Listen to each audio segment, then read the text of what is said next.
culture, and the transformative power of art. Soyinka was born into a Yoruba family in colonial Nigeria, an environment that exposed him to both traditional African culture and Western education. His father, Samuel Ayodele Soyinka, was a school headmaster, while his mother, Grace Eniola Soyinka, was a devoted Anglican.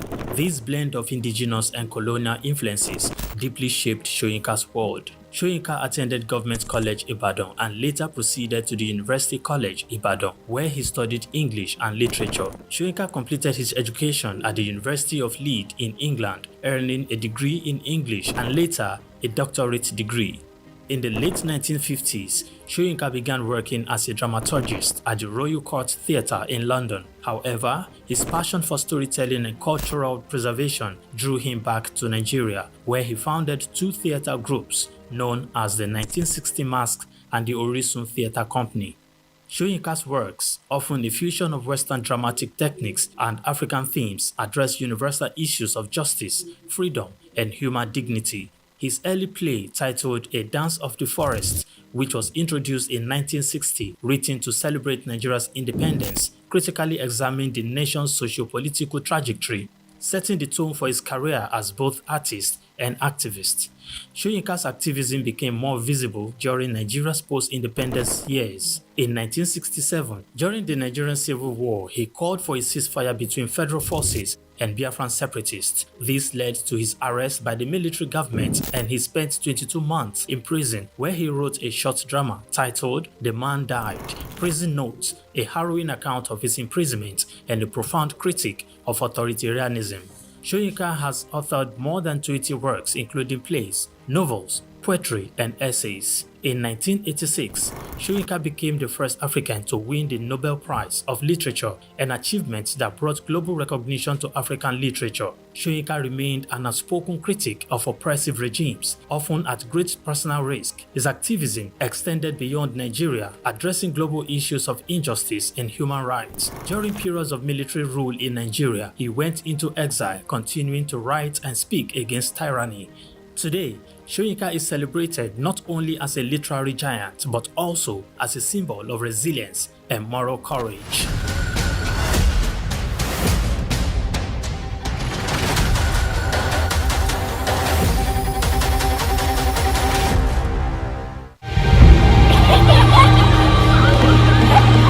What keeps the heartbeat of a community alive? Is it the courage to create, the power to connect, the vision to transform? Well, it's all of this and more. It's a symphony of ideas, innovation, and industry. But where do these stories come alive? It's right here on The Isle, 104.9 FM, the station where dreams meet action and growth finds its voice. The Isle, 104.9. Business, economy, development. Stay tuned.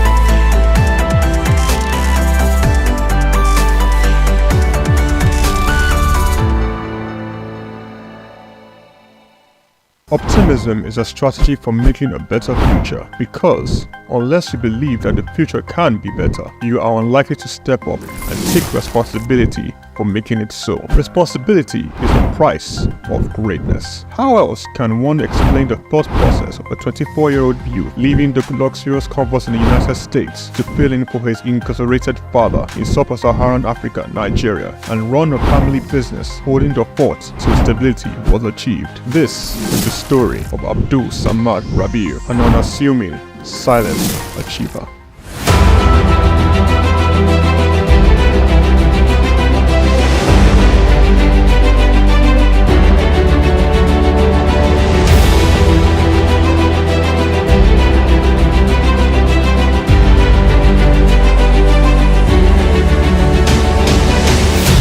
Abdul Samad Rabiu attended Capital University, Columbus, Ohio, and returned to Nigeria to oversee the family business when his father, Ishaku Rabiu, was detained by the administration of General Muhammadu Buhari for allegedly not paying the rice reports duties. Not only was his father under investigation, the family business was under scrutiny. These harsh realities of being thrust right into the middle of it all shaped the young man's resolve to hard work in silence. Abdul Samad Rabiu is the son of one of Nigeria's foremost industrialists, late Khalifa Ishaku Rabiu, founder of Ishaku Rabiu and Sons Group, a family-operated holding company with a history of investment in manufacturing, insurance, banking, and real estate. In the 1970s, the group invested in manufacturing, with its first investment being the Kano Suits and Packaging Cases Company, a factory producing suitcases and handbags. In 1972, the Bagauda Textile Mill, manufacturing woven clothes for uniforms, importing and trading in different segments of the economy, including frozen food service, sugar, and a motor vehicle and parts distribution company specialized in Daihatsu products. Abdul Samad Rabiu was born with a very big silver spoon in the ancient city of Kano on the 4th day of August in 1960, 57 days to Nigerian independence. 24 years later, responsibility beckoned. He was in the family business till 1988. Abdul Samad Rabiu, following in the steps of the family business to establish BUA Bois International Limited in 1988. Solely for commodity trading, Bois International Limited imported rice, edible oil, flour, iron, and steel. The much-needed wins to his sale came in 1990. The government, owners of the Dettol Steel Company, got into a contract with Bois to supply its raw materials in exchange for finished products. This was the young company's much-needed windfall. Bois expanded further into steel, producing pellets, importing iron ore, and constructing multiple rolling mills in Nigeria. Nigerian Oil Mills Limited, the largest edible oil processing company in Nigeria, was sadly bought by Bois in 2005. Bois started 2 flour milling plants in Lagos and in Kano. By 2008, Bois had broken an 8-year monopoly in the Nigerian sugar industry by commissioning the second largest sugar refinery in sub-Saharan Africa. In 2009, the company went on to silently acquire a controlling stake in the publicly listed cement company in northern Nigeria, Sokoto Cement, and began to construct a $900 million cement plant in Ogu-Ogbela, Edo State, completed and commissioned in 2015, which was at that time the single largest non-oil investment in South Nigeria, and had a capacity of 6 million metric tons per annum upon completion of the second line. This was followed by a new 1.5 million metric tons line in Sokoto in 2018 and another 3 million metric ton line, which commenced in 2020 and was commissioned in 2022, bringing the total installed capacity for his cement holdings to 11 million metric tons as of January 2022. Abdul Samad Rabiu is very entrenched with his family in business, having over 40 siblings. His younger brother Rabiu Ishaku Rabiu was the CEO of IRS Airlines Limited, an airline based in Abuja, Nigeria. He operates scheduled domestic passenger services. Its main base was Nnamdi Azikiwe International Airport. The airline was established in 2002 and started operations in March 2002 and ceased operations in 2013. Kabiru Rabiu, our younger brother, currently serves as the Group Executive Director of Bois Group. In 2020, Kabiru was named the Best African Economic Leader under the age of 40 in the 100 African Economic Leaders for Tomorrow Awards by the French Institute Souq. Bois invested $300 million in the 20,000 hectares Lafiaji Sugar Estate project, which comprises a sugar mill, sugar refinery, ethanol processing plant, and 35 megawatts power plant. The company also built an export-focused refinery in Port Harcourt, the only destination sugar refinery in sub-Saharan Africa. Abdul Samad Rabiu is constructing a 200,000 barrels per day petrochemicals refinery in Akwa Ibom State, Nigeria.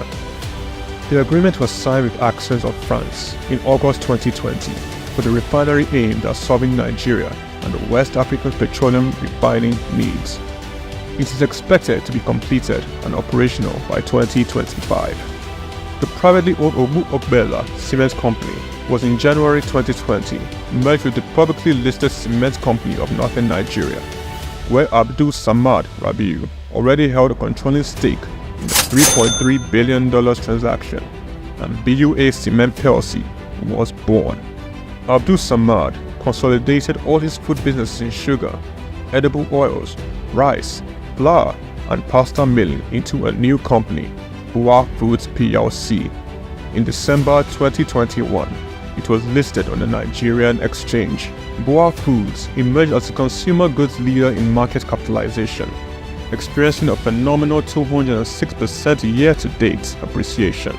Share prices soared from 65 naira per share in December 2022 to the current value of 379.9 naira per share as at 24th March 2024. In terms of fundamentals, Bua Foods exhibited robust financials with a 54% increase in profits to 105.6 billion naira in the first 9 months of 2023. Revenue witnessed an impressive 80.95% year-on-year growth, reaching 524.428 billion naira, and return on average equity stood at 43.42%. Despite challenges, Rabiu strategically increased his direct shares in Bua Cement by 56.37%, totaling 96.12% ownership. This move, executed on June 26, 2023, demonstrates Rabiu's confidence in his company's future growth. Bua Foods plc and Bua Cement plc companies are among the top 10 most valuable publicly listed companies in sub-Saharan Africa. From a relatively small company in 1988, Bua Group has grown to a world-class conglomerate, contributing significantly to the country's GDP while providing employment opportunities for tens of thousands of Nigerians. Abdul Samad Rabiu's philanthropy is silently second to none. He founded the Abdul Samad Africa Initiative, ASR Africa, an African-focused fund for social development and renewal which seeks to support Nigeria and other African countries in the area of health, education, and social development. In October 2022, Abdul Samad Rabiu, through ASR Africa, donated $500,000 to the United States Agency for International Development partner on tuberculosis control, HIV, and gender-based violence prevention efforts in Nigeria. Development of a 7.5 billion naira 200-bed specialist hospital in Kano State during the global COVID-19 pandemic. Abdul Samad Rabiu championed Nigeria's donation to this COVID-19 intervention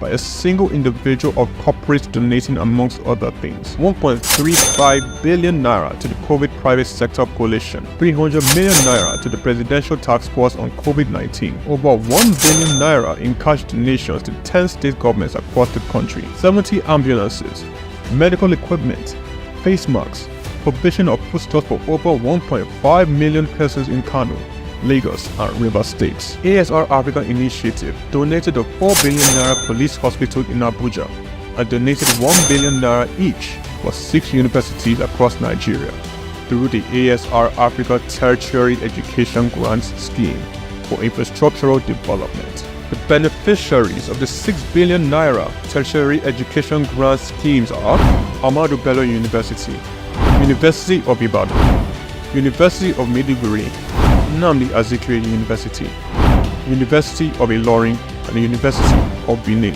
ASR Africa Initiative also donated 2.5 billion naira each through its tertiary healthcare development grants for health projects across 4 geopolitical zones in the country. These are in addition to 5 billion naira donated to build the first teaching hospital in Akwa Ibom State, donated 10 billion naira to the Security Support Fund of the Nigerian government. Abdul Samad Rabiu was awarded the 2022 CEO of the Year at the African CSR Awards, 2016 African Industrialist of the Year Awards by the All African Business Leader Awards, the 2022 Sun Man of the Year Awards, 2020 Vanguard Business Person of the Year, and the New Telegraph Philanthropist of the Year, 2021. A recipient of several honorary doctorate degrees from various universities, including the University of Benin, Nasarawa State University, Sokoto State University, and Crescent University. Abdul Samad Rabiu is a fellow of the Institute of Directors, and he currently holds the prestigious Nigerian National Honors, Commander of the Order of the Federal Republic, CFR, Commander of the Order of Niger, CON, as well as the highest civilian national honor in Niger Republic. Abdul Samad Rabiu is married with children. His children are Mustafa Khadija Kuki Rabiu, Ishaku Khalifa Rabiu, Junad Rabiu. On the 22nd of January 2024, Forbes estimated Rabiu's wealth at $5.9 billion, putting him as the 6th wealthiest man in Africa and 508th in the Global Billionaires Club. The family man, the silent achiever, the giver, Abdul Samad Rabiu.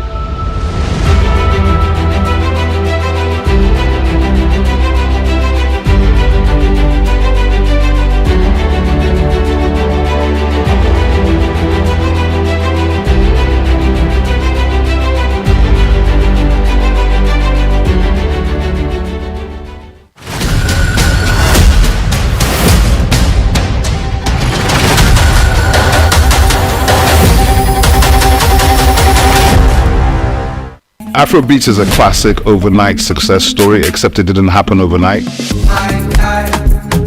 I'm happy to be here. One of the key things about the Omniverse is that it's designed to go beyond an event and designed to be fully something that people can engage beyond the summit. The point being that Nigeria has so much to bring to the world in terms of these things, but we will be bringing fresh energy, fresh ideas, a fresh engagement, and we're obviously open to collaboration. But hip-hop, it never dies. What's the difference between Thor and Shango? Thor is approaching $50 billion in revenue. Shango's broke somewhere outside Lagos. And that's a lack of imagination on our part, Africa, and they're all Nigerian. So to be seen and to be noticed is very hard if you're not in the place where all the noise is being made.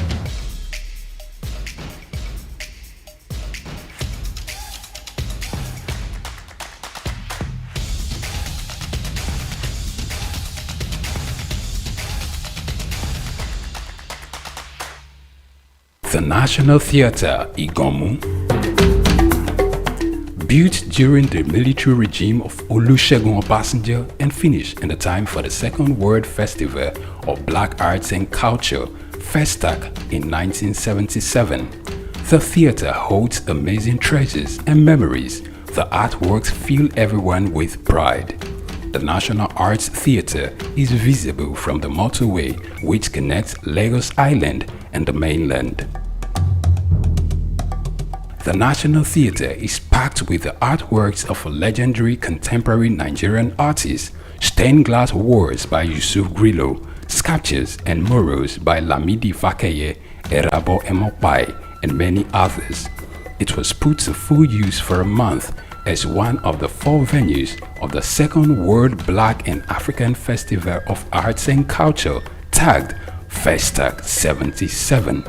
The complex hosted 16,000 participants from 56 African countries and the diaspora in an unprecedented showcase of African music, fine art, literature, drama, dance, and religion.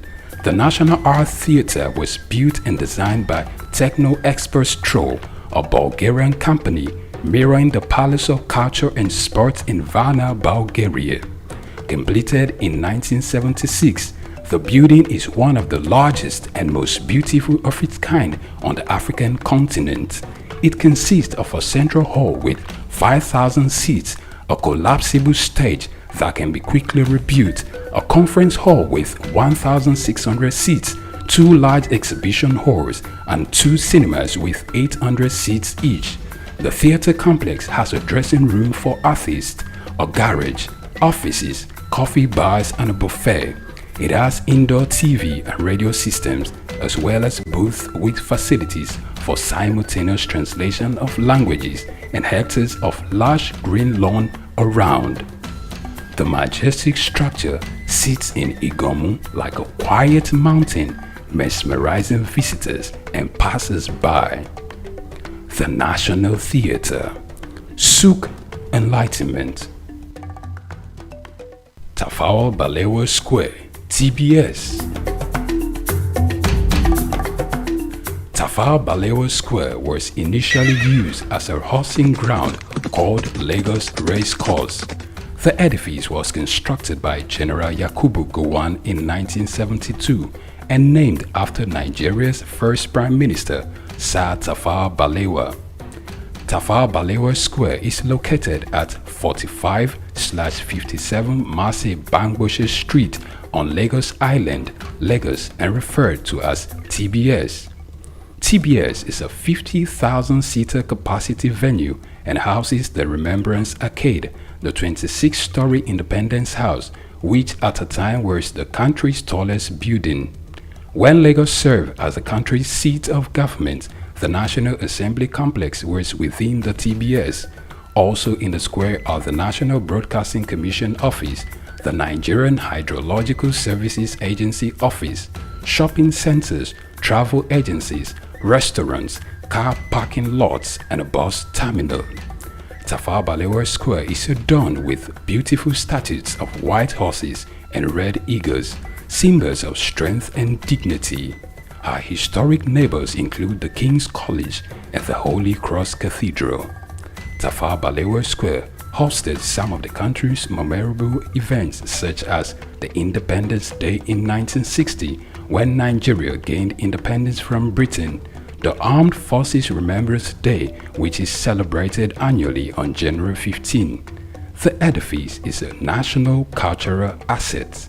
Tafawa Balewa Square, Souq Enlightenment. Broad Street. Broad Street, situated in Lagos Island, is steeped in Nigerian history. Once the biggest financial hub of the country, it housed the headquarters of major banks, linked the CBN, the stock exchange, and the loads of lender companies. Broad Street is a historically significant street. It has played a central role in the development of Lagos and history, an important commercial and administrative center for the British colonial authorities. It was also a home to some of the city's earliest modern buildings.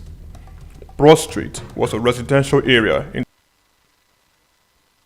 the Methodist Boys High School in 1878 and the Broad Street Prison in 1882, renamed Freedom Park. The General Hospital, which was a British military hospital, was built in 1893, being the first general hospital in Nigeria. The old British Secretariat building, which is now the Federal Ministry of Justice, was built in 1906. Broad Street has seen a full turn into modern commercial office blocks, complexes, skyscrapers, and markets from the outer marina through Akpombo early into the Adeniji Adele Road. Broad Street is one of the busiest streets in Nigeria on weekdays, where commercial activities take place day and night. From modern buildings to ancient structures, this street gives one a raw dose of life in Lagos. Broad Street is often referred to as Lagos Financial District. It boasts a mix of architectural styles, reflecting its long history, colonial-era buildings, Victorian and Edwardian architectural features, alongside more modern skyscrapers and structures. Broad Street remains a vital, vibrant part of the Nigerian economy. Broad Street, Souq Enlightenment. Lateef Jakande. Born Lateef Kayode Jakande in the Ekpetedo area of Lagos Island, Lagos State, on July 1929.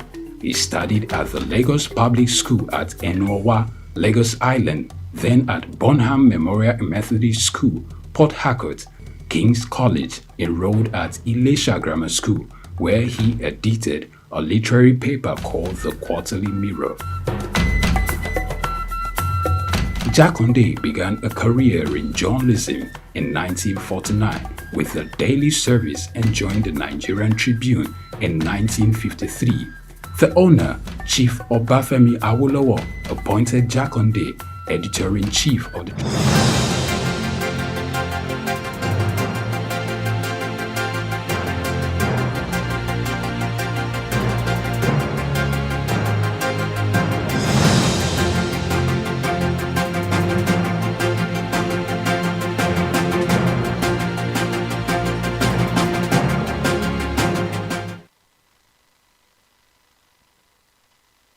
Okay, so Robert Collier says that success is the sum of small efforts repeated day in, day out. So that means you have to keep on doing what it is you're doing for you to achieve the results. And that's why we come here every day on the front burners to keep burning those critical issues that will bring about the change that you and I desire to see in our societies. I'm Blessing H. Welcome to the Wednesday's edition of the show. Dr. Dausa Osamaze is here, and also Pre Kumali. Good morning, gentlemen. Good morning. Good morning, good Nigeria viewers. We are live on Fated again this Wednesday morning. It's nice to have you out there. This gentleman always find a way to have a memo exchange between both of them on what to wear. And they just say, okay, because you're the lady, stay out. I need to bring in gender to this. Well, I don't think there's a need for gender. It's actually good because the contrasts work well. He has been able to appease me with that. All right, the show comes in segments. There is a news analysis, and then we'll go over to policy discourse. After that, we'll get to hear from you on posts and perspectives. Right away, let's find out what headlines have made the news. So the first one is that customers withdrawing from the ATM of other banks would now be charged 100 naira for every 20,000 naira withdrawal. Oh yes, you heard me right. That's because the Central Bank of Nigeria has stopped the 3 monthly withdrawals for customers using other banks' ATMs and directed banks and other financial institutions to apply the following charges with effect from March 1, 2025. I hope this does not result to people stocking or stockpiling cash to say, so I just get the cash that would take me maybe through the month of March. So that's 100 naira charge for every 20,000 naira withdrawal would not catch up with them. What do you think, Bri? Let me start with you. Well, that policy is... So, for me, the question I'm asking is this. For the banks, which one pays the banks better? If I'm withdrawing with my ATM from another bank, 20,000 naira, I have to be charged 100,000 naira. 100 naira. 100 naira, rather. But if I am withdrawing 20,000 naira from the POS, I'm being charged 400 naira. Okay. So who gives the cash to the POS? The banks. Okay. The banks are part of the people that gives the cash to the POS, even as we speak now. And they don't just give the cash to the POS, they sell the cash to the POS. We also know that the POS merchants also go to places like filling stations and other places where we have lots of physical cash transactions, and they purchase the cash from them. So if he's going to pay the banks better to ferry the money to the POS, it's still the status quo.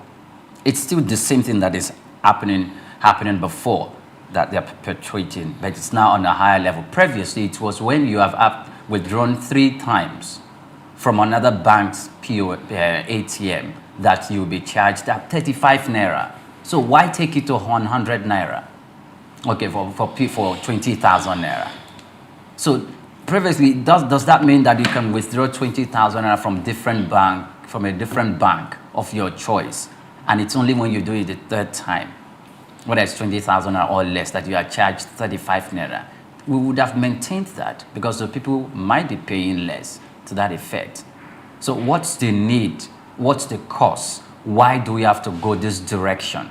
This is not the way for us to try to implement the cashless policy.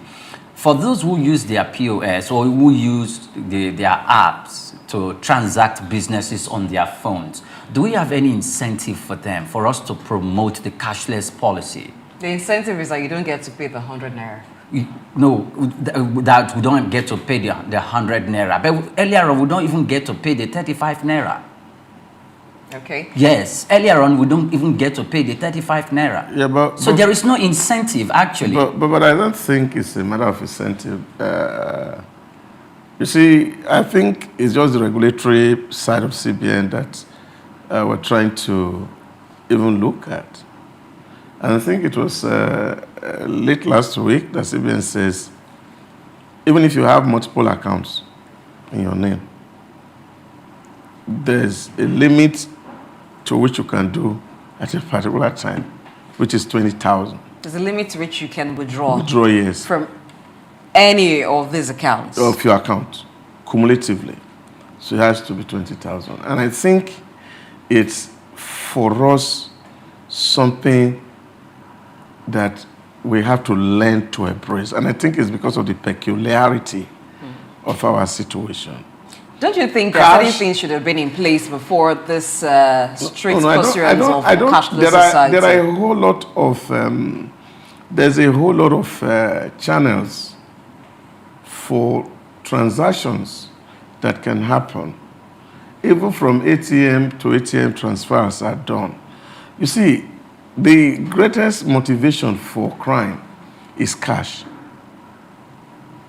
It's cash. And I think as a people, we must embrace that. No kidnapper will say, transfer money to my account. But you know, when it comes to payment of ransom, nobody people will will still find a way to pay the ransom because life is at stake. You see, life is at stake. I can give you some little overview. In the early 90s, in the 80s, late 80s, armed robbery was the in thing. People were breaking into houses and taking money. In the urban centers. Now, when robbers discovered that there's no longer money in the house, it was waste of effort to come to the house in the night to say they are looking for money.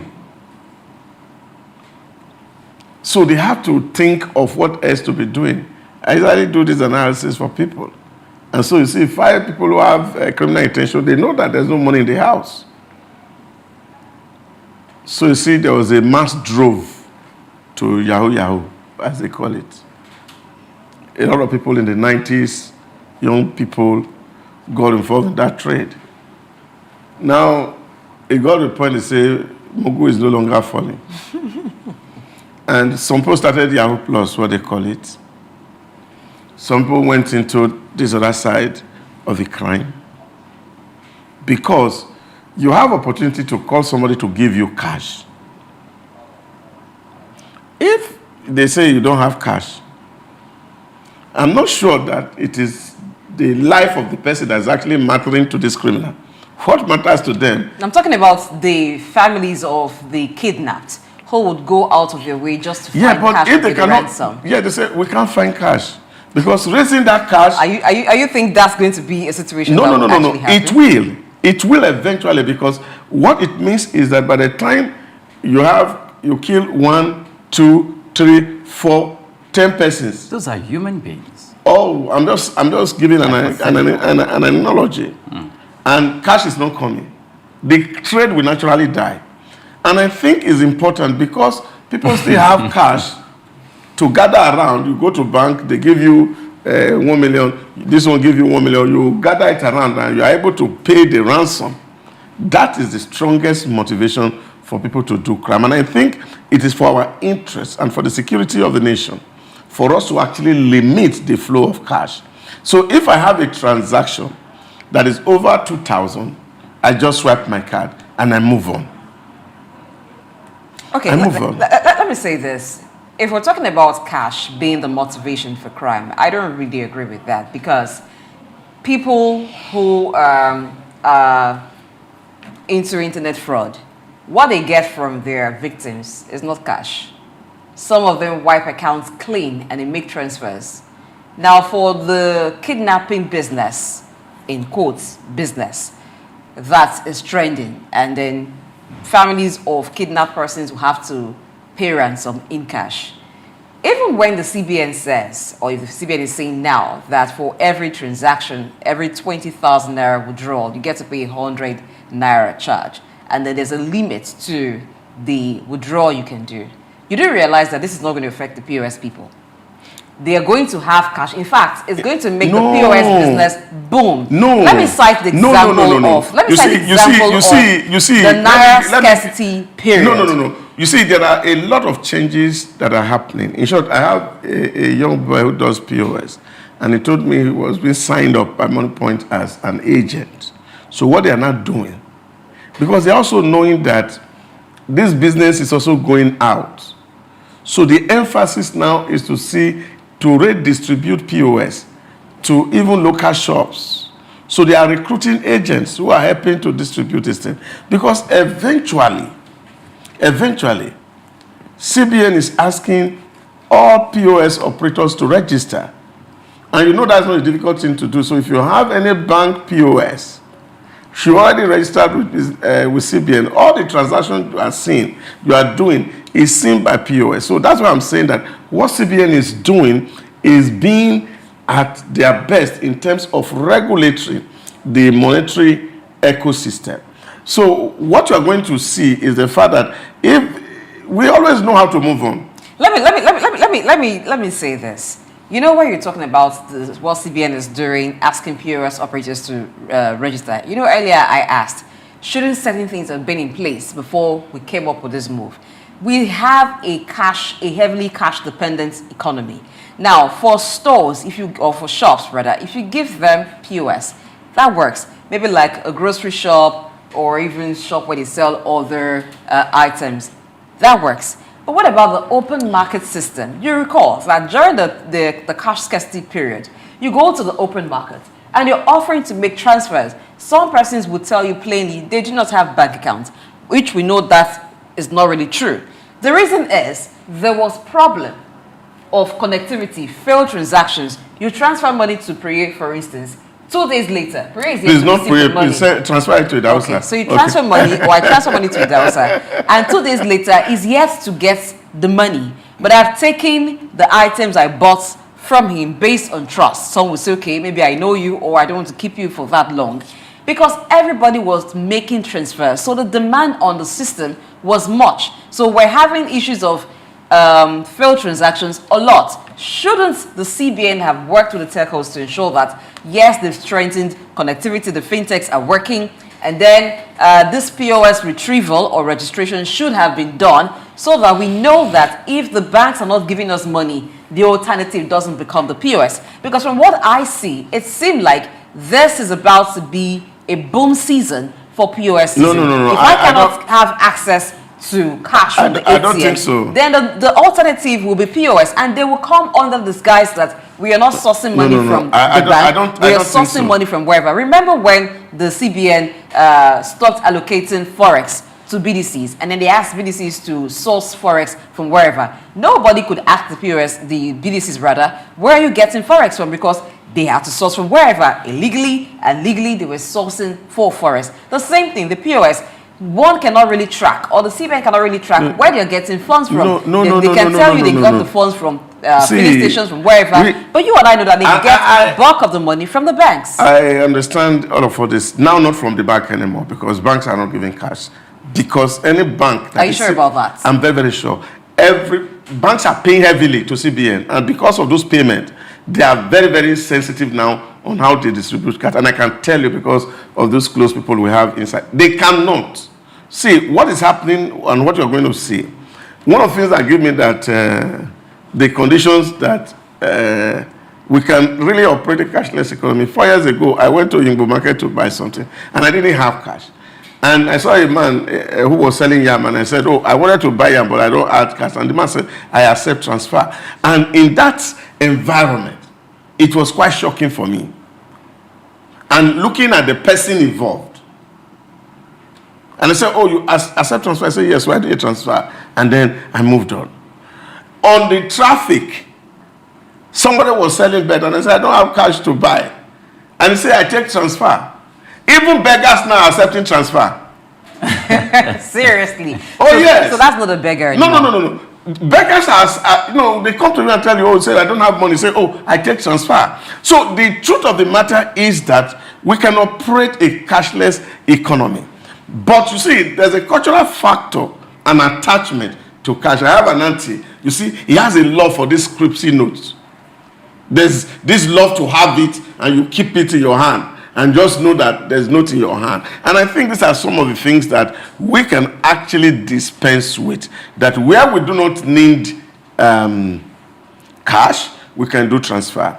Where we do seriously need cash, then of course you can do your bank ATM. But if you are not to go to a third party, then of course you have to make some charges. I said it here 2 days ago. I was buying petrol and the attendant told me, if you are swiping card, there's a charge to it. It's 15 naira for every 10,000. So, POS are taking their charges.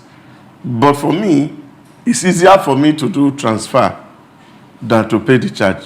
Okay. Let's not forget that we have the unbanked population, and a lot of them reside in the rural areas. So if the unbanked population, they don't have to be affected because they don't withdraw. They might be affected because for people who do not have bank accounts, it means that they do transaction with cash. And that's why many of these money agents were set up, so they could come with their cash and then you transfer you pay into the accounts that they want to send money to. So if the bank is charging this, you know that charges at those centers might also increase. Okay, so the reason why the Central Bank of Nigeria engaged the cashless policy was, of course, for developmental purposes and for the development and advancement of the Nigerian payment system.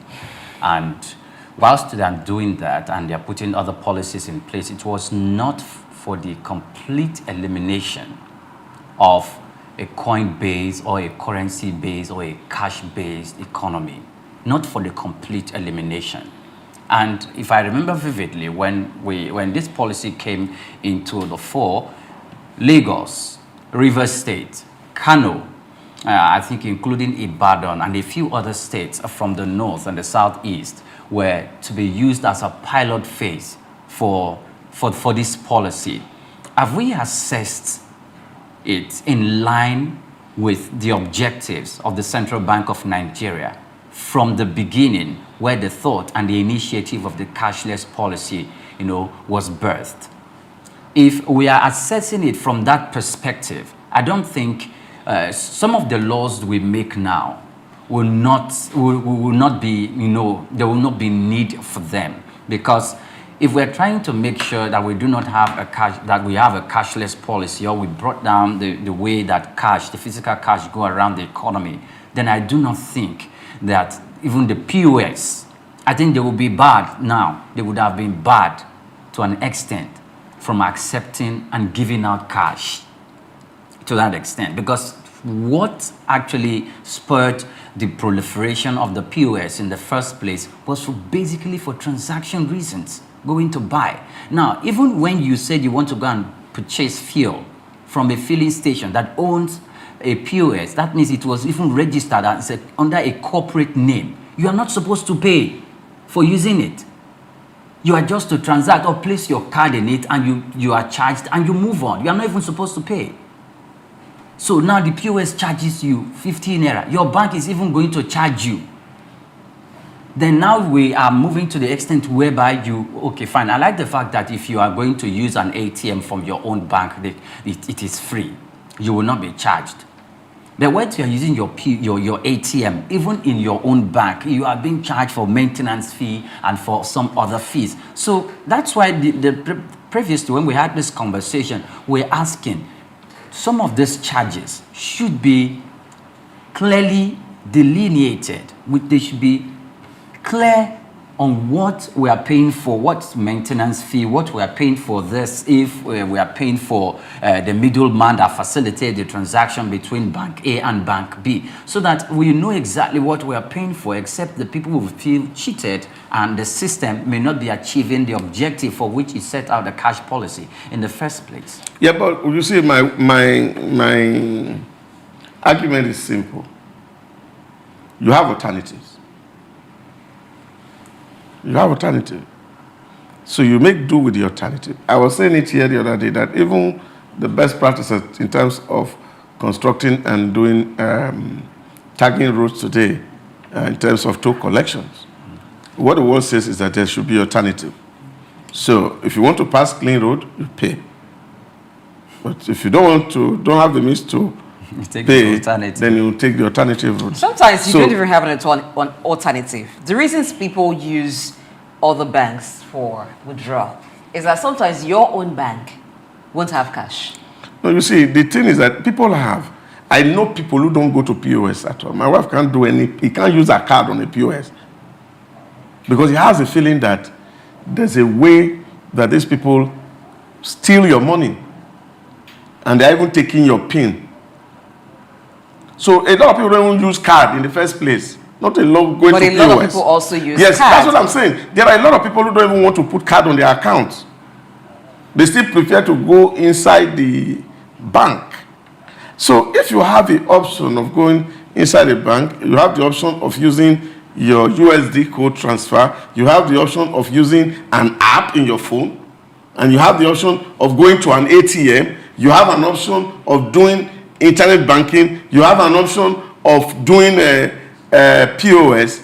Then there are multiple channels through which people can do transaction. But I think for me it is better off that we reduce cash incentive in society, because I absolutely believe that's one huge motivation for crime.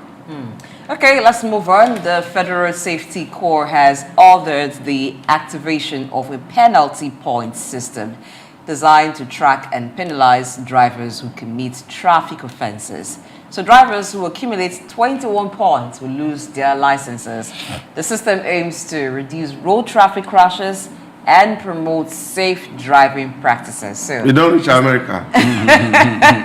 they start counting. If you're a first offender, okay, second time, the system counts. And when it gets to 21 times that you've been a traffic offender, bam, your license is revoked.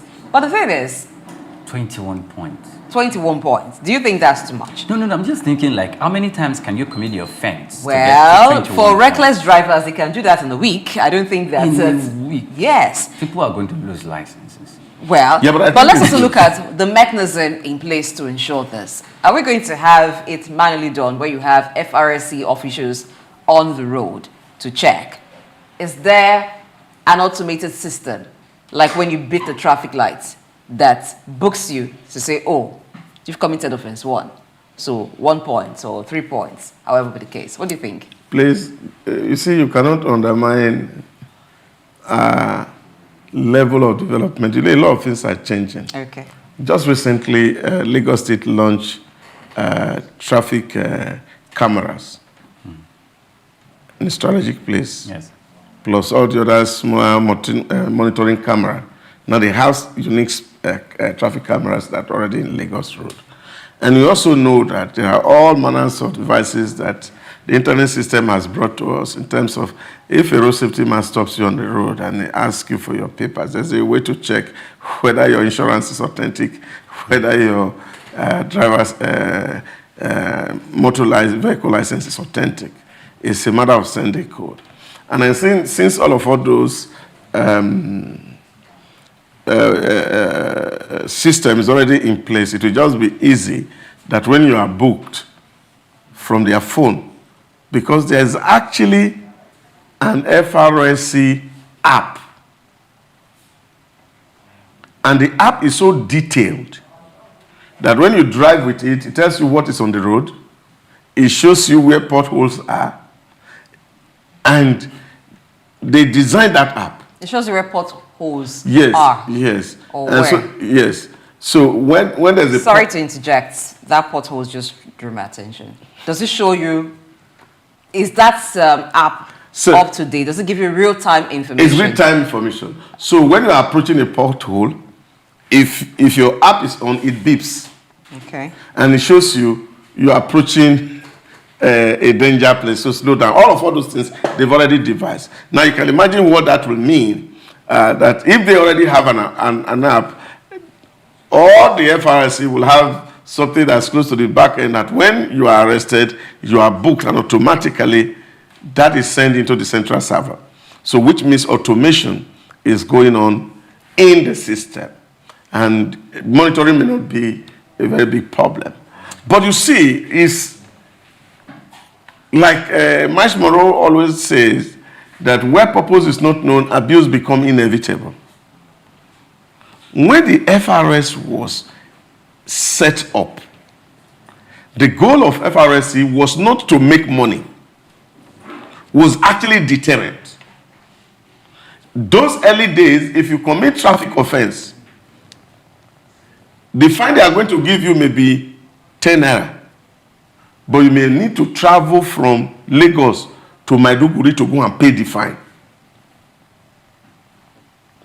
So everybody... That's a severe punishment. Everybody knew that. Imagine traveling from Lagos to Oh Maiduguri. yes, to Maiduguri to go and pay a fine of 100 naira. And you can't do it digitally. No, there's no digital. So you have to go there manually to go and do it. So taking you to travel from Lagos to Maiduguri was enough deterrent. And the fear of FRSC then was the beginning of wisdom. But since FRSC became a money-making venture,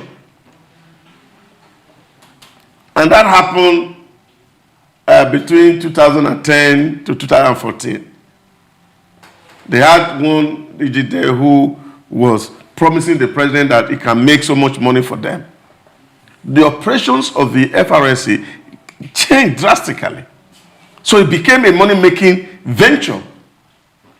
And so when motorists are on the road, all that you are looking at is that they arrest you, you go to the corner, you negotiate, they allow you to go, surpass with money, and all those corruption came into the entire system.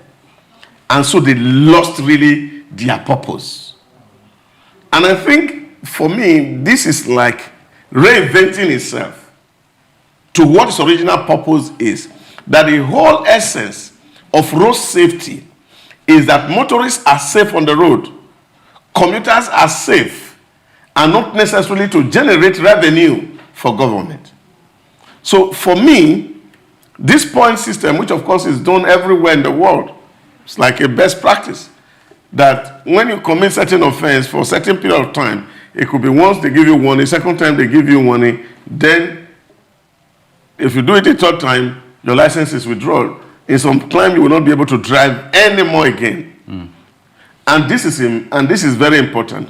What that will mean is that it will reduce the level of accident we have on our roads. Reckless driving will stop.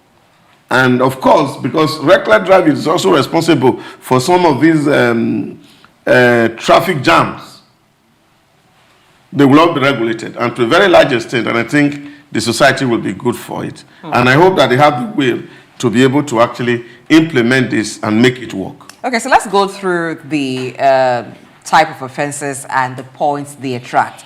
So, according to the FRSC, example of traffic offenses and penalty points in Nigeria include driving without a valid driver's license, which accrues 10 penalty points. So if you drive without a license, already that's 10 points you've gotten, and a 10,000 naira fine. Speed limit violation, 5 penalty points and 5,000 naira fine.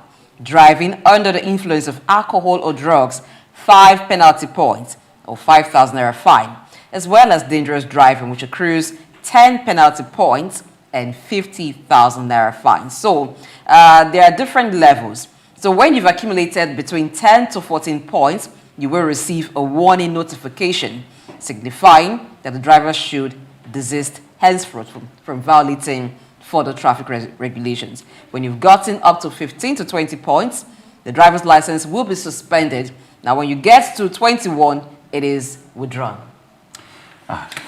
Okay, I see. Do you think the fine attached to the points, I can measure it, or are enough deterrents? Oh, I think it is moderate, and it will not be, I would want to say that the FRC should take the 10,000 naira to about 50 or 20, no, or 100. No, I think it is moderate, and I think it is sensible.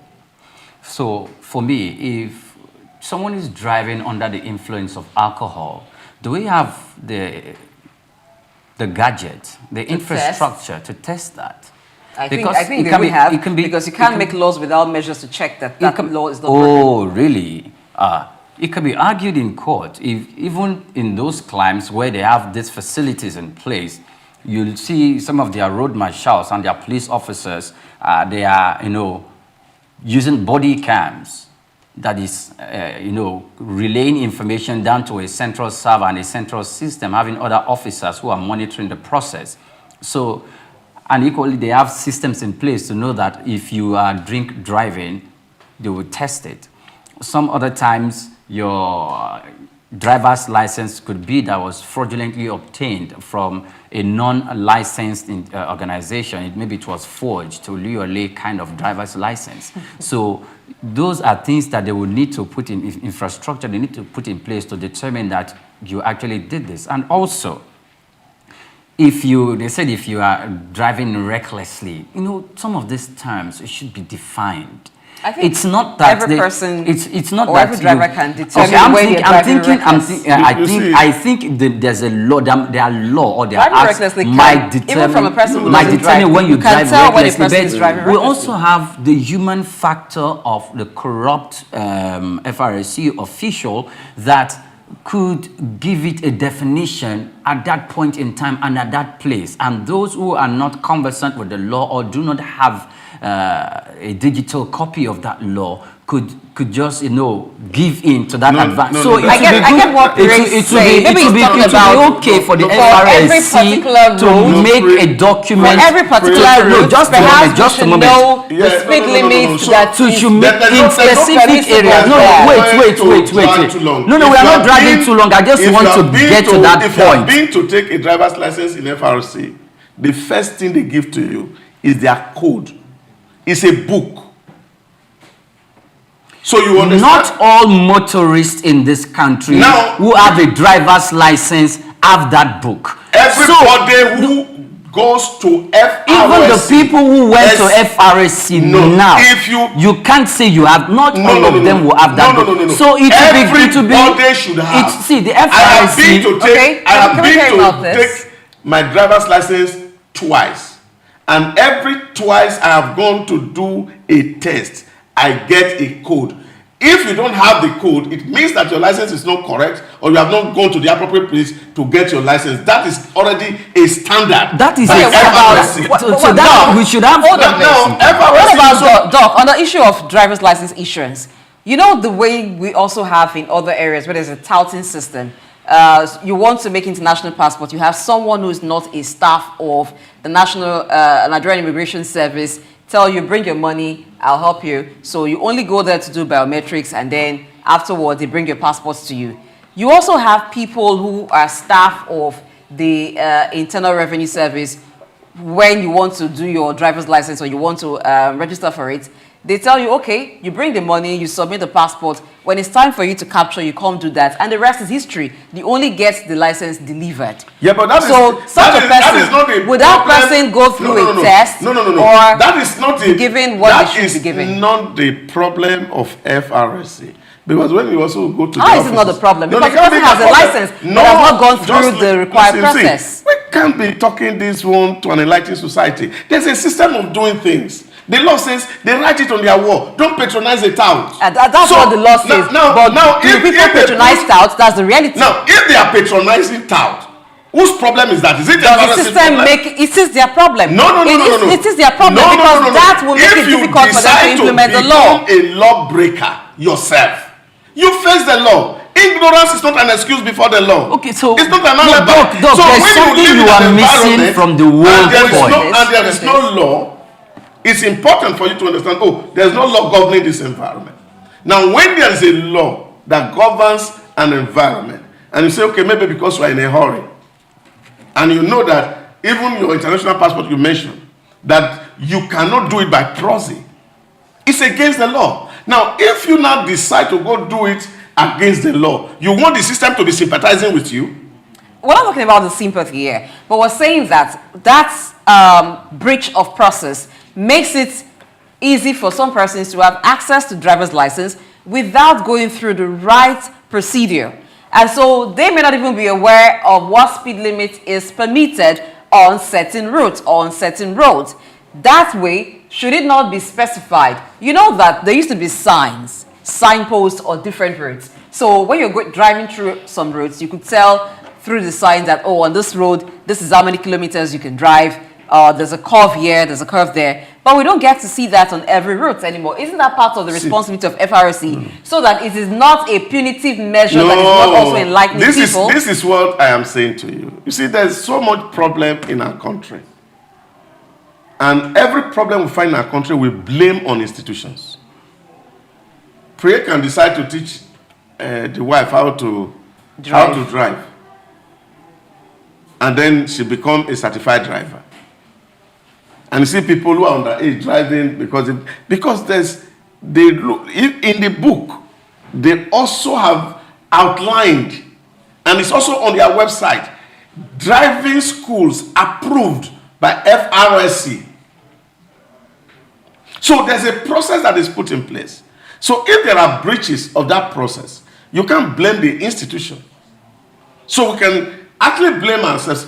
Really, what we should be expecting that FRSC must have to devise a way that people who have breached those processes and they are claiming alibi, then they and their accomplices should be prosecuted. So if there is somebody, whether it's a staff of FRSC should be able to say, how did you get a driver license without doing a test? That's the point. Now, so they should enforce that so that people who are violating and breaching rules themselves can be punished. But what is important for me is simple, is that when you design a system and you give people opportunity, from time to time, if you are in Lagos here, they have recruited call marshals. They do road awareness on a regular basis where they give leaflets to motorists, and all this advocacy. Nobody can sit down on the road and say, oh, I don't have information. That's not correct. So if people deliberately breaches rule, such people deserve punishment, and nobody should have sympathy for them. Three, your thoughts.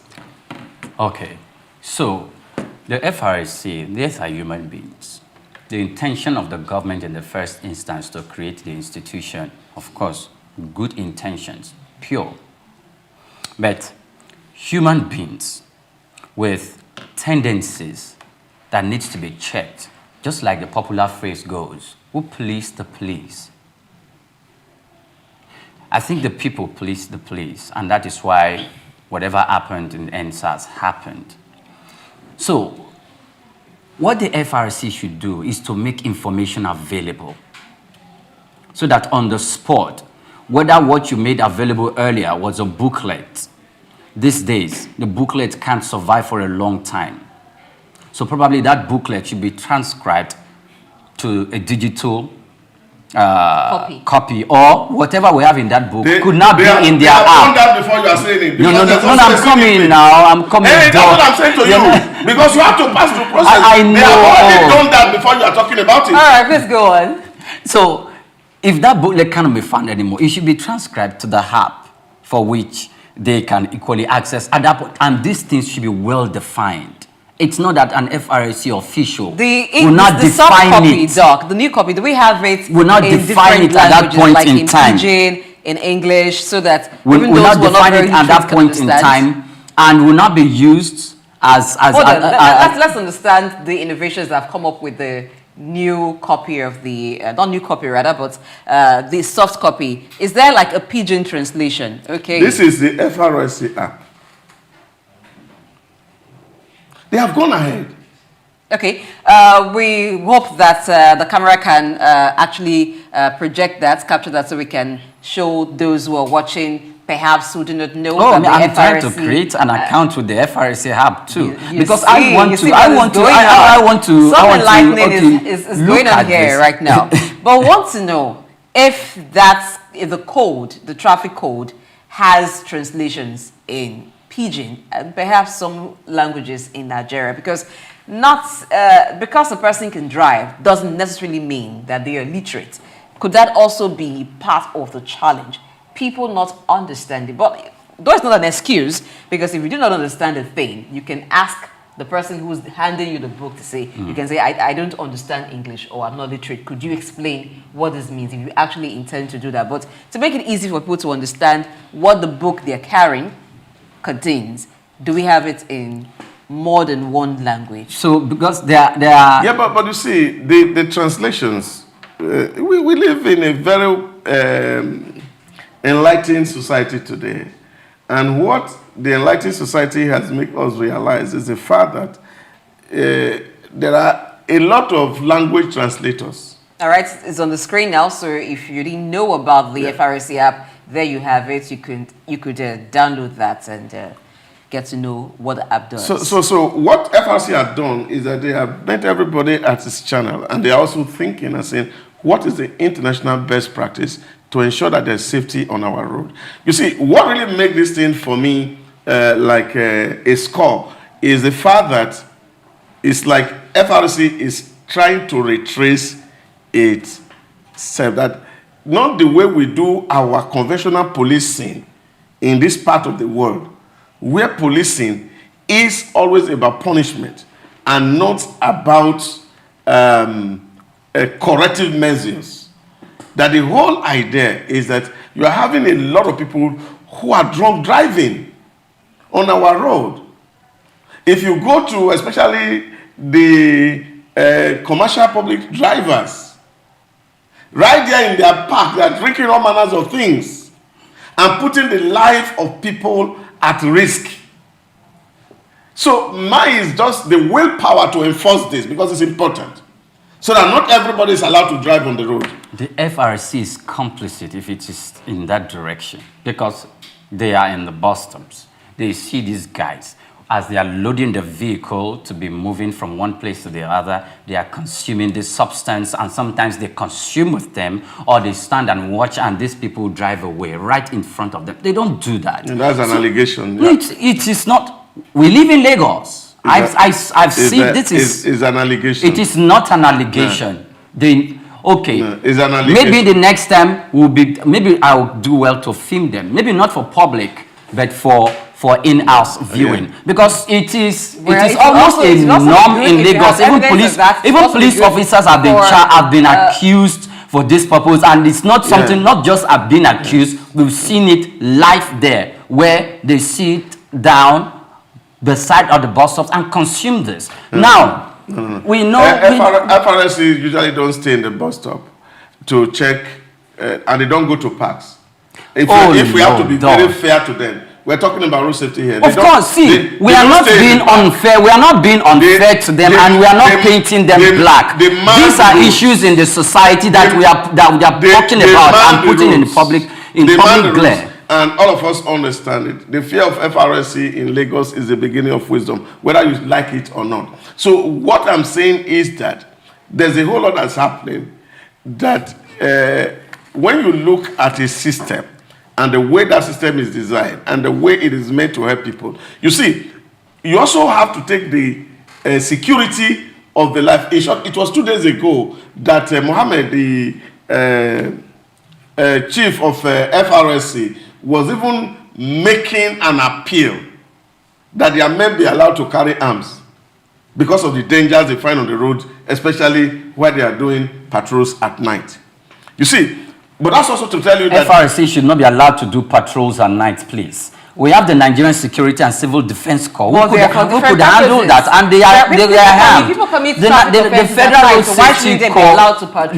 The Federal Road Safety Corps should not be allowed to carry arms, please. If they're patrolling at night, they will probably need arms to protect themselves. Look, we have seen where the FRC is working, and we've seen both the police, we've seen sometimes soldiers and federal and Nigerian Security and Civil Defense Corps officers with them, and those ones are arms. Why should we allow the FRC to carry arms? For night duties, it should be a joint security force. It should be. It has been a joint. No. We have seen even LASMA officials, even LASMA in Lagos, when they operate, go to the Western Avenue, popularly called the Ikorodu Road, and the stretch of it. Even when they operate, we've seen NSCDC of officers with them. We've seen police officers. No, if you say not at all, but you cannot attack all police officers to all points. We are not mixing points here. Mixing a lot of things up. No. I am not. There are days that, if you are talking about last man, that they are going for raid. If they are going out for raid, they prepare themselves with police officers to accompany them on a road raid. That is, if there are, it doesn't mean that everywhere you see last man there is a police officer there, no. And it doesn't also mean that when FRSC, they are on the road, police officers are always there. But what you understand is that the road is not short in the night. The roads are working. That's why people Vehicles commit are moving. most traffic offenses. The life of people are also in danger at night. One thing one thing I need to be clear for you to get me is that I am not undermining the importance or the significant role that the FRC plays in our society. I am not undermining that. So even if we are going to blow their trumpet, there is a dirty side to them. Are we blowing their And trumpet if we here? put that dirty side in public for, we are not doing wrong. And we have to make that clear. So if the federal road safety, because you've seen Federal Road Safety Corps, just a few meters, you see police officers. At other times they are together. At other times they are apart. And they park drivers at the roadside. Sometimes cause nuisance on the road, unnecessary traffic. Because you are doing your job. Put all these things in public glare. And when you put it in public glare, you are not painting them bad or calling them a bad name. Are you done? No, I'm not done. Okay. So, why I asked if you're done, I wanted you to be able to make your point. So the point here is, nobody's blowing the trumpets of FRC and nobody's actually painting them in bad light. We are looking at this from different angles. So there is a side where the FRC has to do their job. And for security operatives, not just FRC alone, those who work at night, it's risky. These people are human beings too. They have families to return to. So they also want to ensure that whilst they're doing their job, their lives are not compromised. That's on one hand. On the other hand, now for this new point system, penalty point system that the FRC wants to implement, my concern is the fines attached to it more like a slap on the wrist. So motorists can get away with it, particularly the one attached to drunk driving. So, because have you seen what drunk driving has done? Particularly in the festive season, you wake up in the morning and you see cars hanging on the road like the driver intended to fly. Maybe turn it into an aircraft or something. That's because they were under the influence of alcohol. So I think that these fines should be weighty enough to serve as deterrent. Else, you would just have people paying their way out of the offense. But I like that it gets to a point where your license is withdrawn. And for driving without a license, you get 10 points already. Many of the commercial buses are driven by people who do not have driver's license. Just because someone happens to be the conductor of a bus and they've been around the park for long enough, they learn how to drive and then they get on the road with the vehicle, endangering the lives of passengers. So it's a good one if the FRC can actually enforce these penalties. But just as we've raised, there is the part of complicity. We do hope that motorists are not going to be able to waive these penalties with just tipping the FRS official who is on the road. So if this tipping stops, because even when they come out to do search, a stop and search, you find that many times the the commercial buses try to evade the routes that FRSC officials are on so they don't get caught, because they know many of them don't have the right papers, their vehicles are not roadworthy, they would actually be penalized. But some have been able to tip them. Before now, when you see FRSC officials on the way, you don't even think about tipping because you know it's impossible.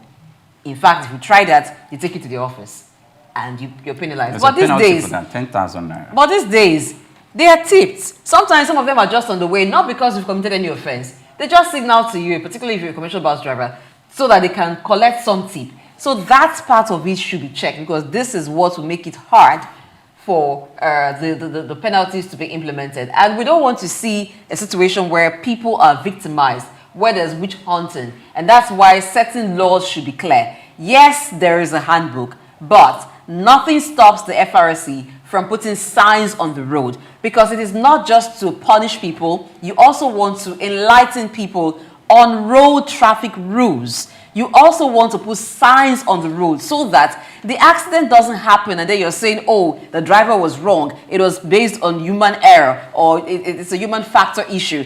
But there are signs to enlighten people, to educate people on road signs, on what lies ahead. We used to see signs. We still have some of them on some roads where the road has a curve and they tell you slow down. Maybe there's a curve ahead, there is this ahead, warnings ahead of time. So all of this should go side by side with the penalty. We should see some of these signs where they no longer exist being put back on, so that we're saving lives, we're enlightening people, and then the FRSC is penalizing those who say they will not comply with road traffic rules. You see, the problem is not lack of signs. Signs, even but it's part of it too. Even where there are signs, because people are not properly trained to drive, they don't even know what the signs are.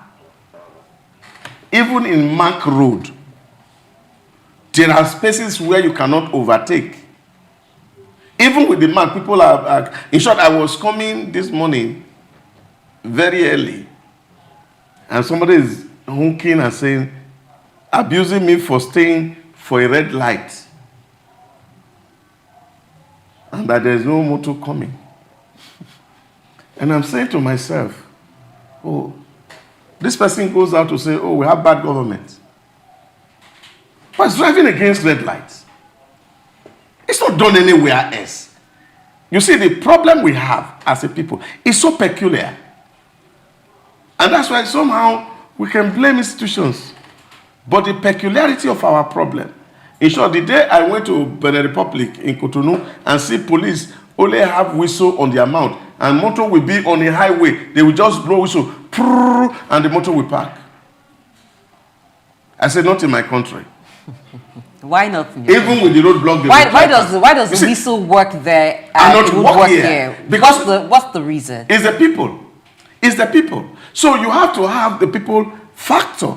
And that is one of the things that we will continue to preach, that we need people who are responsible. Because if you beat traffic light, if they even make you president, you will violate the Constitution. So that is what it is. People must understand that there's a responsibility that comes with every kind of obligation you are given. And until we know that, a whole lot of things will be very difficult for us to achieve. Okay, let's move away from that and hope that this new law or the penalty, the new one that the FRC has come up with, will be able to deter those who just want to drive the way they feel like, particularly when a road has been rehabilitated and is now smooth to drive on. You're thinking, or in your thinking, this road was supposed to aid traffic so people can move on to their destinations on time. It now becomes a death trap because drivers begin to drive recklessly on the road. And after some time, you find that they begin to put speed breakers on the road to slow down the speed of those who use that road. I think as human beings, we should do better. If you're driving, you're not driving for yourself alone. There are other road users. Their lives are worth you obeying traffic signs for. Their lives are worth you driving properly and ensuring that if you do not have a driver's license, you do, because the process to acquire that will ensure that you are fit to be behind the wheels of any vehicle. We'll move on, and this time we'll take the story of the House of Representatives passing a resolution during Tuesday's plenary demanding the suspension of the 50% telecom tariff hike, citing economic hardship. Who do I go to first? Go to Doc. No, I'll go to you.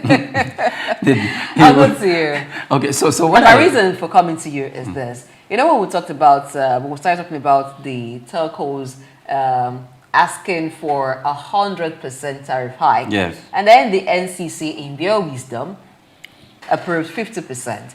And then the NLC came up to say, no, this is not good. You can't do this. We're going to protest. And then the National Association of Telecom Subscribers joined the move to say they're going to take telcos or an NUC rather to court so that they revert that 50%. So the House of Reps have joined in the call for the reversal of the 50% tariff hike, citing economic hardship. What's your take? Do you think, yes, this should be stopped, but you also know that there's the economic side too? The telcos are facing economic hardship themselves. Both parties have valued arguments, because when you look at the argument of the National Association of Licensed Telecommunications Operators of Nigeria, the National Association of Telecommunication Companies of Nigeria, I think there's a one party. Then the National Association of Telecommunication Subscribers, we represent the consumers. That's the other party. In the other hand, which I believe the House of Representatives is making, this is putting for the suspension to protect their demands and some of their fears. So some of the reasons that was cited by the National Association of Licensed Telecommunication Operators and the companies were talking about investment, that the ease of doing business, the demands to do business, is increasing every day, and that for 11 years or so, they have been waiting for this opportunity. And they mentioned a few other things. However, the National Association of Telecommunication Subscribers on their own part was, saying this is insensitive, given the prevailing situation, that the purchasing power of the average Nigerian on the street is not strong. It's not strong enough, and that hiking telecommunication or putting that 50% tariff at the moment will, exacerbate the current struggle that the average Nigerian is currently undergoing. Both parties have a valid argument. So the thing is, if not 50%, can they do 30? Because even those who are clamoring for the increase as well, they are saying that one of the reasons why they want to increase is because they want to give service, productive and efficient service. They want to provide internet service or telecommunication service. They need to provide that service to the populace, and that there's a growing need of telecommunication and the flow of internet in e-governance, in agriculture, in education, in other aspects of life.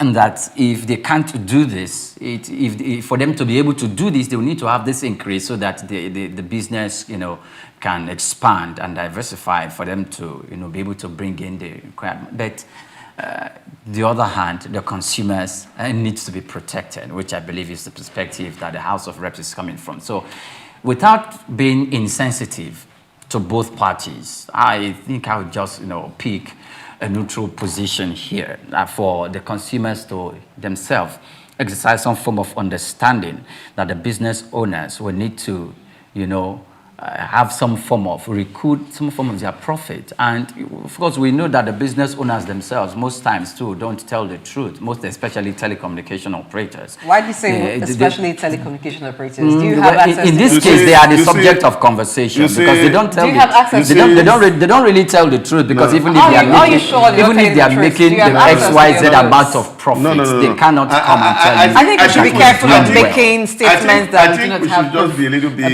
little bit objective, a little bit of objectivity, and I think that goes a long way in helping all of us, rather than lying to oneself. The biggest disservice you can do to yourself as an individual is to tell yourself a lie. And I think what the members of the National Assembly are doing is telling themselves a lie. A lie, which is very huge. They are working for public and they are taking their allowances. I would have loved that many of them who are well-to-do say, because there is hardship in Nigeria, we don't want to take allowances. The last time the prices of telecom was increased in Nigeria was in 2013. They have the records. Between 2013 and now, what is the cost of doing business in this same country where they live? They can agree to government to remove subsidy from our commonwealth, which is the money that belongs to all of us. But yet, the private businessman who is struggling to invest his money cannot increase his charges because it is telling hard on the poor people on the street. Come on. We should be very, very objective in doing certain analysis. 3 years ago, dollar was selling for 400 naira, 440. Today, we are celebrating that dollar is doing well at 1,500. Pump of petrol, which of course members of National Assembly understand that these people are putting on their generator, which they use in servicing their mount, was selling 189 some 3 years ago. Today, petrol is 970 at the pump. Come on. We should be able to understand and say, you don't lie to yourself. You look at the reality on the ground and put the reality. The only way they could have done this is, okay, let's do a environment. Rather than the populace paying this thing, let's make a budget provision for them so that they don't run aground. I don't know how the losses that Telco will make for the good of the society. We are talking about a society that has no employment, and you are running company dance and you are thinking that there's a way to create employment. That's populism. And I don't think that is what is required at this point. I think that this issue by now should have been resolved. The back and forth over the telcos issue, for me, I just feel like, what is the reason for this back and forth? This is maybe not simple mathematics, but it's something that it's about business. So these people need to raise the cost to attend to the increase in cost of services. Goods and services as well. They also make inputs before they're able to render services. And as we know, this is the digital age where a lot of businesses have internet support. They have support from the telcos. The banking system functions, drives on support from telcos. Many businesses need IT support. So a lot of businesses rely on their services. They also rely on several other things as raw material, as inputs for their services. Now, to be unfair to the telcos to say, when the prices of your inputs has gone up, your price for your service should remain. Every other thing has gone up.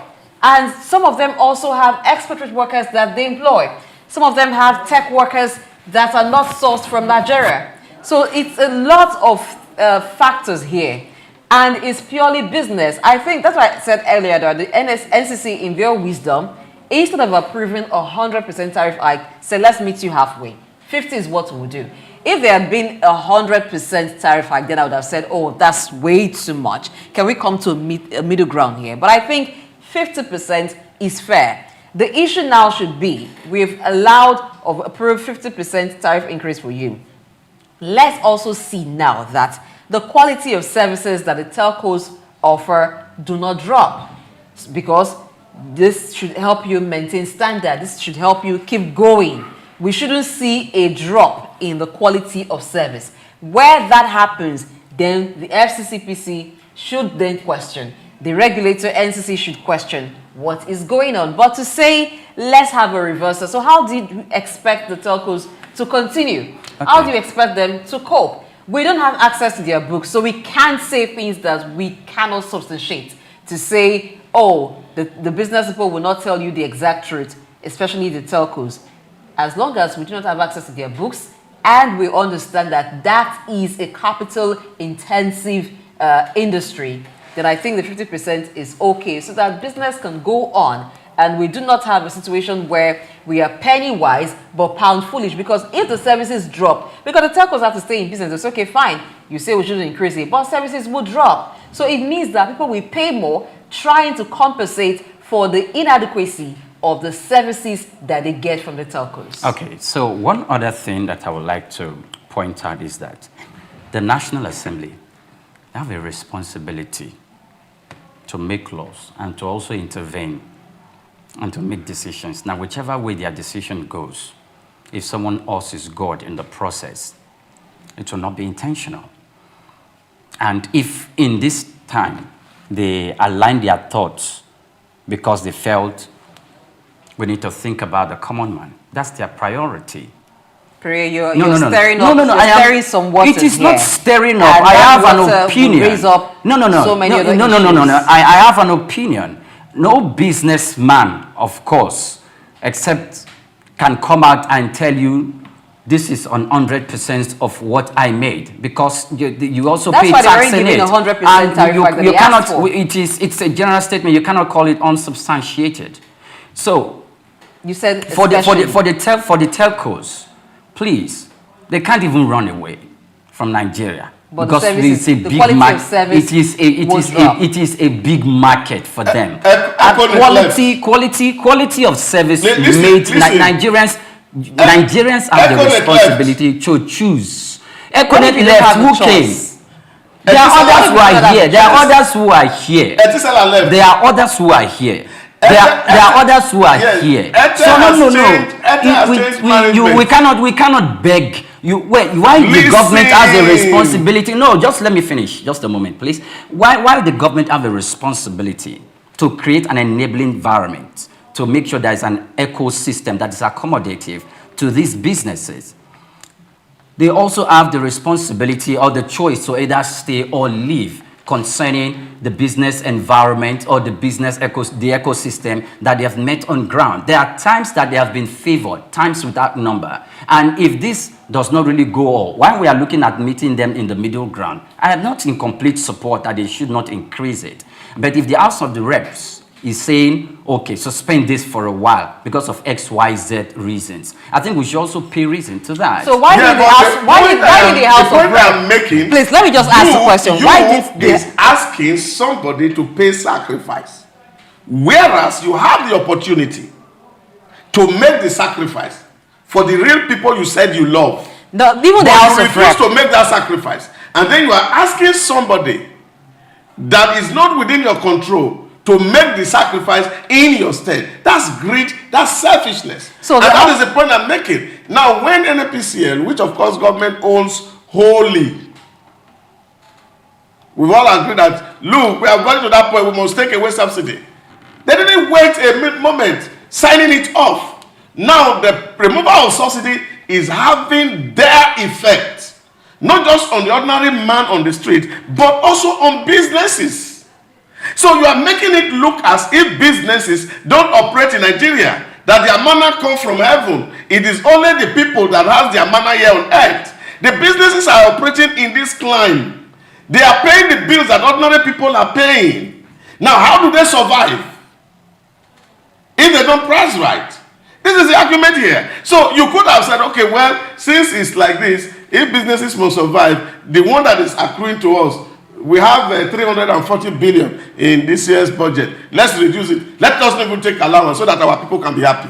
But rather than run down other people's business, you are not just running down the business, but you are creating huge unemployment. I have a friend who won in one of these test schools, and he told me and said, look, I made a mistake for coming into that day. That place is sick. And they're actually very sick. The question I want to ask is this. You're talking about the role of the House of Rep, so they have to speak for the common man. So where was this House of Rep that speaks for the common man when NEC approved electricity tariff? Where were they? When even we've been told now that in a matter of months, there will be another electricity tariff. Does this not affect the common man as well? Okay, so the thing is, whether they make laws or policies that will have a detrimental effect to the life of the common man, does that invalidate the constitutional duties of the House of Representatives? It doesn't. I'm saying that it should not be selective. It should not be selective. Okay, fine, because I think this is equally going to end up in their desk because they are still going to make decisions concerning that. Well, I hope they consider all the sides to it and think of the implications, because if we force the hand of the telcos to say, no way, you're not getting the tariff increase, what do we have to pay at the end of the day for that? Should we be penny wise and pound foolish when the services drop and then you go to the bank or you want to make a transfer? You can't, because the support they're getting is not adequate to facilitate your transaction. I do hope that businesses don't begin to lose millions of money because we have refused to actually take into cognizance the cost of operations of the telcos. Well, it may not be 50%. Maybe they can come to a round table and ask the telcos, is it feasible to do 40%? But I think 30% is way too low. And if the NCC, before the NCC approved, there are certain factors that they may have considered. There are certain information that are available to them that you and I are not predisposed to. So if they had, in their own wisdom, say 100 we cannot approve, 50 is what we approve, then I think it should stay that way. But whatever the House of Rep does, let's consider the far-reaching effect of that decision. It's not to say we consider Nigerians, and Nigerians get to suffer at the end of the day when you make a decision that perhaps we have not considered well. So let's do the right thing. We'll take a break and return to bring you Policy Discuss on the front burners. To stay tuned.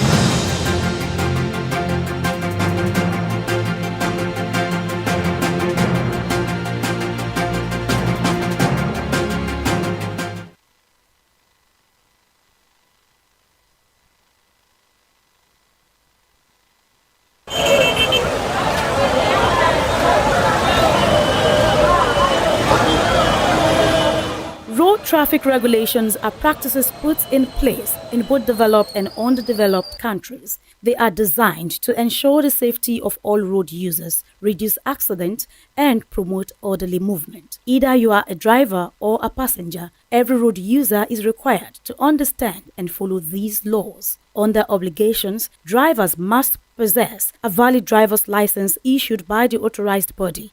In Nigeria, this is the Federal Road Safety Corps, FRSC. Individual, like I've just said, most Nigerians, as we know, celebrate their date of birth. And as such, when you obtain a driver's license, says for 3 years or 5 years, you already know if you do it today, in the next 5 years, when you'll be celebrating your birthday, you are already aware that your license is due for renewal.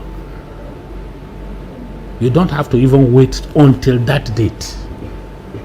By law, a month to that date, you should start processing the renewal of the driver's license. While other countries have their respective designated authorities, vehicles must also be properly registered and insured, with up-to-date documentation readily available when requested by law enforcement officers. Mandatory rules include observing speed limits, which vary depending on the road type. In cities, the limit is 50 km per hour, increasing to 80 km per hour on highways and 100 km per hour on expressways.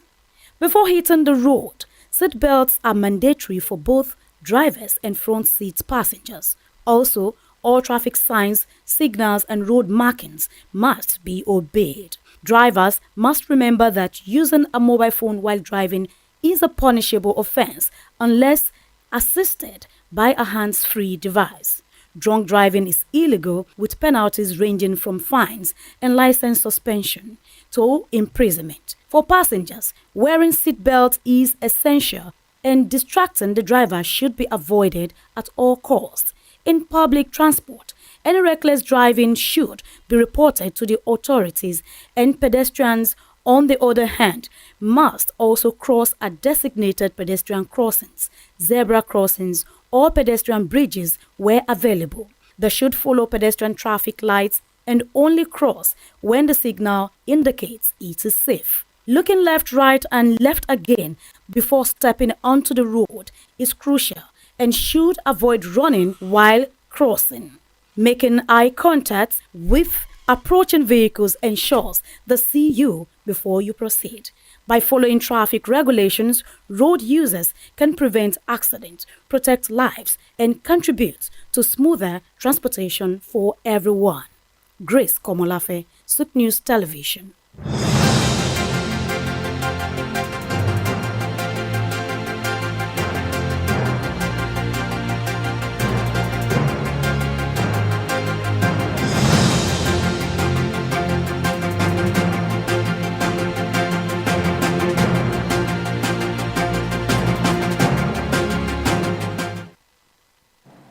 Many thanks for staying tuned to the front burners. It's time for us to bring you policy discourse. Let's look at some policies that needs to be made to enable the economy get better. Now we'll focus on the Nigerian economy. Let's look at what's happening with non-oil exports, as records show that a total of $2.7 billion receipts was made in the first half of 2024. And this was driven by increasing global demand for made-in-Nigeria products. That's good news for local manufacturers when there's a demand for made-in-Nigeria goods. But let's also look at it. What made-in-Nigerian goods, made-in-Nigeria goods are being demanded? How can the prospects of those goods be improved? Are there challenges that some other goods that are not on that list are having? Is there a way to remove those hurdles so that we can have more from the non-oil exports in Nigeria's economy? I still have my co-hosts here with me, Dr. Dausa Samaze and Priya Krumale, and together we would be looking at the issues here. You can be a part of the conversation. Just go to our social media platform or our YouTube channel, #FrontBurners, and let us know what you think about the increase in the contribution of non-oil exports to the Nigerian economy. What are your hopes for the Nigerian economy? What do you think can be done differently to give us a better result? Please go ahead and do that as we kick off the conversation. That's good news, Dr. Dausa, that non-oil export has contributed, for the first quarter of the year 2024, it contributed $2.7 billion to the Nigerian economy. But there are some items that were the real earners when it comes to that. We had sesame seed, we had cocoa beans, and even urea fertilizers as key contributors to the made-in-Nigeria products or produce that were exported and generated a lot of revenue for Nigeria. But Nigerians are very industrious people. We have manufacturers here that are producing a lot. Those who are doing leather works are also contributing greatly because there's a high demand for Nigerian leather and Nigerian leather works. But we have other sectors, we have other manufactured goods here that could get into the foreign markets. What's your take? Well, I think, again, we cannot but say kudos to the initiative of Aliko Dangote in massively investing in that infrastructure in Lagos. And I think we cannot take this away from him, especially the urea export of the fertilizer. For several years, we have been importers, and fertilizer has actually been one of the things that's a key issue in the agricultural sector. And we have seen what that man has done in terms of that investment, that he has been selling fertilizer and shipping them abroad. And I remember at the time that they started operation, they actually said, oh, even the 6-month production was that were already placed on them because there was a market for it. And I think these are, for me, initiatives that government must have to find a way to support people who are doing things locally. And that's just it. Because the contribution would be far more than whatever thing, any other thing had contributed, because we now have the opportunity that he's shipping abroad. And recently, about 3 days ago, we also got the news that jet fuel now is being shipped to Saudi Aramco from Nigeria. Kudos for that excellent businessman who's representing Africa very well. And I think we need more of him who will do business and government create that right environment to do proper business, and then we're going to make so much money. And don't also forget that even our banking institutions are also doing well, because services are also going offshore that is bringing these earnings. Recently, we have few of our banks having to saw the ground in Paris And that's how far we have gone. We are conquering Africa and we are moving into Europe. And I think it's a sign of the very good things that will happen. And we cannot but only be appealing to the government of Nigeria to continue to create that ecosystem for businesses to thrive, because it's just important. Because once we create that enabling environment and we fully digitalized, that people can have access to us at the click of a button, we will do more. And I think it's a good news for all of us that now we are earning more from abroad. But the area of sesame seed, the area of cocoa, the area of cashew nuts, and the area of ginger and the rest of it that we are drying and taking abroad, I think we should also do more to add value to them here in Nigeria before shipping them abroad. It will earn us more money and will be better for us. And whatever that the Bank of Agriculture will need or have to support the farmers of cocoa, the farmers of sesame seed and ginger, and all these other condiments that we are shipping abroad, can do to help those farms. And I think it will be a huge relief for the challenge that the economy currently faces. Great. Of course, agriculture has, since time immemorial, and even before the advent of oil exploration, was the mainstay of the economy. Of course, our leaders and political elites saw oil money and we neglected it. But now it's like we're going back to base. I am not surprised that we are making as much as 2.7 billion or so from non-oil exports. But my concern, yes, we've heard stories that Nigerian goods or local produce are what is in high demand now in the foreign markets, and it will work for our good because of the size of the dollar. When our goods are taken there, most especially if it's not China, because of the currency swap, we'll get more from that. But one area I want the government to put attention is the big companies that are into farming and agriculture in the country. The ones that are into research, for example, the IITA, who are into tropical agricultural products for producing the cash crops, which are in extension the staple food for our country, so that we can feed not only the teeming population in Nigeria and use other bilateral arrangements to extend to African countries and indeed the international market.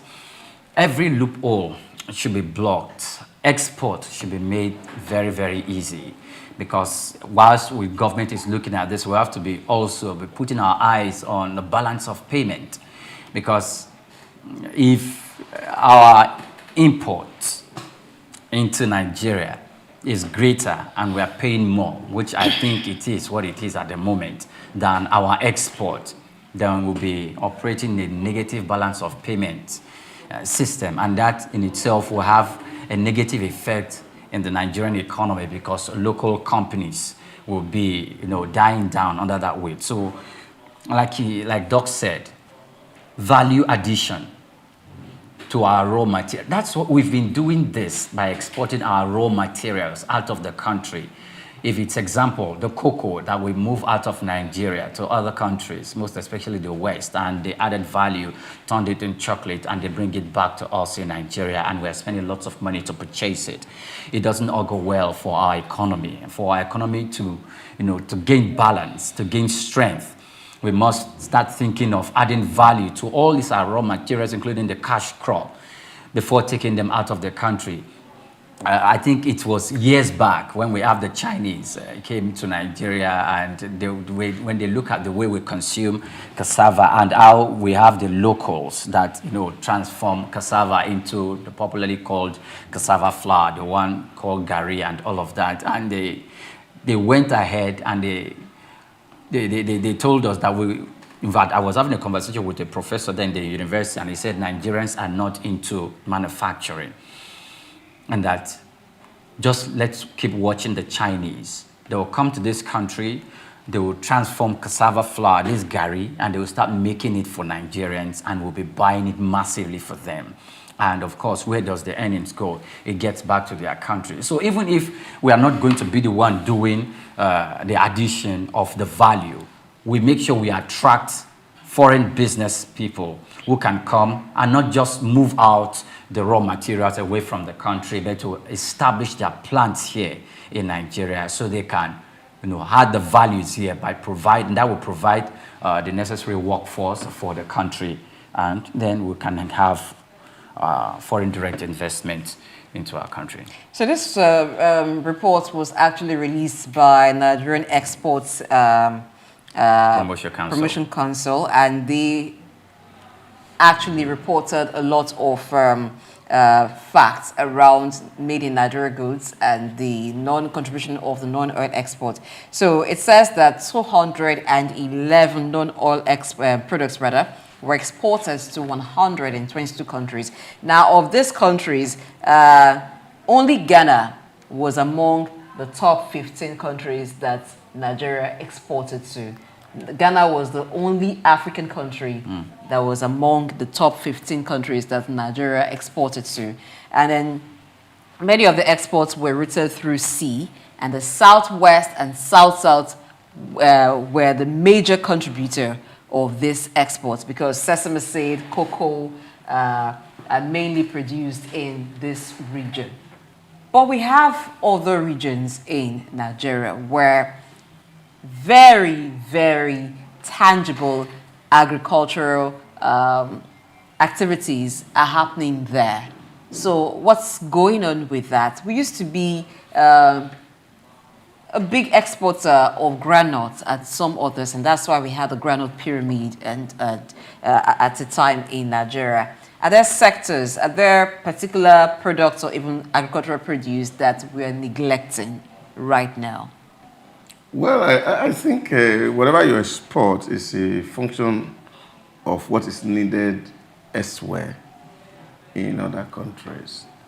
There are a lot of us who travel abroad, and we go abroad and we're actually looking for Nigerian-made food.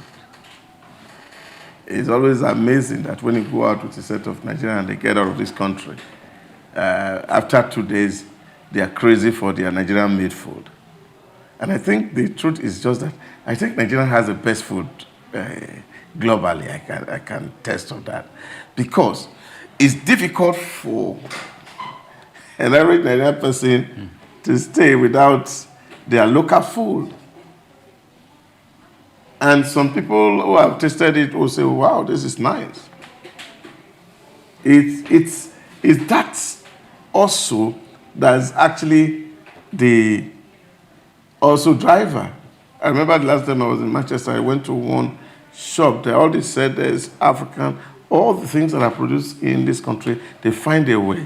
But there are some things that are not finding way in, which of course was one of the things we said the other day, that institutions like NITA should be able to do real good research. Take, for example, aside Brazil, Nigeria is the second largest producer of cassava. And cassava is a big deal. So we need our cassava to enter into the global market. But the only resistance in here is the fact that, of course, it has failed tests severally, because it seemed to have some carcinogenic substance. And yam too had faced some measure of tests.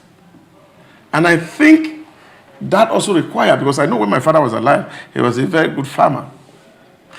He didn't like to use fertilizer because he has this feeling that when he used fertilizer, the yam tuber don't last long. And something must be responsible for that. And that is where we also need to study. Those days when we were growing up, you used to have different kind of fertilizer. But what we have now is one single brand, like a one-size-fits-all kind of fertilizer. So whether you are using it in the north, you are using it in the middle belt, you are using it in the south, or in the mangrove region, it's the same. Because number one, soil tests are not done anymore. That helps you to determine the alkalinity or the acidity of the soil before fertilizers are applied. And those days you have extension service workers who move from place to place to ensure that if you're buying fertilizer, if you're buying the right one that adapts to your soil, was one good initiative which now has gone moribund. And yet we have so many people in the Ministry of Agriculture, but you don't have so many extension workers who get really into the interior to see what kind of fertilizer would this land need, what kind of thing do we take away from it, so that whatever that we are going to produce is good for the health of those who are likely to consume it. These are conversations that we need to have, that our research institution must be at their best, doing everything humanly possible to ensure that what we produce here, we eat it, and they are not destructive to our health, and those who are going to receive it elsewhere is also not destructive to their health. Now, once this is done, a lot can happen. Now, we also had advantage in terms of palm produce in time past. Today now, you discover that Nigerian is producing about 1,400 ton of palm produce, and the actual need is about 2,300,000. So which means there's also a gap in terms of palm oil. So we can't even export it because we don't have enough to satisfy local production. And so we are still spending money to import palm oil to meet up with the demand in the local market. Now, this is an area also that we also would need to focus on. Not just about having palm farms, which of course a lot of people have invested in Nigeria, but the yield is a challenge.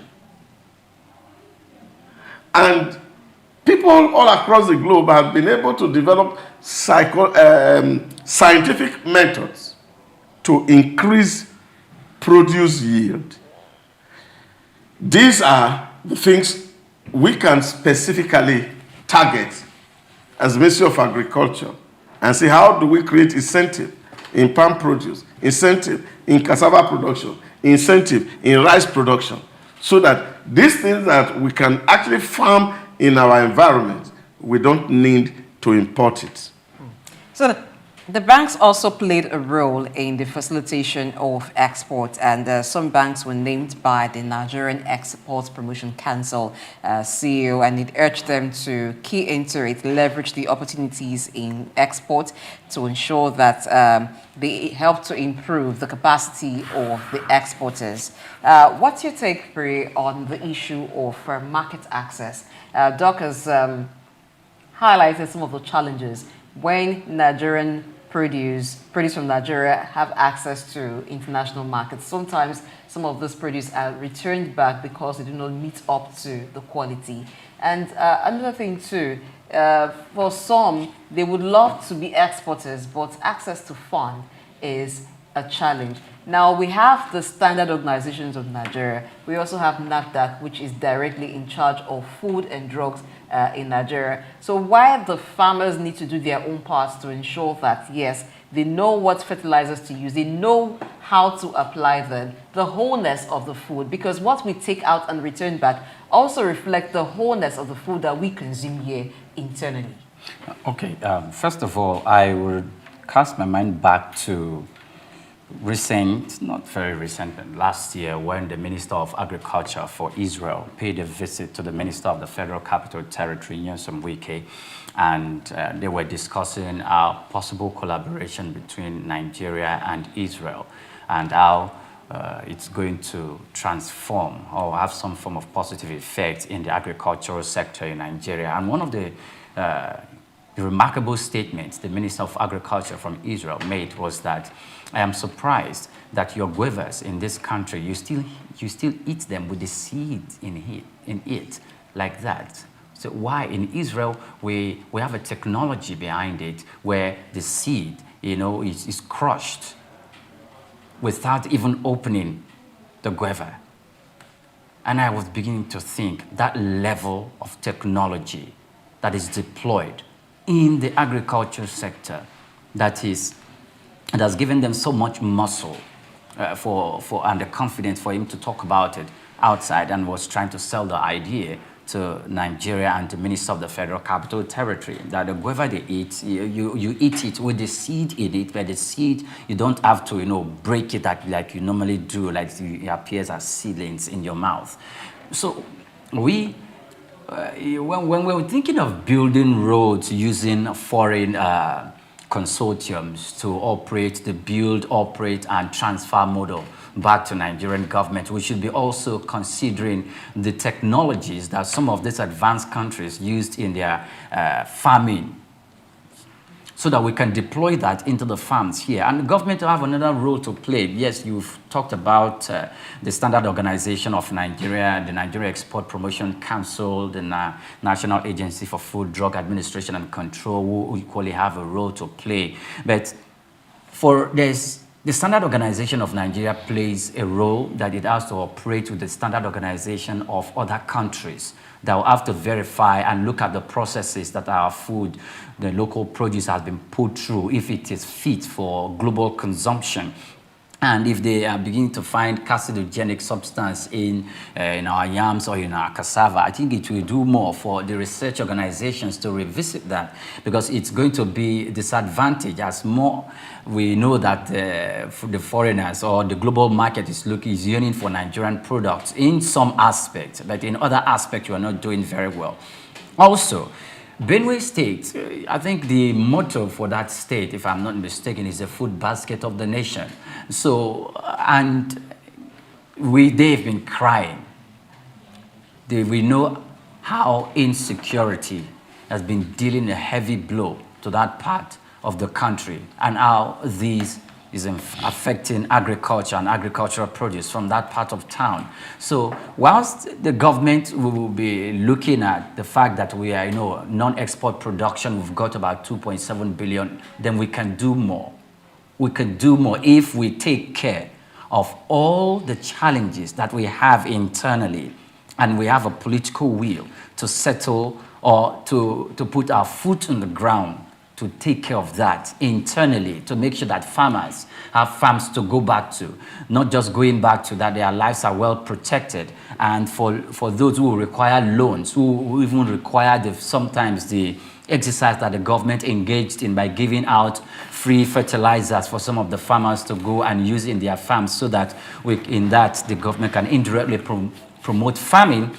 So we have food on our table. They can do that, but not by giving it to white paper farmers, those who just have offices but do not have farms to attend to, but to make sure that those that the government is allocating gets to the main farmers. Then I think we have been making inroads into making our agricultural sector more productive for locally and globally. Let's look at the contribution of regions. So for the first quarter of 2024, where Nigeria recorded a $2.7 billion non-export revenue. So the Southwest and the South-South were the major contributors. But like I posed the question to Doc earlier on, that there are other activities going on in other parts of the country. What else can we concentrate on that we probably have that we've not taken full advantage of, that the world is in need of? How do we encourage the production of such? There is leather production going on in the north and in some other parts of the country, but the problem with hide and skin. Human beings are struggling for the leather to consume, rather the skin to consume as pomo or to eat. And then those who are using the skin of cows and some other animals for production are struggling to have that as raw material. So what else can we do to increase the exports that we make out of Nigeria? Well, I think they also need to be deliberate government policy. The last time I was in Rwanda and I was coming back, and of course that's usual every time. Once you are entering into the airport, everybody come down from the vehicle, all the loops and bags are dropped. Then of course the intelligent dogs are meant to smell all the bags. And I was made to understand that it's not just drugs that they're looking for in those bags. They're also looking for the skin of animals. The skin of? Animals, because it's a contraband for hides and skin to leave Rwanda. When they kill the animal, they remove the hide and skin, leave it. The flesh they can go and sell in other places. But the hides is kept. And because it's one of their major revenue earner, because they're also into leather production. And I think we need to do a lot more in that regard. Because Nigeria eats all the belt, all the leather shoe, all the leather bag in the name of Momo. And really a problem. Because it's your wealth you are eating away. And because we are not really having a specific policy, that was what I was saying on Monday, that the kind of thing I envision is the fact that when you are even setting university up, set it up to meet the need of the environment.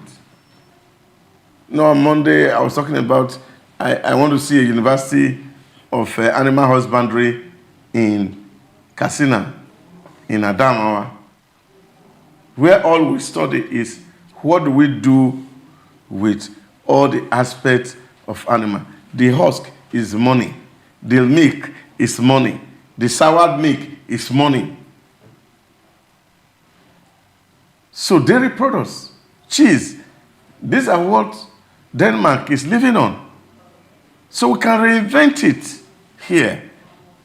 And that's why there must also be a kind of concerted effort to take our brothers who specializes in managing cattle, for example, to train them on the cow value chain.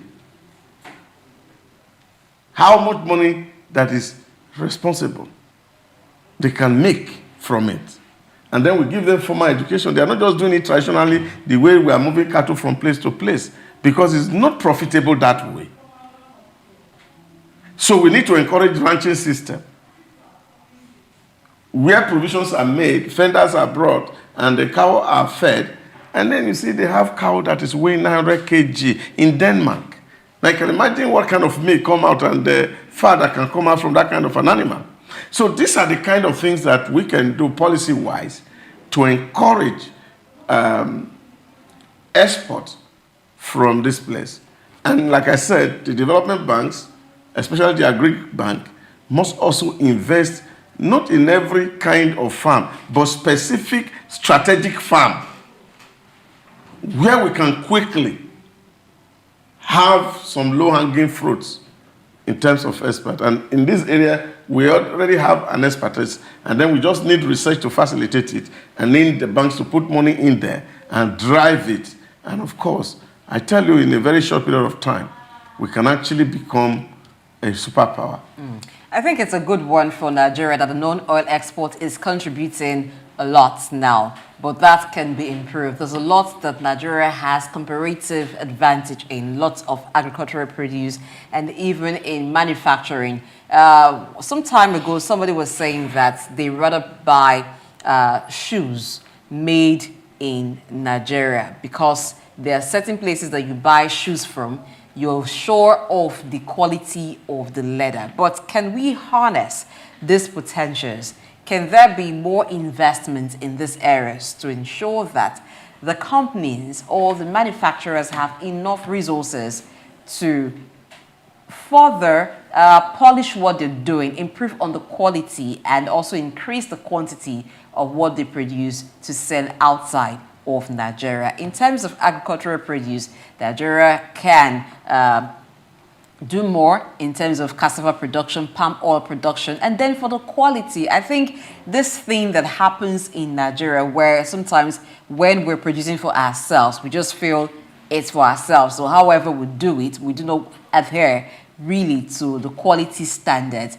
When we take these goods outside of Nigeria, when we take this farm produce outside of Nigeria, then when they are weighed alongside the, based on the standard that that country has set, it falls short. It's an eye-opener to the fact that some of the produce that we even consume in Nigeria may not be as wholesome as they can be, but they can be because they are natural produce. So more attention needs to be paid to how we grow our crops, how we process them, how we preserve them. Palm oil, for instance, you're buying palm oil from the market and you're not very sure if what you're buying is totally palm oil or there is a part of it that is palm oil mixed with some other ingredients that you do not even know of. So more needs to be done. We need to pay attention to quality because when we consume our own goods, when we consume our own produce and we spread the word about it, that way it will call the attention of more persons to it because some people would rather buy some of this agricultural produce from neighboring countries. They'd rather buy some of this products from other countries. So if we have the potential, we should put in all that is necessary to ensure that when this produce gets outside of Nigeria, they are appreciated and there is more demand. While the government should also, when thinking of empowerment programs, when thinking of social investment scheme, there are people that can be trained on certain aspects of production from other regions of the country so that together we can grow Nigerian exports and bridge that trade deficit to be a good one for us at the end of the day. We'll take a break. When we return, it will be time for us to talk insurance. Even those who are in the agricultural sector, the farmers, the business people, you and I, we need some form of insurance. Please stay.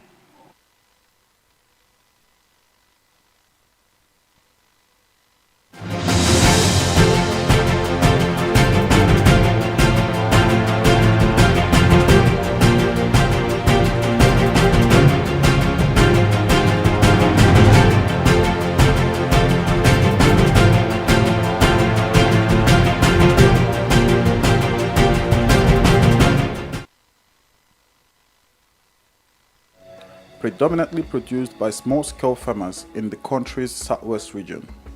Historically, cocoa served as a major source of foreign earnings until the 1970s, when the discovery of petroleum shifted the focus away from agriculture. Despite various challenges from its introduction in 1807 to the present, efforts by successive governments and the resilience of cocoa farmers have sustained its production. To better optimize productivity and ensure fair prices for farmers and high economic returns for the government, the Cocoa Marketing Board (CMB) was established in 1947. However, the goal was not totally achieved as pricing policy weren't favorable, discouraging farmers from producing export crops, and that eventually led to the board's abolition in 1986. This resulted in reduced yields and lower quality cocoa beans. Meanwhile, the millennium era witnessed a shift in farmers' focus towards more economically viable crops like oil palm due to the high cost and intensive care required for cocoa production. Cocoa production faces several obstacles including limited access to fertilizers, unfavorable climate conditions, pest infestation, poor infrastructure, and land shortages. Also, herders' attacks on farmers have deterred farmers from expanding their farmlands. According to research, despite challenges, cocoa production has empowered many farmers and more stakeholders in the value chain, improving their living standards, enabling them to provide education for their children, cover medical expenses, and build better homes. Concerning the future of cocoa farming in Nigeria, there are mixed opinions among farmers. Some are hopeful that government's reinvestment in addressing current challenges can revive the sector's past success, Others are pessimistic due to the persistent issues and the trend of farmers shifting to other crops. Regardless, hope remains for the sector.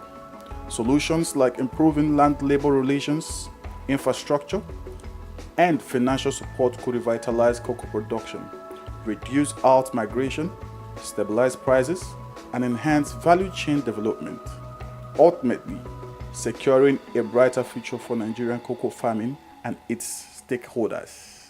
Ojai Michael, reporting for Souq News. Palm oil has long been a vital component of Nigeria's agricultural heritage, with roots tracing back to pre-colonial times. Originally serving local needs, its importance has grown exponentially, propelling Nigeria into a prominent global producer. Spread across regions like Edo, Delta, Cross River and Ondo states, the country boasts extensive plantations and advanced processing capabilities. It takes about 4 years for oil palms to produce fruit, suitable for harvest.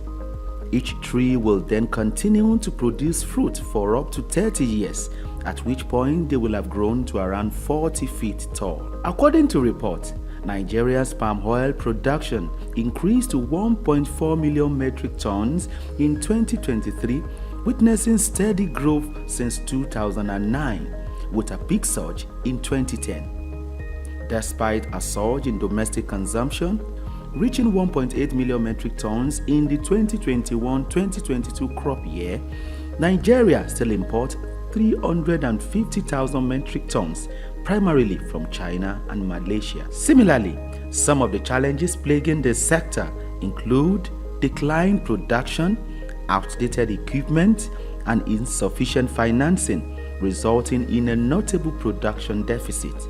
To address these challenges, government intervention is imperative, necessitating increased funding, favorable policies, and enhanced environmental protection measures. Furthermore, Nigeria and other African countries must move away from the local way of producing palm oil to a more mechanized method for effective and efficient production. Additionally, fostering collaborations among farmers, processors, marketers or consumers, and equipment fabricators is vital for sustainable production and value chain development.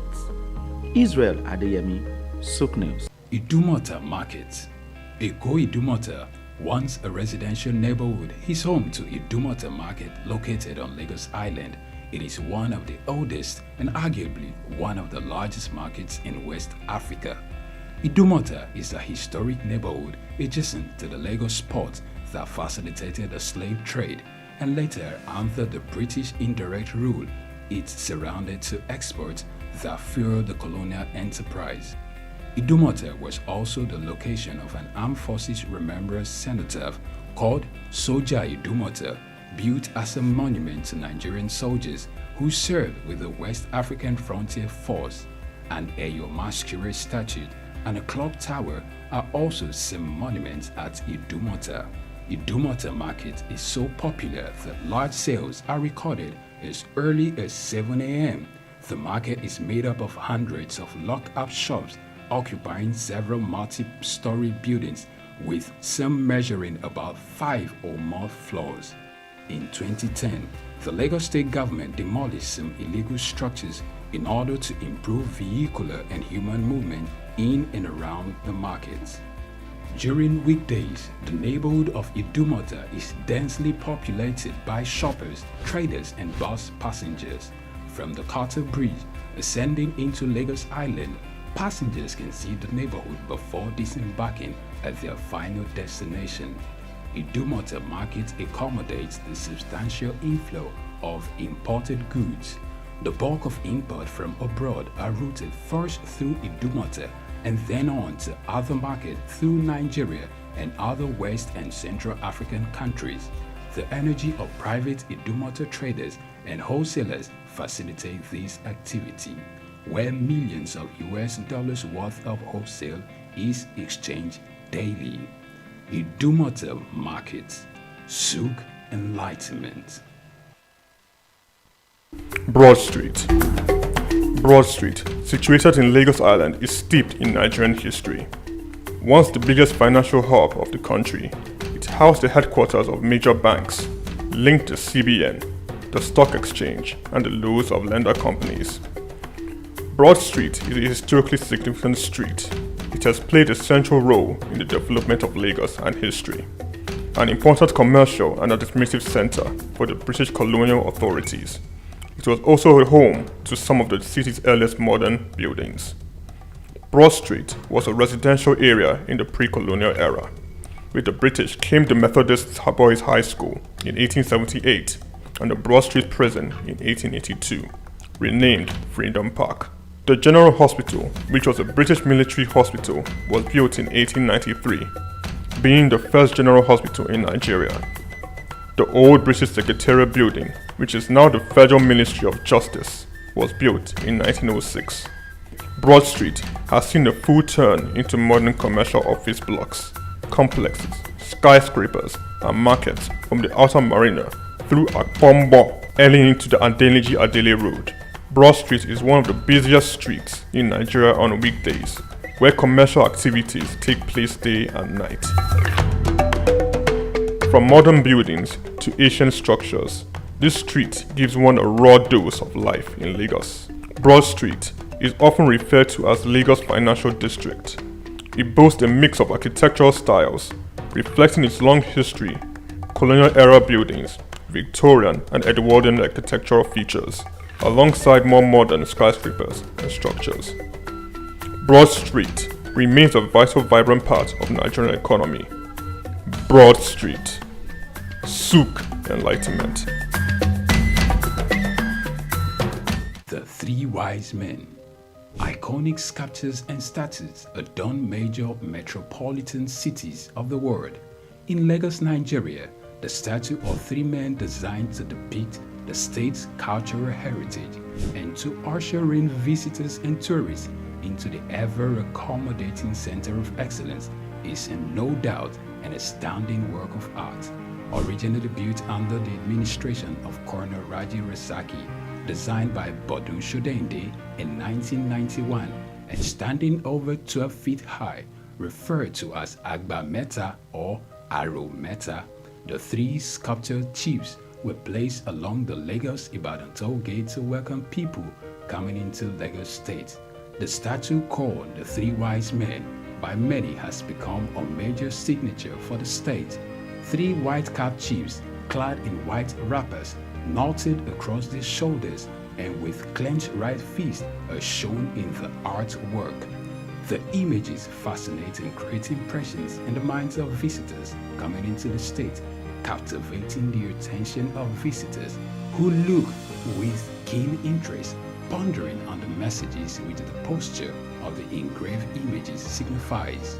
The Three Wise Men has been relocated thrice from its original position at Ojodu Berger end of Lagos-Ibadan Expressway to Magodo area before its final relocation to its present site at Olowopopo Drive. The sculpture has suffered severe damages over the years and renovated. Bodun Shodende, through this sculpture, depicted the highest honor that can be.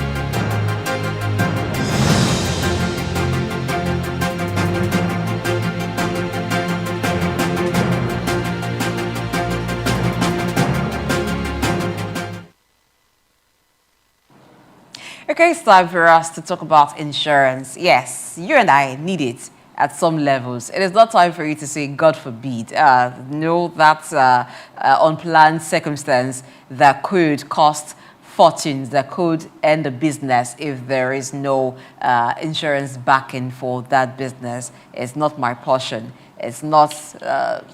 Then you could ask, whose portion is it? So because we do not know what could happen tomorrow, there is a need to ensure today a business, even a life, ahead of unforeseen circumstances.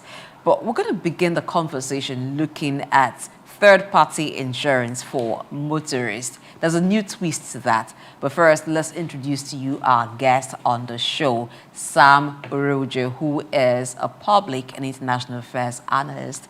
Good morning, sir. Welcome to the Front Burners. Good morning, Blessing. My pleasure to be here. All right, if we look at insurance, and sometimes some people don't think of it as it's their portion or they will ever have need for insurance, because down here in Nigeria, in Africa, we're very religious, and people want to tell you they hope in God and then they hope for things not to go bad. But sometimes unforeseen circumstances happen to individuals, to businesses, to properties. Let's even take it from there. The aversion to signing up for insurance policies. I think there are two perspectives to that issue. If you look at the insurance market in Nigeria in particular, when the insurance evolved from 1945, when the first Third-Party Motor Insurance Act was introduced, you had what you call sales agents who were moving door to door to sell insurance policy to the insuring public. When there was a need for a claim, most of those claims were not derived. So the apathy to insurance became a major problem. So it's not a cultural issue. There was a disconnect between the insurance public and those who were marketing insurance in the early 50s to 60s and to a late part of 70s, where you now have a need to make a claim. The premium were not paid to this insurance company, so you could not consummate a claim. Then the apathy to insurance began in that trajectory where people no longer believe in insurance. But a lot of changes has occurred over a period of time. The National Insurance Commission has put in place some enlightenment policy to educate the public in terms of insurance. But what is critical in terms of the third party is a compulsory insurance that every motorist must take. It's compulsory, so it's not an option. Yeah, but before we get to the nitty-gritty of the rules that governs the third-party insurance in Nigeria, now, can you also help us educate our listener? Who is a third party? A third party is everybody that have a vehicle that is on the road in Nigeria. Therefore, by the Insurance Act of 1945, which was just recently reviewed in 2023, which takes effect from January 1st, 2023. Once you have a vehicle, then you have to take that insurance, and the insurance has three major elements. A damage to a third-party vehicle. So if, for example, I have an accident with Blessing's vehicle, there's an obligation to pay for the damage to that vehicle. Then if it's the human injury or death, you pay. Then if it's goods that are conveyed, then you pay for those elements. So, okay. And you have a cover of about 3 million that you need to for the third-party element. And if it's commercial, you have 5 million in terms of cover. Then in terms of the premium element, for third-party is 15,000. Then for commercial vehicle, articulated trucks and other, 20,000 naira. And these are compulsory. Now we have cases in Nigeria where you see road users engage themselves in fisticuffs over damage. I remember that popular song, "You Don't Hit My Car." Yes, by Tetwila. And you see, those kind of things create some problems on the road. And of course, you see, these vehicles had third party. Is it ignorance that is making them to fight, that they are supposed to understand that if somebody had damaged my vehicle, and for the fact that he committed a crime and he has a third-party insurance, that the insurance company is supposed to pay me whose vehicle is damaged. And in some cases, you also see where accidents happen. And of course, you see people are injured inside the vehicle. And the owner of the vehicle is forced sometimes by jungle justice to take the people that are wounded to the hospital. And the cost is borne by the motorists. So is it that there is no sufficient enlightenment for people to understand what this third-party insurance is, or there's a deliberate attempt by the insuring company to make sure that the public do not really understand what it is meant for? Because for every motor user, a third-party insurance, because the law obligated it, is like a kind of a punishment. No, I don't think so. Essentially, like you said in your question, I think essentially it has to do with a lack of education of the insuring public, that the third-party insurance covers them essentially to deal with the damage to the third-party vehicle, if it's injury, bodily damage, or even in case of death, and the goods that are being conveyed. But the point here is that when you take a policy, and this is a challenge in the Nigerian space, where people take a policy and they don't go through the policy itself. At the back of every policy, all the elements of the policy are stated in the back of the policy, but people just do that, looking at it as an obligation to just take a third party without knowing the benefits. So I don't work for an insurance company, but I'm not absolving the insurance company. More often than not, people do not know how to demand their right in terms of the third-party claim. So we need more education, particularly from the National Insurance Commission, to educate the public that for third party, you should meet your insurance company to make claims, or a third-party claim, essentially. Number two, there are elements for you to consummate your claim. That's what you call a loss adjuster. So when you report a case of a damage to a third party, you're supposed to inform your insurance company, and the insurance company was supposed to send a loss adjuster who determine the damage to the third party before a process of claim is made. So, but more often than not, people don't want to go through the rigor, not necessarily rigor, because if you go to a typical insurance company dashboard, those who have an online services, you have a form to institute your claim, and you need all the step-by-step processes, which does not take more than 3 days. And once you meet all the requirements in terms of what you need to get the third party, you get that claim.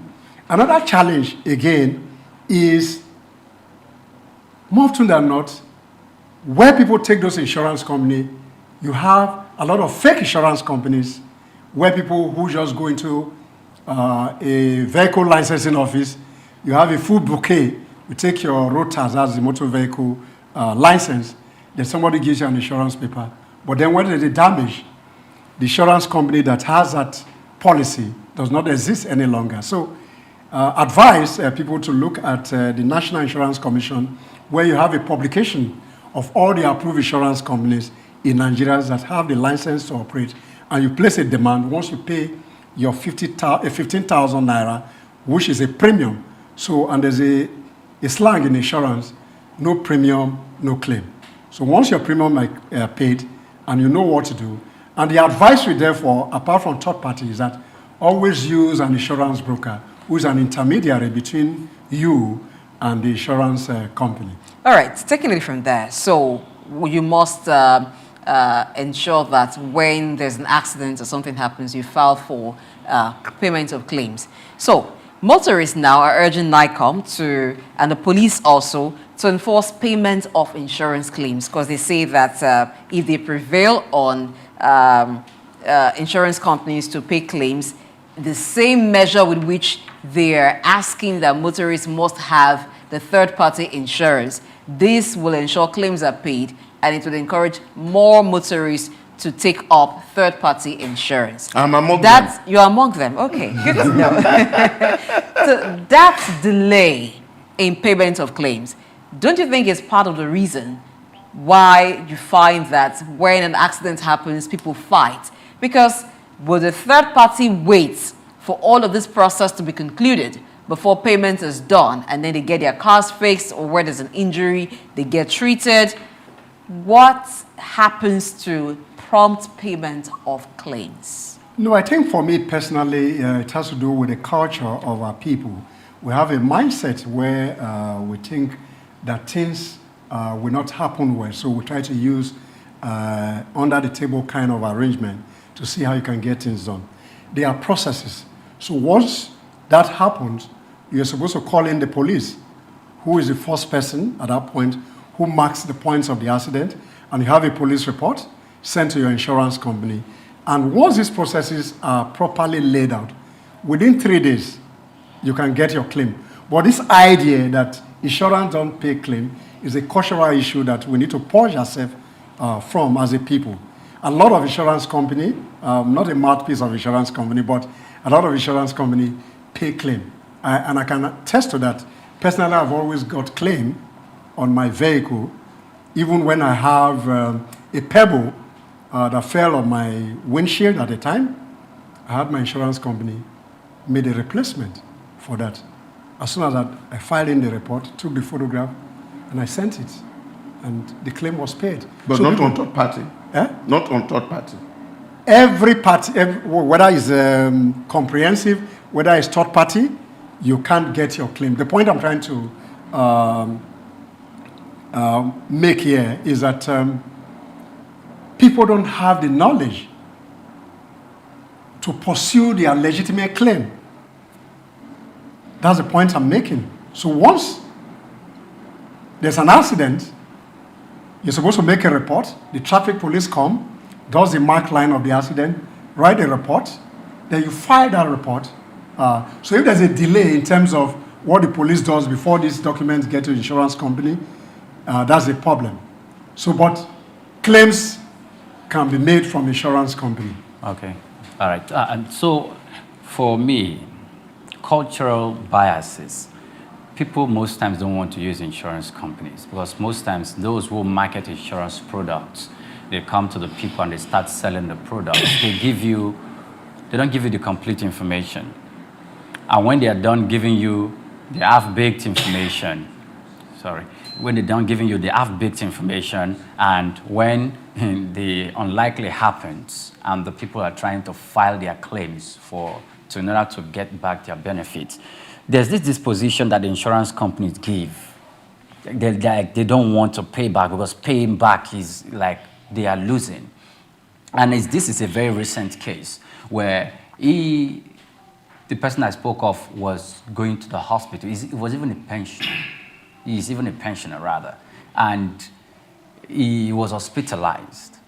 He took pictures while in bed, took the doctor's report, all those required information to file a claim for returns from the insurance company. And as we speak, he hasn't gotten that. And as part of the insurance, he has that. The insurance company had that provide part payment for the treatment because the insurance policy that he is into is that they don't fund, there are some ailments that they will not fund the complete amount of money that is required to pay. They're just going to fund either a quarter or a half of it. But till as we speak, he hasn't got that money. So my question is, is there a regulatory body that monitors the activities of insurance companies, that people like this can take the matters of insurance companies' misbehavior or misdemeanor to, so they can get reprieve? Yeah, the National Insurance Commission is a regulatory body that regulates insurance practice in Nigeria. So there's a regulatory body that deals with that. But again, like we mentioned earlier, the key is education. Again, I say that I'm not speaking for insurance companies because I'm not their publicist. But the point here is that most Nigerians take policies without reading the policy document. Like I mentioned, beyond third party, every insurance policy document has all the elements at the back of that policy document. So more often than not, people don't read those documents. Therefore, when there's a need for a claim, there are what you call extension. For example, if you insure an item, maybe for fire, you need to make an extension of a possible insurance coming from the next building. Then you put a small percentage on that. But then if you don't look at the policy framework and a claim comes and you are not covered with the claim that you are demanding, like you mentioned, maybe the claim just take element to fit hospital bill for X amount of days, and it doesn't cover a major ailment, which is already stated in that policy document. So the point being made here is that the insuring public must look at every insurance document that they sign into. If they don't, they can give it to their lawyer, give it to their insurance consultant to study those documents, to know the elements that are within the claim and the elements that are not within the claim. So that when you put up a claim, you don't get disappointed that the insurance company don't want to pay. Yeah, but you see, there's also a situation where people are also thinking that there seems to be a deliberate attempt by the insurance companies to take advantage of the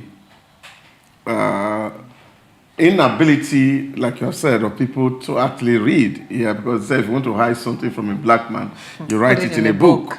Now, and they know that our public are not reading. But when they are selling life to you, they come to tell you and say, you see, you are buying life insurance in case you die, your children will collect. Yes. If they are selling comprehensive to you, they tell you that, oh, if you buy this insurance, if your motor burn, insurance will replace Buy it. another one. All my life driving, I have never seen where they have educated people who procure third-party insurance that, oh, we are taking this.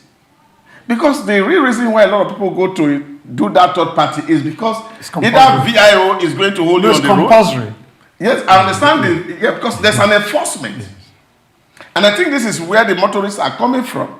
Now, if you can make it compulsory that we have to pay deliberately, is it also not nice for there to be an obligation on the insuring third-party insurance companies to enlighten anybody who is taking that insurance to say, this is the benefits that accrue to you if you do this thing. So that people are not taking it like a punitive measure, but they look at it as a reprieve for themselves.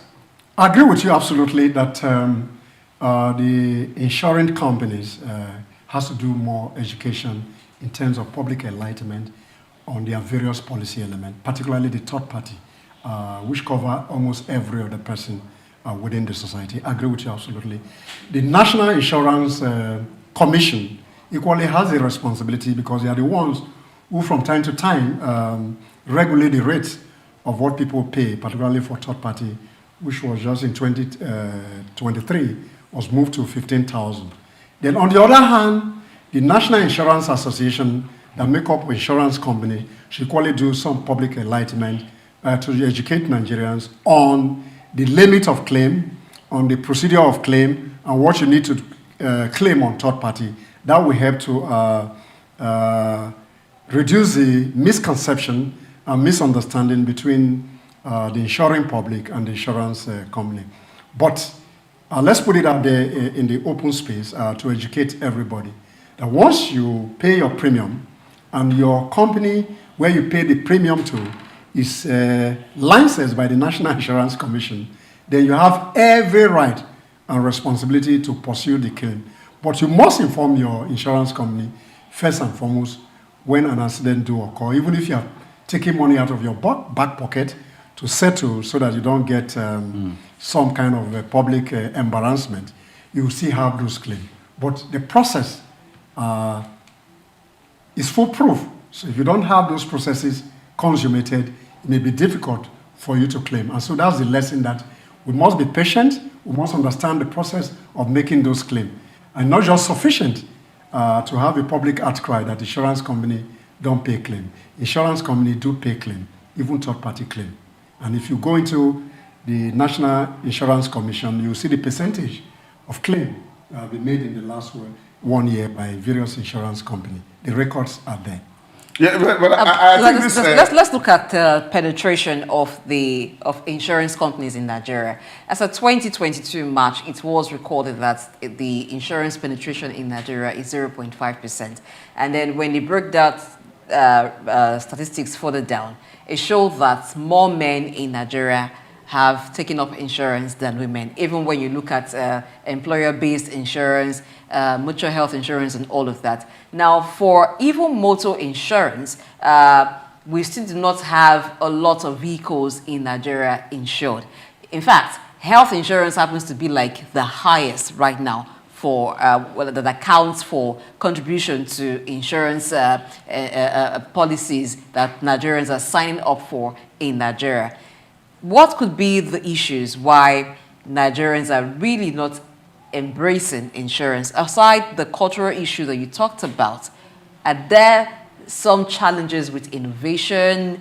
What else can the insurance companies do to have more people come on board? So this 0.5%, which happens to be about the lowest in Africa, can improve.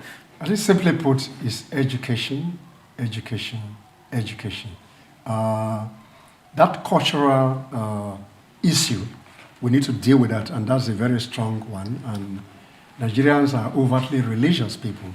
So when you talk about insurance, it's like you are preaching something that people will suffer from if they insure themselves, their property, and some other item.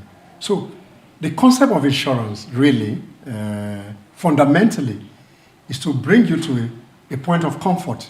You're not supposed to make profit. So if you suffer a loss, the insurance companies will bring you to a place of comfort where the loss you suffer cannot negatively impact you as an individual, as your business.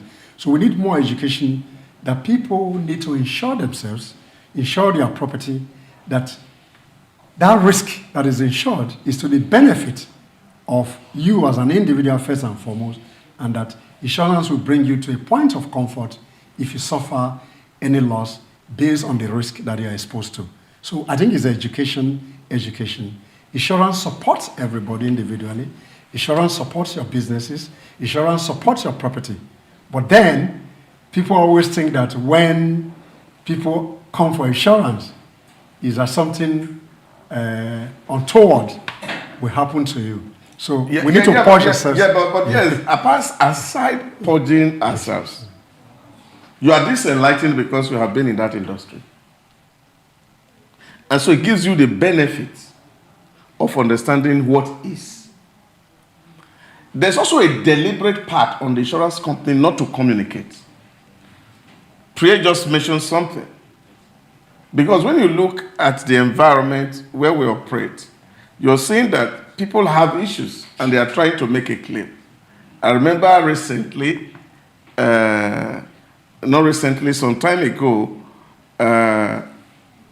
we had an insurance and the guy who was the broker, because the brokers are also all over the place looking for business, and said, oh, you need to give this your generator comprehensive insurance.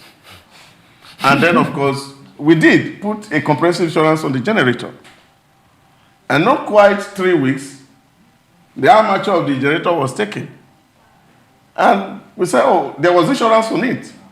Only for the guy to come back and say that the comprehensive did not cover that one. And so we could not get a claim. Now, there's all these kind of experiences that Nigerians are having. It's not really cultural matter that people don't want to die, because it's not only about death, it's all about property. That you are making it, like they say in my village, the food that you don't want to give to a lame person, you put it on the hanger. That is the way the insurance here seems to be wired. That there is this deliberate attempt to avoid payment of claim outside the cultural issues that we're talking about. To answer your question in specific term, I will look at it from two perspectives.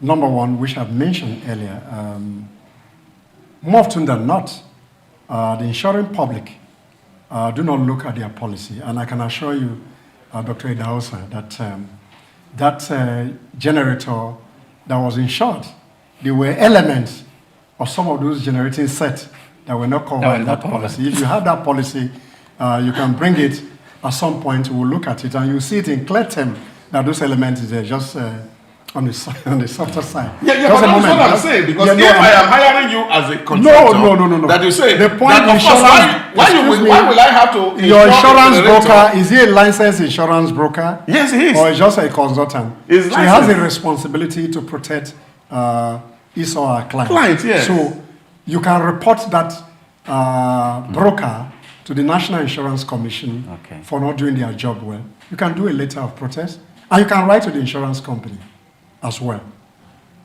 It's not late.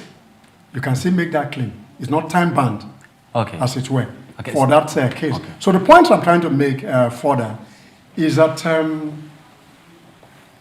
while wanting to insure, with the perception that we have with the insurance company, we already have a mindset that the insuring company do not want to pay claim. Therefore, we don't even bother to take a step to see what these policies are about. What kind of insurance brokerage firm are you deploying to help you do that insurance? But then beyond even using an insurance broker, once the elements that we mentioned earlier are carefully studied and look at all the elements, you can get a little forward to say, please, I want to cover SY. So the charges are minimal, just small extension that will not meaningfully affect the premium that you want to pay at the end of the day. So like we said earlier, we need more education, and this kind of opportunity to talk about insurance will help a lot of people, particularly the insuring public, to understand their rules and obligation as well. Right. So, but if you don't understand those obligations, when you go back to the insurance company, you always come with this negative perception that you are not paid, because there's no full proof in terms of what you want to claim as well. You have to have that process to put a claim across. So let me ask, I think most I've seen creators, and recently I've seen that insurance companies have become more innovative. But let's assume, even if it's a third-party insurance, you don't get to hit anyone's car, and nobody actually hits your car, and you've been paying that since thy kingdom come.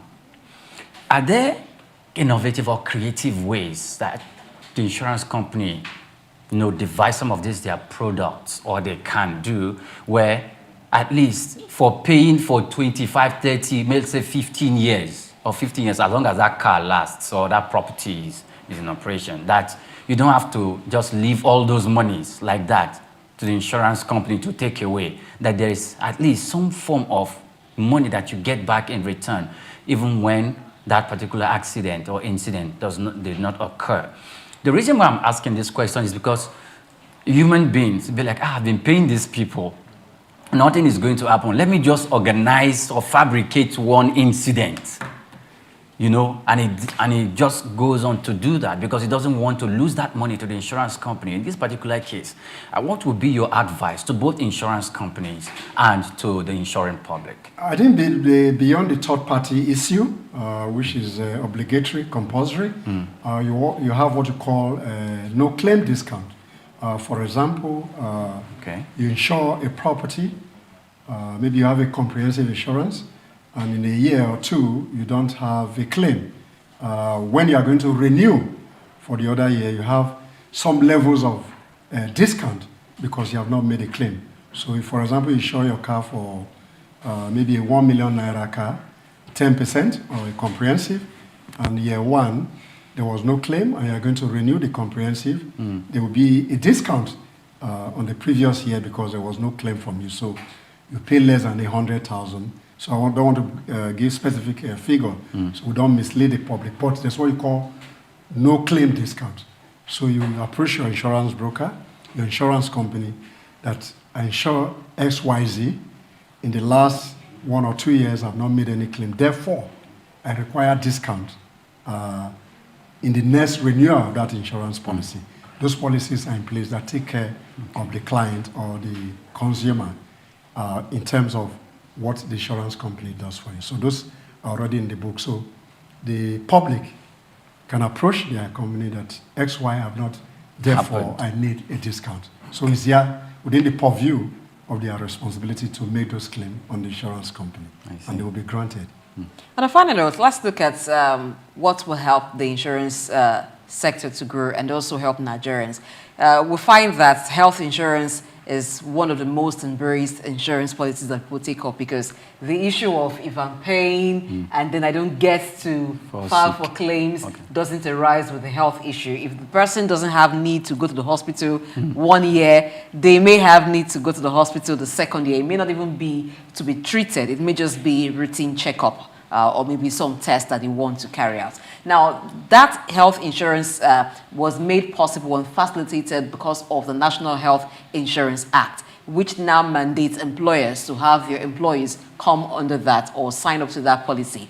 For the third-party insurance, it is a requirement, so motorists do not really have a choice, except those who are able to maneuver and just maybe by chance they've been escaping the authorities that check for that. But for other types of insurance, do we need policies to encourage people, or strictly is a matter of innovation? If the product is appealing to the markets, then they would actually take it up. I think the point here generally is that a lot of Nigerians has limited knowledge about insurance. There are a lot of policy framework within the insurance sector. Those who operate within those sectors knows how to assess those insurance companies. So that's why you have called marine and cargo insurance. There's no way you can do those kind of business without securing. You have good in transit insurance. There's no way you transport major goods from one point to another point without insuring those goods. But for the health insurance that you talk about, in spite of the remarkable, it's marginal increase in terms of the figure, Nigeria remains still the lowest in the world in terms of access to health insurance. So we need to educate companies, individuals to subscribe to that. Anyway, like you said in your question, the concept of insurance is actually based on that principle. It's not everybody that is insured that will use that premium. So some people will use it more. Some people may not use it. And at the end of the day, it levels itself out, particularly for the health insurance. So the company registers 10 people, a enrollee in a year. If you let 2 people go to the hospital, and that 2 people will wipe out the amount that has been paid even for 10 staff. It's not everybody that will come there. And that's the principle generally in insurance across the globe. Not everybody that pays that premium may have a need to make a claim. Therefore, at the end of the day, somebody will make a claim that will wipe out almost all the premium. So that is the risk element that we'll talk about. But in spite of that, we need to patronize insurance company, whether life, non-life, general, cargo, marine, whatever, property, house owner, householder, whatever kind of insurance. I think it's something that we should embrace to help the system. Because we're talking about third party, and I don't want to get into other form of insurance. So I'm particularly very interested in this third party stuff. Now, because like I read here, and it says, our third party motor insurance covers accidental damage caused by your vehicle or for another person's vehicle or property. Now, absolutely. What if the accident is caused by reckless driving? Would the insurance company accept liability? The point here, I spoke to those issues, but now you are going into specific demand. I talked about 2 elements before the insurance can make the claim. You need a police report that highlights in this incident, a traffic police officer. Then you need an independent loss adjuster appointed by the insurance company who understand the nitty-gritty of the engineering of accident, who now write a report.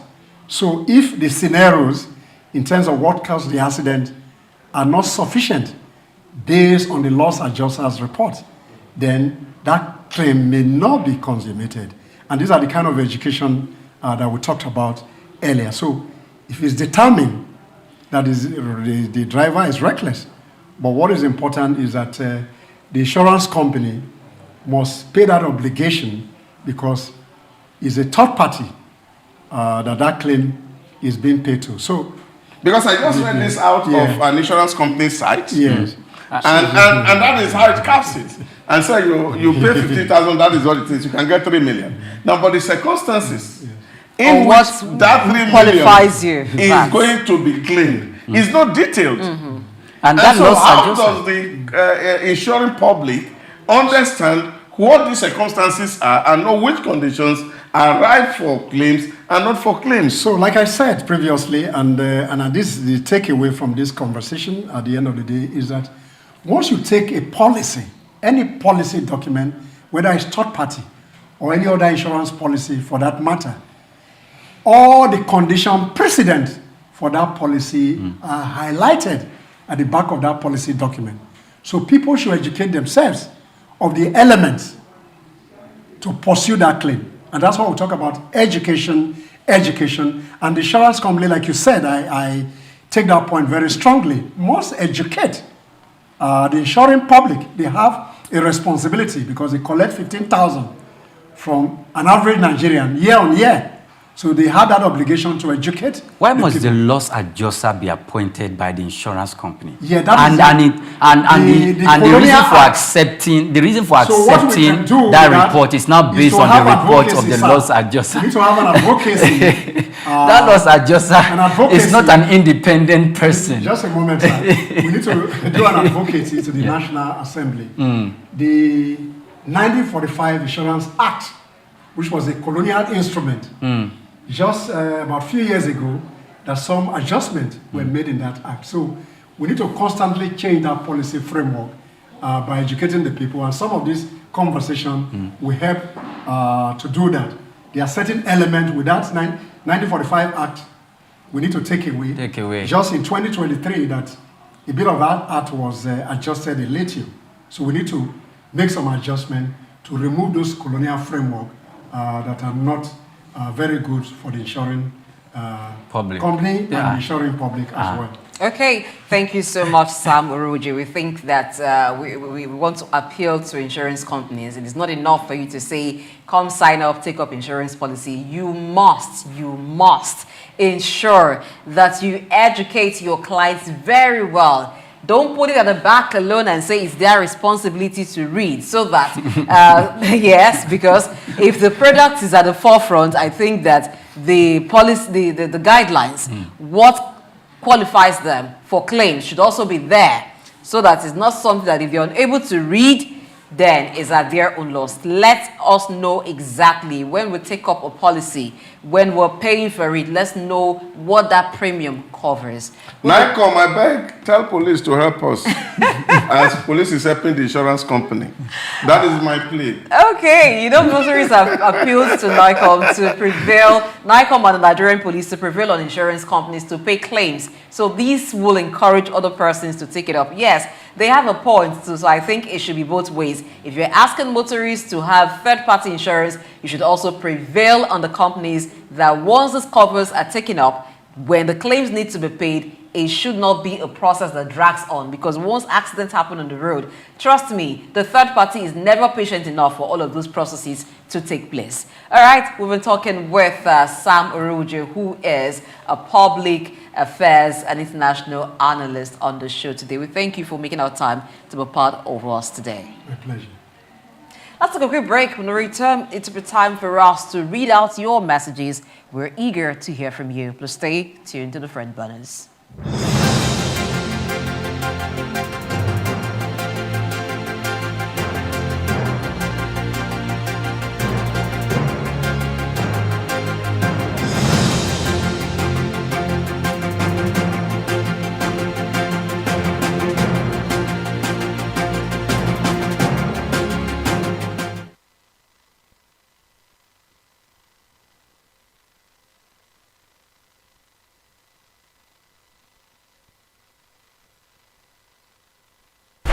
To driving sustainable growth and development across Africa through innovative training and research. Our mission, empowering leaders, policymakers, and professionals with the tools they need to create lasting change. With customized training, dynamic research programs, and study exchanges on leadership, management, and other critical development topics, ADSC offers a platform for exchanging cutting-edge ideas and global best practices. We provide comprehensive services in research and consultancy, capacity building and training, education programs, publishing and knowledge sharing. Our esteemed faculty, composed of seasoned experts and researchers, ensures a learning experience that is insightful and practical.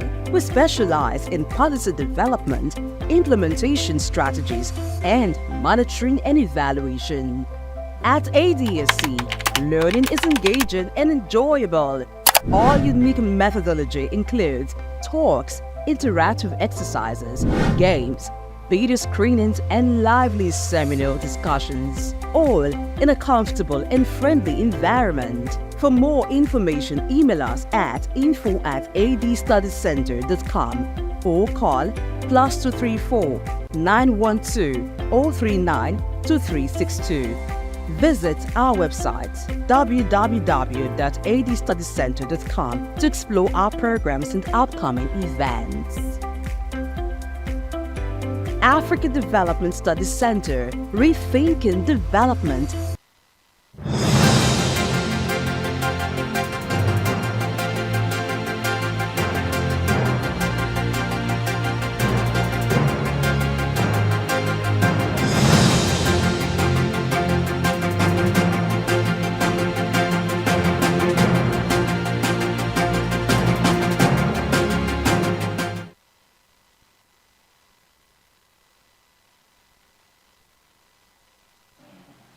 All right, it's time for us to know what you think. What's your perspective on the issues discussed today on the front burners? Lots of issues have been treated here on this table.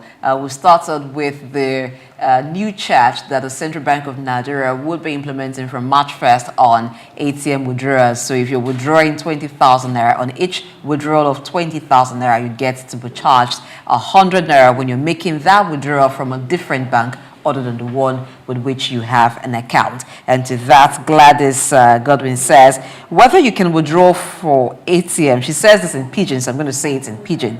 Whether you want withdraw for ATM or you use POS terminal, getting cash, don't they pricey for Nigeria?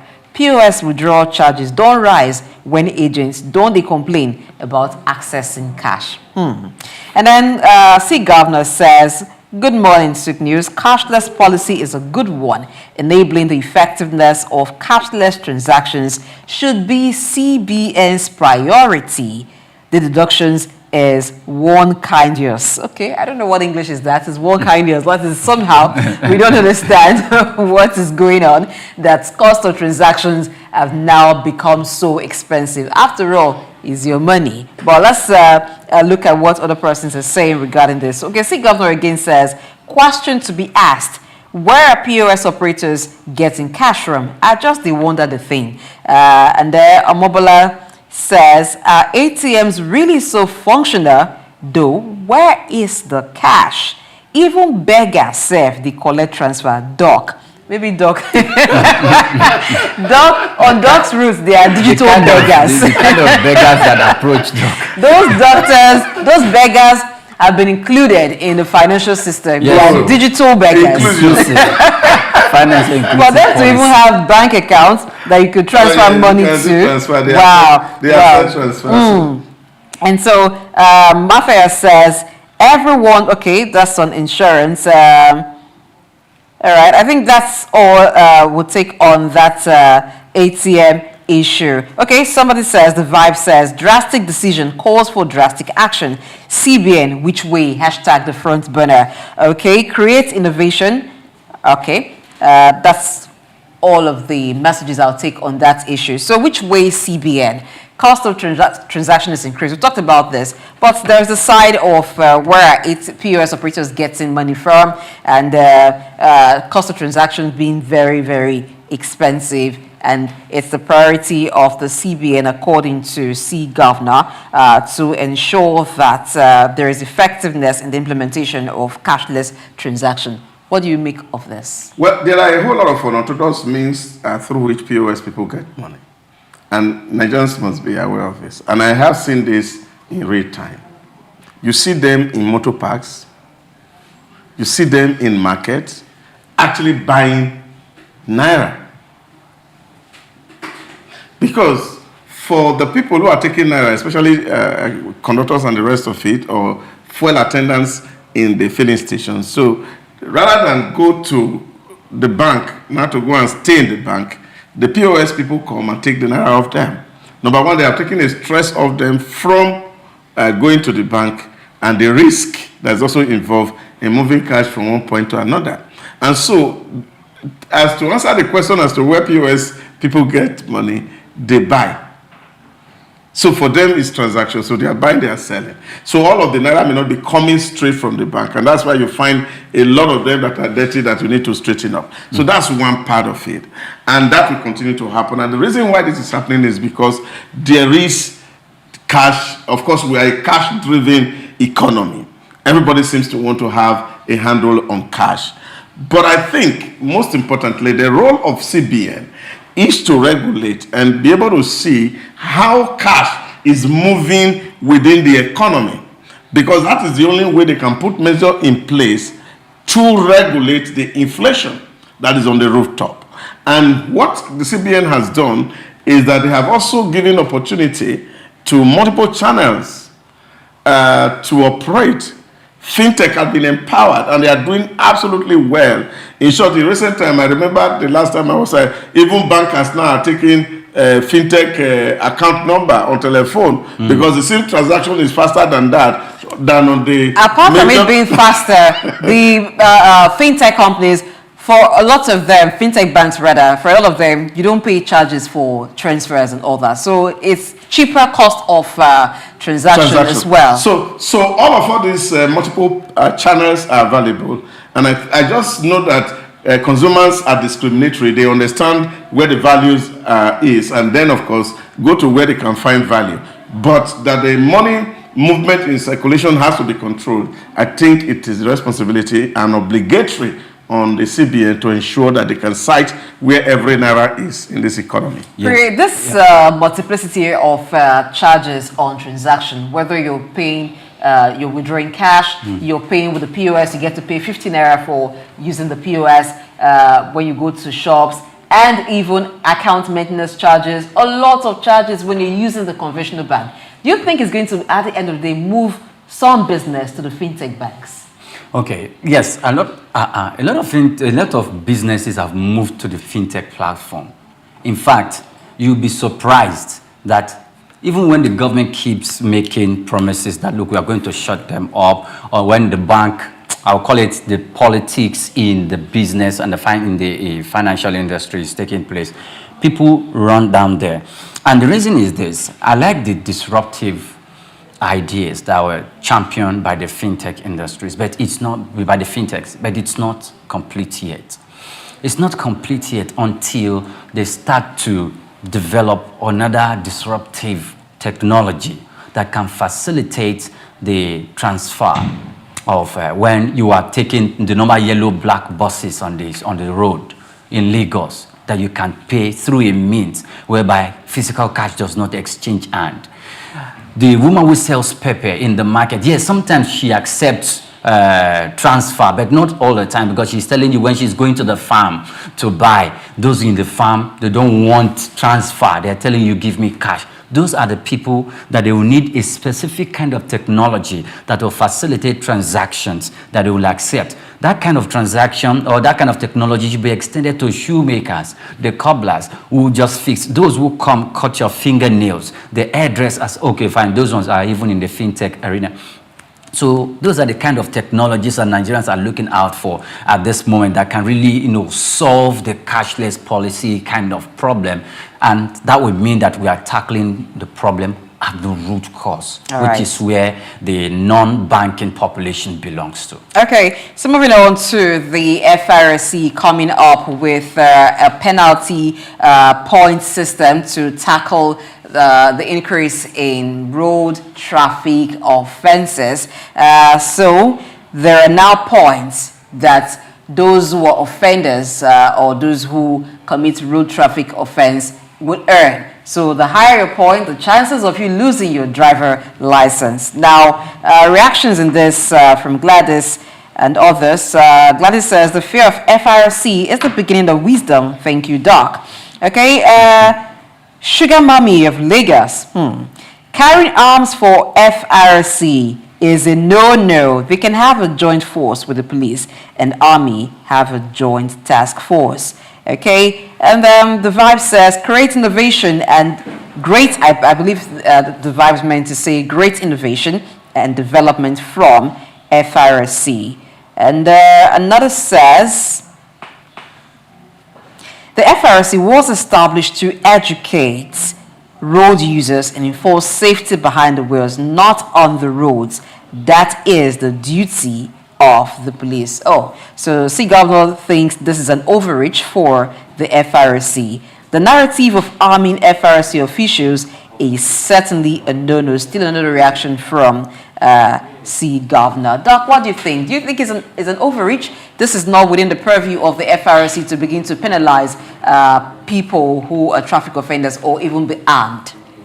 Yeah, well, the law does not empower them to arm right now, and I think the boss is actually asking for that kind of an act from National Assembly to protect their officers, especially those who work at night, because the ensuring safety on the road, not in the classroom. So the law empowered them to be on the highways to ensure that motorists adhere to traffic rules. So the act that set up FRC empowered them to be on the road and do a lot of enlightenment advocacy, and then also empowered them to serve consequences on offenders. And so to that extent, they are operating within the ambit of the law that empowered them. We know that police used to do traffic, but this work had become a kind of burdensome on the police. And that was why, at a certain point in our history, in the 1980s, the state decided to move that part of police responsibility to a new agency called FRSC. And I think they are operating within the ambit of their law. But the law has not permitted them right now to bear arms, and so they cannot bear arms. Okay. All right, to wrap up by saying that all hands need to be on deck for Nigeria to move forward. On this, the FRC has the role to ensure that traffic offenders are curbed to the barest in Nigeria. So if you do not want to earn points, that would mean you paying some fine or having your license suspended or even withdrawn, depending. So if you earn up to 21 points, that's it for you. You do not get to drive on Nigerian roads. It then means that you must now begin to study the Road Safety Handbook, which also governs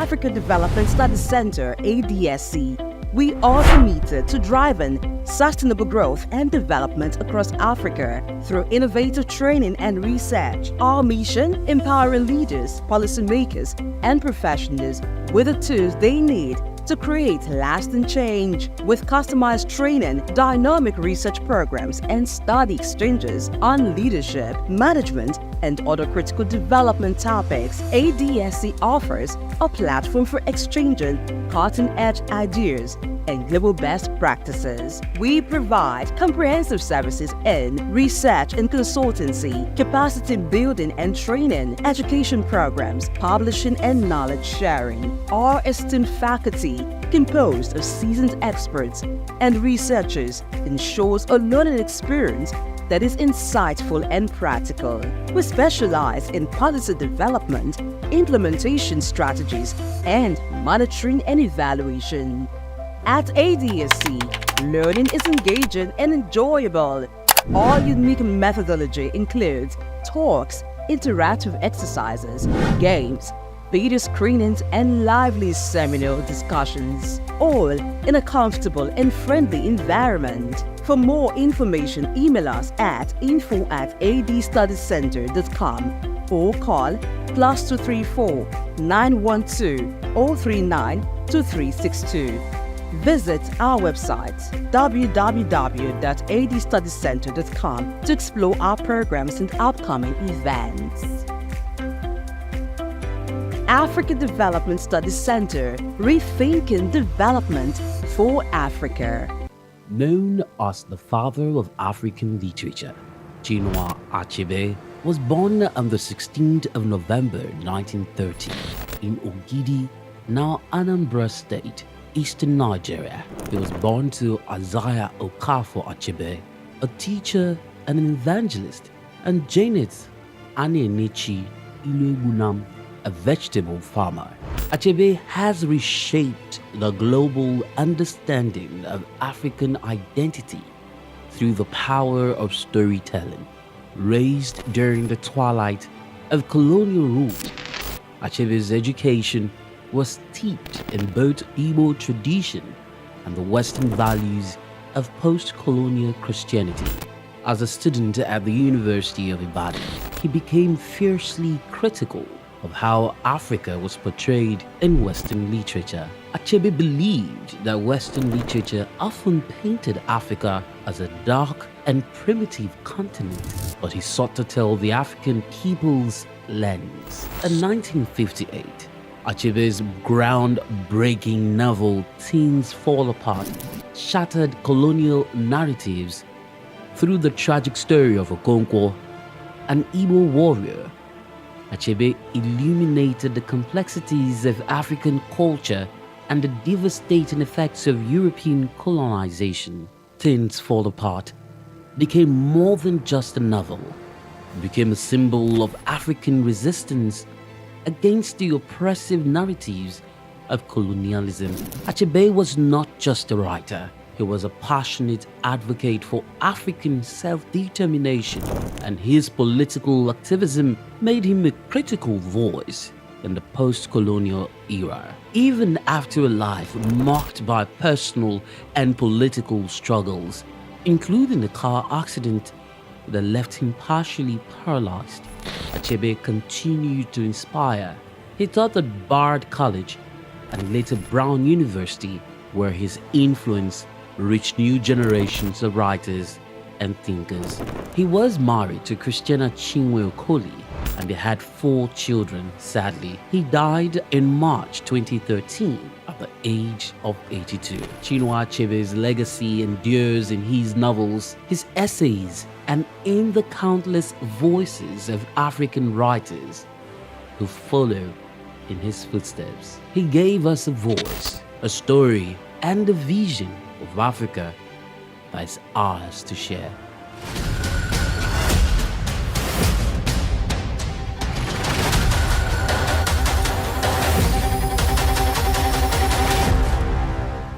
Muhammad Yunus was born on the 28th of June 1940 in the village of Batwa, Chittagong, a British Indian colony which is currently known as Bangladesh.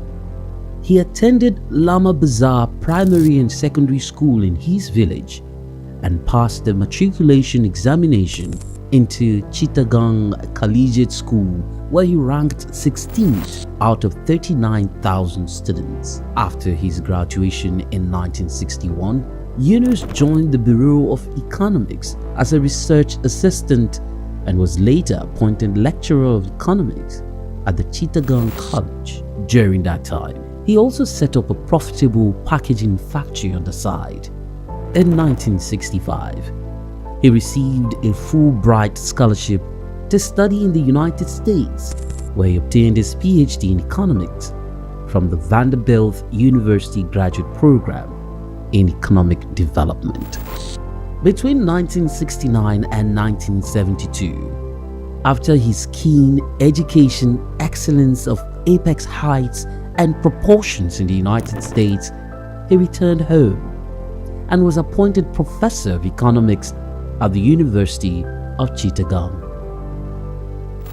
He was eventually appointed onto the board of directors to the United Nations Foundation, where he served for 33 years.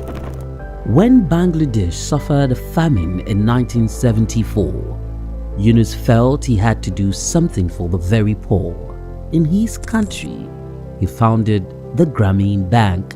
His motivation was to create economic and social development for the very poor, giving long-term loans to those who wanted to start small enterprises to pay back when they can. The aim to help was to get many of them out of poverty. For this, he was awarded the Nobel Peace Prize in 2006. Muhammad Yunus is a recipient of numerous international awards for his ideas and endeavors, including the Humanitarian Award in 1993, World Food Prize in 1994, Independence Day Award in 1987, Bangladesh's highest award, the King Hussein Humanitarian Leadership Award in 2000. He was also awarded the Volvo Environment Prize in 2003, Nikkei Asia Prize for Regional Growth in 2004, Franklin D. Roosevelt Freedom Award in 2006, as well as the Souq Peace Prize in the same year. All humans are born entrepreneurs, he would always fondly say. His heart showed through his everyday life.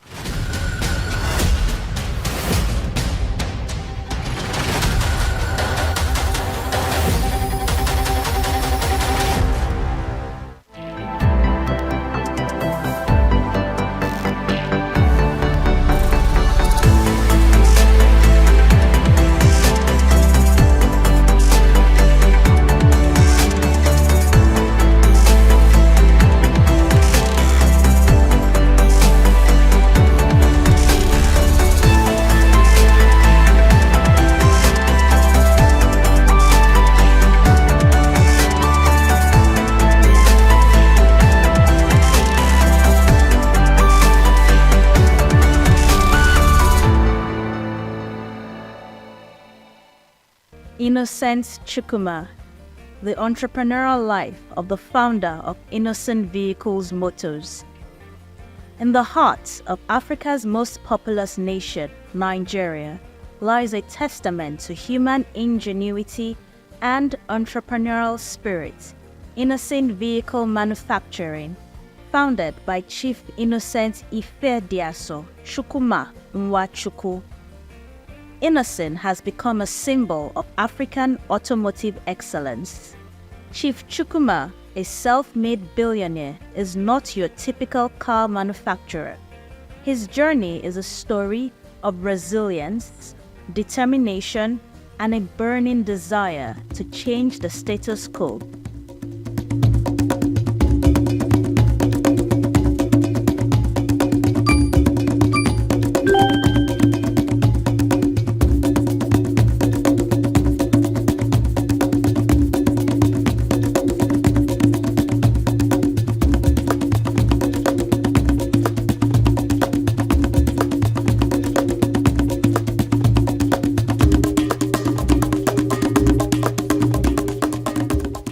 Early life of Innocent Chukwuma, his apprenticeship. Innocent Chukwuma was born on 1st October 1961 into a humble family in Uru Umudim, Inewi, Anambra State. Chief Chukwuma's formative years instilled in him the values of hard work and perseverance. His father, Chukwuma Mojeku, was a junior civil servant, while his mother, Martina Chukwuma, was a stay-at-home mom. He is the last of 6 children, 4 boys and 2 girls. He had his primary and secondary education in his hometown. His educational journey commenced at St. Stephen's Primary School, Uru Umudim, in Anambra State, where Innocent completed his elementary education. He continued his academic pursuits at Holy Ghost College in Umuahia for his secondary studies, demonstrating a persistent commitment to knowledge. After Innocent completed his secondary education in 1978, he dreamt of becoming an engineer. He applied to study engineering at the university, but couldn't get in that year because he did not make the cut-off mark. Before then, he was assisting his elder brother, Gabriel, in his medicine store while he awaited the admission results. During this process, Innocent discovered that he has a natural talent for trading.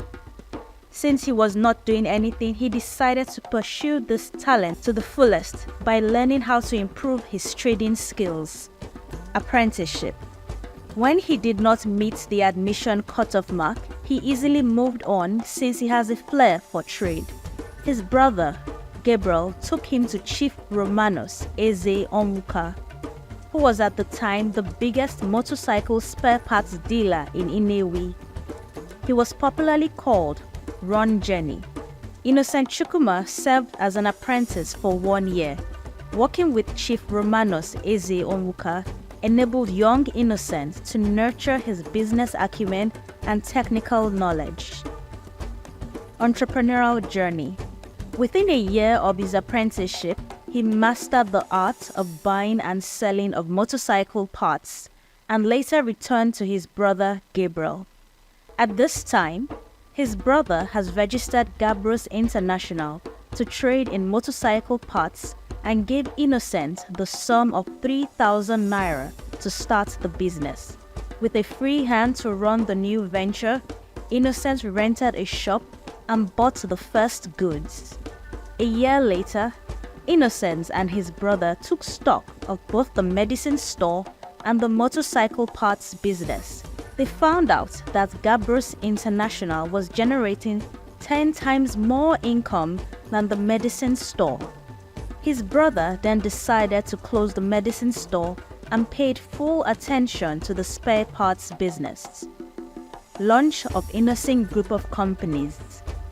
Chief Chukwuma's foray into the automotive industry began in 1980. As a spare parts trader, he quickly identified a gap in the market, the lack of readily available and affordable spare parts for vehicles. Armed with this knowledge, in 1981, Innocent Chukwuma departed from his brother and started trading in Honda motorcycle parts. He had his savings and the cash his brother gave him, so he began trading under the name Innocent Nigeria Limited. As time progressed, he started importing motorcycles. He realized that people were buying second-hand motorcycles because the new motorcycles were expensive because they were imported and assembled into a 40-feet container which could only take 40 motorcycles at a time, and this also increased the cost of the motorcycle. Innocent Chukwuma sought out ways to cut down the cost of imported new motorcycles so Nigerians can afford new motorcycles.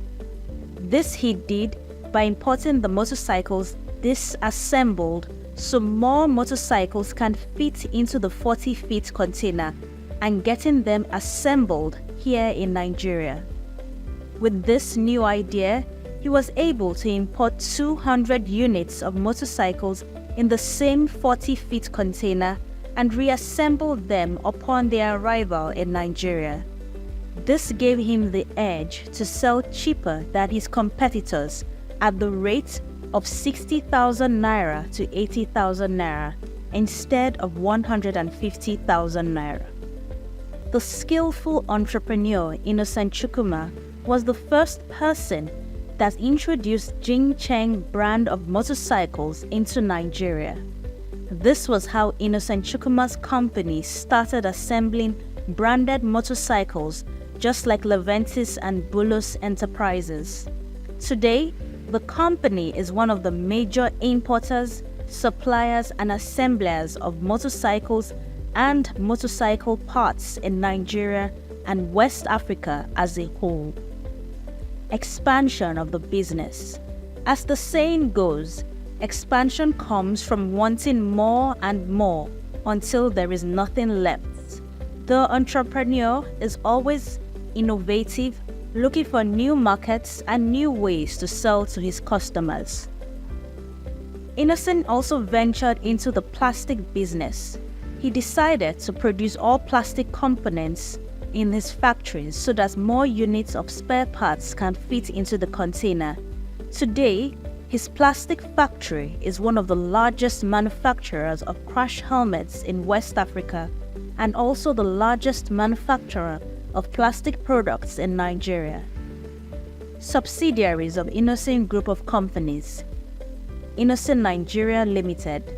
The company was incorporated in July 1987 and entered into a joint venture of assembling motorcycles in Nigeria with Chinese motorcycle manufacturer Jing Cheng in 1994.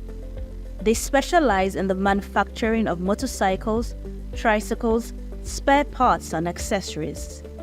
And the factory is located in Inewi, Anambra State. Innocent Technical and Industrial Company Limited. The company commenced operations in October 2002 with its head office at Plot WL, Industrial Layout, Emene, Enugu State. They produce high-quality household and industrial plastics, health and safety accessories, storage container, fixture and fittings, electrical components, and accessories.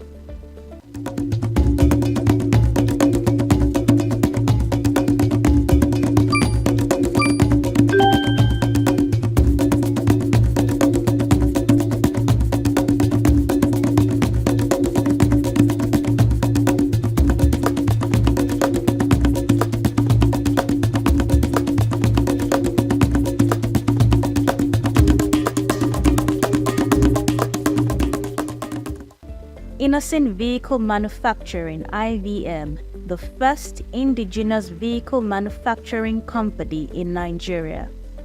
One of Innocent Chukwuma's cutting-edge achievements is the establishment of an automobile manufacturing company in Nigeria. The business mogul established the first indigenous vehicle manufacturing company in the country. According to him, he noticed everyone was involved in motorcycle business, including the Indians in Nigeria, and also the state government has started banning commercial motorcycles due to the involvement of the riders in heinous crimes and high fatalities. So he decided to go into manufacturing of motors. This insight led him to establish Innocent Vehicle Manufacturing, a company that would not only distribute parts but also manufacture vehicles specifically designed for Nigerian roads and conditions. In his words, he saw a need, a gap in the market, and he knew he could fill it. And he also believed that Nigerians deserved high-quality vehicles that were built to withstand our unique challenges. Chief Chukwuma's vision extended beyond simply assembling cars. He was determined to create a truly indigenous Nigerian brand from design to production. The company was incorporated in 2007 and commissioned on the 15th of October 2010 by President Goodluck Jonathan at Inewi in Anambra State. Today, Innocent offers a wide range of vehicles from SUVs and cars to buses and trucks. Each vehicle is meticulously crafted with durability and affordability in mind. The company also provides good services for repairs and parts supplies. Innocent Motors versus Guarantee Trust Bank, the legal battle. The legal dispute between Innocent Motors and Guarantee Trust Bank is a significant event in the Nigerian automotive industry. It is also a complex case that has spanned several years and involved multiple court rulings. In 2011, Innocent Motors initiated legal action against Guarantee Trust Bank, alleging that the bank mishandled funds belonging to the automaker. Chief Innocent Chukwuma claimed that GT Bank failed to fulfill its obligations regarding financial transactions. This led to substantial financial losses for the company. Chief Chukwuma sued GT Bank in 2011, claiming the bank owed them a significant sum of money. Now, from 2011 to 2019, the case went through a series of court hearings and appeals. Chief Innocent Chukwuma got his victory when the Court of Appeal in Ibadan ruled in favor of Innocent Motors. The court ordered GT Bank on 29 July 2011 to pay Innocent Motors the judgment sum of 2.4 billion naira with a 22% interest per annum on the judgment sum until its final liquidation. Guarantee Trust Bank challenged the court's decision, and in another court ruling in 2013, GT Bank was also ordered to pay 4.7 billion naira to Innocent as restitution for arbitrary charges. Guarantee Trust Bank also challenged the ruling of the High Court at the Court of Appeal, the Enugu Division. In December 2014, the Appellate Court asked GT Bank to deposit 6 billion naira in an interest-yielding account to be supervised by the court's registrar. The money was to be domiciled in an account that will accrue interest, pending determination of the suit. Guarantee Trust Bank challenged the Court of Appeal's decision and filed an appeal with the Supreme Court. And in a surprising turn of events, the Supreme Court overturned its initial dismissal of GT Bank's appeal in 2022. The court acknowledged an error in its previous procedure and allowed GT Bank's appeal to be heard. The final outcome of the case is still pending as GT Bank's appeal is being heard. Innocent General Tires and Tubes Company Limited. Innocent Chukwuma expanded his business to include tires and tubes. The company produces motorcycles, tires, and tubes. They produce about 8,000 pieces of motorcycle tires and 13,000 tubes daily. The company's plant is located in Enugu State's southeast region of Nigeria. Boards where Innocent Chukwuma serves. He was made Honorary Life Vice President of the Nigerian Association of Chambers of Commerce and Industry, Mines and Agriculture on the 23rd of November 2013. Innocent is also a Grand Fellow of the Nigerian Institute of Strategic Management. In addition, Innocent Chukwuma currently sits on the board of IVM, Innocent Group of Companies, and a member of the Manufacturer Association of Nigeria. He also serves as a chancellor at Imo State University, Owerri. Innocent Chukwuma, marital life and family. Chief Innocent Chukwuma's wife is Ebele Chukwuma, and the couple is blessed with 5 children, 3 sons and 2 daughters. In conclusion, Chief Innocent Chukwuma's unwavering belief in his dream as a successful entrepreneur has paved the way for a brighter future, not just for his company, but for the entire African continent. He has inspired a new generation of entrepreneurs to dream big and strive for self-sufficiency. He pursued his talent, he learned skills to improve on his trading abilities, and grew to become a very successful entrepreneur in Nigeria and also in Africa. In addition, Innocent Chukwuma's net worth is estimated at $1.5 billion.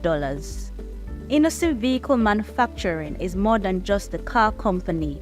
It is a symbol of African potential, and Chief Chukwuma's success story has resonated across Africa.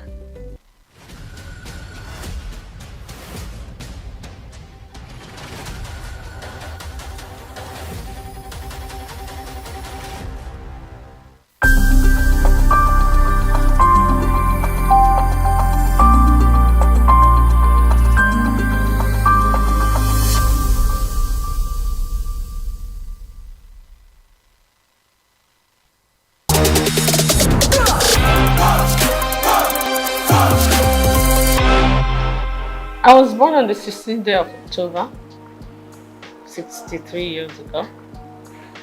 I'm from Opobo, yeah, and went to school. I'm from Rivers State, from Opobo in Rivers State. Went to school in Port Harcourt, lived in Port Harcourt all my life, from primary to secondary school to A-levels. Then after A-levels, I got admission to Unilag. Immediately after Unilag, I got married, and I've lived in Lagos ever since.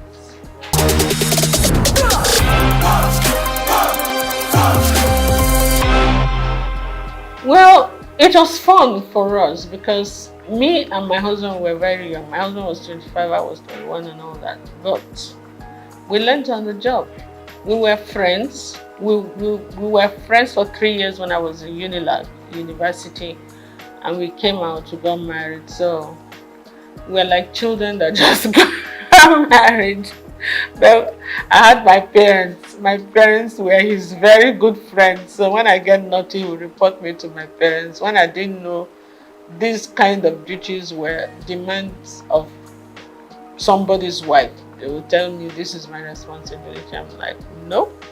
I will agree to some, I will not agree to some. But I mean, it was fun. We had our ups and downs, but we kind of pushed through it.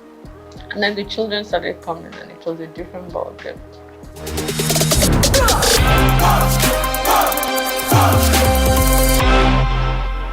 You know, when you come from that kind of family, it's like part of your system. You don't really regard it as anything anymore. But sometimes I get the shock of my life because there was a time my in-laws came to Opobo for one ceremony, and I saw the king. And he gave me a hug and he gave me a pic, and they were like, whoa, the upper Bini won't even shake your hand, you know, as a woman. I'm like, okay. I mean, it's the same family, you understand? So we're used to that. I think we take it for granted. But maybe some other people say, you must call me a princess, you must call me that. I'm not into all those kind of things. I'm not at all, I've never been. So I can't start tomorrow. But yeah, great King Jaja of Opobo, my great-great-grandfather. And my children, when they studied it in school, they went to Corona school. When they studied, came, Mom, we're telling our teacher and our classmates that this King Jaja of Opobo, they told them about King Jaja of Opobo in school. And they said, that's my mommy's great-grandfather. Like, whoa, no, it was like a big deal to them. For us,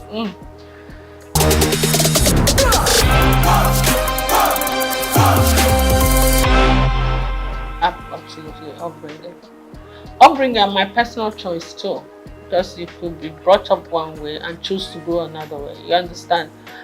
One of my philosophies in life is like this: you're not the tallest in the world, you're not the shortest, you're not the prettiest, you're not the ugliest, you're not the richest, you're not the poorest. Oh, of course, get with it.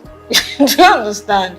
If you're looking for beauty, there are more beautiful women than you. So if you're looking for ugly, there are uglier women. If you're looking for tall, you're looking for it. So what is it? Do you understand? You didn't come into this world with anything. You're not going to go with anything. So just be grateful to God for whatever you have or whatever you are. Work towards improving on it, improving your relationship with God Almighty and improving your relationship with your fellow human beings. That's my philosophy in life. So what's the point of carrying all the air and chips on your shoulder? It makes life heavier for you.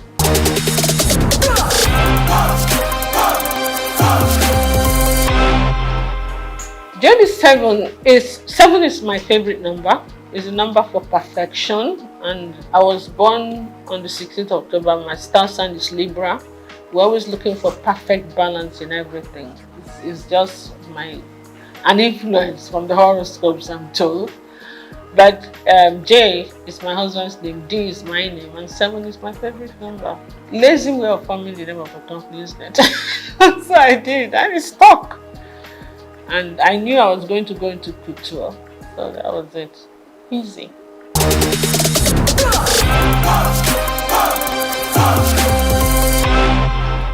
I was a victim of circumstance. I keep saying it. I didn't really come into business to be a fashion designer, to go into fashion, and creativity has always been something that's innate. Okay, even before I started making clothes or doing this, I used to always give designers the styles that I want them to make for me. I didn't have tailors, but when I finished my NYSC at Nigerian Television Authority in Victoria Island, I decided I wasn't going to work there. I wanted to work in a more organized setup. You understand? Because of management traineeship, because I never worked all my life. You know, my parents were very protective. I'm the last girl in the family. They were always very protective. You know? So I said I wanted to work somewhere, and I prayed about it. And I got into Unilever. Then it was called Labor Brothers. And for 5 years, but you know, the intensity of work there became a bit much for me because I was a young mother. I had 2 kids then. Was going on having the 3rd one, so it became a bit time. Sometimes Unilever was one of the biggest. When the international directors come in, we used to be the ones to host them with all the Unilever affiliates. Linters, the advertising agency used to be here, all the Nigerian breweries, USC, you understand, AJC, we're all Unilever group. Sometimes I won't get home until 3 a.m. when we are hosting, and with kids in the house, it can be a bit much. So I'm like, I prayed about it and I decided something has to give. It's either your family, your children you will not give them the attention they need then, and they were growing fast, or your job will suffer, and then you will not be happy whichever way. So I decided, you know what, let my priority be my family, and I decided to go back. And I put in my resignation. There was nothing wrong. In fact, when I did, my chairman refused to accept the resignation. So I had to use another way to encourage him to accept it. So I left Unilever. I said, okay, I wasn't the type of person that was suited for being a housewife. I wanted to do the kind of business I would do, but still have 100% time for the kids. So when the kids said, oh, they're having something in school, I'm there. Okay? I decided I was going to just market corporate gifts. When I was in Unilever, I was the assistant corporate affairs manager in charge of press. So, and being in Unilever at the corporate affairs level, I already knew a lot of companies. So I used that opportunity to get back to those companies and introduce my new business. And in the first year, I actually made more money than my 5-year stint in Unilever. So that was the normal encouragement. You make more money doing your own business. You have more time for your kids, for your family, and for yourself. And you travel quite a bit because you have to go and buy the corporate gifts. So it was a win-win. Then, a few years down the line, the president, Olusegun Obasanjo, came in and said they were doing backward integration and they were going to stop the importation of all this corporate gift and a lot of other things. So we were actually forced to look inwards. And when we started looking inwards, that's when it hit me that apart from Big that was being produced by Eleganza, we're not really manufacturing anything in Nigeria apart from textiles and maybe I think Eleganza was doing food flask or something. Which corporate body do you want to give as end of year? So what we had to do now, because a lot of my clientele were like Shell, Chevron, I started looking inwards. I said, okay, if I have to do something, I can do beddings, pillowcase trimmings, table covers, table placemat, napkins with fabrics like Ashok and Adira. I can do jute bags, you know. It came to me. So I had to go and buy one machine and employed one tailor. So sometimes they will call me. I did some samples. So even in Abuja, when they were going to have Like I remember the West African Women's Affairs, they had a conference. So they wanted jute bags, and we had about 1,000 or 2,000 jute bags, and that was quite nice. Plus, apart from the end of year activities, so that's it. But you know, after those periods, you have periods of lull, like you're not using the machine and the tailor. You have to be paying tailor for doing it. I'm like, why am I going to these people to make my clothes? Tailor, oh yeah, this is the style I want. I started first by giving some of my clothes, repeat it. You did well. So I started designing. I could sketch very well. I was a science student in school, but I could sketch really well. So I was sketching, would do well. And sometimes when I wear the clothes and I go to supermarket, some women will just call me, hey, I really like this thing you're wearing. Please, where did you make it? I'm like, okay, I'll give you the address. I give them the address. They started coming. Before I could say that, within 1 month, I had over 50 women I had to make clothes for. And the one tailor was no longer enough. I had to employ 2 others. That was how we started. From 2 to 4, then I had a whole factory before you could see that. I started making school uniforms, started doing all kinds of things. And then some of the magazines, like Genevieve magazine, look around like, are you sure you make this outfit? I thought you were a broadcaster. I thought you sell. I said, yes, I did. So I did some photo shoot session for her, and I modeled the clothes actually. And whoa, I started getting calls from Paris, from the UK. I did DC Fashion Week. You know, I was just, and they will pay your ticket, pay your hotel. Please come and showcase for us. Some will even say, please come and open the show for us. Some say, we want you to close the show. I'm like, okay. There are places that I would never have thought of going to, like Burkina Faso.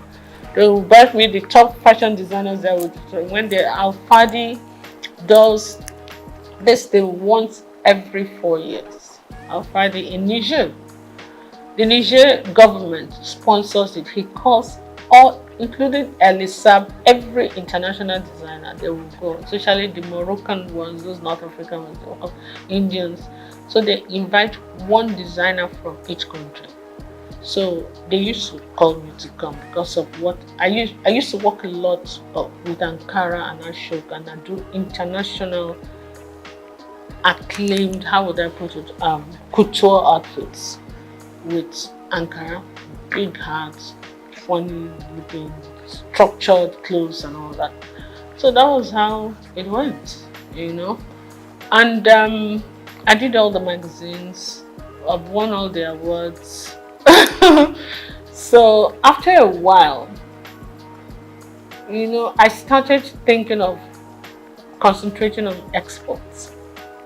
In the process of doing that, my husband took ill. After 2 years, we lost him. So when I came back home, I gave a lot of things a lot of thought. My kids were still in school. My daughter got married. She was in Australia already.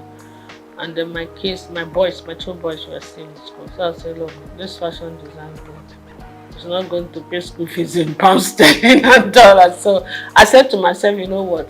Why don't you give the man hours to the industry, the family business that were yielding the most income? That was how I started kind of just saying, you know what, let me just minimize it a bit. My core clients were still coming.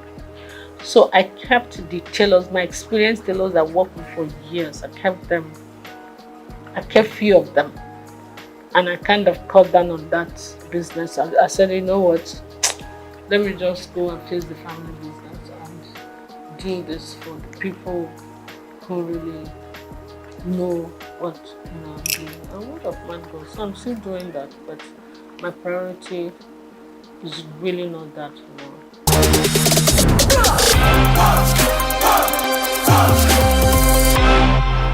When you look at me the first time you see me, you see a fragile woman that don't like to sweat, that's spoiled, that like to be kept. I'm like, what?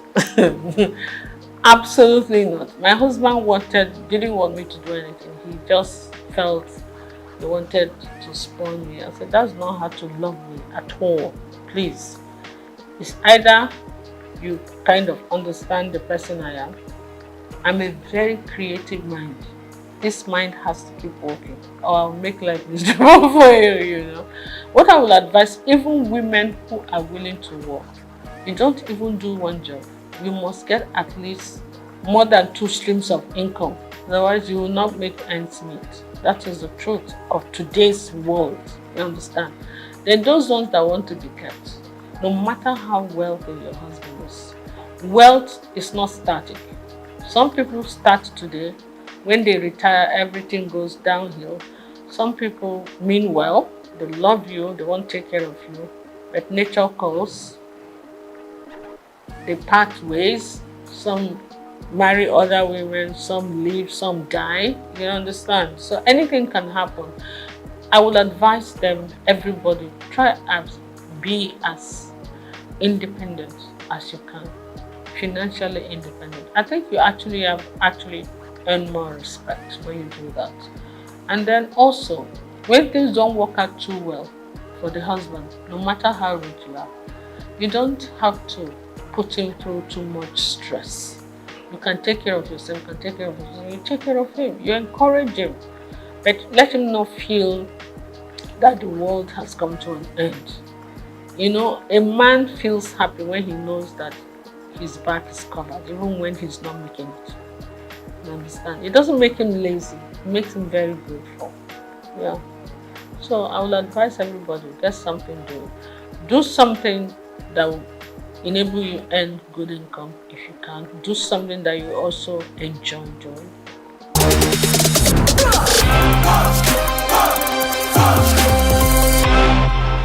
I've always believed in garbage in, garbage out. Yeah?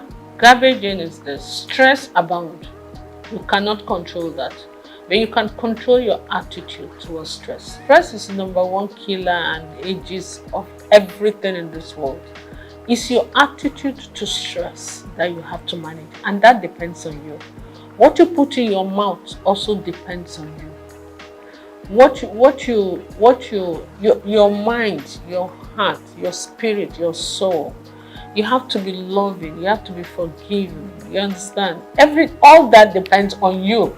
So it's actually you that decides whether you're going to age gracefully or you're not. Forget about the genes first. It's true. You understand? Some people are so malicious, when you offend them once, oh my goodness. They will carry it in their chest and the chest will be expanding and they won't sleep well and they begin to have problems. Meanwhile, the person you're angry with does not even know you exist. It's crazy. So for me, it's just be free and take life easy. Take it as it comes and always be grateful to God.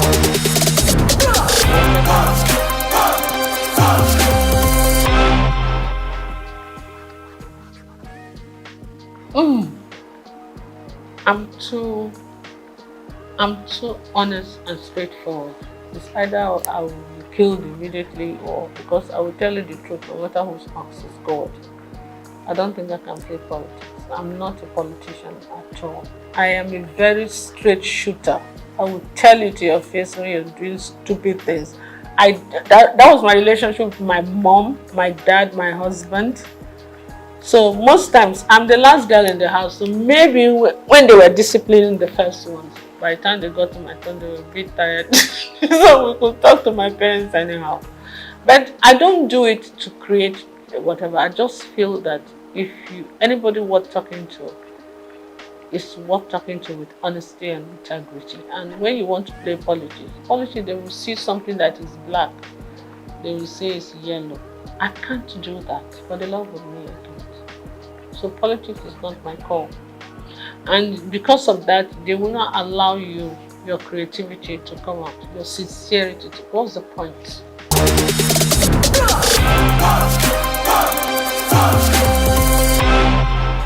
Yes. I'm actually planning some kind of, I met some of my old models that are doing very well.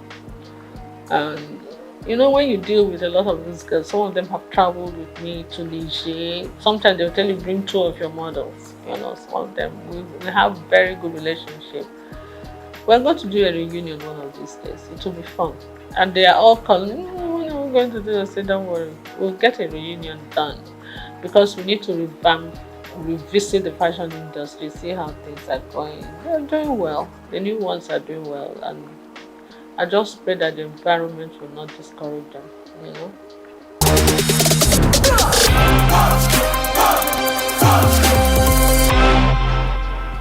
It's not just Nigeria, it's the world. Whatever is happening in Nigeria is what the truth is. A crate of egg in Nigeria is still cheaper than a crate of egg in the US and in the UK, even with the exchange rate. So it's not just Nigeria, the world is experiencing some kind of, the way I see it, it's like the pangs of birth before the child finally comes. You know, that intense labor. And then when the child is born, everything is calm and beautiful, everybody's happy. I think we are just towards the end of the labor pain. It's going to get better, but we're going to pass through a lot of that before it gets better. And when it finally gets better, we'll all be smiling. But right now, the whole world, not just Nigeria, is crazy. If you look at international, listen to international news, it's actually crazier than here. I just pray. Yes, I live opposite, I won't even say it, on the street. One of the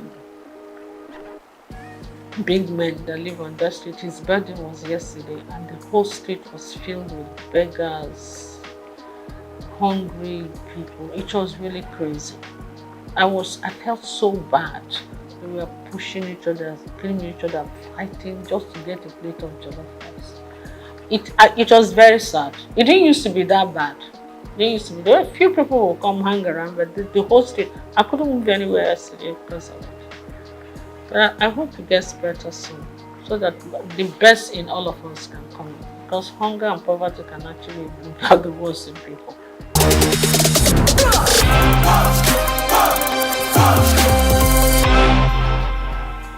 Naturally, yes. I have an NGO that I do. What I do, I take girls, young girls that are not able to complete school because of poverty, and I educate them. You understand? I try to pay school fees, help people, and I believe in education a lot. Yeah, because I don't believe in giving you the fish. I believe in teaching you how to fish. I have few of them from my place come stay with me. Some of them are able to stand the discipline. Some of them are not able. So the ones that are able to stay, they stay, and they do very well. Some of them I train from a distance and they do well. So I've had university graduates, I have the levels, I have all kinds of things. That's what I do. And most people come to me naturally, not because I'm a trained mentor or anything. When you do anything out of love, an act of sincerity of purpose, and because they see you as genuine, they listen to you. You understand? When you mean well, you tell people the honest truth, and they, you know, it's not easy sometimes, but yes, a kind of mentor.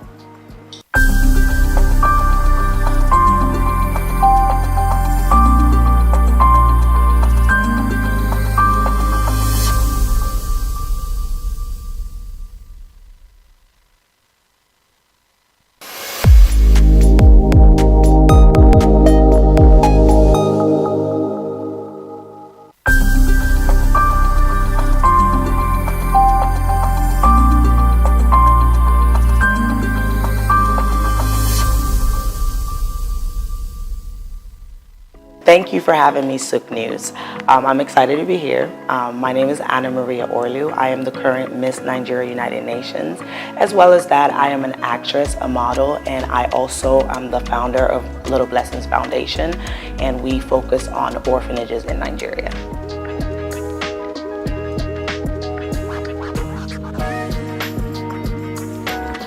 For me, I feel like it's about bridging the gap between like how the UN can help Nigeria and what ways we can like kind of be a part of the United Nations as a whole. I feel like every pageant queen picks a route that they go towards, right? So some people pick to bridge the gap between like health, bridge the gap, education. I've chosen to help children and orphanages.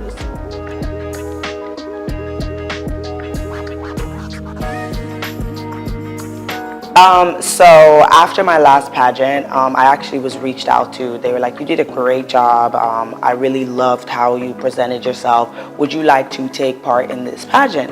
And of course, I had to do my own research just to see, like, is it for me? Is it not for me? I did hesitate a bit, only because, you know, you need to just let it sit. I'm used to just making decisions really fast. So I like to just simmer down and kind of do my research. After that, the process was actually a lot of fun. I got to meet a lot of girls from different states, and just interact with them and just learn a lot from their background, and a lot of the sisterhood and just having fun in that whole 1 week. It's a week process, so it's like boot camp. You're waking up, you're working out, you're visiting different places, you're doing some charity work, different segments like the swimsuit, the also evening gown, traditional, all of those things. So it is a week of like intense work.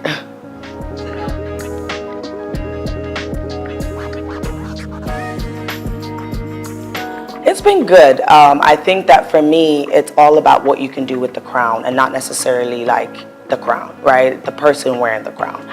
What is your interest? How passionate are you? And for me, it's always been important to relate with the everyday girl. Like, just because I have a crown on my head does not mean that I cannot go feed the homeless. Doesn't mean that I cannot like be in the streets doing other things with like that may not be, you know, what I live like, you know. So I definitely think that it's opened my eyes to like different opportunities as well, and just like making sure that I am sticking to what my purpose is, and which I think that that is my Little Blessings Foundation.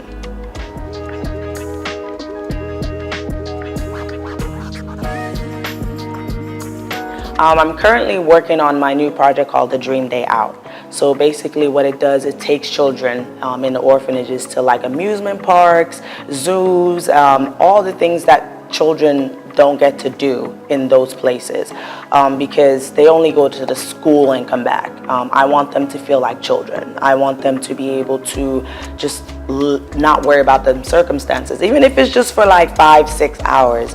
My foundation already donates clothes, shoes, school supplies already. So I just wanted to kick it up a notch and just like try something else that would just enrich their life a little bit.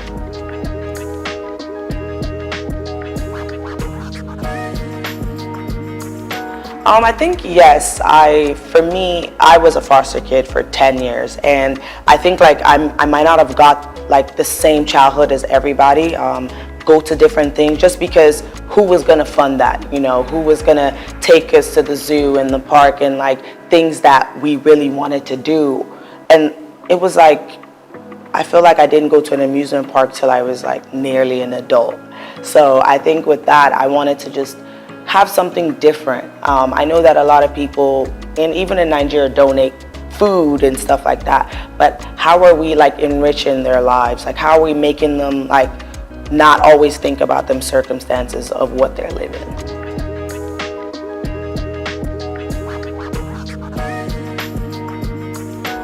That's a really good question. For me, I think that my family also have done a really good job with that as well. My dad is always in Nigeria, and he tried to instill that you're Nigerian no matter what. My mom as well. And my brother never spoke English to me when I was younger. So I was able to understand Ikwere and Igbo, which, you know, nobody even believes that I would understand that because I wasn't born and raised here. So I think my family as a whole really just instilled, they try as much as possible to instill that, even though we didn't live together to like a certain age, they still were just like that mental, you know, that, you know, your mom would be like, if you're around these people, they're not like you, they're not like you. Like my mom would always say that, like, you can't follow these American people, they're not like you. So I think that's always in my head, that like, you're Nigerian, like, and I started coming back a lot more too.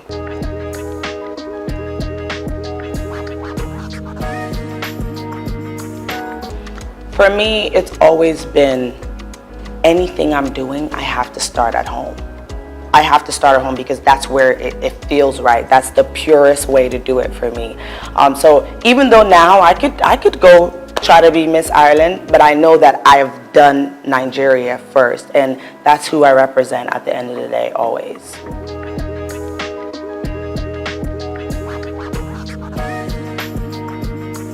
So how I knew I could act is because I started off singing, actually. I started off singing. I thought I was going to be a singer. I was very annoying to my family. I was singing everywhere we went. My mom actually encouraged it. She'd be like, go sing at church, go sing. I loved it. And then I got into musical theater because they were like, oh, you could sing. We need somebody who could sing. And that's how I got into acting, because with musical theater, you have to act and sing. So after I was like, wow, like I love this. This is what I want to do. I want to watching yourself, it's so surreal because how other people perceive your work. You know, so if somebody sees something that I do and they're like, oh my God, like I really like, you touched me, like I believed what you were saying. And that's the stories I want to tell. So I think like after the music theater, I was like, I want to act. Like acting is the destination, and there might be other routes, and I'm just grateful that God blessed me with other talents. Like I sing, I also dance, and modeling. I just feel like everything would lead me into like the final destination, which is acting.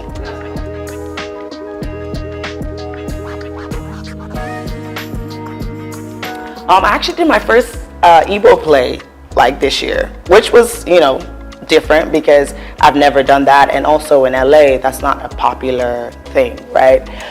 So my last one was an Igbo play, and it was Emeka 1985. It was really, really dope. It was literally about a man who moved from Nigeria to America, and just that transition. Nobody really tells the story of how hard that could be. And for us, we don't even know because our parents did it, right? So that was a really provoking story to tell as well. I really enjoyed that. And I was also in this film called Marche. It's telling a Haitian story about like a Haitian woman, and I was the lead for that as well. There's a lot of films, and short films, feature films, movies that I've done that I feel like they always tell like provoking stories, and that's really what I love.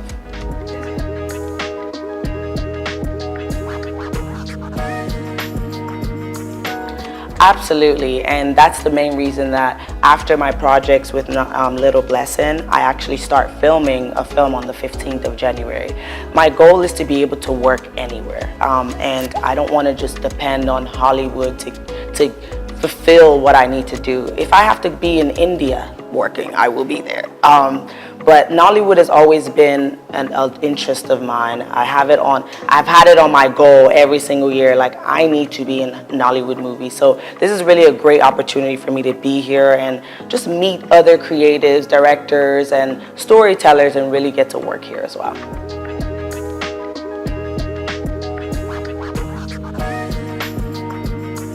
I actually do. I work from home, so I have my laptop. But right now I am a social worker, but I work from home. I think that for me, just my background and my childhood, I never wanted to be a broke artist. Being an artist is so hard, where like, you know, it's not stable. One day you have a role and you're working 5 days, and then another 2 months you might not have anything. You're auditioning, you're trying to get something. I just didn't want that to be my life. Like I want to be able to help my family. I want to be able to take care of myself and not be a burden to my family. So I needed to have a job. I needed to have something that didn't demand maybe as much energy from me, where I could still kind of focus on the art as well.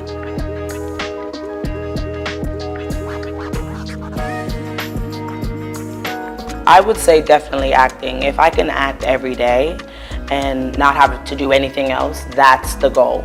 Like that's really the goal. I'd rather not do any of those things, really.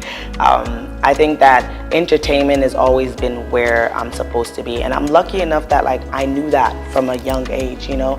A lot of people don't know what they want to do, and they spend a long time like trying to find it, explore different things. From a very young age, I already knew that, okay, you're gonna go to school, because you will not hear the end of it from your parents if you don't, but you're still gonna go and do entertainment.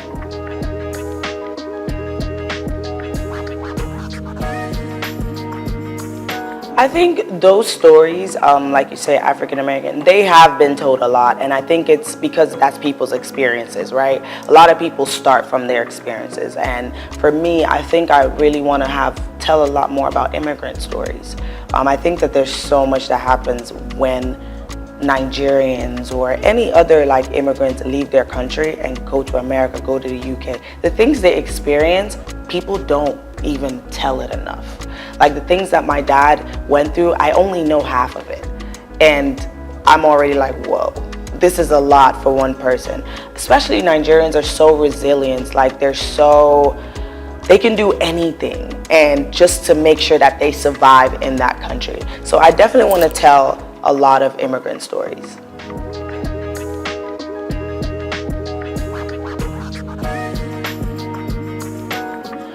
I think it's really, in 2024, it's how she was treated was terrible. Like, Nigerians are everywhere.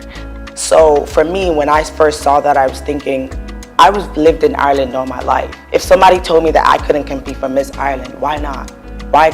I have been living there all my life. So I think that it definitely made me feel like, are we moving forward? Like, are we actually, like, as a society, that shouldn't be a thing in 2024. But I'm just happy that she actually went back to her people, because those are the first people who are gonna accept you first, right? And look where she is now. So I think that everything probably led her to where she was supposed to be.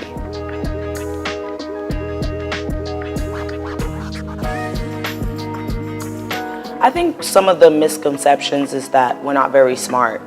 We're just pretty, and or some of them are like, oh, they just did it just to have a crown and have the attention or whatever.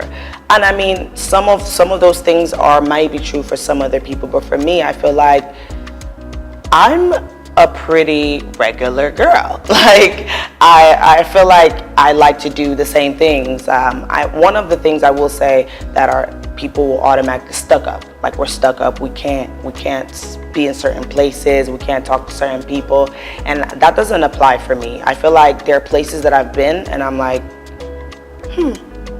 maybe this is not where I would like to come again, but I'm here now, so let me integrate myself. So some of those misconceptions, I think it doesn't apply to every queen. And my daily, like how I live daily, I feel like I work. I do a lot of presenting. I'm also a host, so I do a lot of red carpet events and stuff like that. So I always like to make sure that I am in the entertainment scene, because I know that that's where I want to be. I take care of myself a lot. I do work out a lot. I don't eat the best because I work out a lot, so I compensate for that. But yeah, I think I live a pretty regular life. I just take care of myself a lot.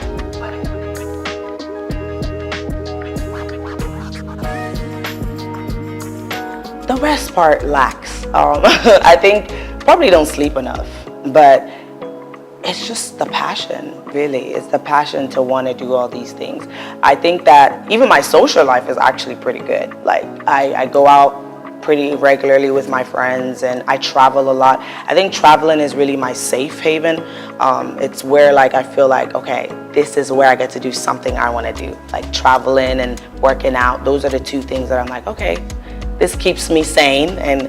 But time-wise, I think I have good time management skills. That's another thing too. I think in this industry, you have to have time management skills and just prioritize what you want to do, because you're not going to have time for everything, and tomorrow is another day.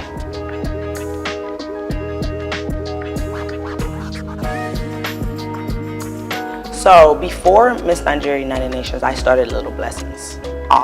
So I started Little Blessings like maybe 7 months before I actually did the pageant. So I already had that going, where I was supplying shoes, clothes, things like that. So then Dream Day Out came after I became the queen. And I think my mission is just to keep adding initiatives that are gonna enrich these kids' lives, right? Next thing, I want to start looking for grants to fix the orphanages up, because some of them are in such a bad condition. And I think that if we're setting these children up for success, it starts at home. It starts with the basic needs. Like, if you don't have clothes to wear, you're not going to go to school and feel like you want to learn. if your environment is traumatic, you're not going to have that space to want to even be a doctor or a nurse or whatever it is that they might want to be, right? So I think it's just, I want to start with the basic needs, like your home needs to be together. Some of the orphanages have holes in them, like water coming, and the kids are comfortable, they just hop over the bucket. And I'm looking around like, wait, this is okay? So I just want to start off with like building that up, and then go and add more and more orphanages that I'm sponsoring. So start getting some from the east. Right now I have in Port Harcourt as well. So just adding more and seeing how we can make a difference that way.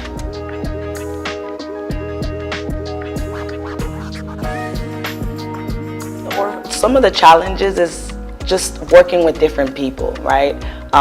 So these things that I'm organizing, I have to reach out to the resort park, I have to reach out to the orphanage, the workers there, I have to like really just work with them. And sometimes, you know, when they hear your accent, the bill goes up.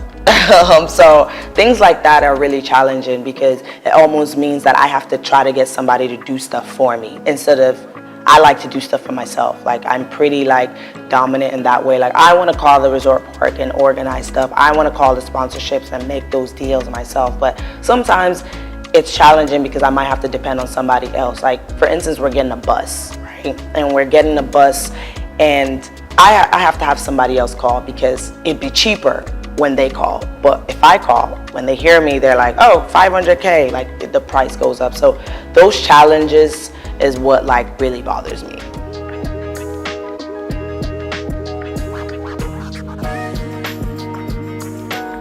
I think it's just believing that anything is possible. I think that I truly like believe that like I have to make it. And also like your background as well should motivate you, because I didn't come from like an easy background, and for me, I was like, it cannot get down there, so it has to go up. Going to school was very like beneficial to me because I was able to like actually make money, take care of myself, and sponsor my goals.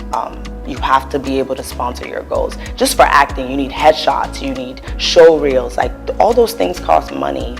So I think just first thing, just believing that anything is possible and it doesn't matter what anybody else tells you. Like nobody can tell me today that I'm not gonna make it, and I would believe them. And surrounding yourself with people who really like believe that about you too. Like it took me years to even tell my dad that I was into entertainment, because I had to block out that negativeness. And it's not that they mean it, but you know, African parents, they're focused on stability, and entertainment doesn't sound very stable. So I don't want anybody to project their negativity on me to make me feel like I'm not going to be where I want to be. So that's one thing I had to just block that out. My dad found out that I was Miss Nigeria like after I won, not even through the process. Because I don't want anyone to tell me that, oh, you know, you might not get it, you might not know. Why not? Why don't I have those opportunities? So that's why it's really important for me to like try to create those opportunities for other people as well.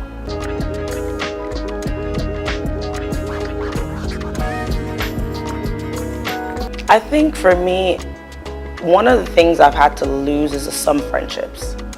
Just because where you are, not a lot of people are supposed to be there with you. And that was hard for me to accept that. Certain people I might have known for a long time are not aligned with my future or aligned with where I am now. So those are things that I'm still like trying to balance, you know, like, because having good people around you is really important, and having people who are going to always uplift you, speak life into you, and just make you feel like you are where you're supposed to be. So I think like that was a main thing for me, where it's like, okay, you may not be able to be around certain places anymore as well. Like I had to also, and I'm still assessing that, like where you can be and where you can't be. There's certain places now that I feel like as a queen, like you really shouldn't be there. Like it's low-key like not where you can associate with anymore.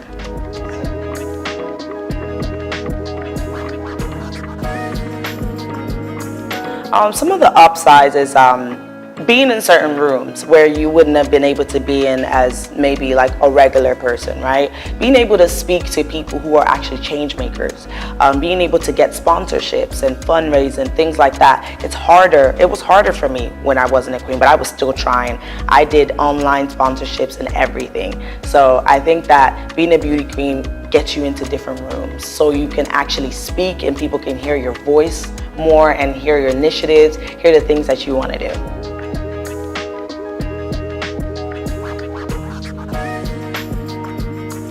Oh, wow. First of all, I love how dramatic Nigerians are. Like, I think it makes my day. Sometimes we're just driving and I'm just looking and everybody is just, it's like a movie. Like, and I love how successful Nigerians are. Like, when you leave Nigeria and you see Nigerians in different countries, like, we are doing amazing things. There's like, out of all the African countries, I just love how determined, how hardworking, resilient, like things now that I see some of my friends in Nigeria do, I'm like, wow, this took you all day. They're like, oh, no, it's no problem. Like, it's not a big deal. But for me, I'm like, that's all day. So I just love how resilient we are, how nothing can stop us. Like, we are literally unstoppable in every country that we go to.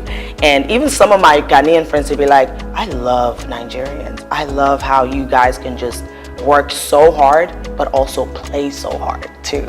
So yeah, and the food. I can eat. I can eat.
According to the former UBA Group Managing Director, Mr. Kennedy Uzoka, he's a man that knows it all.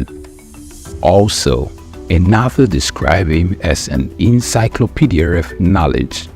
The both are now farther from the truth of a man whose career has spanned over 4 decades, being part of a dozen organizations in both the banking and manufacturing sectors.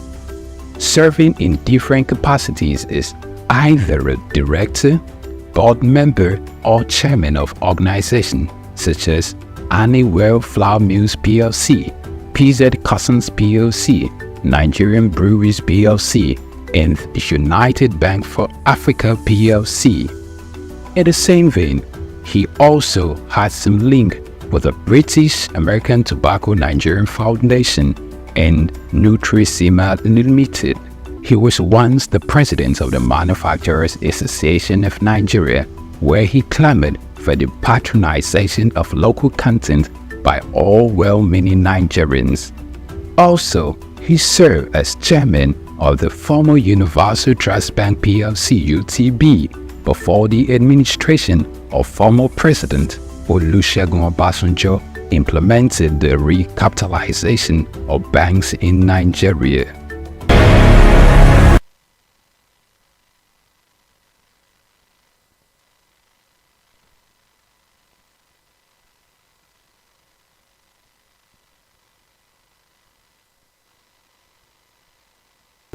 Born Kolawole Babalola Jamodu on February 9, 1944 in Odo Ere, Yagba West local government area of the present Kogi State. Kola Jamodu attended St. Paul's Primary School in Intimate City College from 1958 to 1961. Harvard Business School, Boston, Massachusetts, United States of America from 1986 to 1987. His mother was Mrs. Fumi Olabinwonu. Not much was known about his father. At an early age, Kolawole showed an uncanny drive for knowledge and learning, which will form a greater part of his adult life. His rise to fame hasn't been without its peculiar episodes of challenges. He started his career with the United African Company of Nigeria, UACN, in 1962. 3 years later, he moved to Lever Brothers Nigeria Limited, now Unilever Nigeria PLC, and in 1965, where he received many years of experience of over 10 years in production, commerce, and finance. He later joined PZ Customs Group in 1975 as a group accountant. Chief Kolawole Jamodu, for many who work closely with him, is a go-getter both in the business arena and an exemplary leader in achieving the corporate governance with a litany of portfolios in diverse sectors. He's a trailblazer practically in many areas. He was the first Nigerian to be appointed as Group Finance Director at PZ. In 1980, he was appointed Chairman, PZ Nigeria Limited, then a trading subsidiary of the PZ Group, while still holding his position as a PZ Group Financial Director. In 1987, he became the first Nigerian Deputy Group Chief Executive, and in 1990, he became the first Nigerian Group Chief Executive of PZ Customs. Still in 1990, he was appointed Chairman of PZ Customs PLC, becoming the first Nigerian to combine the positions of a Chairman and Chief Executive. He, in 1999, after he had served in that capacity for many years, meritoriously retired but remained on the PZ Board of Directors as Chairman in a non-executive capacity. Known for his strategic touch of class, Take 2, although his first appointment as Executive Chairman of PZ Customs was interrupted by his appointment as Minister of Industry in 2001, when PZ went through a tumultuous season in 2013, when revenue nosedived and profit hemorrhaged. Kola Jamodu was on every shareholder's lips, underscoring the confidence reposed in his ability to provide effective leadership hitherto wanting for the company at that time. Known for his knack for having the right strategy to grow business in a difficult market. In his capacity as Chairman of Nigerian Breweries PLC, Kola Jamodu led the strategic investment and acquisition that have enabled Nigerian breweries seize key markets from competitors, positioning the company to maintain leading market share, moderate operating costs, and grow wealth for shareholders.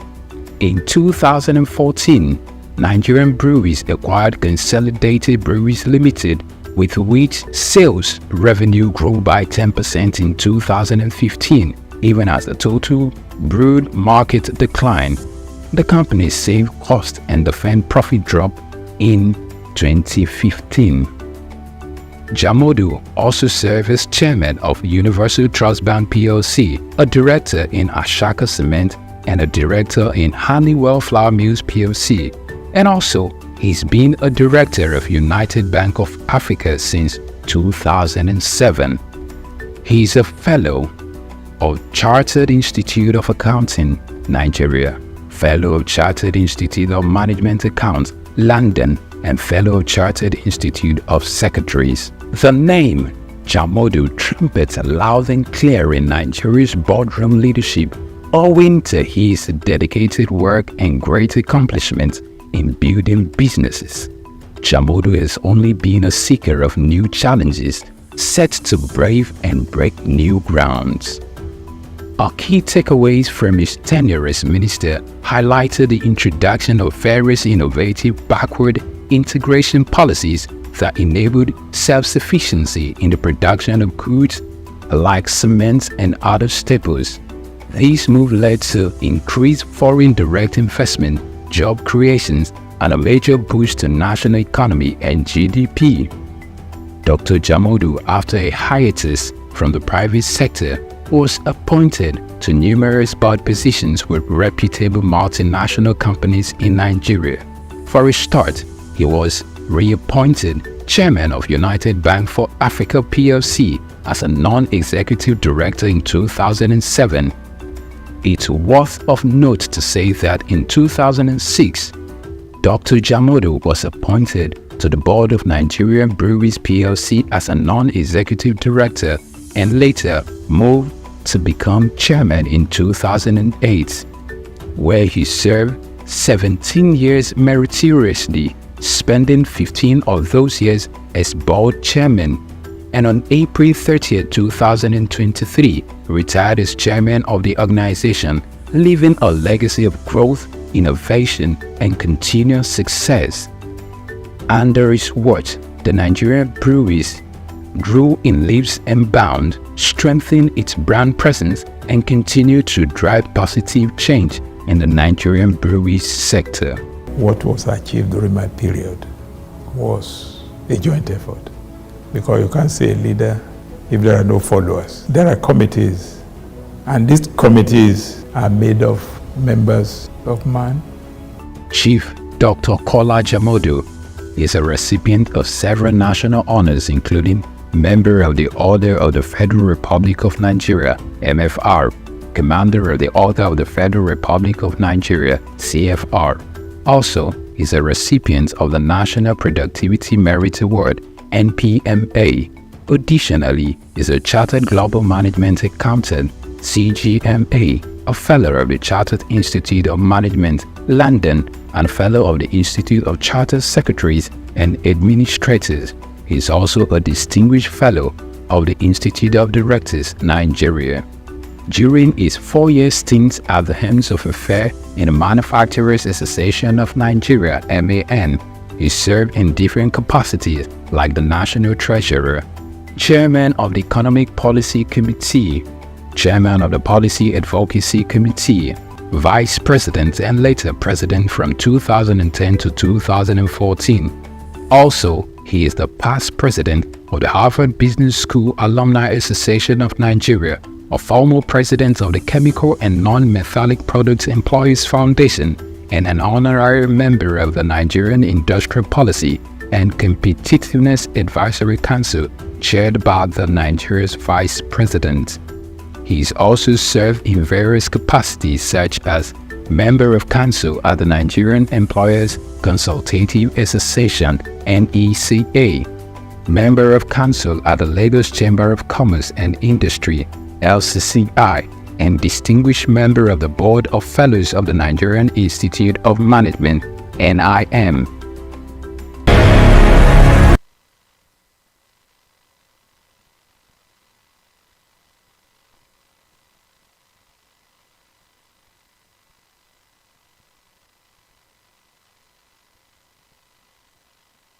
He is an active member of Ikoyi Club 1938, Lagos Island Club, Lagos Metropolitan Club, Lagos Motor Boat Club, Moderates Club, and Lagos Dining Club, some of Nigeria's most prestigious social organizations.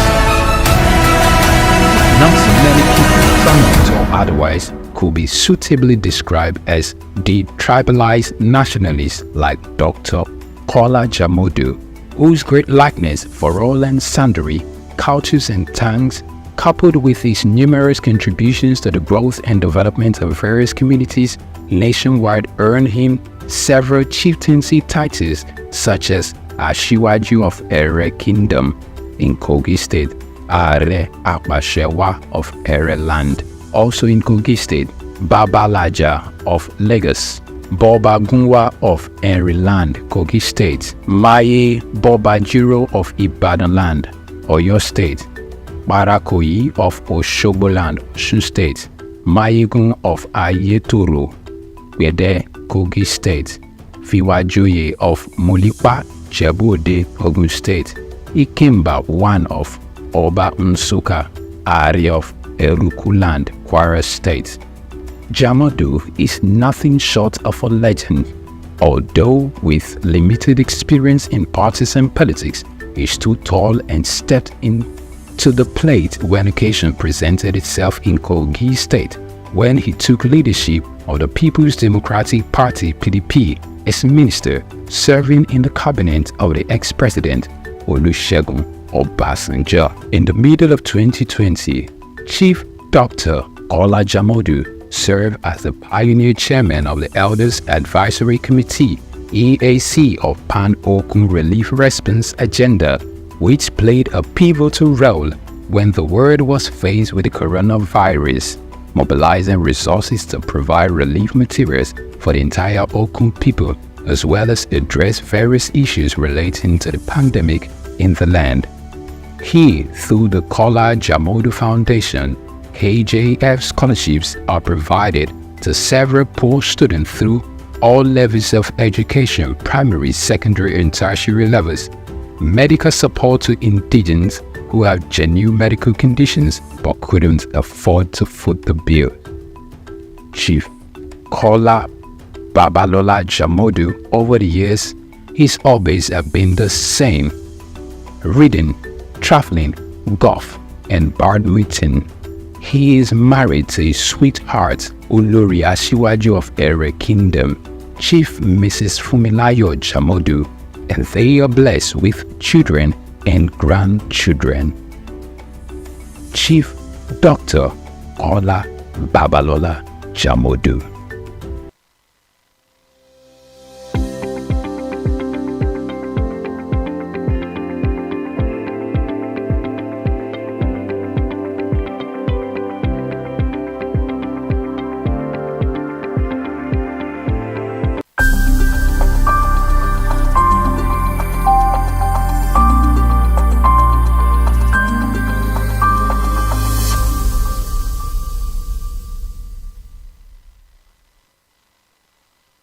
Hi, I'm Blessed Nation. This is Souq exclusive. You know, when it's time for exclusive, we've got a big fish in the pool.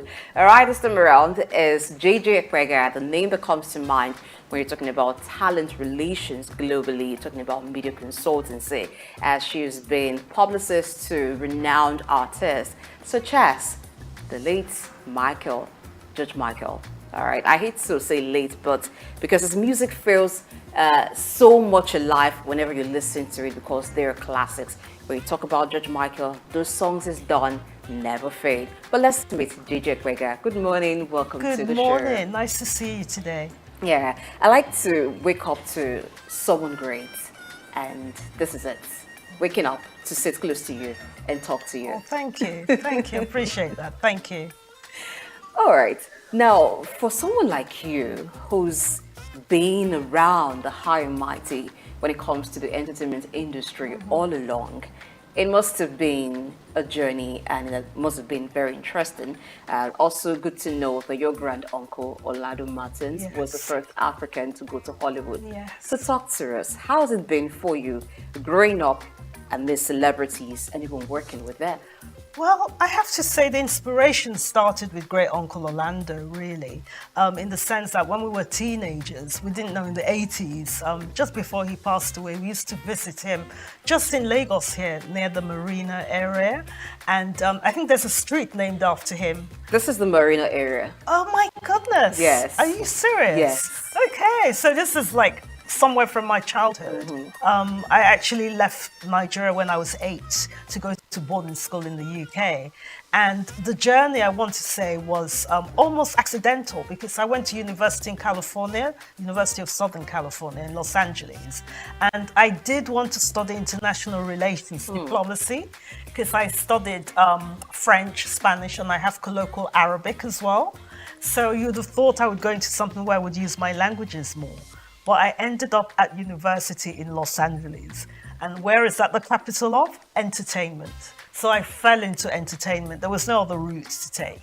And ended up working in media relations. My first job as an intern. I was thrown into this agency and they said, oh, you're going to work for this gentleman called Michael Levine. And he's one of the top PRs in Los Angeles. And I was assistant to his assistant. And who was he looking after in those days? We're talking about the mid-90s. He was looking after David Bowie.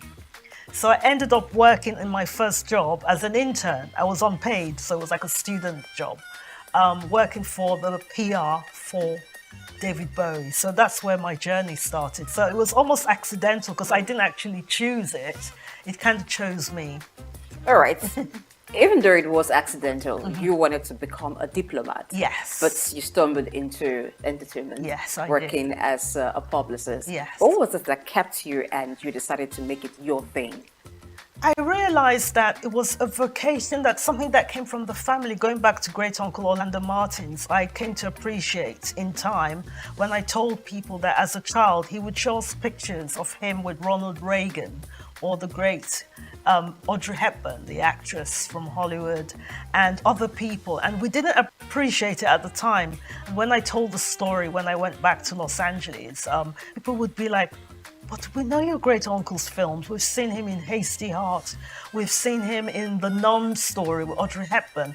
That was your great uncle? He was so eloquent. Because what was so good about great uncle was that he spoke Yoruba in his roles. He would never just make up gibberish. He'd say, no, I have a language, I'm Nigerian. And that pride, I think it came down to us. And my brother Babatunde and my sister Yewande were so lucky that we were around him as children because he instilled that thing in us. So when I fell into entertainment when I was in LA, it was a natural progression. And I just thought, no, I should do this. He was an inspiration to me. So I think that's what kept me going on. Did you ever find yourself in a conflict from being the publicist, the one who's behind the scene, working it out for the artist, and wanting to be in the stage, like being in front of the camera, being the artist yourself? Do you know how I got around that? Our late mom, Ibiene Adokie-Apega, she was a journalist in the UK in the late 80s and just before she passed away, unfortunately, in 1992. And growing up with her, she worked for the Daily Mail in the UK and as a freelance for papers in Nigeria, although she was based in London. And one way of me conquering that was also doing my journalism side of things, because my degree was in communications and journalism. So I went into journalism in the sense that I worked for a number of sites like HuffPost. I worked for something called the Luxury Channel, and I was a contributor for news websites. And I also did CNN Showbiz because I had a little spurt at CNN, which I loved. And that was a way of connecting with the entertainment side of things, interviewing people, going to events, writing up stories about movies, about special events, covering the Oscars, the BAFTAs in London. So that was a way for me to go around it, if that makes sense. It does make sense. And I see that you've got the experience all round from media to entertainment. Yes. Now, when you first met the big artists, in fact, when you were asked to relate with someone like David Bowie, how did it feel for you for the first time?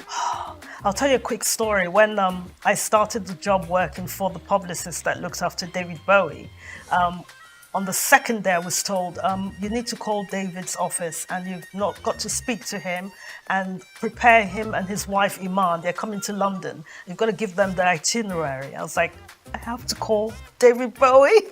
I can imagine that. I was trembling, but I just had to hold everything in and say, okay, he's a human being. Okay, let me just get on with it. And that kind of helped in the sense that they trusted me to do it.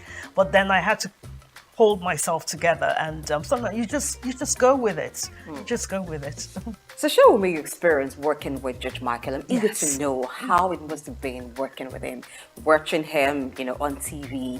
I find him fascinating, unpredictable. But working with a man like that, how was it? Oh, it was amazing. I'll tell you, I first met him when in 1990. Well, I say first met him, worked for him. I spent a day with him. When I worked at MTV Europe in the mid-90s, he was doing, this was 1996, he was doing the MTV Awards in London. And during the MTV Awards, everyone's assigned to a different artist. So back in those days, it would have been people like Robbie Williams, I'm a UK artist. George Michael was there. You had the Foo Fighters.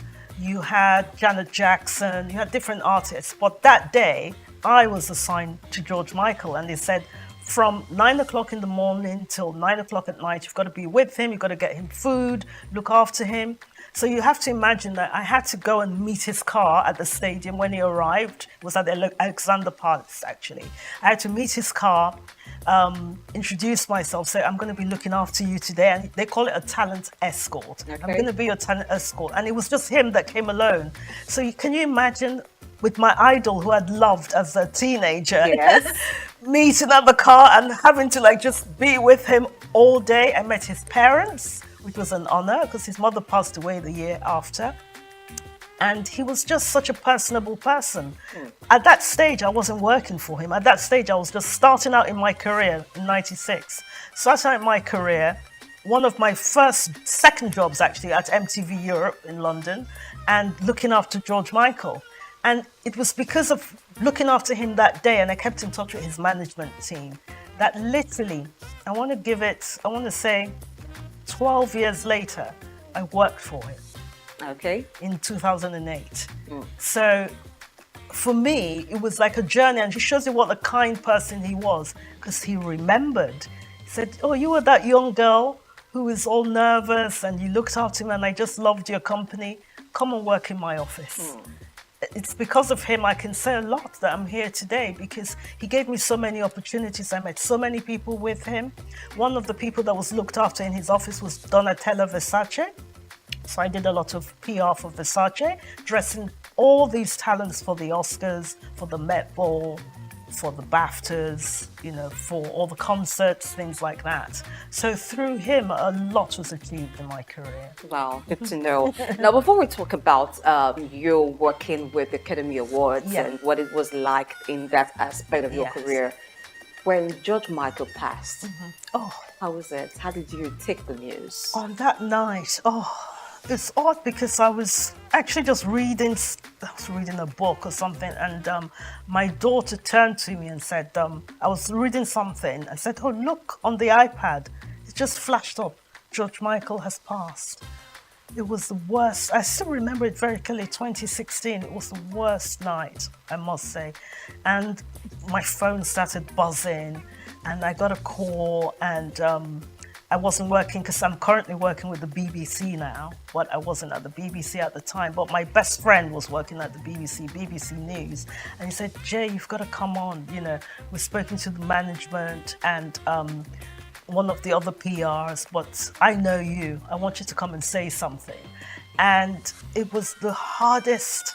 I spent 10 minutes on BBC News, Global News, talking about George. What a wonderful person he was, personable, kind, and when we worked for him, we would get bonuses so we could go on holidays. He was just the kindest, most humble man. He wasn't fond of doing PR, oddly enough. He was quite shy, very shy. Strange. Yes, and he'd say, oh, we have to do it, and he'd roll his eyes, oh, do we have to? Like, yeah, But he was such a kind, personable, fun person. One of the greatest bosses I've ever had, and unforgettable. And I think his music, as you mentioned, you talked about listening to him in the office, is beyond time. Indeed, it is beyond time. And when you listen to songs done by George Michael, you don't feel like he's gone. Yes, you feel he's alive still again. Alive and with us. Yes. Well, while you were talking about him, you mentioned that he was a shy person. Yes. That brings us to talking about shy people in the media industry. Yeah. You also reckoned with that in an Yes. interview that you granted, Yes. talked about being shy. Yeah. Sometimes it's hard to believe that you can be around so much buzz. You could be even the person of focus, Yes. but yet you're shy. Yeah. How do you manage that? I think sometimes it's just taking a step back and sort of saying, okay, this is a little beyond me. I mentioned went to some Oscar parties just a month ago. We were in Los Angeles, and we went to this charity event, which we thought would be a friend of mine invited me and said, oh, come to this, it's called the Green Charity. I thought, oh, it sounds simple enough, but it was at a very nice hotel. And who should walk in? Zendaya. And she's like the biggest star in the world at the moment. And she said, oh, hello, what are you here for? And I said, oh, I'm just visiting from London. And talking to people like that, you kind of realize that we're all human at the end of the day, but we're all giving our gifts in different ways. Like you're here today, you're a wonderful interviewer. Thank you very much. You know, lovely surroundings and everything. So I think everyone has something to give, no matter how high, no matter how the journey is going. I think we're all humans. And the way she took the time to say, oh, hello, and oh, what are you doing here? Where are you from? And I thought that was really nice. And we just connected as human beings. So little things like that help, that you overcome whatever the personality is. Let's get to the Academy Awards now. Yeah. I'm eager to know. Now, being in that space, it's a very influential space. It is. It gives you so much power to do a lot. Yeah. I guess that there are not many Black persons in that space. So working in that space and doing your bit, how has it helped you? And how do you think it has also helped other artists of African descent in the entertainment industry? What have you learned that they should learn? I think we've come a long way. It's getting better. We're not there yet, but it's improving in the sense that there are people now able to make films. Just recently, actually, just this time, a cousin of ours through our mother's related to his father, Miss San Harriman. His father was the late Hope Harriman, who's well known in Nigeria. And he was a business partner of my father's, Ben Epega, Harriman, Epega and Co. They were land property developers, well known in Lagos. Miss San had a film at the Oscars, a short film that was nominated with the actor David Oyelowo in the lead. And when you have our work being honored like that, he was a nominee. He didn't win this time, but the fact that he was at the Oscars shows you that we're being recognized, not only as working behind the scenes like myself as a publicist. No, there are not many of me, because I'll tell you a very quick thing. I've been at events in the past with George Michael and his entourage, and I was the publicist there, and somebody came to me and said, could you go and find the publicist? And I had to say, I am the publicist. And they had to apologize. Why was it hard for them to detect who the publicist was? Is it that you're this person who likes to be in your space? Is it you're called out? At that time, I was there doing my work and being respectful, but I was the only person that looked like me. Oh, are you talking about color now? Yes. Okay. Yes. Because especially even now, in the sphere of publicists, I would say 3% of us are of ethnic minority in the UK, on par, on that level where we've grown, and the level working with very A-list talent and things like that. There are not so many of us. It's getting better, but we still have a struggle. I've still had issues lately in my life, in this role that I've been in, but I refuse to step back when I've started a journey moving forward. You seem to be very comfortable in the UK or working in the UK. Yes. Most part of your career has been in the UK. Yes, most of it. What's it about the UK that makes you comfortable? If you were in America, would it be any different? I have worked briefly in the US and lived there as a student as well. And basically, and my ex-partner is from the US, Los Angeles. But essentially, the UK, because I went at 8, because I think I went as a young child, I went to boarding school there, so I really cultivated the culture there.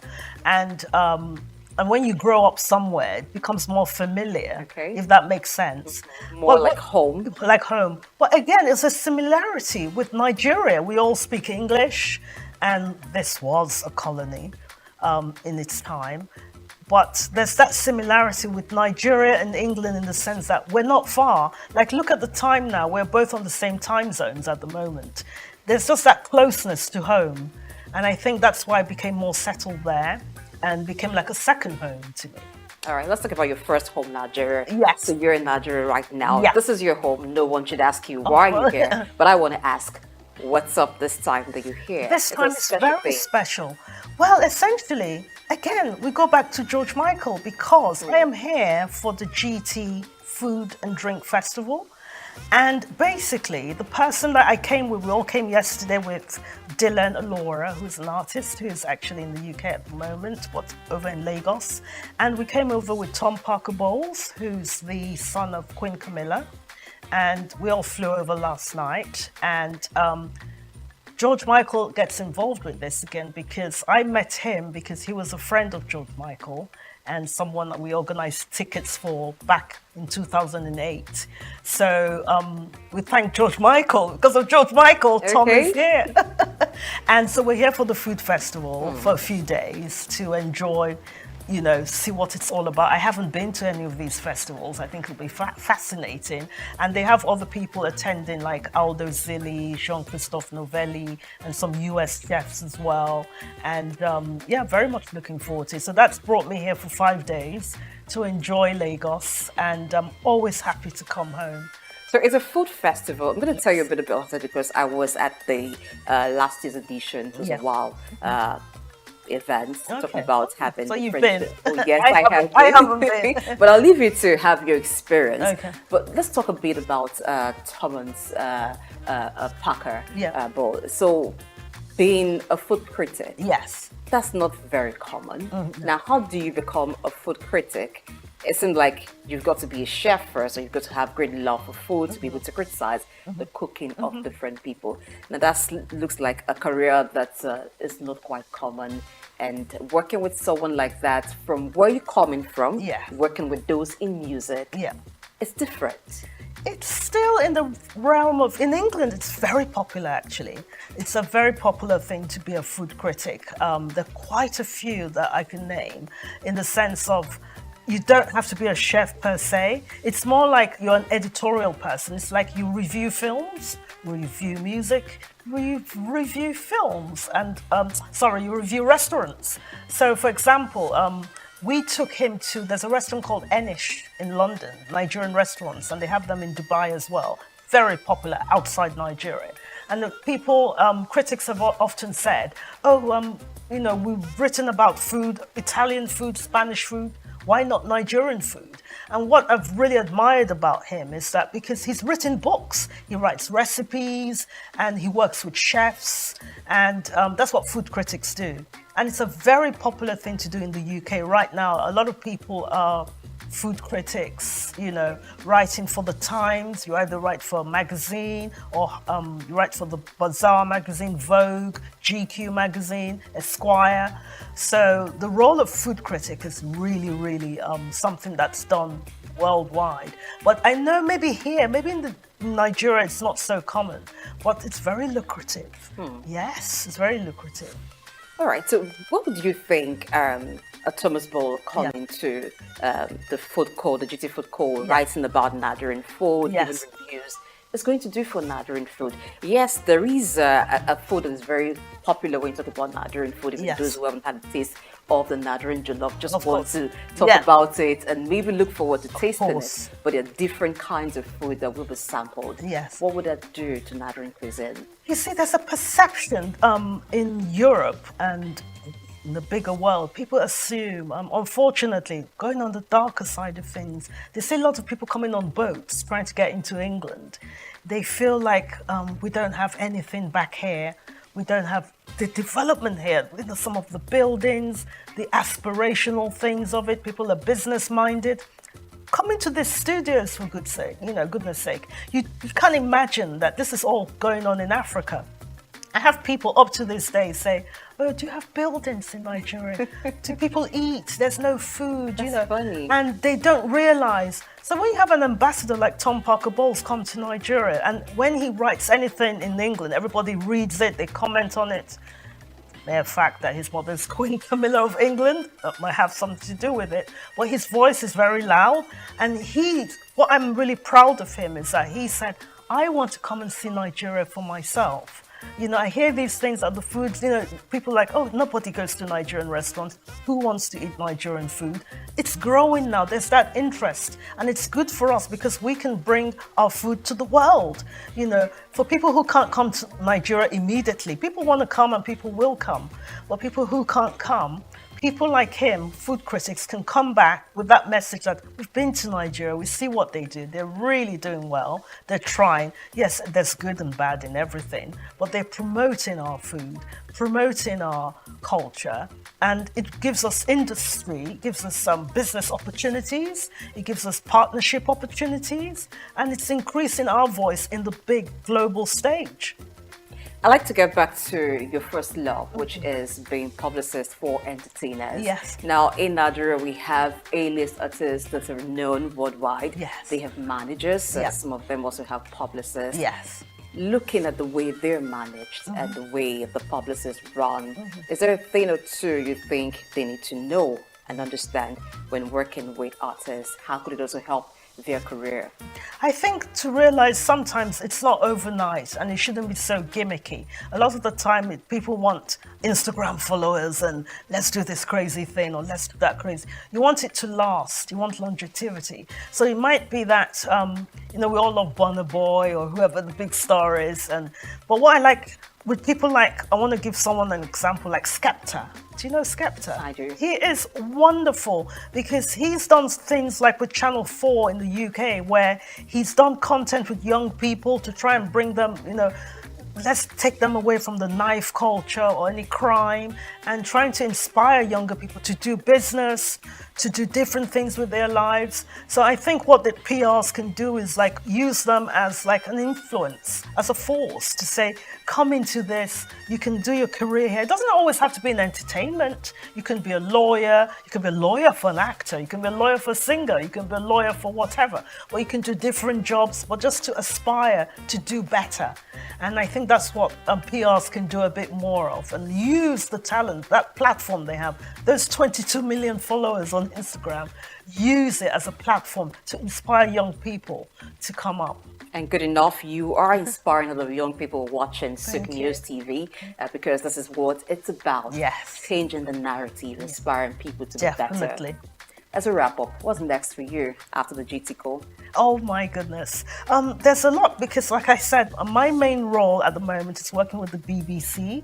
So working on different shows. I've just done something called The History of Disco. And I was thrilled to see it on the flight over on British Airways. Do you dance? Yes. Oh, okay. I won a Michael Jackson dancing competition Really? as a teenager. Yes, I'd like I to did. see that. I want to do it here. But yes, so there's a lot in the pipeline. Lots of new programs that we're doing with the BBC, and they're trying to make people more cultural and diversity aware. And I want to be part of that journey with the BBC because it has been in the state where people that look like me feel that we're not taken, in the sense that we're not taking the direction that we want to go all the time, but they're trying to readdress that and make things better for everyone. So yeah, my future, I'm hoping to get involved with things like diversity causes and work with teams and everything and work with new talent and new TV shows. Okay. So it's very exciting time and get Nigeria involved as well, and do a bit more writing for BBC Culture and write about Nigeria and Africa. Well, you've got Souq News TV with you. Yes. You want to do things and we want to thank you for being here Thank today. you so much for having me. Oh yes, I like that you had this energy from start to finish. Thank It you. means that you're very passionate about what you do. And grateful. And you really want to change the narrative for Definitely. people of color Yes. and make the world a better place like Michael Jackson sang about. Yeah, I know. God bless his mind. So. And God bless the soul too of George Michael. Amen. Amen to that. Thank you. Thank you. It's a wrap on Souq Exclusive. We've been talking with, I like to add the to him. I hope the GDTI would not be angry. The JJ Ekwega, because this woman is awesome. Trust me, it's never been a dull moment talking with her. Thank you so much for having me. I've thoroughly enjoyed it. Thank you. Until the next, I'm Blessing AG. Thank you for watching.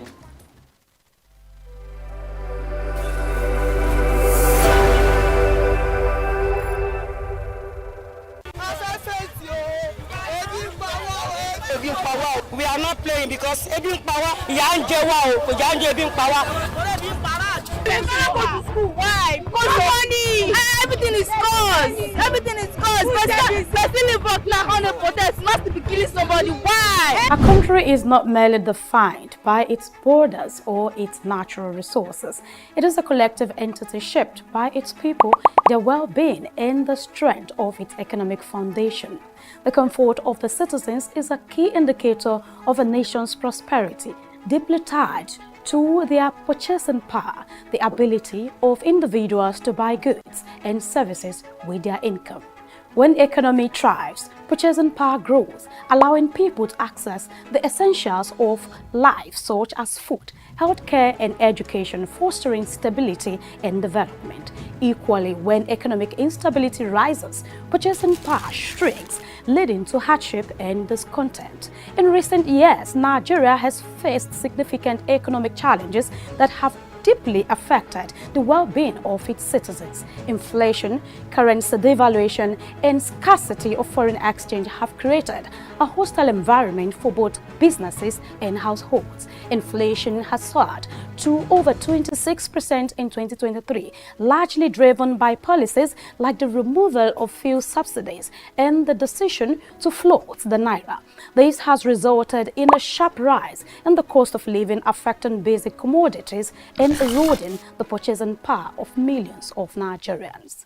The removal of the fuel subsidy alone has caused fuel prices to triple, which in turn has led to widespread price hikes across various sectors, compounding the hardships faced by households and businesses. The naira has dramatically devalued, losing over 55% of its value against the US dollar, making it one of the worst performing currencies globally. By September 2023, the naira was trading at over 1,000 naira to $1, up from around 445 naira at the beginning of the year. The policy decision to float the naira was aimed at unifying exchange rates, but it has created significant instability in the market, driving up the cost of imports and escalating forex scarcity. The combination of rising inflation and a weakened naira has severely impacted the cost of living in Nigeria. Prices of basic food items have skyrocketed as Nigeria is heavily reliant on imports for essential commodities like rice, wheat, and cooking gas. We are not playing because Africa is on the rise, and at the forefront of its growth is a sector as old as civilization itself: agriculture. Once marked by subsistence farming and challenges with food security, agriculture in Africa is now experiencing a powerful transformation. From the fertile lands of Nigeria to the tea fields of Kenya, agriculture is driving economic growth and lifting millions out of poverty. African governments and internal investors are taking notice, pouring in resources to support smallholder farmers and expand sustainable farming practices. Digital innovation is playing a major role in this transformation. Mobile apps provide farmers with crucial information on weather, market prices, and crop management. These digital tools are empowering farmers to make informed decisions, increase their yield, and get fair prices for their produce. Now I know when it rains, I can plan my planting better, and I know where to sell my crops for a good price. It's really changing our lives. We are committed to investing in agriculture as a pillar of our economy. Our goal is to make farming not only viable but a source of wealth and stability for our people. African countries are also scaling up for export, especially in high demand crops like coffee, cocoa, and cashew. By focusing on quality, Africa is capturing a larger share of global markets. But the transformation goes beyond exports. Across Africa, New farming techniques and policies are helping to meet domestic demand and reduce reliance on food imports, contributing to food security across the continent. Women are also a key part of Africa's agricultural revolution. They make up a significant portion of the agricultural workforce, and initiatives are empowering women farmers with resources and training to enhance productivity. From subsistence to sustainability, the future of agriculture in Africa is bright. With innovation, investment, and resilient communities, Africa is sowing the seeds of prosperity.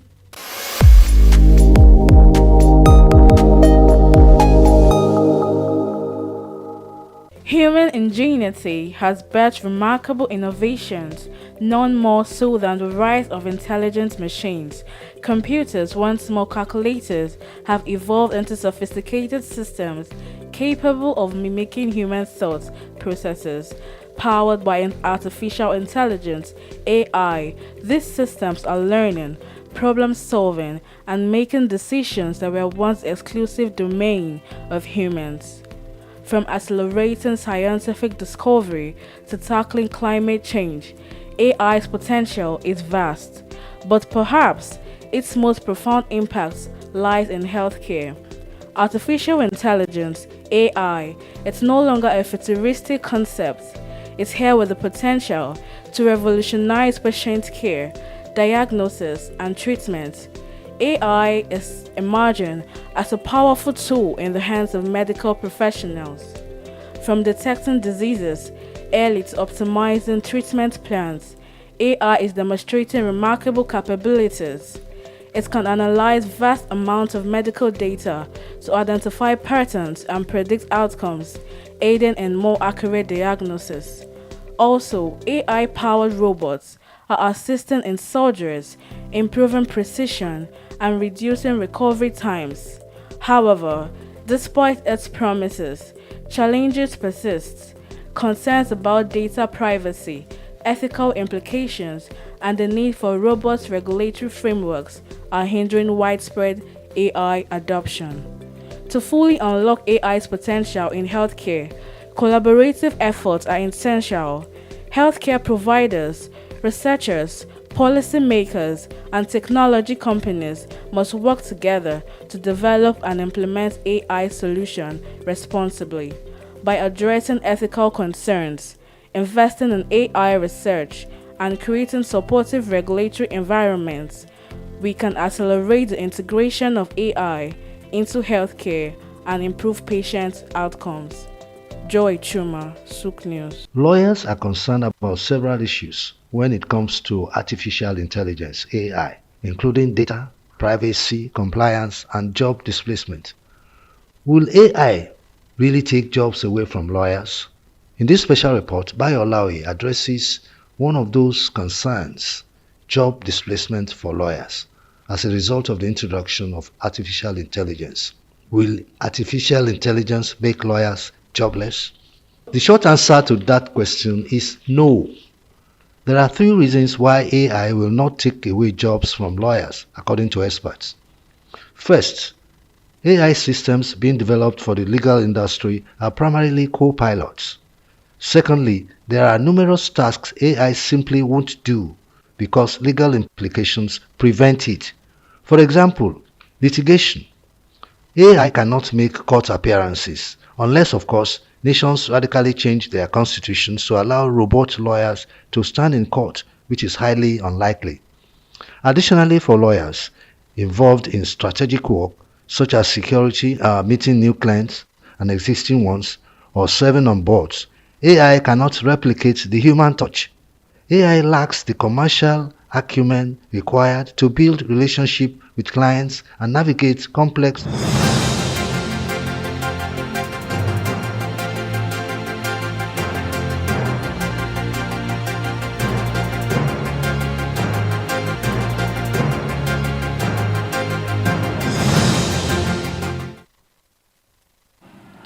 Hello and welcome to the Midday News and Souq News Television. I am Grace Komalafe.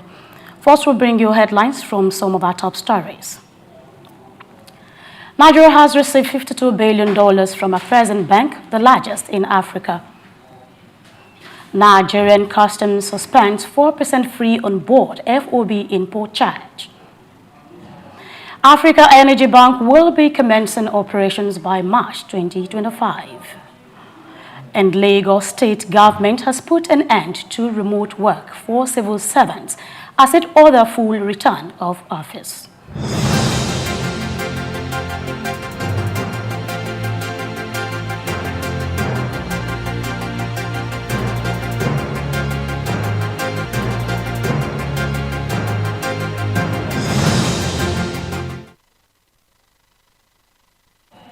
Thank you for always joining us. Now we bring you these news items in details. Starting with our big story, African Export-Import Bank, otherwise known as Afrexim Bank, has disbursed approximately $52 billion to Nigeria, making the country the largest beneficiary of the bank's trade and development financing across Africa. President and Chairman of the Board of Directors of Afrexim Bank, Benedict Orama, disclosed this on Tuesday at the Afrexim Bank Annual Meetings 2025 signing ceremony in Abuja. Orama said Nigeria is the first beneficiary of a number of flagship transformative projects that the bank is piloting, as he expressed gratitude to the government for continued support of the bank, particularly in responding positively to capital calls and removing regulatory hurdles that could have affected the bank's operation. Minister of Finance and Coordinating Minister of the Economy, Wale Edun, appreciated the support from Afrexim Bank, reiterating the fact that the bank has approved tens of billions in facilities to Nigeria over the years. In another big development, Nigeria and United Arab Emirates, UAE, have signed an amendment bilateral air service agreement, BASA, to strengthen aviation ties between both countries. Minister of Aviation and Aerospace Development, Festus Keyamo, signed the agreement with UAE's Minister of Economy, Abdullah bin Tawq Al-Mari, during the ICAO, Global Implementation Support Symposium 2025 in Abu Dhabi. The agreement ensures reciprocal rights for airlines and expand cooperation in aviation services. Keyamo emphasized the importance of emphasizing air connectivity between Nigeria and the UAE, including expanding code-share agreements and interlining opportunities for Nigerian airlines. The UAE's Minister of Economy praised Keyamo's commitment, calling him a leader who keeps his word. Similarly, Keyamo urged for a review of the UAE visa restrictions on Nigerians, stating that easing entry conditions would increase passenger traffic and boost economic benefits for both nations. Beyond the BASA agreement, Nigeria and the UAE agreed to sign a technical cooperation agreement focusing on aviation safety, regulatory improvements, airport facilitation, and security. And on NGX trading, the Nigerian exchange sustained its bullish momentum at the close of trading on Tuesday, with investors gaining 426 billion naira as market capitalization rose to 66.5 trillion naira. Benchmark All Shares Index appreciated by 0.65% to close at 106,574.71 points, representing a 1.7% gain in 1 week, 2.85% gain over 4 weeks, and 3.54% year-to-date increase. A total of 478.6 million shares valued at 11.76 billion naira were exchanged in 15,561 deals, marking a 16% decline in trading volume compared to the previous session. However, turnover improved by 13% despite a 13% drop in the number of deals executed. The market recorded 40 gainers and 25 losers at the close of trading. The federal government has reaffirmed its commitment to addressing rising food prices through large-scale agricultural investment rather than imposing price controls. Minister of Information and National Orientation Mohammed Idris stated this during a ministerial briefing in Abuja, emphasizing that increased food supply will naturally drive down costs. On security, Idris revealed that over 8,000 terrorists and bandits were neutralized in 2024, with 11,600 arrests and 8,000 kidnapped victims rescued. In the economic sector, he highlighted improvements in foreign exchange stability and investor confidence, noting that Nigeria secures over $5 billion in oil and gas investment in 2024, while stock market foreign capital inflows rose significantly. Touching on policy implementation, the Nigerian Customs Service has suspended the implementation of the controversial 4% free on board charge on imports. A statement from the Customs National Public Relations Officer Abdullahi Mewada announced the development on Tuesday in Abuja following consultations with the Minister of Finance and other stakeholders. The policy introduced under the 2023 Nigeria Customs Service Act had sparked concerns among businesses already facing rising operational costs. Business groups, including the Nigerian Employers Consultative Association, warned that the charge could add over 2.8 trillion naira to expenses, further driving inflation. Custom officials says the suspension will provide an opportunity for broader stakeholder engagement and a comprehensive review of revenue policies. They also reaffirmed their commitment to modernizing trade operations while implementing fair policies that support businesses and the economy. And in a recent development, federal government assumes full ownership of Keystone Bank following a ruling in Lagos. We'll take a break and return with more stories. Please stay with us.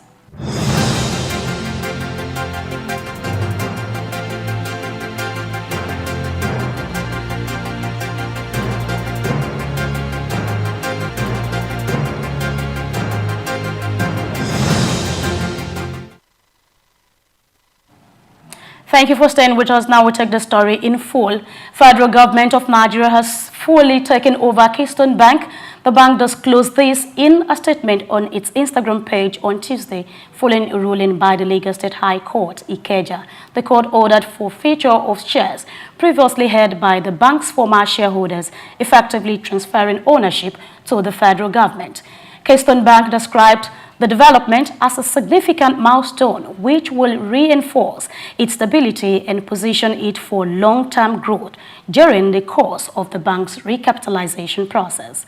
The bank was among the 3 banks whose boards and management were dissolved by the Central Bank of Nigeria on January 10, 2024, leading to the appointment of new leadership. Moving ahead, the Federal Ministry of Trade and Investment has announced plans to fully digitalize its operations by December 2025 to enhance efficiency and streamline service delivery. The Minister, Director Dr. Jumoke Oduwole, made this known at the signing of the Memorandum of Understanding MOU between the Ministry and the Ike Imokwede Foundation. She emphasized that the digital transformation will modernize the country's trade and investment framework. As part of the initiative, the ministry will transition from manual to automated processes, train civil servants in digital skills, and develop a performance tracking system. And away from that, the Senate has proposed a 10 billion naira fund for investor education in the capital market as part of the 2025 budget. Chairman of the Senate Committee in Capital Market, Osita Izonaso, disclosed this during the budget defense session of the Securities and Exchange Commission in Abuja, noting low investor participation as a major challenge, while stressing the need for increased financing literacy. Isun also urged the federal government to leverage the capital market in achieving President Bola Tinubu's vision of the $1 trillion economy. Finance Minister Wale Edun assured that the government remains committed to fostering a stable investment climate. He highlighted recent policy measures that have boosted market confidence and expressed optimism about future growth. The Minister of State for Petroleum Resources, Heineken Lukmubiri, announced that the Africa Energy Bank will be commencing operations by March 2025. The minister reiterated on Tuesday 11th at the opening of the Sub-Saharan Africa International Petroleum Conference that the building hosting the much-awaited bank is at the finishing stages in Abuja. The minister sees the Africa Energy Bank as the solution to energy poverty, which he stated as in Africa's major problem. He reiterated that the bank would start with a profit of 5 billion naira, which was contributed between member countries and the Afrexim Bank. Also, as part of an agreement, Afrexim Bank will be ceding their oil-gas portfolio to the upcoming Africa Energy Bank. There are high expectations that the Africa Energy Bank will grow and ascend to $120 billion by the end of next 4 years or to 5 years. The Nigerian Senate Committee on Public Account has raised alarm over the disappearance of 3,907 assault rifles, including AK-47s from police formations nationwide. During a heated budget defense session, lawmakers grilled Assistant Inspector General of Police, Suleiman Abdul, who struggled to provide clear answers on the missing firearms. Senator rejected this request for a closed-door session, insisting the matter to be addressed publicly. Senator Adam Oshiomhole criticized the police for parading petty criminals while failing to account for dangerous weapons. The committee has ordered the police to provide a detailed explanation by next Monday, warning that the issue will not be swept under the carpet.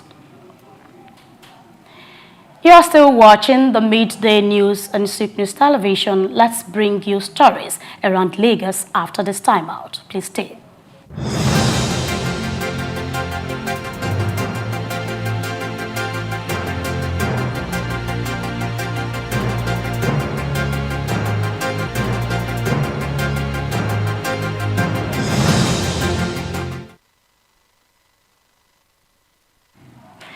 Thank you for staying tuned, and I will bring you more stories from Lagos. The Lagos State government has announced the cancellation of its remote work policy for public servants effective March 31, 2025. Head of Service Bode Agoro confirmed the decision in a statement, cited the implementation of a new minimum wage and the need to improve service delivery across government offices. The policy's suspension follows the state's approval of an 85,000 naira minimum wage announced by Governor Babajide Sanwo-Olu as part of efforts to enhance workers' welfare. The Work from Home initiative was introduced in February 2024 to cushion the impact of fuel subsidy removal, allowing civil servants on grade levels 1 to 14 to work remotely twice a week, while senior officers had 1 remote work day.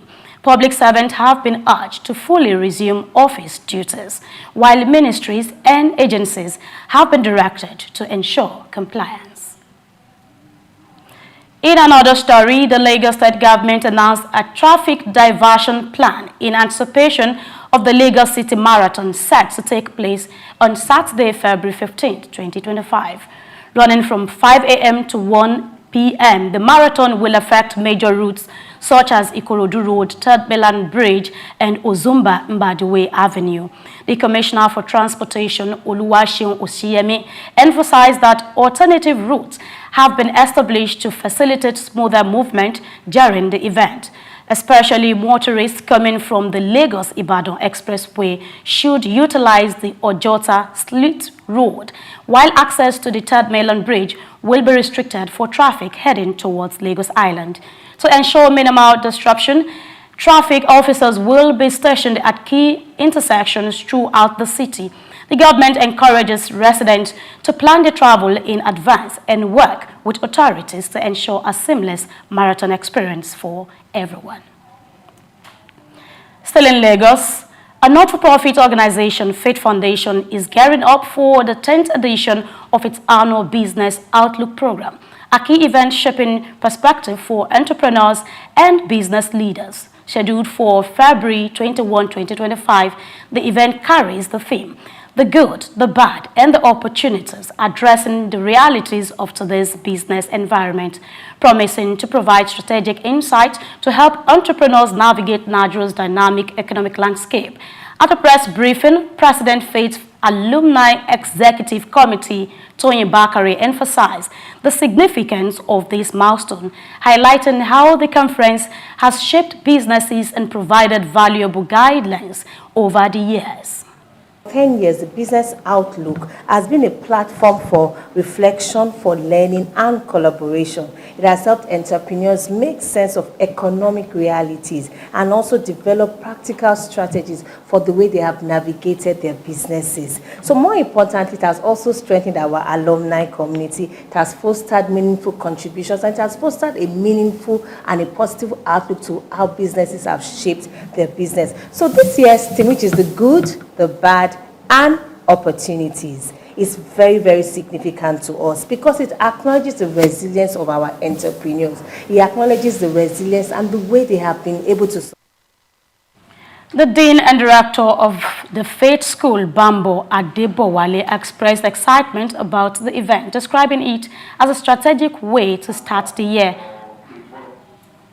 He noted that since its inception in 2016, the Business Outlook and AGM has brought together thought leaders to share insights, helping entrepreneurs plan and take advantage of emerging opportunities. According to him, with an estimated 40 million entrepreneurs in Nigeria, the foundation continues to make a significant impact, having trained over 8,000 entrepreneurs through its flagship programs and reaching more than 1.5 million people through online platforms.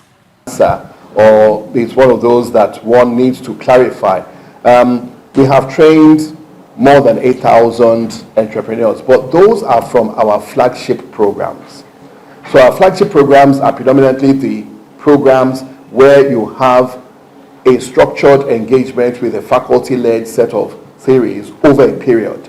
In addition to those who have been through the flagship, which is the 8,000, which are now part of the alumni community, of which Mrs. Bakare is the president, we have reached about 1.5 million entrepreneurs through our online and our workshop and our self-paced programs. We are not only active physically, we are also active on every social media platform. This event is important because it helps to enable our entrepreneurs to be rightly positioned for the year. And that's why we bring industry experts to distill and simplify the macroeconomic outlook and entrepreneurial landscape of the economy. Senior Program Manager and Head, Growth and Alumni Services, Oluwaseun Oshoniye, noted that this year's event stands out for its collaboration with alumni entrepreneurs, co-creating solutions to help them reposition for the year ahead. The gathering will feature industry experts, testimonials from alumni, and inclusive opportunities for people with disabilities to network and gain valuable insights. And wrapping up with some sports-related stories, the Nigerian Professional Football League, NPFL, has released the fixture schedule for the upcoming round. According to the official announcement, Eyimba FC will host Rivers United at the Eyimba Stadium. Remo Stars are set to face Kano Pillars at their home venue. Rangers International will travel to play Aqua United. Heartland FC is scheduled to face Lobby Stars in a match affecting the lower table positions. The fixtures have been confirmed by NPFL officials, and future details regarding match timings, venue, and broadcast arrangements are expected to be released shortly. And that's the news and Souq News Television. Thank you for joining us. Don't forget we are on YouTube, Facebook, Instagram, and X. I am Grace Komalafe. Good afternoon.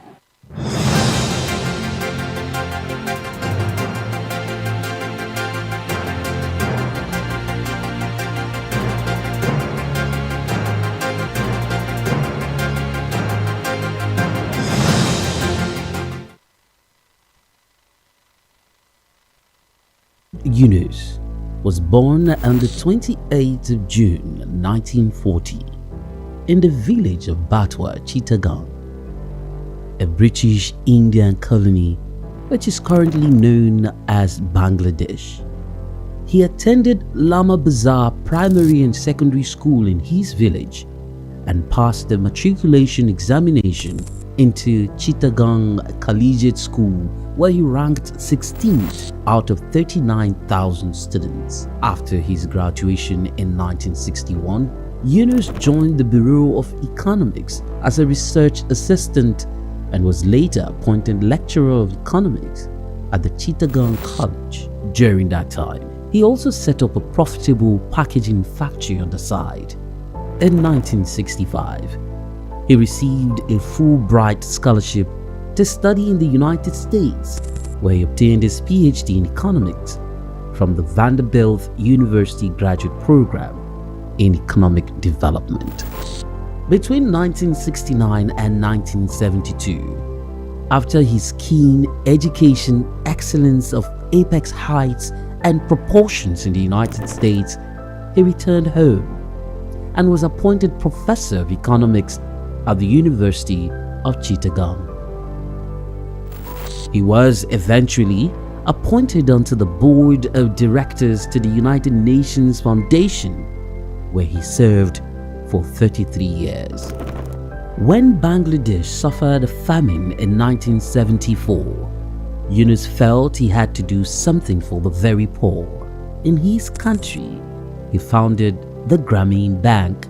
His motivation was to create economic and social development for the very poor, giving long-term loans to those who wanted to start small enterprises to pay back when they can. The aim to help was to get many of them out of poverty. For this, he was awarded the Nobel Peace Prize in 2006. Muhammad Yunus is a recipient of numerous international awards for his ideas and endeavors, including the Humanitarian Award in 1993, World Food Prize in 1994, Independence Day Award in 1987, Bangladesh's highest award, the King Hussein Humanitarian Leadership Award in 2000. He was also awarded the Volvo Environment Prize in 2003, Nikkei Asia Prize for Regional Growth in 2004, Franklin D. Roosevelt Freedom Award in 2006, as well as the Souq Peace Prize in the same year. All humans are born entrepreneurs, he would always fondly say. His heart showed through his everyday life.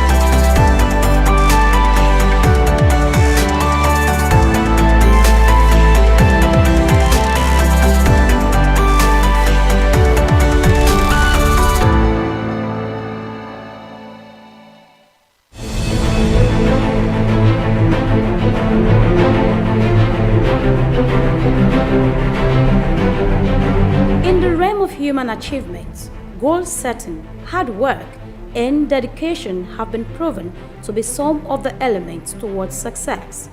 The journey of remarkable individuals with lasting impact on the world are often filled with manifold stories, but through determination, they build their lives and make extraordinary contributions.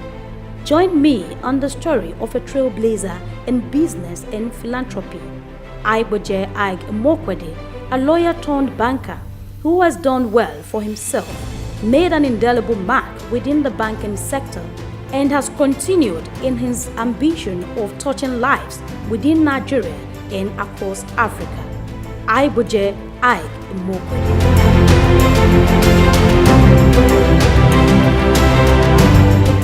Within the Nigerian business space and philanthropy, few names resonate and are respected profoundly.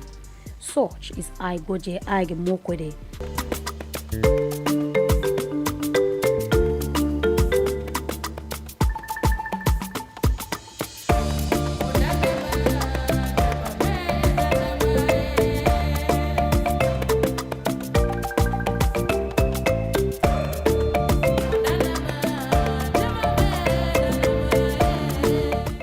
If you're just watching, kindly subscribe to our YouTube channel for more great documentaries.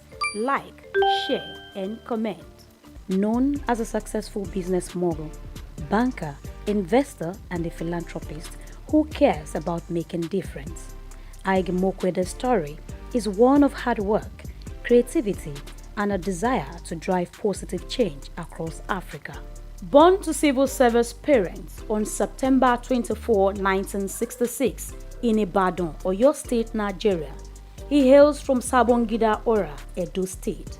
Aiboje spent his formative years with his parents in Lagos, where he had his primary education at St. Saviour's School. He enrolled into Federal Government College, Kaduna, and at age 16, he was admitted to study law at the University of Benin, where he graduated at a young age of 19 with a law degree, displaying early signs of his exceptional intellect and drive. Called to the Nigerian bar in 1987, he started his career in 1988 as a lawyer at Continental Merchant Bank during his National Youth Service Corps NYSC year. In 1991, he joined Guarantee Trust Bank PLC GT Bank, where he rose to prominence as an executive director. His big moment came in 2002 when he led the acquisition of Access Bank, turning it from a small regional bank into a big player, a banking powerhouse in the industry.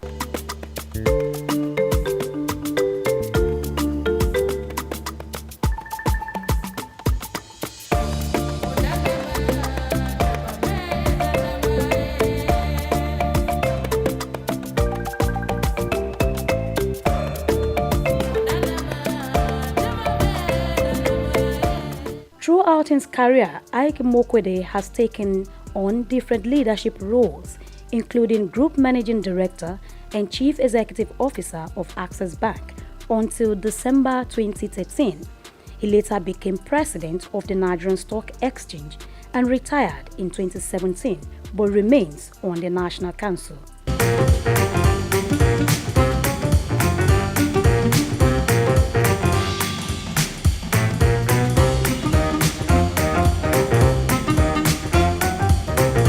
Bowing out of Access Bank, he was given a befitting send-off. No man or combination of men could transform what we met in Access Bank in 2002 into what would cause this type of people to come and celebrate today. It's not possible. His foresight and managerial acumen have brought him chairmanship and directorial roles in prominent organizations such as African Finance Corporation, Associated Discount House Limited, Petrolon Energy, among others, thereby contributing greatly to their growth and sustainability.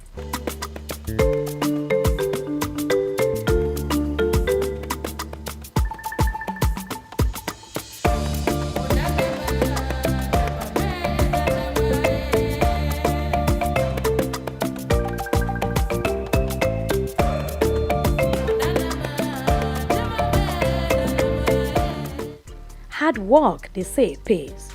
Aiboje Ike Mokwede's hard work earned him many awards and honors. He received the National Productivity Order of Merit Award in 2009, conferred with Commander of the Order of the Niger CON in 2011 by the then President of Federal Republic of Nigeria, Goodluck Jonathan, during his administration for contributing to banking and finance.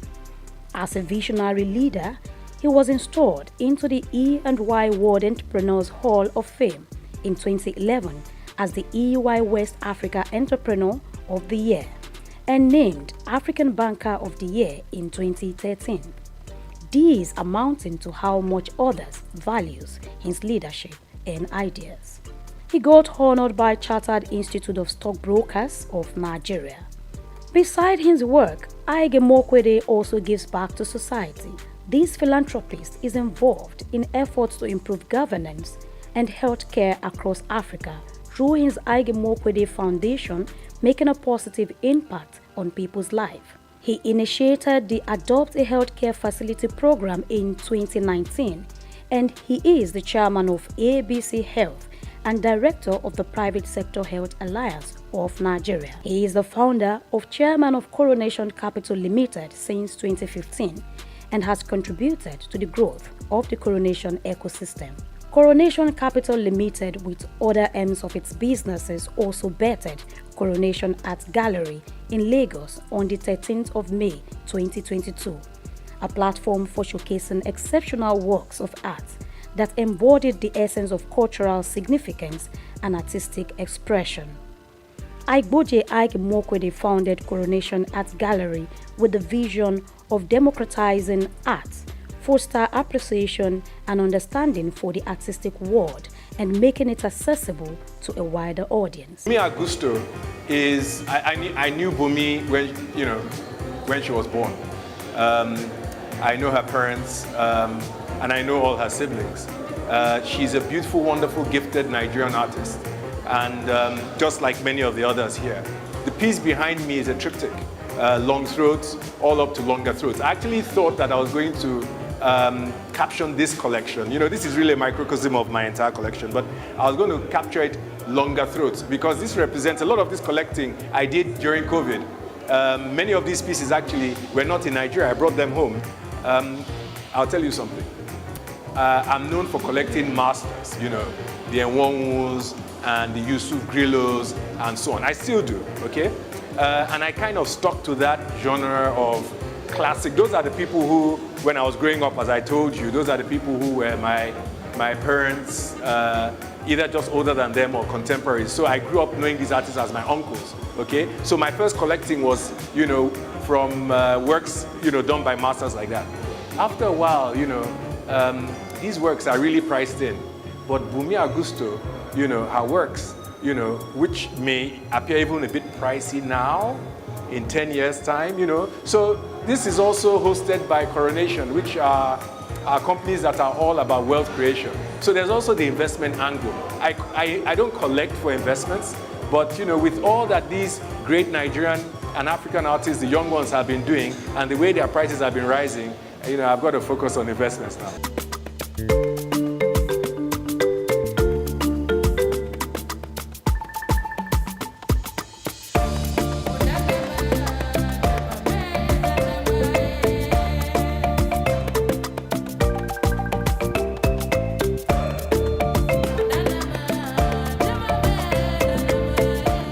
He collaborated with the Nigerian Civil Service to digitalize work processes and public service delivery in October 2021.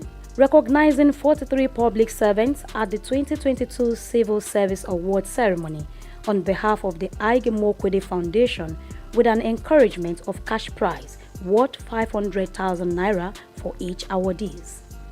It is my understanding that annually 43 public servants will be recognized in this fashion, and so with effect from the 2022 Civil Service Awards ceremony, on behalf of the Aige Mokwede Foundation, we will be putting an endowment with effect from this award session, whereby each awardee receives a cash prize of 500,000 naira.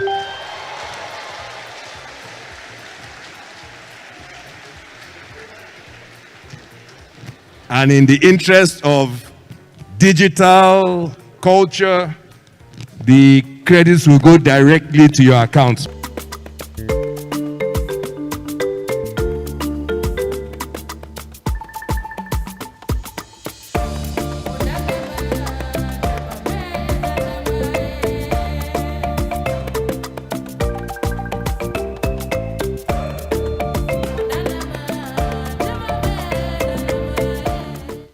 Among his many certifications, affiliations, and fellowships, Ige Mokwede holds Triumph MBA from the London School of Economics, New York University, and HEC Paris.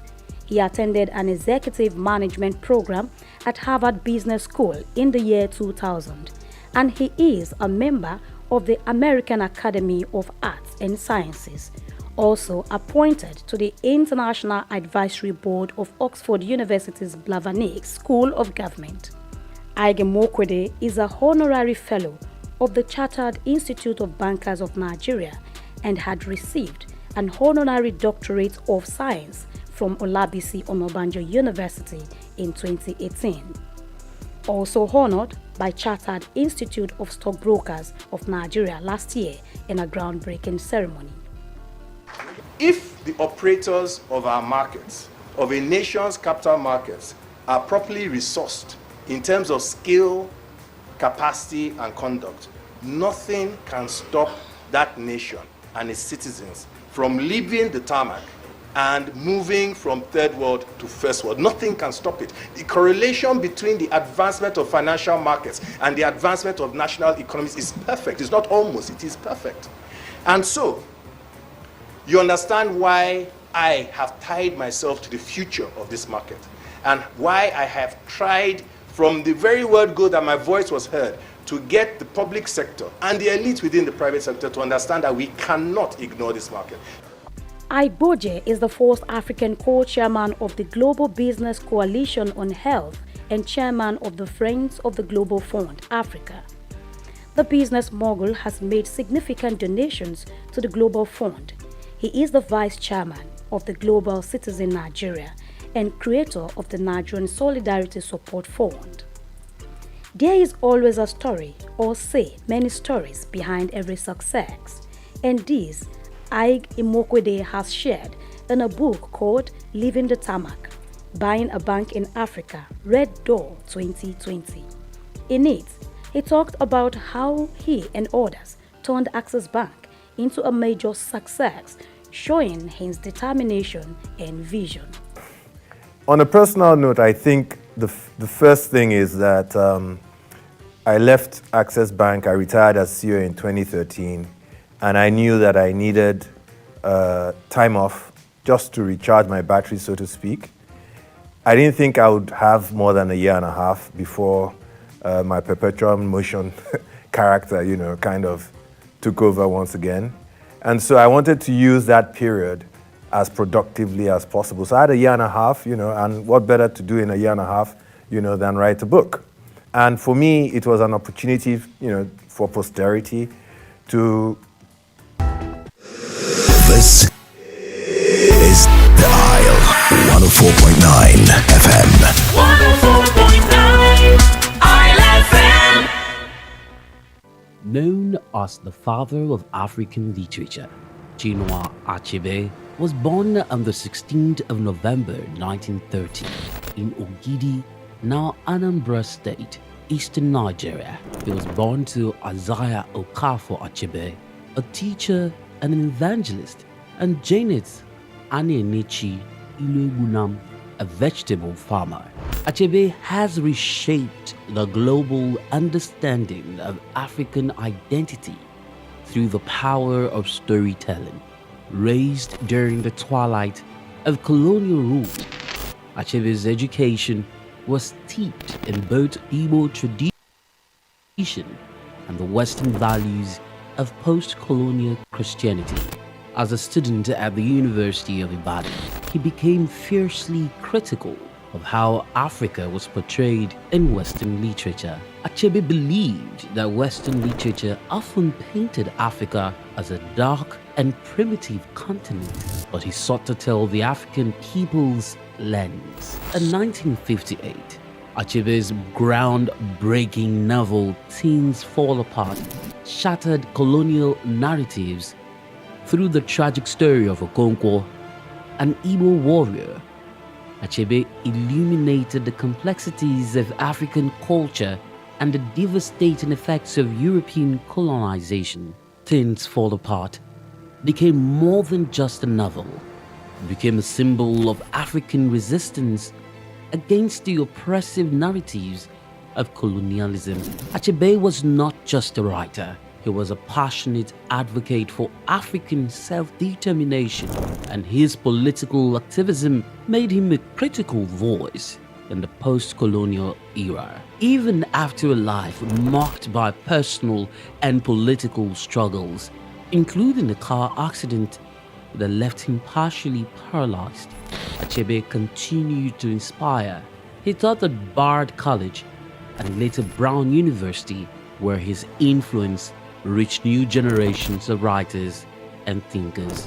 He was married to Christiana Chinwe Okoli, and they had 4 children. Sadly, he died in March 2013 at the age of 82. Chinua Achebe's legacy endures in his novels, his essays, and in the countless voices of African writers who follow in his footsteps. He gave us a voice, a story, and a vision of Africa that is ours to share.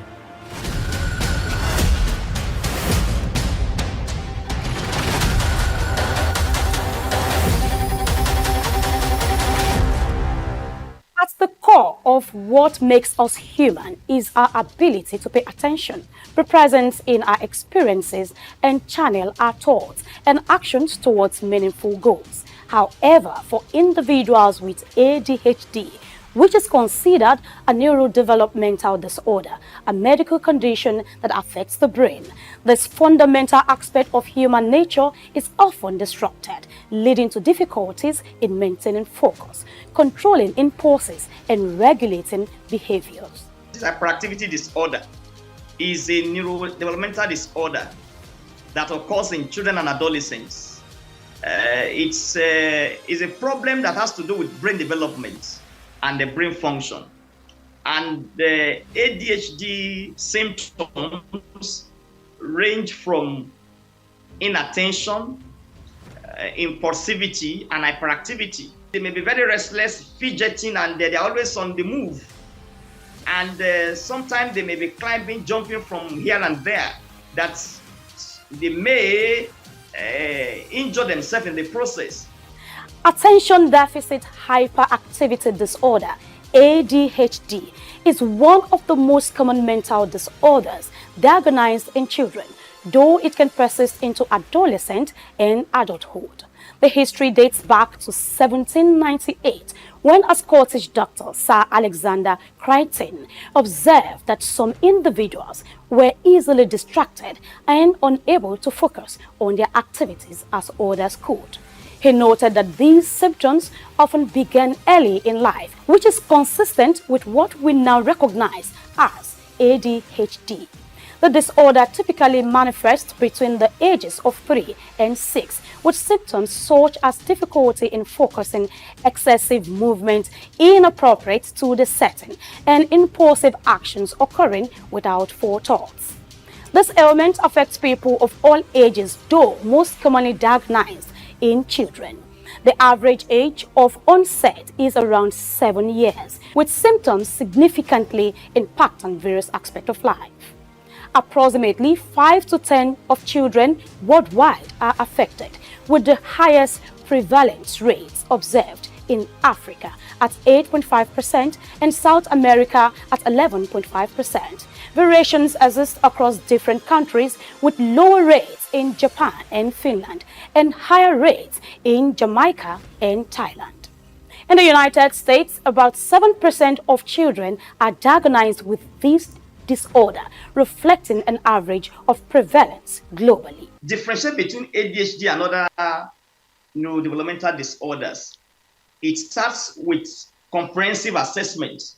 When I talk about assessment, I mean assessment by child psychiatrists, assessment by child psychologists, and other professionals in the mental health team. And of course, there are some basic symptoms that are very clear and obvious. The clinical presentation, when you see a child that is hyperactive, that is impulsive, that is inattentive, that itself can give you a clue that that child may be having ADHD symptoms. And again, you also take further history.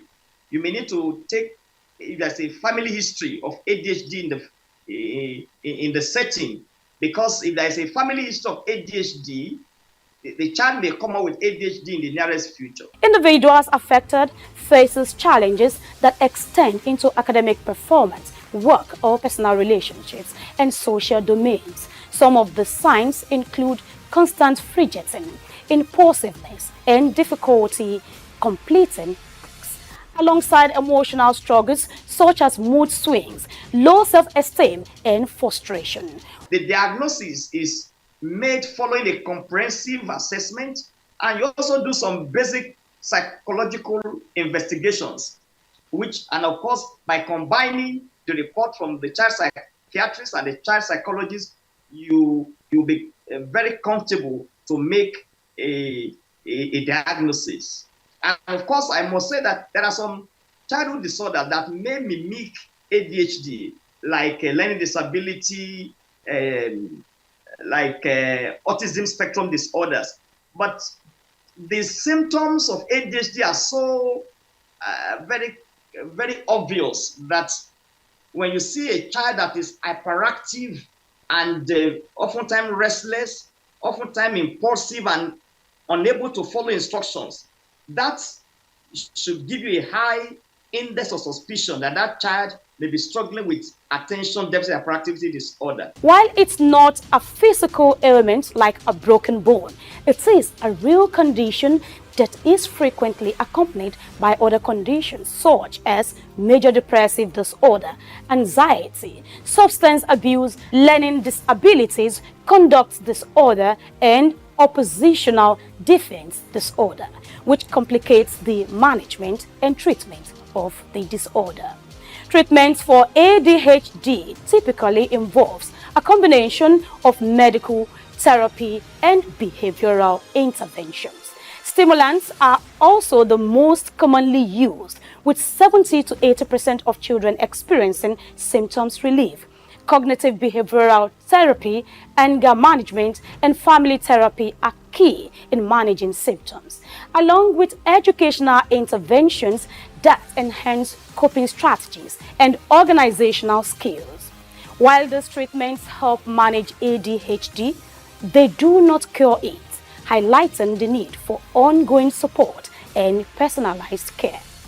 Attention Deficit Hyperactivity Disorder ADHD is a complex condition with far-reaching effects on behavior, cognition, and emotional well-being. Continued research and effective treatments are vital in helping those affected lead fulfilling lives and contribute meaningfully to their society.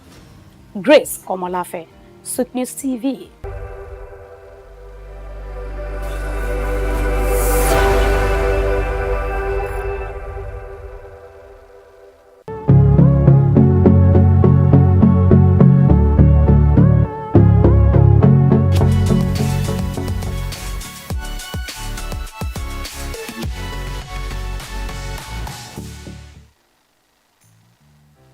In 1957,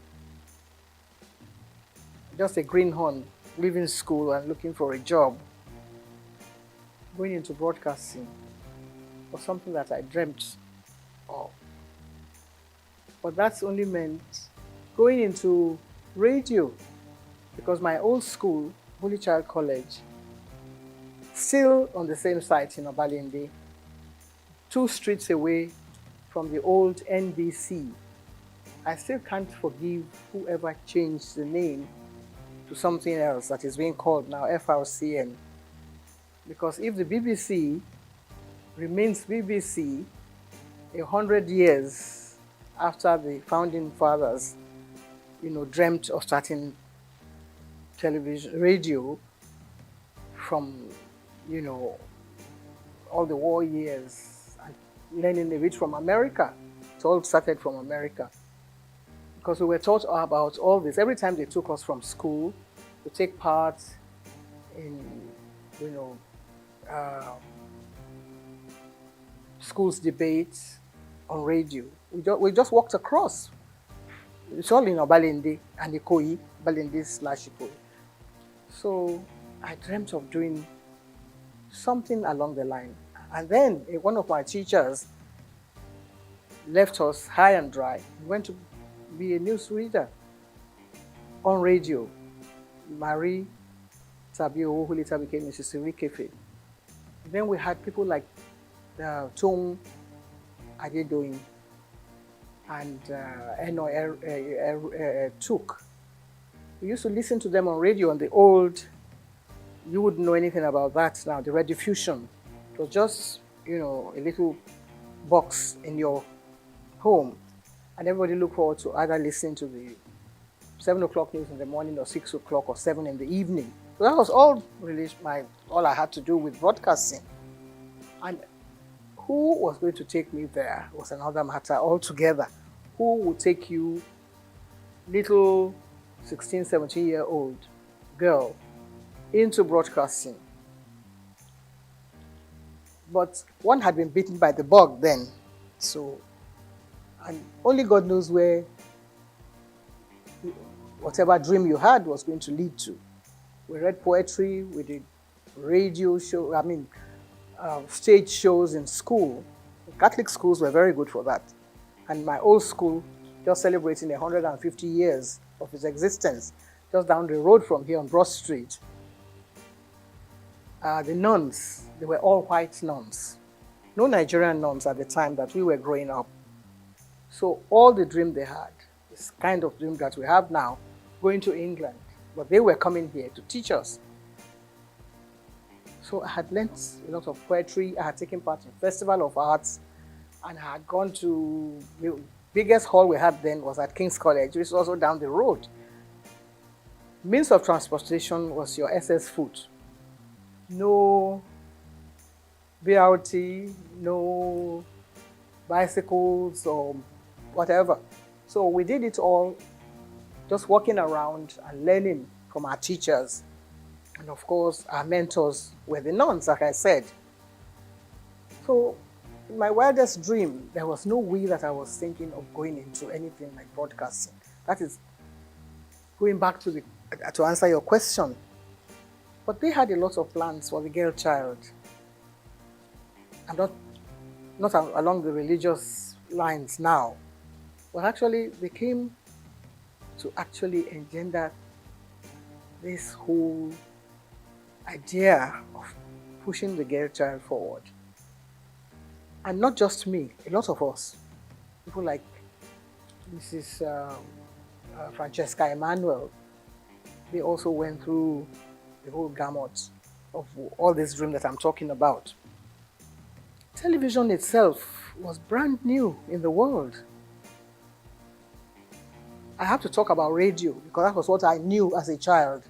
But television, when it started, we didn't even know. Maybe in America, and then it went to Australia, and then to France. No. France came after Nigeria. You wouldn't believe that, would you? That we were number 6. America, Britain, Germany, Australia, one other country, and coming now home to Nigeria, where you cannot help but give a lot of credit to the dreams of people like late Chief Obafemi Awolowo and one of his ministers then, Chief Anthony Enahoro. So that's how I believe this whole package was placed on their laps and sold to Nigeria, to the Western Nigeria government. On the radar were lots of other people like me who had dreams about becoming Miss Nigeria. So maybe that will now give you a little background about how I took part in the Miss Nigeria pageant, Western Nigeria, and I became Miss Western Nigeria. Somebody must have fine-tuned some little knots somewhere and said, okay, you probably might be able to deliver. Because you are being interviewed when you go before the panel of judges. And somebody must have said, okay, that's a good material, you can come and take part in this. Before then, we had other people, Anike Agbaje Williams, Holy Olasokwe, who were working on radio. My dream was to work in radio, but then I missed that. And I was nursing, that dream of still going to radio. Never knew what television was all about. So maybe that answers your question. I'm not sure. But I took part in the Miss Western Nigeria pageant and I won. Took part in the Miss Nigeria contest and came second. So that meant that I didn't win. And if one of the, maybe the prize was to go on TV, it wasn't even there. It wasn't written into the, program that whoever did this, but the person was going to go to England. And so Helena Yemeluna, who won that contest, went to London and fulfilled her own dream. But I was still biting my nails, waiting for when I'll be able to get a job. There were other things that girls could do. You could be a nurse, you could be a teacher, you could be an assistant, a dental assistant. All those were things that young ladies, can, fulfill their dreams along those lines. They're still there. You still have young ladies. Mrs. Muritala Mohammed, the first time I met her, she was a dental assistant. Little did we know that her husband was going to be the head of state and she would be first. So you see, lots of things were there for the young girl who wanted to learn, who had the talent, and who wanted to perform, and who wanted to work hard. But now I don't know if girls want to work hard. All they want is, the table to be set, and then they come and, partake of whatever is there. It wasn't too difficult at the time that I was picked as one of the people to come and appear in WNTV. The audition was actually carried out before my time. I got involved in so many other things, trying to get a job, something to secure, something, to alleviate poverty. There was not too much poverty in Nigeria at the time because people could still make a living for themselves and, get by in society. But I was lucky that I had an aunt who was a nurse in the hospital in Ibadan, UCH in Ibadan. And she was married to an Englishman, and the man's friend happened to have been the man, Mr. Mathers, who was brought as one of the technical partners to WNTV. So we met at a dinner party, and just as you and I are chatting, I was only 18 plus. I was 17 when I took part in the pageant. But by this time I was growing up, and I thought I was a big girl. So I opened my mouth and I said a few things. And the man looked at me and said, "How come you are not speaking with a Nigerian accent?" And I didn't know what he meant because we were taught at St. Mary's to deliver whatever lines we were given to deliver. The Festival of Arts, I came second after an English boy from Corona School. And I was given a beating for coming second.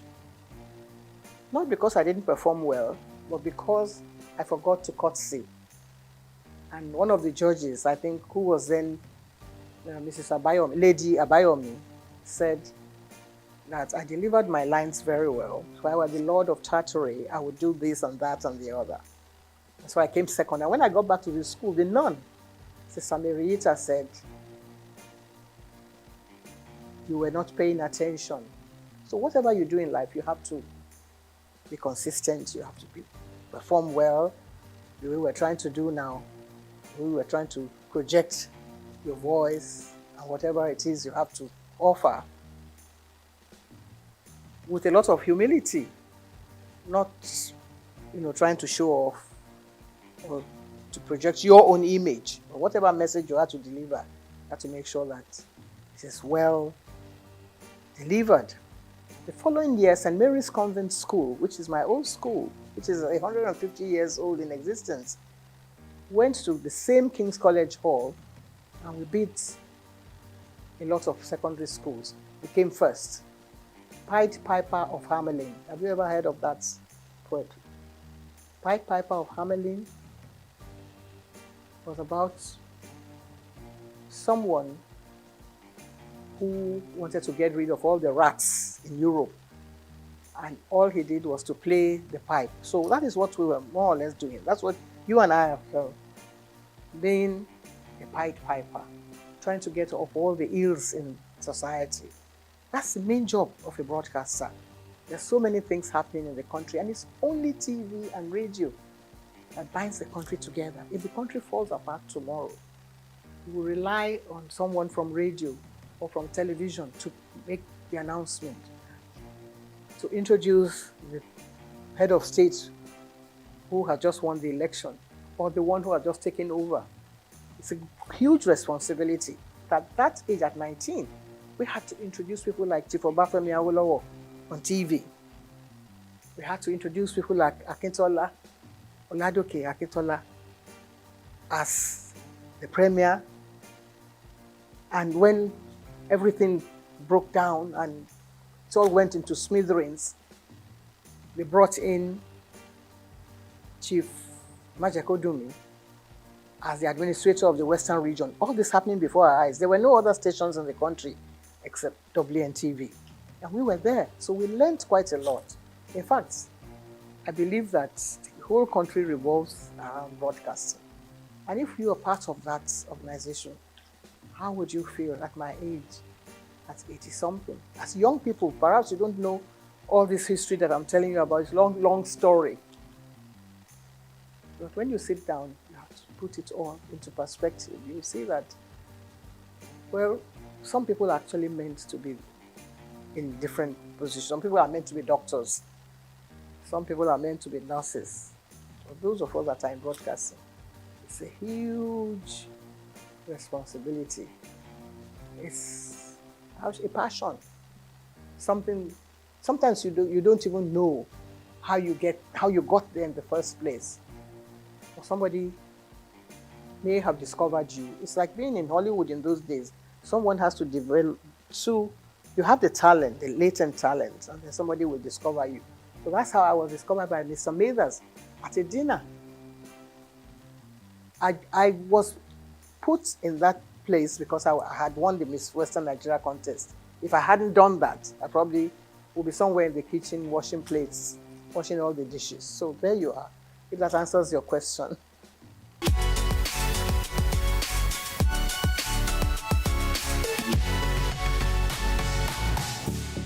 Well, there's no one that actually picks someone and puts you plonk without, I mean, of course, if you don't have any experience on the job, you have no business being there in the first place.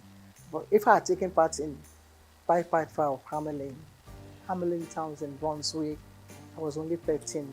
By famous Hanover City, I was speaking like an English person. When I was only a Nigerian,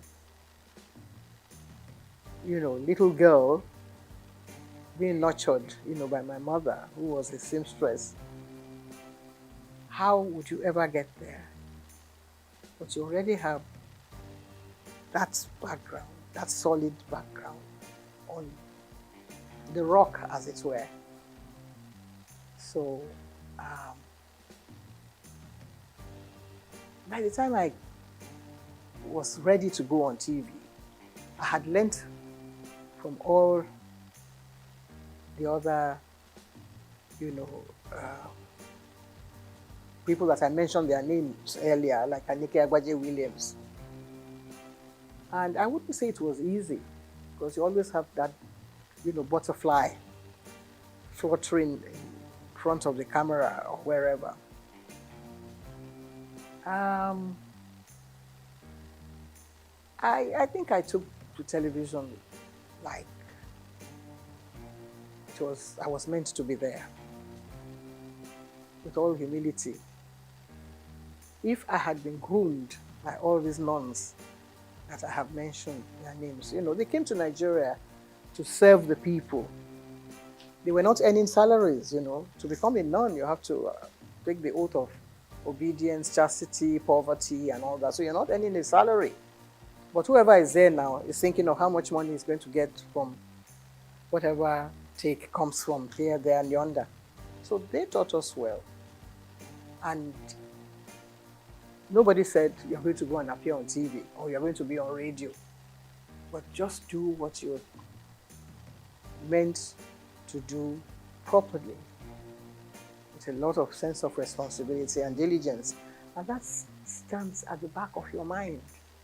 That goes everywhere with you, wherever you go in life. Even when I was nursing a sick child, my late son was a sickler, and I was meant to take part in Verdict 79 with my colleagues Kerry Ahmed and Adamu Augi. They all came with me to the hospital, which is just next door here. And then we came back and mounted the podium and continued our business as if nothing was happening. He didn't die at the time, of course, but the job must go on. That is always there at the back of your mind. So my first night, I wouldn't say that I didn't have any jitters, that I was not nervous, but I was able to deliver, and I think that was what, the staying power. That was what kept me going, because other people came on board. I was not the only one. All the members of the board had their own, little nephews and nieces that they wanted to project on TV. They all came and they couldn't make it. But Anike and I kept going. And if you gave me a script now, I think I would try and... We didn't have too many, what do you call it then, teleprompters. Well, I was very good at, I had a photographic memory. So I was able to get hold of the script, and in less than 60 seconds, I'll be able to deliver it straight to the camera. That was one of the assets that I had also, which was God's gift. It's not by own might or whatever you think you have. You have the talent, of course, but also there has to be some other little bits of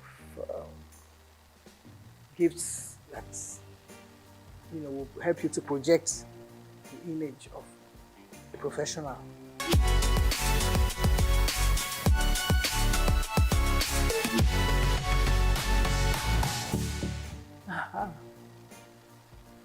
A lot of controversy. There is hardly any TV, radio, movie personality that can scale through that without any, because people are watching, people are trying to find their own little, bits of criticism here, there, and yonder. You can't be a goodie, 2 shoots without, any, how shall I say it, problem here, there, and yonder. So everybody has their own way of looking at people. People say, well, what has she got to do? She went to take part in Miss Western Nigeria the other day. So what's the big deal about her? And then somebody will still add their own salt and pepper here and there. But I was lucky that I was being nurtured by someone like T.O.S. Benson, who was then our Minister for Information.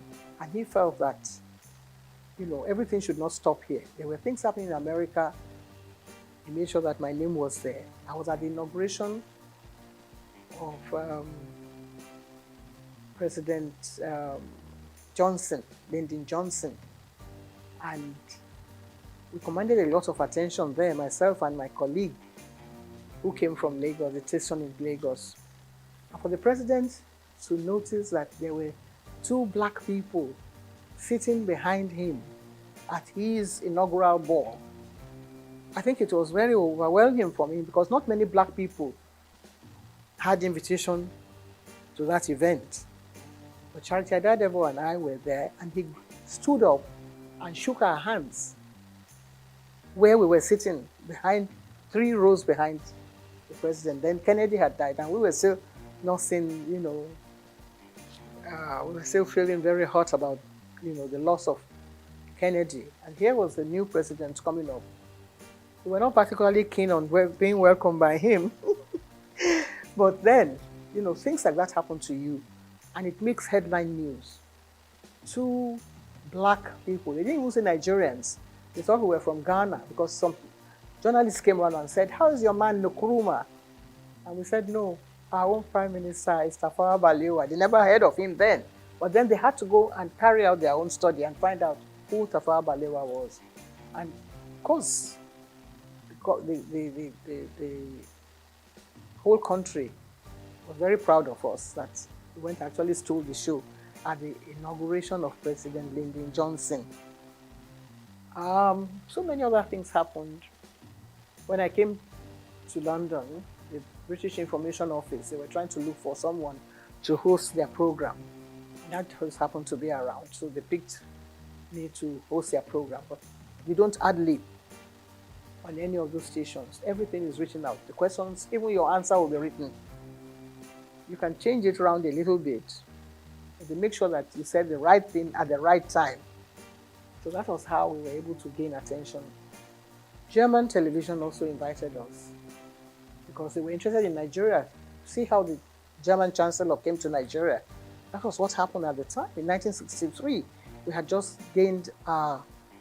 become a republic then, from being an independent station in 1960. By 1963, we then became a republic.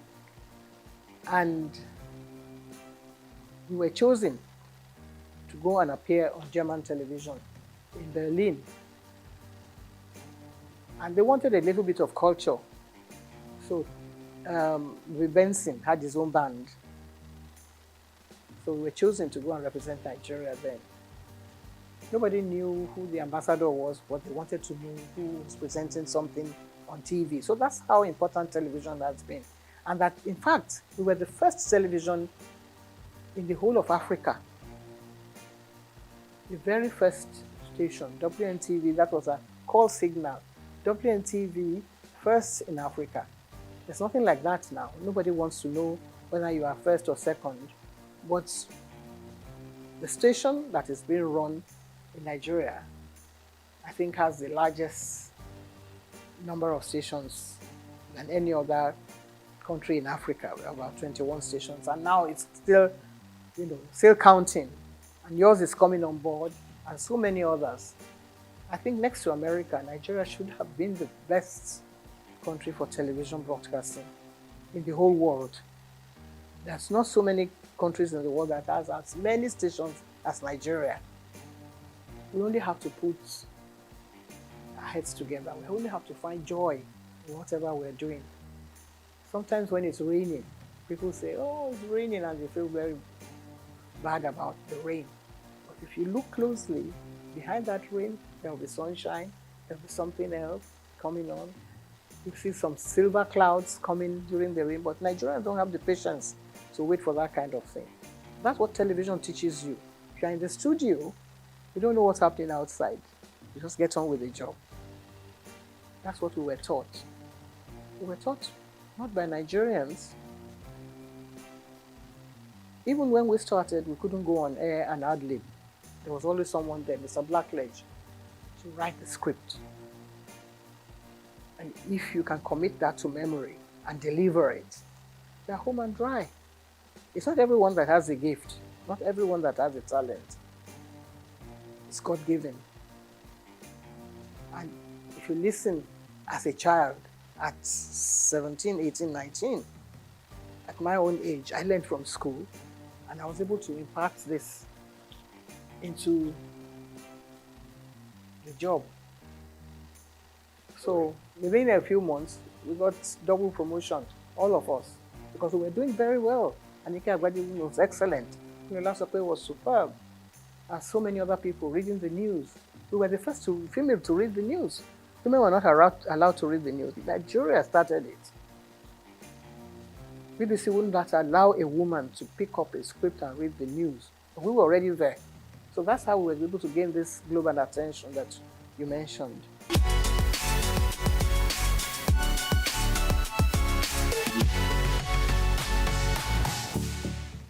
It's not easy. not easy. Like I said, when we were taught by, not by Nigerians. But somebody came along the line and said, we don't have to speak like English people. You can just carry on and use your own parochial background. If you are a Robo man, you can speak English the way you like. That was his own idea. Because he didn't believe in us doing all this la-di-da and trying to, say things the proper way. But that watered down the standards a bit. Because then everybody, maybe he had a relation who wanted to appear on TV and he wasn't allowed to because he couldn't speak like Ikenanda Goba or Bojalalade and things like that, or Friday Fude or Mike Nahu. So somebody must have gone to him and said, because he doesn't speak like any of those people who were taught by, foreign teachers, people who had learned, people who knew what a DJ, we had a Bible then, that you had to pronounce your words correctly. So he came and said, now that I'm DG, I'm not going to tolerate all this, your English way of speaking. And some other people, of course, that watered down the standards. That's not our making. We were still ready to continue the way we were doing, but then they pushed us to the background. But there were others who were able to perform well. Ruth Benamesia, Opia, Siene Oweber, and of course Bimbo Oloyede, who was born in England. If you already employed those people to deliver the goods and to present your programs, you're not going to sack all of them because they speak with English accent. I don't see how that can be an offense. You cannot be, guilty of speaking English well, like the English people. But they then brought out other people. And you are the head of presentation. I became head of the presentation after I came under Guba. And you're trying to prepare your roster. You wanted to put such people online to read the network news. They say, okay, bring somebody who can speak like the Radididu and do a little bit of a on the side. It's part of our culture. So that is what is happening to TV broadcasting in Nigeria. It's all very interesting. So, this cultural milieu and bringing, a touch of Nigeria. Nigeria is doing well. In that aspect, in the music world, I think we're leading. Some of us who grew up on Handel's Messiah and Mozart, we have to sort of put our hands behind our back now and watch, all the way things have turned around. And Nigerian music is doing well. Afrobeat is reigning everywhere in the world. So really you can't find faults with that. So when they watch a bit of Fela and his children and all his grandchildren doing well, then listen to the channels on TV, you have to take what you get from there as well.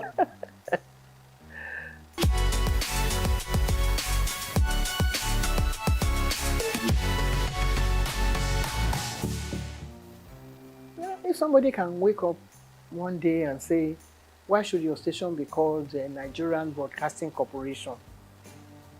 I say it should now be Federal Radio Corporation of Nigeria. Tongue twisting. Takes a long time to come to terms with. If everyone wake up in the morning and say, this is Nigerian Broadcasting Corporation, you have the call signal. Da da da da da da da da da da da. This is the Nigerian Broadcasting whatever. How are you going to put that, into context with the new one? First of all, when you wake up, you don't know whether you are even coming out of the right side of your bed or not.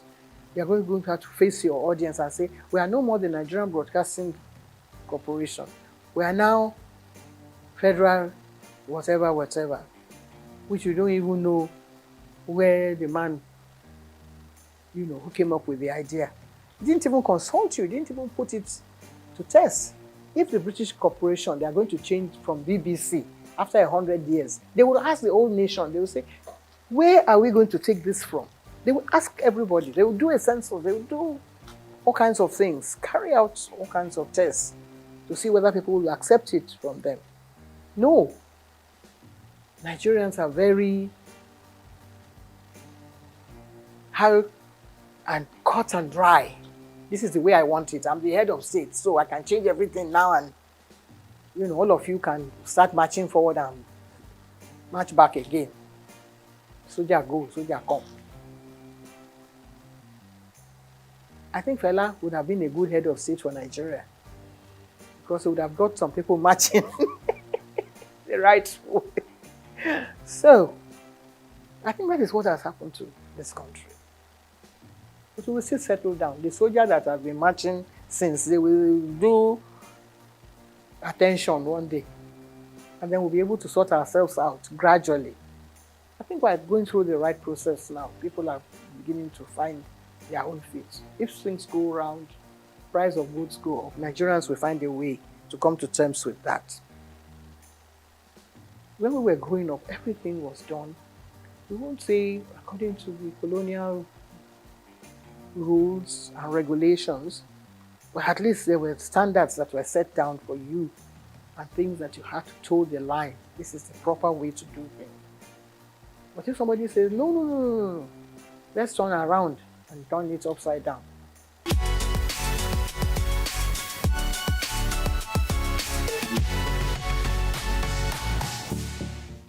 First stack.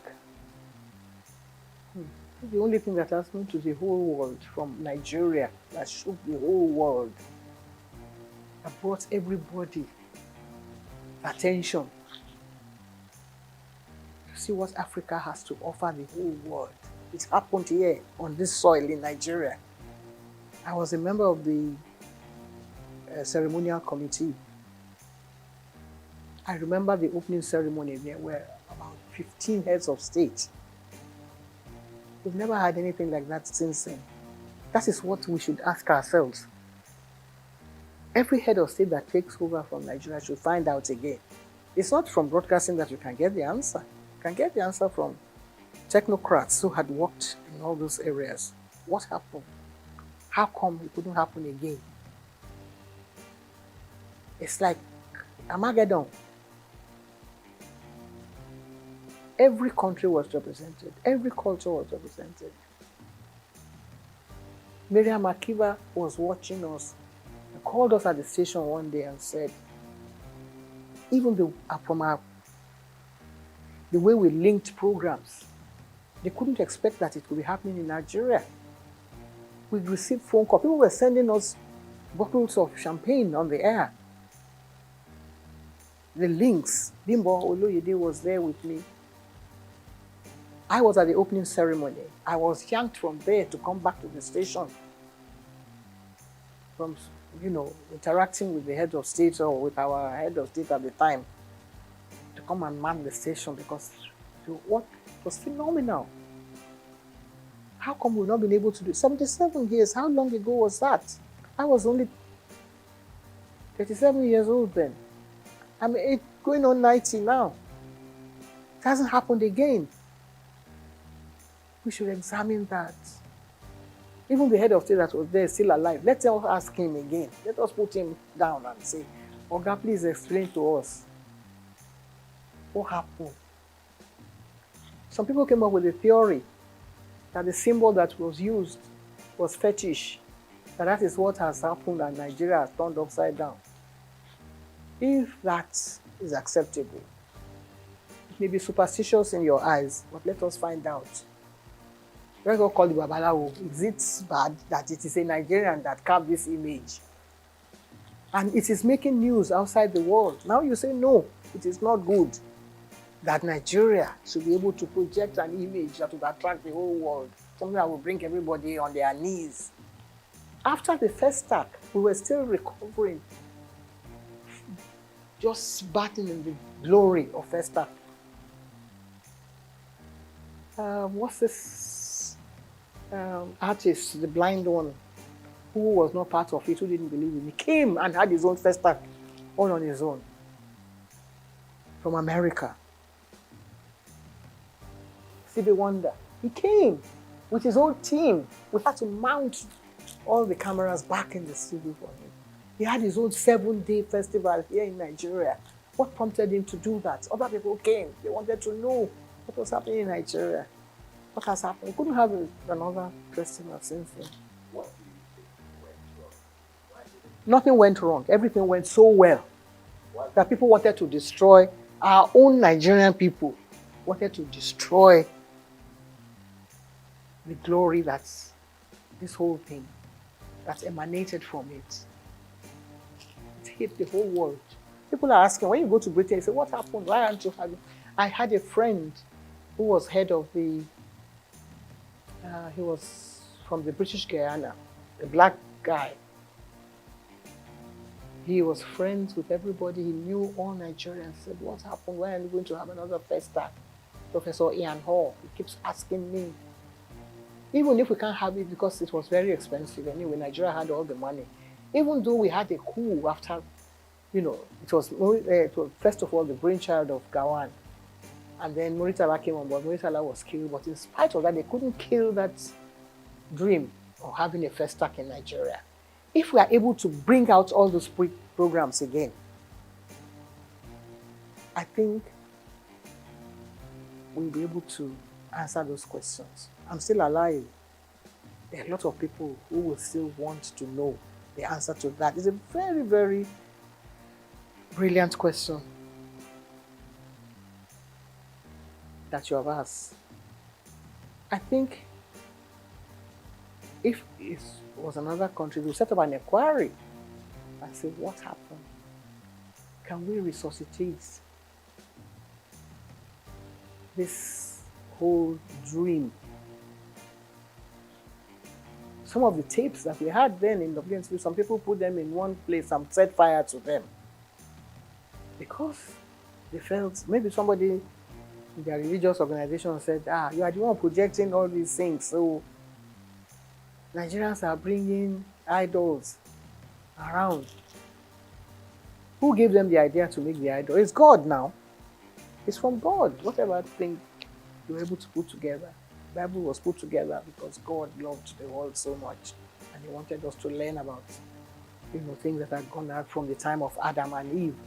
God loved the whole world and created Muhammad and said, put people together and let them say Allah Akbar every day, morning, noon, night. God created so many wonderful things for us, so many images that we can imbibe from, so many things that we can learn from. People want to come and learn about our country. Instead, we say, we want our sculptures back. What are you going to do with them? You don't have a museum where you're going to put them to make them thrive and people come here to Nigeria. It's a good idea for them to come, but if they learn about your country, what your people have done over the past 2,000 years. 2,000 years of Nigeria image was put together by the BBC. Nigeria went and tore it up in shreds. He tore it up. He said, what are you doing with that? What you call bad belly. I don't know if anybody sang a song with that title. If we maybe start from there and say, what do you do with your own bad belly? Some people, National Stadium. There is no theatre in England, in London, that I know that have gone to watch plays and things that have not been in existence for over 500 years. So many studios. We have one big one, the dream of Nigerians. And now we want to go and do banking there. We want to go and do trade. It's supposed to be for culture, for our own culture. Lagos State will be dragging federal government by the neck and say, no, we own the theatre now. And we want somebody to come and do something there. If we can only put all these things behind us, the evil that people have done in the past, people like Julius Caesar, when they were writing all those, when Shakespeare was writing all those things like that have happened in the past. We should examine them. get people like Wale Soyinka to sit down and rewrite the whole history again. If they ask me questions like you're asking me now, I will be there to answer. Because I saw it all unfold before my eyes. The image of Nigeria will come tops. All the stations in Nigeria should get involved and do stories on this question that you've asked me. A very salient question, and I love it so much. That might be able to revive the image of this country and let us know where we are heading, in what direction, and bring us back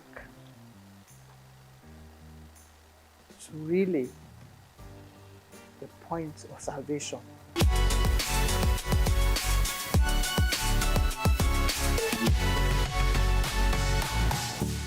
Well,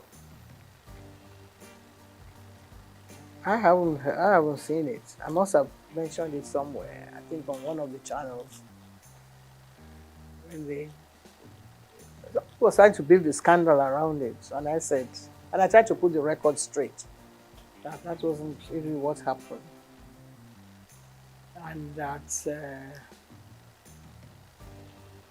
it was from, I think it was from a book that was written by one of the wives that said that I was party to the breakdown of their marriage. And I was trying to put the record straight that that wasn't really the true picture. I have due respect. I have to, bow wherever I come in the presence of a president of this nation, past, present, or even present, yes. I hope I'll still be around when we have others coming on board. But I was taken aback that the head of state asked me a question that, because in the past, we were in the studios when the head of state came, and we were given scripts. If there had been, there had been several coups, and it's always the presenter or the station, either the managers that take the brunt of the whole issue when things like that happen. You don't know who is coming. You don't know how many jeeps are going to be coming in. You don't know how many, what you call that, all those heavy equipment that they drive in as they are coming into the studio. You don't know where they are going to shoot the station down. Nobody knows that. It's only the people who have worked during that period that can relay those experiences. Sometimes you're at work in the morning, by the time you come back in the afternoon, the government has changed. And if you haven't got maybe your ID card, you won't be allowed into the station, or somebody can throw you in or into jail. So all this had happened in the past. Nobody has told any of these stories. People like Segun Lushola or Dr. Kolade. Somebody might come and say, so has happened. I was driving my former husband to work in the morning. I dropped him at the station. By the time I reached home, there had been a coup. Murtala had been killed. And they were under siege, the whole station. Just imagine that kind of scenario. Things like that had happened in the past. But Nigerians don't have that sense of history that wants to sit down and say, well, we want to ensure that it doesn't happen again. Of course, we'll pray that it doesn't happen again. And you wake up in the morning and somebody is announcing something else, different from what you have. A colleague of ours had been, pushed into something that he wasn't aware of. Those are kind of situations that have happened in the past. But this one, we were all dressed in ceremonial costume and trying to, I was the only one that was asked to stay in the presidential, what do you call it, special area that is demarcated for head of states on issues like that. And all of a sudden, the president is following me all about. And I said, this is getting too close for comfort. And I said, what's your name again? I said, my name is Julie Coker. I was trying to play innocent, that I didn't know what was happening. He said, hey, how much did this your dress cost? Can't have, sorry, sir. I don't think I'm the proper person to answer that question, sir. Yeah, you don't have answer. It's a bit unprofessional. I mean, not in the profession per se that we mean, but I wasn't prepared for that kind of thing. So I must have given a rude answer to that. And then, before I knew it, Ade Lanwa, who was then the head of Navy, came to me and said, you have been very rude to the president. The president said, he asked you a question and you couldn't answer. I said, good morning, Mr. President, sir. Because when we introduce them on TV, that's how we introduce them. We're now going to be addressed by a new head of state, Mr. So, sir.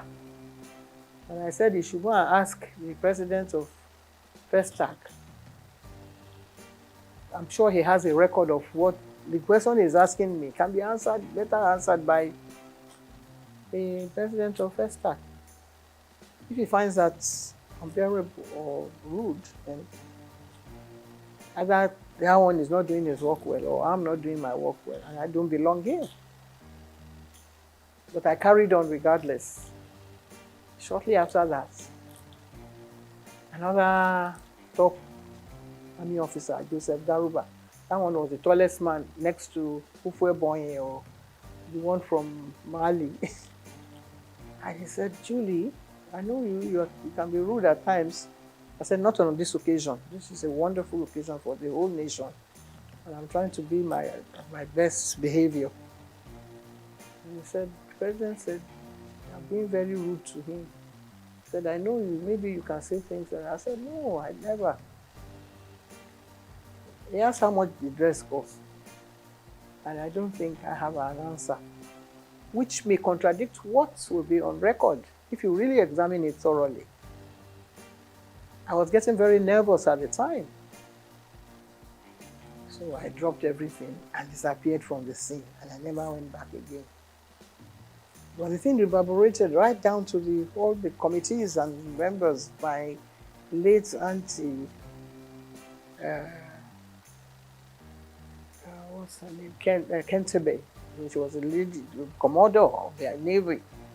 She said, Julie, I think she heard that she was going to be sacked that day because the naval officer sent to her and said, you are the one that did this. And I said, can never, God forbid, can never reach me because I'm not in the forces. I'm doing my own job here as a professional broadcaster.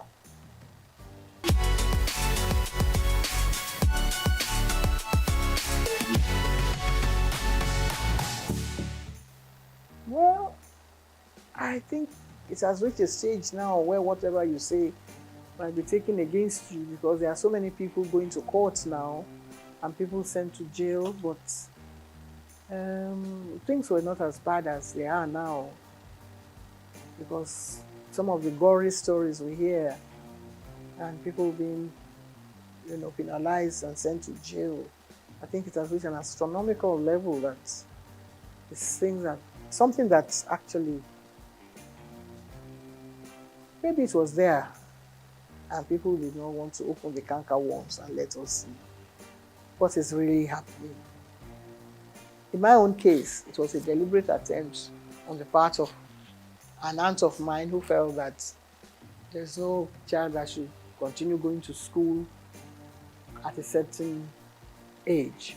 And they were trying to arrange for me to get married to somebody. And it's a tradition of our people, in Delta, to find out whether the girl is still a virgin. Then they go and look for one old man. It's not this, the one that is happening is child abuse now. I don't know what to call that one. There are other cases too of children being sold into, prostitution and to apply a trade that by some madams, which is not really acceptable. But there are other areas maybe some parents cannot pay for their children's school fees, so they send them, into child labor or whatever. I think every child should be given a chance to have, proper education. If all can start free and fair education to children, whether all genders, boys and girls, see what the results that have come out of that. But in some other parts of Nigeria, they believe that that it's not acceptable in their religion, and so they still keep the children down and send them into early marriage. And a lot of people have dealt, people like Dr. Simi Johnson, they were in the forefront of that vanguard to liberate the children who have been kept into Porda at age 13. And when they have children, they are not able, either they die, premature deaths from, being too early to go into pregnancies and have the children properly and things like that. Different stages, it's a very serious issue that actually I think has been well looked into, not by the United Nations or by, but the Nigerian government itself should look at it more, more serious terms and try to find how to deal with it. But there's something that happened in some homes, which is now coming out now, which in the past, members of the family will not allow maybe a woman that is a victim. The child is a victim, but there are other, things that sort of trigger down the line, like a wife, for instance, who is watching her husband, trying to abuse children that are under their care. And the children definitely cannot, rise to the level that a child who is being abused at an early stage cannot continue with her education. So I have been involved in issues like that because I was affected as a 13-year-old when an aunt of mine felt that I should stop going to school. But I was rescued by another aunt. So I was lucky at the time. Not many people have been able to, get through all this kind of trauma. I was lucky that just at the time, the man was busy talking to some other people, and it's like somebody being kidnapped and another person coming to your rescue. So I was lucky at my own, to escape that unscathed and get on with my life. If I hadn't gone through, maybe I would have been having 13 children. My son, it's good to have children so that the population will multiply. But then you have to make sure that the children are able to, get on with their education. And when you educate that child, you're able to look after other children. I've raised so many children in the process. I was able to earn enough money to take care of members of my family. And that is what everybody should sort of, try and rise up to that challenge.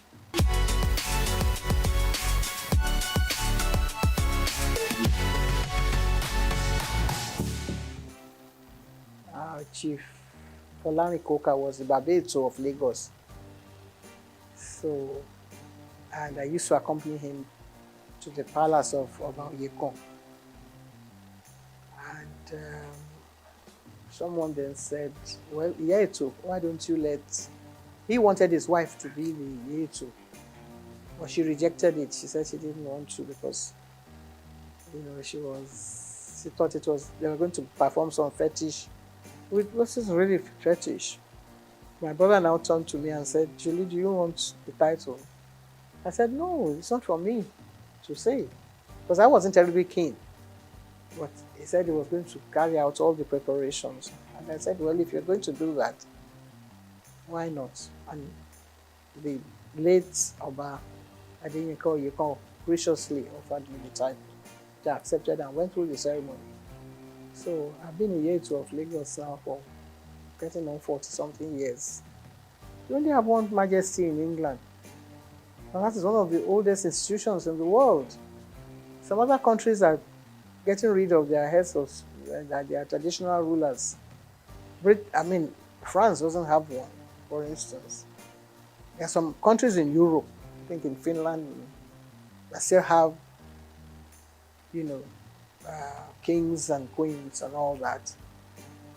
But Nigeria, every little village, every doorstep has one title. This is the palace of the so. It wasn't like that in our own time. You had only one Oba in Lagos. Now you have so many. You have several Obas. This one claiming this and that. It's Osa. It's whatever. After a while, there's going to be a clash. Maybe not in our own time. So if they are playing traditional roles, somebody will lay claim to some title that belongs to somebody else and another one. There's no end to it.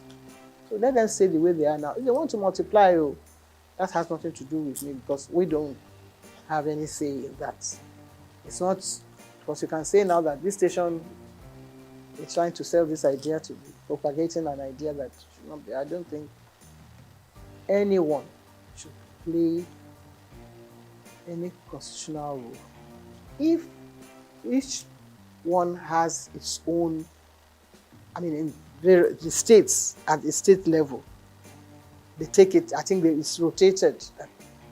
After a while, one steps down, another one takes over at that level. If they want to go and attend a meeting at the House of Assembly, that's up to them. But at the federal level, I think, no. No. I don't approve of it at all. Because then you have some woman coming on and saying that the one that is entitled to the title. It's not, I don't know whether any African country actually accepted that sort of thing. So Nigeria shouldn't start. Nigeria at certain points in any of these things. Once Nigeria starts, other people will start. And before you know it, the whole thing will skyrocket and another war starts. We have enough problem on our hands as it were now.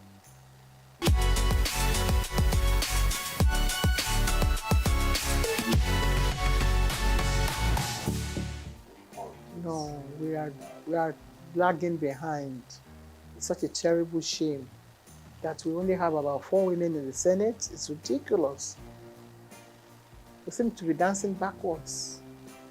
In that regard, I think we're falling short. Totally. There was a time when there were more. There doesn't have to be more women in the Senate. I think there should be maybe 50%. Not even 30-something affirmative, whatever that they went to Beijing to talk about. There should be more. There should be more women participating in politics. I don't know whether it's because. No. I don't want. I just believe that we should have more women in politics. Because women are more sensible. Women are glamorous, they come out looking beautiful, but their contribution to national issues, I think, more. Look at a man who went to beat up somebody in the hospital, then he says he's a hero. Hero of where? That kind of man should not be allowed to even come and address the press. Maybe the press find it funny, humorous to feature somebody like that. There's no woman that will come on TV and speak like that. If you examine every single one of the men, they all have different issues.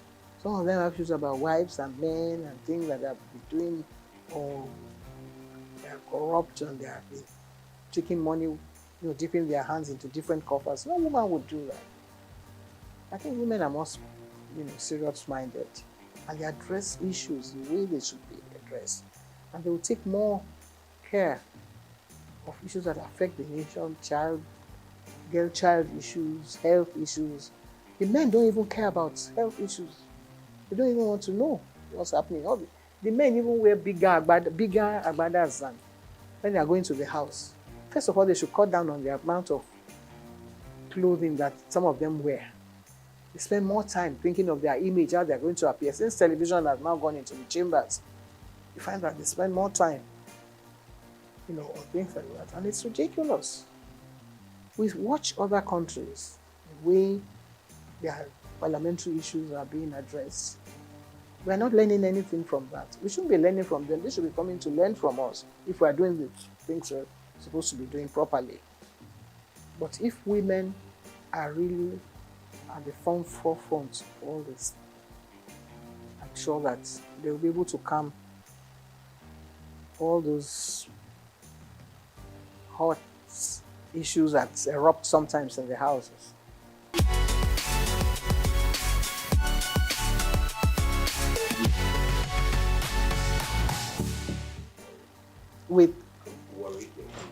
With worry, my mother. I was brought up as an Ichekiri child by my mother. I was taught to sing Ichekiri songs, to speak Ichekiri well, to address issues that affects the people of worry. My stepfather, who also brought at the hand my upbringing, was an Ichekiri man. So I think that takes care of all these things. Well, I was brought up in Lagos, so I have this dual kind of nationality, and I knew my father came from Egba land, but I didn't have much to do with him. I only have connection with the family, like, Toye Koka, who was my uncle who took care of me as well, but he was too busy doing other important things. But occasionally when they're having issues in the family, I'm invited like a stranger. But because I speak Yoruba very well, and I passed all my exams, and I used to do all my programs in Yoruba in Ibadan in those days, on radio, WNBS. So I can still hold my head high in that regard. I think I function very well. It's like the King of England. He sometimes goes home to his Greek family. When, Prince Charles, when he was the prince, he used to go on holidays with his family from the Greek side. And in fact, it looks like some of them sometimes when they are together. So yeah, I think it's allowed.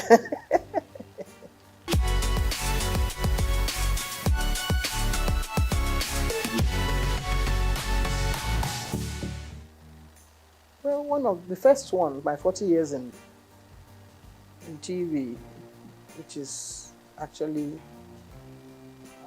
showcasing all the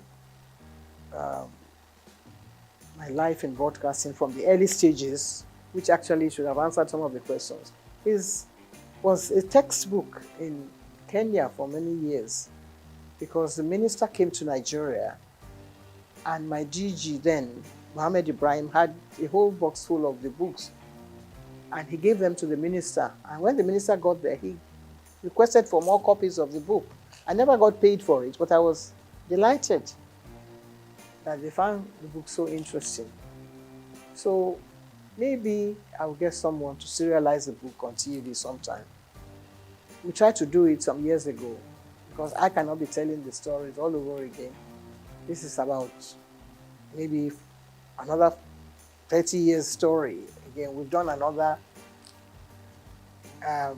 sort of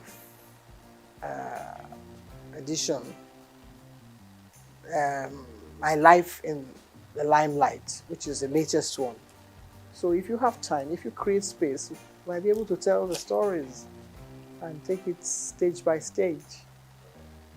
That's why I sell the book, and also, we get some media attention from sponsors and get things going.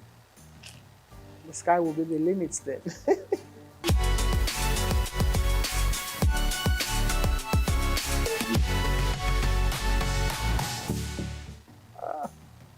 Well, eat well, eat the right type of food, eat chekori pepper soup, or anybody else who's cooking pepper soup now, because then you don't have too much oil. I think that damages certain things in the tissues. And if you want to avoid having cancer, there's nobody in my family that has ever died of cancer because of the type of food we eat. So get someone, to prepare. There was a time when Tekuri food was being prepared in the museum, and people used to go there to collect the ingredients and the menu, and people live well. So people are eating Chinese food, which is good. It's healthy and lots of vegetables. I recommend that for people. I'm not saying that very good health, but I still walk about on crutches. I don't know, my knees are not functioning very well. But still, if you say you paid me compliments, I accept it. Thank you very much.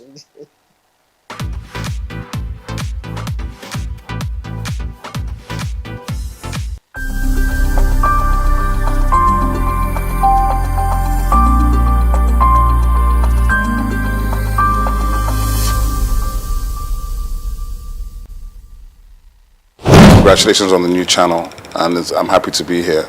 The Omniverse is imagined as a collaboration platform. So it's a platform that, as the name suggests, is bringing together ecosystems. So it's like an ecosystem of ecosystems, aggregating aggregators and community leaders who are able to bring together their communities together to a platform. So the summit in itself was, while it was a big event and a heavy lift for us and the team, and I have to thank our team of volunteers. We had a team of about 40 full-time core volunteers that delivered the Omniverse. So one of the key things about the Omniverse is that it's designed to go beyond an event and designed to be fully something that people can engage beyond the summit. So we will be launching our digital platform. We have about 70 community partners already, including a number of government institutions. So to answer the question, there's public-private partnership within the Omniverse. There's regulators, there's government departments and agencies, there's ministries. But more importantly, there's diverse sectors across the economy coming together with the understanding that tech is the biggest enabler for development across all sectors, and that if we can drive collaboration, we can scale. So that's the ethos of the Omniverse. Collaboration is the superpower that we're trying to bring to the fore. That operating in silos has not paid us, but if we come together, understand that technology affects every sector, then we think the Omniverse is here to stay. Nigerian companies, Nigerian associations, global associations, and when I say associations, it's from things like the Nigerian digital artists who have 3,000 members, right, in the NFT community, the Visual Artists of Nigeria, the Society of Nigerian Art, the AfriLabs, which is the biggest innovation hub network on the continent in 54 African countries, ISN Hubs, which is our core partner, which is the biggest innovation network in Nigeria, innovation support network, with something like 189 hubs in 30 states in Nigeria. And these are primarily private sector driven platforms, from aggregators who are major promoters of major platforms such as Lola Shone from Ake Book Festival, Choma Ode from AFRIF. We have a lot of these people who are either on our advisory board, they are co-chairs, or they are community partners, because what we're building is beyond any one person. It's about collaboration both at the top level, but through the line down to the bottom. The role of my council is, first of all, to be the primary sort of mandate is to infuse Nigerian arts and culture into everything the Nigerian government does, at state level, at federal level, and to input it into schools, education, and everywhere. So in that sense, to make arts and culture functional and front line everywhere. This will involve the foreign minister, making sure it's embedded in our foreign policy, in our embassies, in the government policy, in every sector. So we're literally going to be reaching out to collaborate to all government at all levels, all other agencies, MDAs, ministries, federal government and state government institutions, to see how we can find common ground. Because obviously we don't necessarily have a lot of money, but I feel we represent the real crude oil of Nigeria, which is the IP that the Nigerian people create. that IP they create, even if you valued it at $100 per Nigerian, that'd be something like $20 billion. And I believe each Nigerian is worth more than $100. So my own estimation, it's limitless, right? So what we have to do is we have to rethink how we imagine ourselves, rethink our own possibilities, and therefore from there, take off by pushing that agenda. But it's not an agenda for me alone. It's actually an agenda for all of Nigeria. Because when we put it front and center, it means we're putting the Nigerians front and center. And we put the Nigerians front and center, I think we win. I think historically you will find that the federal government and the governments of Nigeria have not funded heavily these sectors. They funded the heavy industries, the military-industrial complex, heavy infrastructure. But what the funny thing is, whilst Africans will say, oh, this is grammar, what are you people talking about in arts and culture? What you find is that the West, right, for 500 years has dominated the world. How have they dominated the world? Through narrative. Okay, but what do we complain about? Narrative. But we haven't invested in narrative. So if you don't invest in telling your own story and owning your own story, why are you complaining about how you're perceived? So I think it's counterintuitive and it's about time. And I'm very pleased and very happy that Nigeria now has a full ministry focused on this one specific issue. Because the truth of the matter is, we are older than time itself. We come before Christ. We come before the entire Western hegemony. We are actually the origins of everything, of innovation, of technology, of science, of education. But if we don't believe it ourselves and we don't express it, how can you expect anybody else to believe it? Well, I think the difference is that as a creative entrepreneur, there's really nothing to stop me, right? I can take all the risks. I don't have to worry about anything. I can decide, win or lose, we're doing this thing. But of course, as a public official, I have rules and regulations I have to go by. I have a boss, I report to people, and I have KPIs I have to deliver on. So there's a difference in that regard. There's a difference in bureaucracy, maybe a difference in response time, but there certainly will not be a difference in my personality. So I think it's really about how you perceive what these things are. For me, it's an elevation, obviously, and it's a privilege and a pleasure to serve at this level, to do something that I believe in, to do something which is that I believe in Nigeria, I believe in Nigerians, I know our ability, I think we are world class. I don't like all this, it's good for Nigeria, I hate that. So I think for me, that is what's important, and to have the opportunity to try to deliver on some of the things we've been trying to do from the private sector for the last 25, 30 years. So there's nothing new for me in that regard, but of course the position is new, being in the government is new, but with a lot of support from friends, family, professional colleagues, and other people in the industry, plus my co-DGs and the minister, hopefully we'll do well. We're under the Ministry of Arts, Culture, and Creative Economy, and that's very, very powerful because it means Nigeria itself has taken a decision to...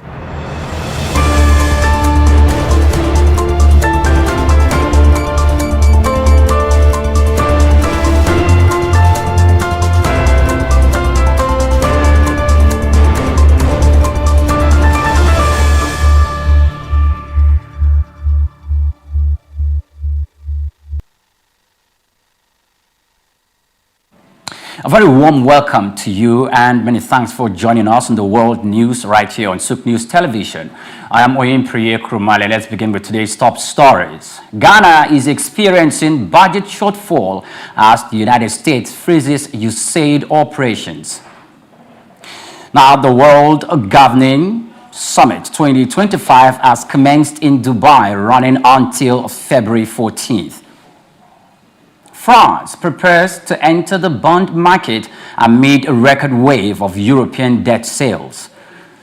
United States Appeal Court has rejected Donald Trump's bid to freeze federal spending.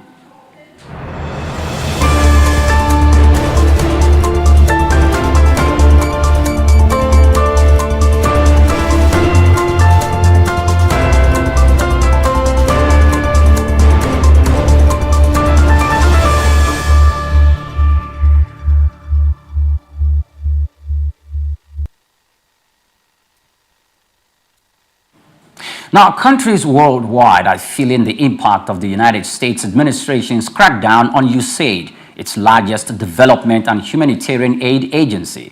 In Ghana, the loss of $156 million in the United States development aid has left a significant gap in the country's state budget.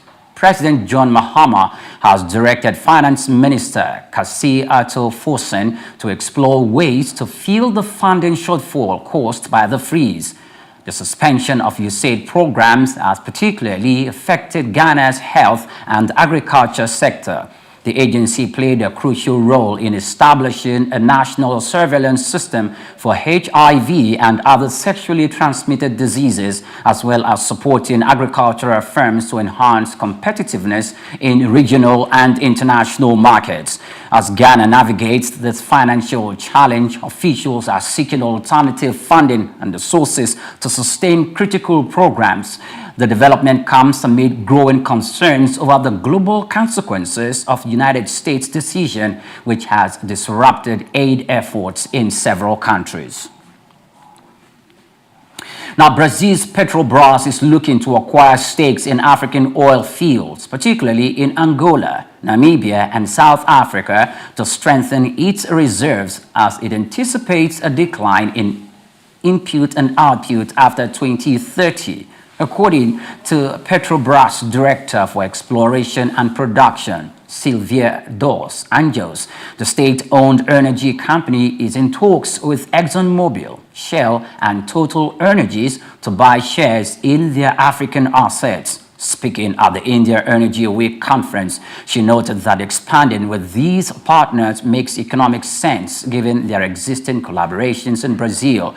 Petrobras aims to increase production from 2.8 million barrels per day in 2025 to 3.1 million barrels per day by 2029. Despite global oil market fluctuations, Dos Anjos assured that the company's projects remains sustainable even at $45 per barrel, well below the current Brent crude price of $77 per barrel. The company has also recently reported an increase in proven reserves, reaching 11.4 billion barrels of oil equivalent in 2024, up from 10.9 billion in 2023. Now, South Africa's business confidence remained stable in January, holding at 120 points despite a slight dip in December. The South African Chamber of Commerce and Industry attributed this to increased imports, vehicle sales, and tourism, though lower export volumes weighted on overall confidence. While optimism remains high under the ruling coalition government, analysts warn that the United States policy changes could create uncertainty. The World Government Summit, WHZ 2025, has commenced in Dubai under the theme Shaping Future Governments, drawing global leaders, policymakers, and experts. Running until February 14th, the 12th edition features key forums on artificial intelligence, governance, mobility, and gender balance.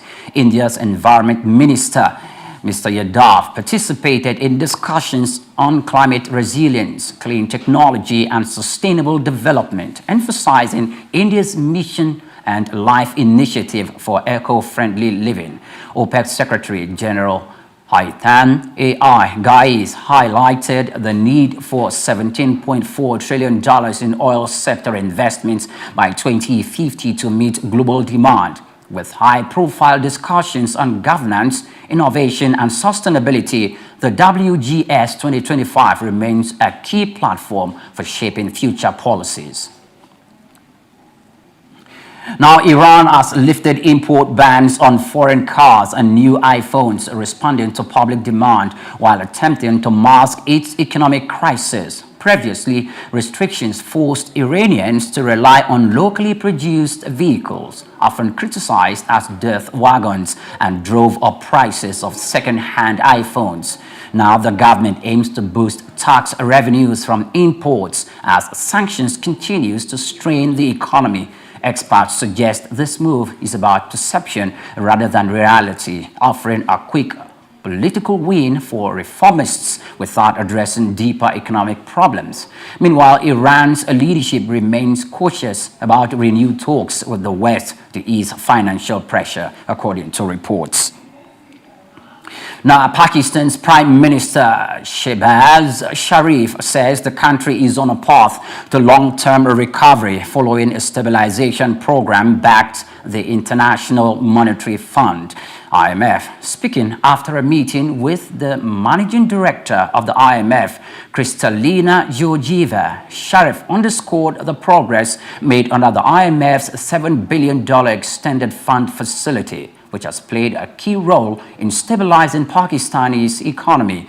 The meeting further highlighted Pakistan's commitment to adopting structural reforms and maintaining fiscal discipline under the IMF program. Pakistan is preparing for the first review of the extended funding in March, as the country's central bank has expressed confidence about meeting its target despite struggles to navigate the recovery. Now, India's central bank chief is said to be focusing on economic growth. We'll take a break and return with more stories. Do join us again.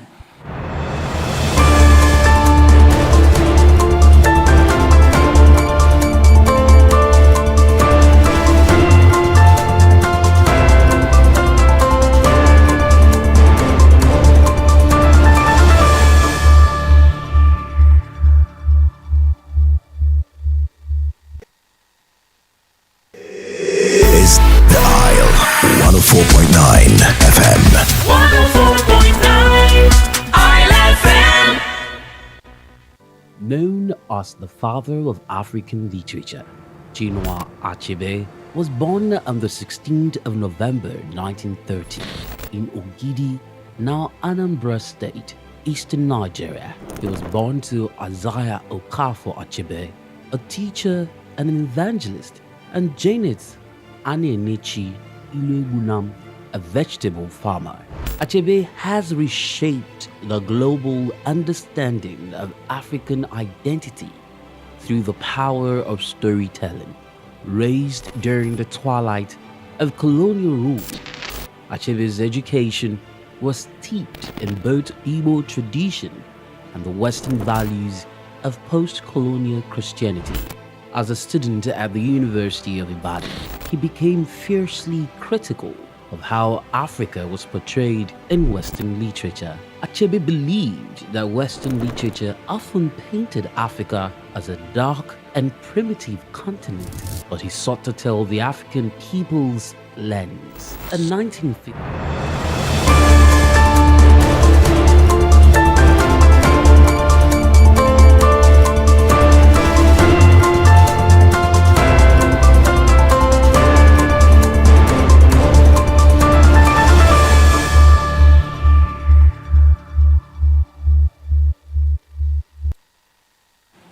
Welcome back, and many thanks for joining us on the news. India's new central bank governor, Sanjay Malhotra, is expected to take a growth-driven approach in the coming months as Prime Minister Narendra Modi's government works to revive the economy. Since replacing Shakita Das in December, Malhotra has cut interest rates and delayed key banking regulations to maintain credit flow, while India recorded 8.2% GDP growth in 2024, making it the world's fastest-growing major economy. Growth has since slowed. This downturn has triggered $22 billion sell-off in India's stocks since October, raising concerns about economic momentum. Now, Kazakhstan is considering a controversial foreign agents law similar to those in Russia and Georgia. A pro-government party proposed the bill, claiming it will protect national sovereignty if passed. The law would require individuals and organizations receiving foreign funding to register as foreign agents and undergo strict financial checks. Critics warn it may use to silence dissent, according to reports. Now, the Bank of Japan is raising concerns over persistent inflation, particularly in food prices. Governor Kazuo Ueda told Parliament that the rising cost of essentials like fresh vegetables and rice could have a lasting impact on household spending and inflation expectations. This follows the BOJ's decision to raise interest rates for the first time in 17 years, signaling a shift in its economic strategy. The bank is also set to review its bond purchase plans in June, with a long-term goal of cutting bond purchases by 2026. Officials say the tampering process will be gradual to avoid market disruptions. Now, France is set to enter the bond market following a record wave of European debt sales. Investors have already observed a surge of bond issuances from multiple European nations, testing market demand for government debt. The French Treasury aims to recapitalize on investor appetite, though rising interest rates and economic uncertainty could impact borrowing costs. Despite strong demand for European bonds so far, analysts warn that oversupply may pressure yields higher. France's move comes as the government across Europe seeks to finance spending programs while navigating inflation concerns and central bank policies. Investors will be closely watching market reactions as France joins the bond insurance frenzy.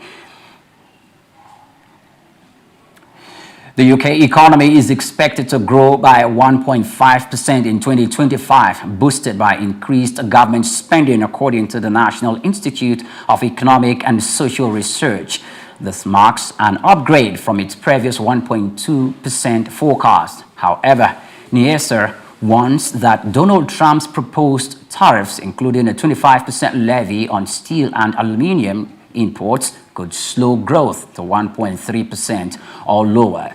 If tariff pushes up inflation, the Bank of England may delay cutting interest rates, which could limit economic expansion. Now, it expects that only one rate cut in 2025 would bring rates to 4.25%. The UK water regulator, Ofwat, has launched an investigation into Thames Water for delaying environmental improvement projects under the Water Industry National Environmental Programme.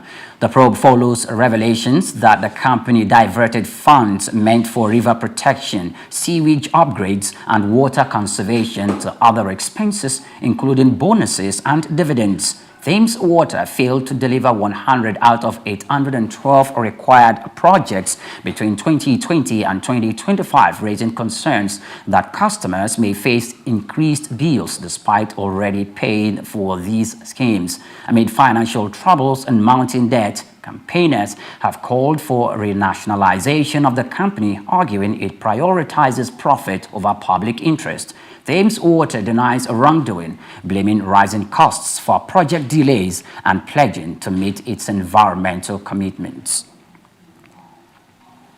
And you are still watching the world news on Souq News Television. Let's bring you stories after this timeout to stay with us.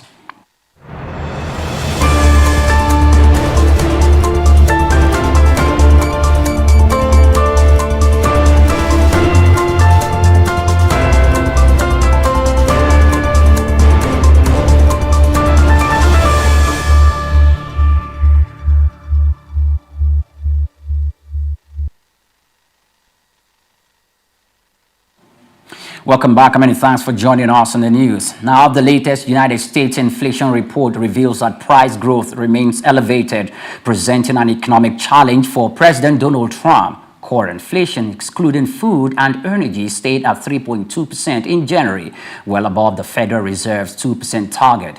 Housing costs remain the biggest driver of inflation, while tariffs imposed by Trump on steel, aluminum, and Chinese imports could further pressurize prices. Now, the Federal Reserve Chair, Jerome Powell, acknowledged economic strength, but warned that interest rates might remain high if inflation does not ease. Meanwhile, some Trump advisors suggest curbing consumer spending, which could slow economic growth and increase unemployment. Investors are watching closely as uncertainty surrounding Trump's economic policies continues to grow. Now, the managing director of the International Monetary Fund, IMF, Kristalina Georgieva, says it is too early to assess the impact of the U.S. tariffs on world economy. Georgieva made this statement while speaking at the ongoing World Government Summit in Dubai. According to her, the world economy appeared remarkably resilient despite a series of unprecedented shocks, suggesting that the outlook for inflation was hard to predict. The United States President Donald Trump has continued to raise tariffs, with the latest hike on steel and aluminum imports on Monday to 25%, a move he hopes will aid the struggling industries in the United States. Still in the United States, President Donald Trump has signed an executive order directing agencies to collaborate with Elon Musk in sweeping effort to cut federal jobs.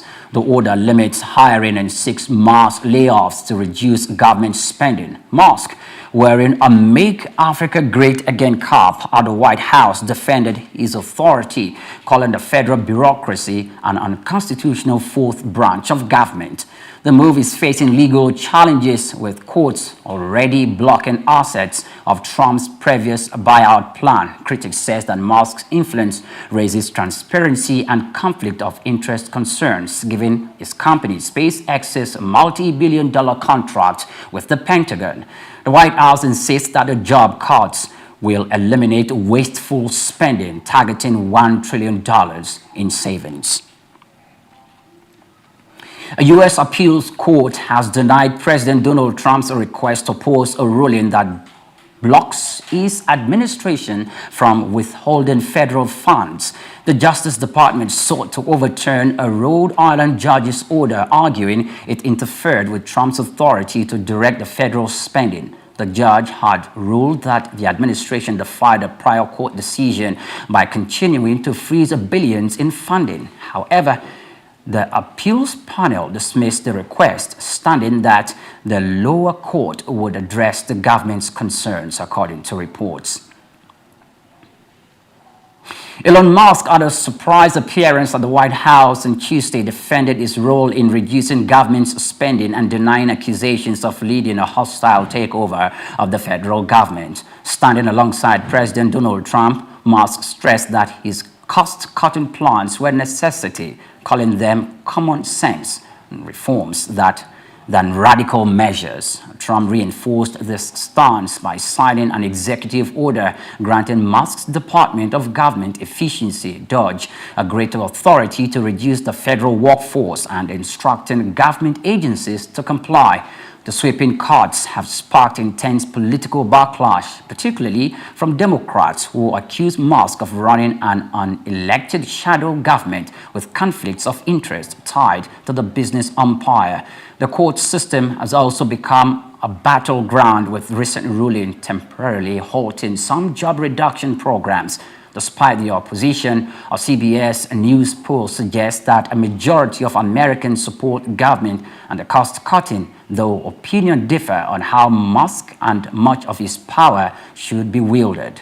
One of the most impacted agencies is USAID, which has seen widespread program suspension as its Inspector General was dismissed, just a day after releasing a critical report or effort to place most of the agency's staff on leave.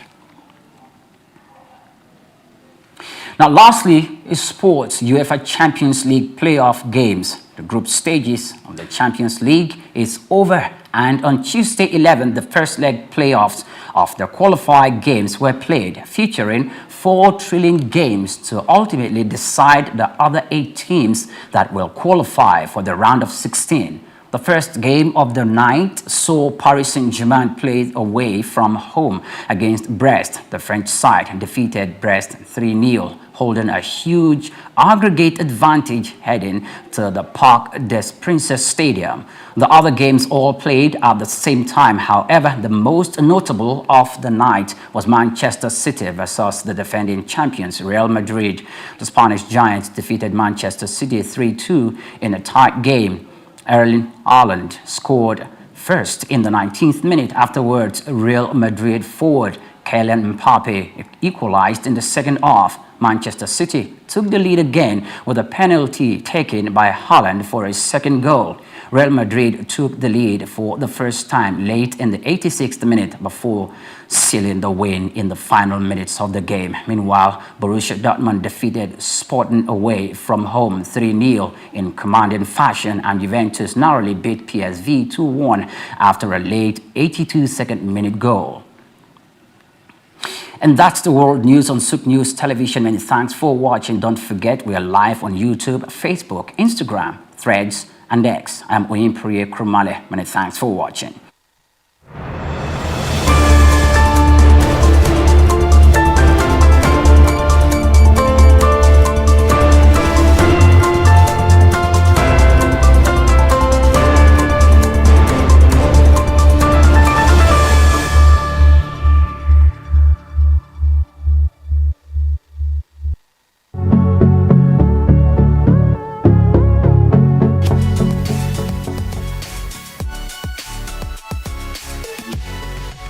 Well, Supporters Club had been there for 66 years when it was founded officially, but those who funded it were just doing it for the fun. We just come to the field, drum, sing and go. Nobody gave them any recognition. But I joined them in the year 1977. Well, I paid 2 naira to join. And how did I join? It was because of an incident that happened at the National Stadium. The Shooting Stars of Ibadan and the Bendel Insurance of Benin were playing the semi-final of the FA competition that year. And I had to go to enter the stadium. I paid 4 naira to watch the game. But while entering the stadium, the whole place was filled. And when I got inside, there was no place for me to sit down. So many of us were standing out there, people outside the gate of the stadium. There were more than the people right inside. So as at a point in time, while standing, some people just took me off ground and threw me into the crowd. And I started rolling until I landed on the culvert, concrete. Concrete slab. Before I knew it, over 50 people were on my top. And I could no longer breathe. So to me that day, it appeared I was going to die. But through the grace of God, I was able to wriggle out myself of that position. And the man directly up on top of me had to leave, because what I did was by biting him. And I had to struggle to go under the concrete slab. And I was right there for the first half of the game, 45 minutes. I was right there under the concrete slab. I couldn't watch the game. It was the breeze that was coming from the outer part of the stadium that saved the situation. After the first half, you know, people will get up to go to the toilets, to go and buy drinks and meet their friends. I had the opportunity of coming out, and a good Samaritan gave me a small place to sit. Even at that, I was very unconscious. I was not comfortable. But the game ended. It was a drawn game. When the game ended, everybody left the stadium. But because I wasn't very comfortable, I had to wait in the stadium for like an hour and a half before I left. So when I left and I got home, 9 p.m. network news, breaking news. 32 people died in the stadium that day. And that, the thought came to me. I probably could have been one of them. But I thank God. That was what informed my decision to say, I will not go to the stadium again until I have the best way to go into the stadium without being killed, maimed, or injured. And I decided to move with those people, and I joined them. But then we were just doing it. Maybe 20 of us, 15, 30 of us, we meet under the trees of the National Stadium, and we go home. And since that period, immediately I became a member, I introduced what they call flag bearing. When from 1977 to 1990, every Nigerian team that came out of the tunnel or goes out there outside Nigeria to play, you will see the Nigerian green, white, green flag being carried by one person. It's me. I did that flag bearing for 13 whole years. Whenever the team is played, I will be there with them, whether it's the Super Eagles, the under 20, the under 23, the Falcons, and the rest, all our national teams. Even our club sides going out to play Continental, when you see the green, white, green of Nigeria, I used to be the one carrying that flag.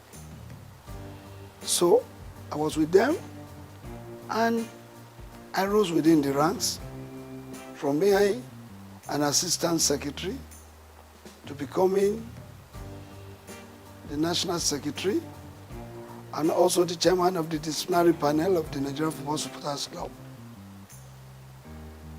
And by 1990, I was voted to be the chairman. That was when the thoughts of registering the club came. So when you hear that the Nigerian Football Supporters Club founder, officially because of its registration, I did the registration. Registering the club, I moved it from Lagos to Ibadan, Oyo State. I'm an Ibadan man. Charity begins at home, they say. So I went to Ibadan. From Ibadan, I moved to Bauchi. I moved to Abuja, Kano, Port Harcourt, all the states of the Federation. By 1992, I went to Cote d'Ivoire, in Abidjan precisely, to launch the Supporters Club. I went there physically, bringing the Nigerians together, those living in Abidjan. I formed the Supporters Club and launched it officially. I left that place, I went to Ghana. I launched it in Ghana. Leaving Ghana, I went to Gambia. I went to Burkina Faso. I went to Mali. I went to Republic of Benin. I went to Togo. I went to all the countries of Africa, putting the Supporters Club in place in those countries. By 1995, I moved to the United States of America. I launched the Supporters Club at the Giant Sports Stadium in New Jersey in 1995.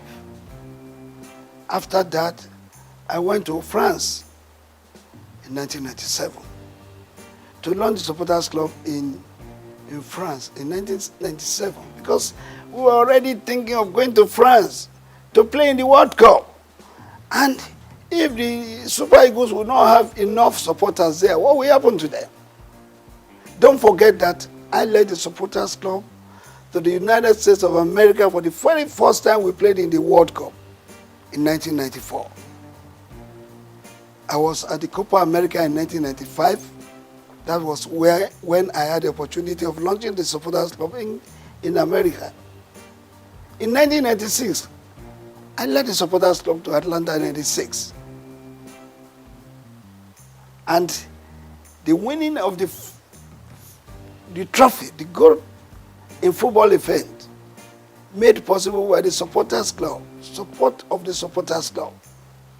Because when you listen, When that match, you remember that we played a match with Brazil in the preliminary stage, and we lost 1-0. But we had the opportunity again to meet them during the semi-final. And during the semi-final, Brazil had given us 3 goals. We were trailing 1-3 at the interval. And when the second half came up, we were given a penalty, I think 25 minutes to the end of the game. One of our players, I don't want to mention the name, but he knows, he lost that penalty kick. That was when God told me, sing this song. It's a miracle working God. It's a miracle working God. He's the Alpha and Omega. He's a miracle working God. Of course, my members chorused. Indeed, miracle came. We scored the second goal. And the then Minister of Sports, Chief Jim Nwobodo, came to our stand and said, Ladipo, I heard you guys singing, it's a miracle working God. It's like God is going to make a miracle to happen today. I said, yes. And we continued. I changed the song. I have a Father who never fails. I have a Father who never fails. I have a Father who never fails. Who never fails. Who never fails. Forevermore. Amen. Jesus never fails. Amen. Jesus never failed. Amen. Jesus never failed.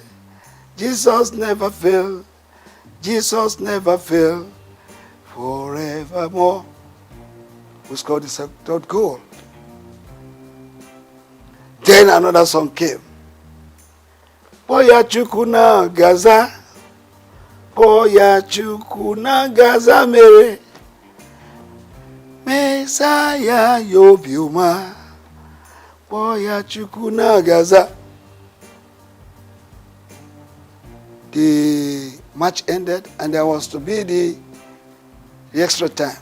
And that time it was a sudden death rule. Immediately I sang that song, my people chorused. And the ball was coming to Kanun Wakwo. He was backing the goalkeeper. Chested the ball, raised it up, turned around and tapped it to the net. And that was the 4 goals the Nigerian team scored against Brazil. And they started crying. And I decided to form another song. When Nigeria beat Brazil, when Nigeria beat Brazil, oh, Bebeto start to cry. When Nigeria beat Brazil, why Bebeto? Because they pulled him out. They were thinking they were reserving him because they thought they would meet Argentina in the final. Unknowingly to them, that they will be beaten, they don't know. So I did that song and we sailed into the final, meeting Argentina in the final. And that again happened. Argentina was leading us 2-1. But we came from 1-2 to beat them 3-2. Yeah, to answer your question, I did that to tell you what the supporters club is to the team. And what this man felt by registering the club is that I have that belief. And it is general. Everybody must have it. That this is Nigeria, it's our country. We have to do something by giving it a positive image, whether in Nigeria or outside. You do know that All of us cannot be Mr. President of Nigeria. All of us cannot be governors. And not all of us will be members of the National Assembly. But all of us as Nigerians have special roles to play in giving our country a befitting and positive image. That is the reason why this man has been following football supportership all the time to date.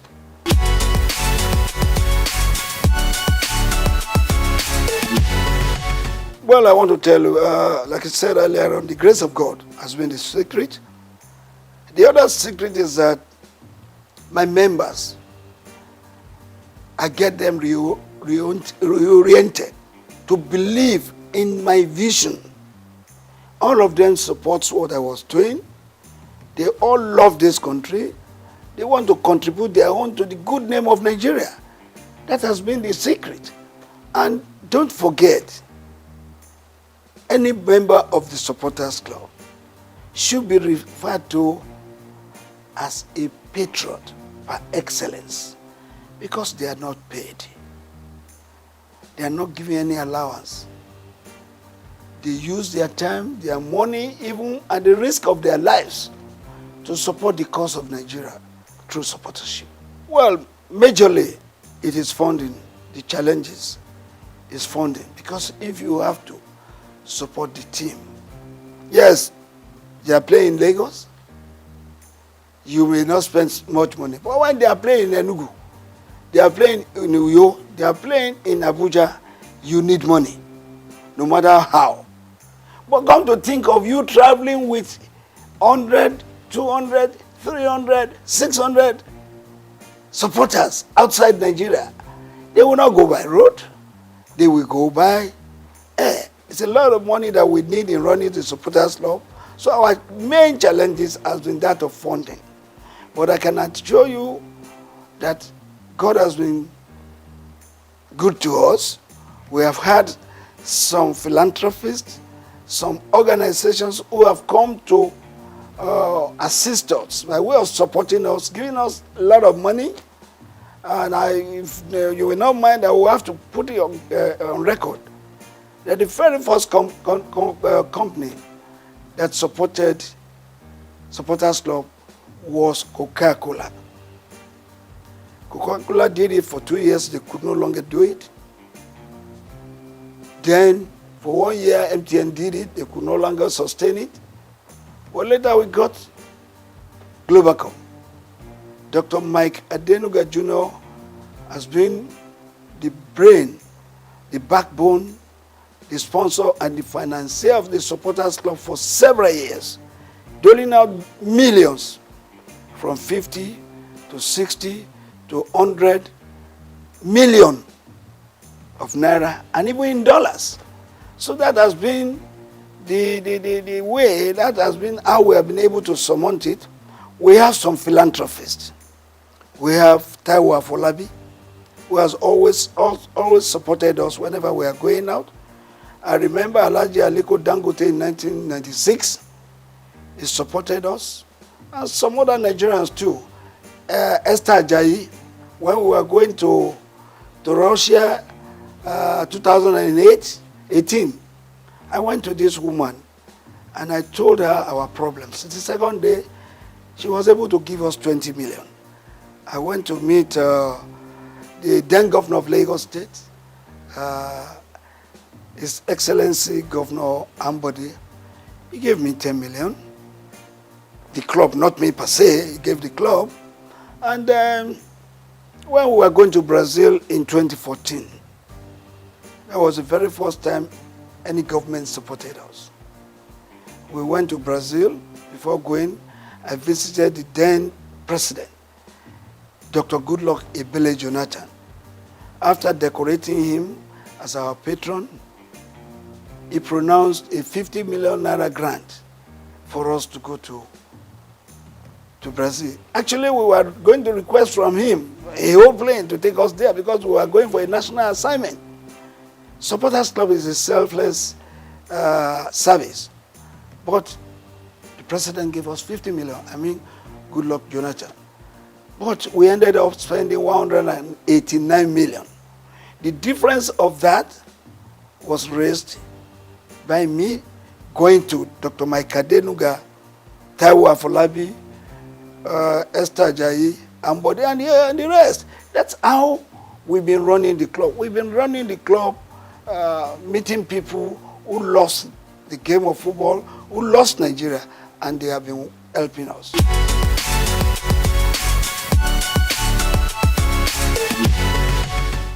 Well, very, very unfortunate. It's a story I hate to be talking about all the time because I've said many things about it more than 100 times. Supporters Club had been there for several years. And Dr. Rafiu Ladipo was the national chairman for just 10 years, from 1990 to 2000. I left that position in 2000. And then somebody else became the national chairman. And that was Alhaji Waidi Anderile Yusuf, who was the chairman for 8 good years.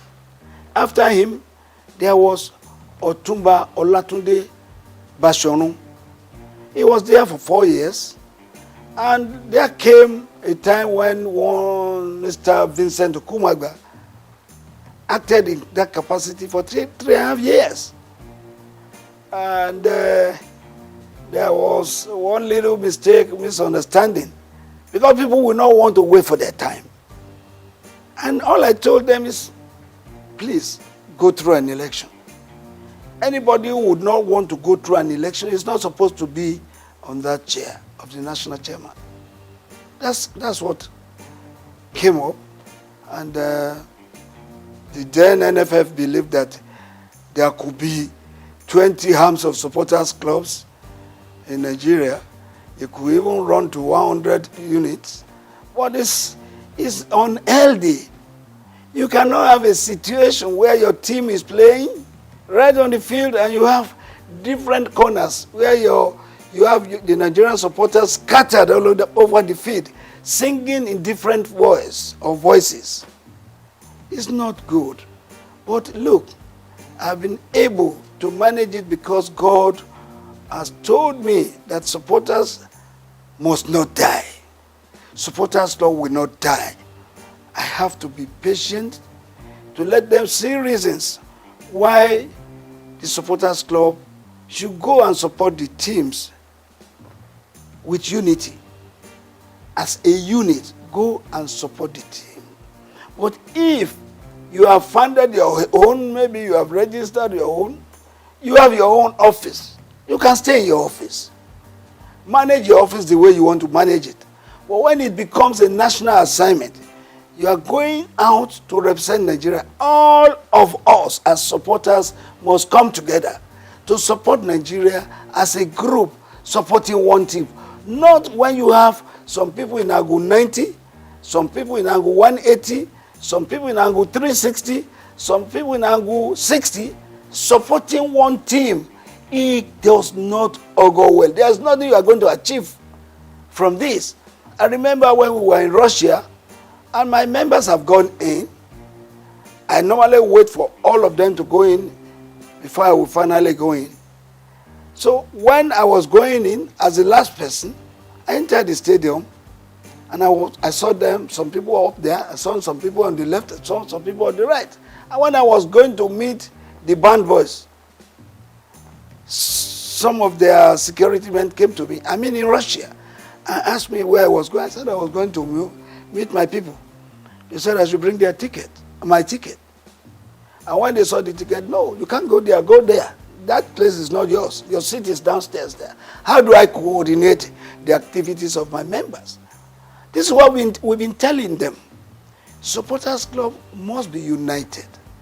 They must come together, sing together, cheer the team together, and let us have a befitting result. When the referee and all the match officials see a group of people, even if you are 200 or 300, converging in one special place together, in your uniforms, in your green and white, and you are singing, they know you have come to support your team. So it takes them every reason to want to do the game better. Well, you are not there. In a capacity crowd of 90,000, we had 5 supporters here, 2 there, 7 there.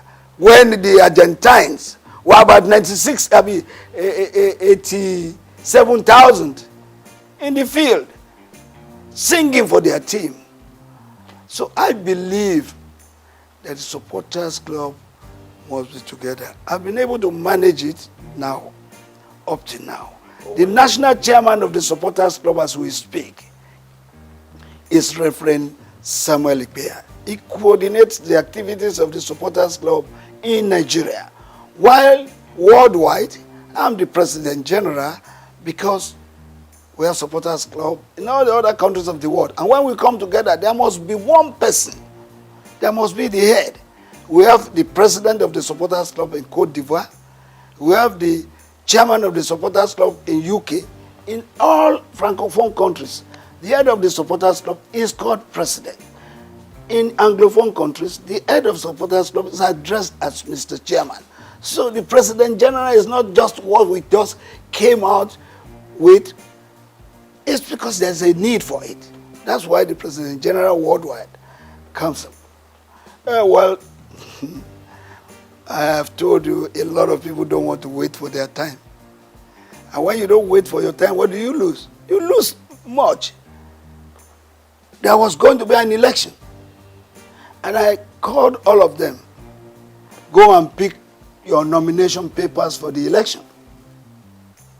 But some of them would not want to because they want appointments. And I don't believe in appointments because we have a constitution in the supporters club that says everybody and anybody who wants to be an officer must contest for election. I insisted that there must be an election. Some people would not want an election because they know, probably they believe they cannot win. They decided to say, oh, let's go our way because we don't want election. That's it.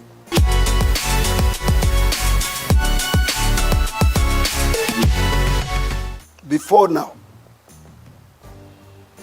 up to about 8 years, 10 years ago, the Super Eagles were really super. But in the last 8 years, we have not been there. We have not been doing well. Don't forget that in 1994, Nigeria's team, the Super Eagles, were judged to be the 5th best in the world. What is our ranking now? 37th in the world. Even in Africa, what is our ranking? So the Eagles of the last 8, 9 years ago, no, they have not done well at all. I want anybody to tell me what did we win in the last 8, 9 years. Don't forget that in 1980, we won the Cup of Nations right here at the National Stadium. In 1994, we were in Tunisia. We won it. In 2013, we were in South Africa. We won the Cup of Nations. In 1996, we won the Atlanta Olympics. Since then, what can we point to that we have won? So the Eagles of the last 8, 9 years, no. They did their best, but their best was not good enough for Nigeria. And that's why we didn't win nothing. But I want to believe that the present crop of Eagles being put together now, going for the Cup of Nations, we want to write their names in gold. And if that is so, it means they have to put in their best to see that going to Cote d'Ivoire 2024 will not just be going there to make a number. We're going there to give a very good account of ourselves. Who says it is not possible for Nigeria to win the Cup of Nations again? It is possible, but it takes a determined group of people as players who wants to write their names in gold to do that. When you are rating the coach, a coach is as good as his last match.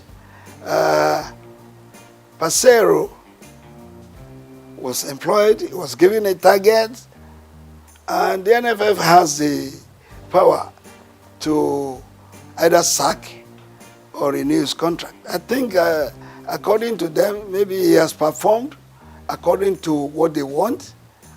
But for me, as a Nigerian, I want Parcero to go to Cote d'Ivoire and show us that he is serious and show us that the Super Eagles can still fly and make us get minimally play in the semi-final of the Cup of Nations. Anything short of that, no.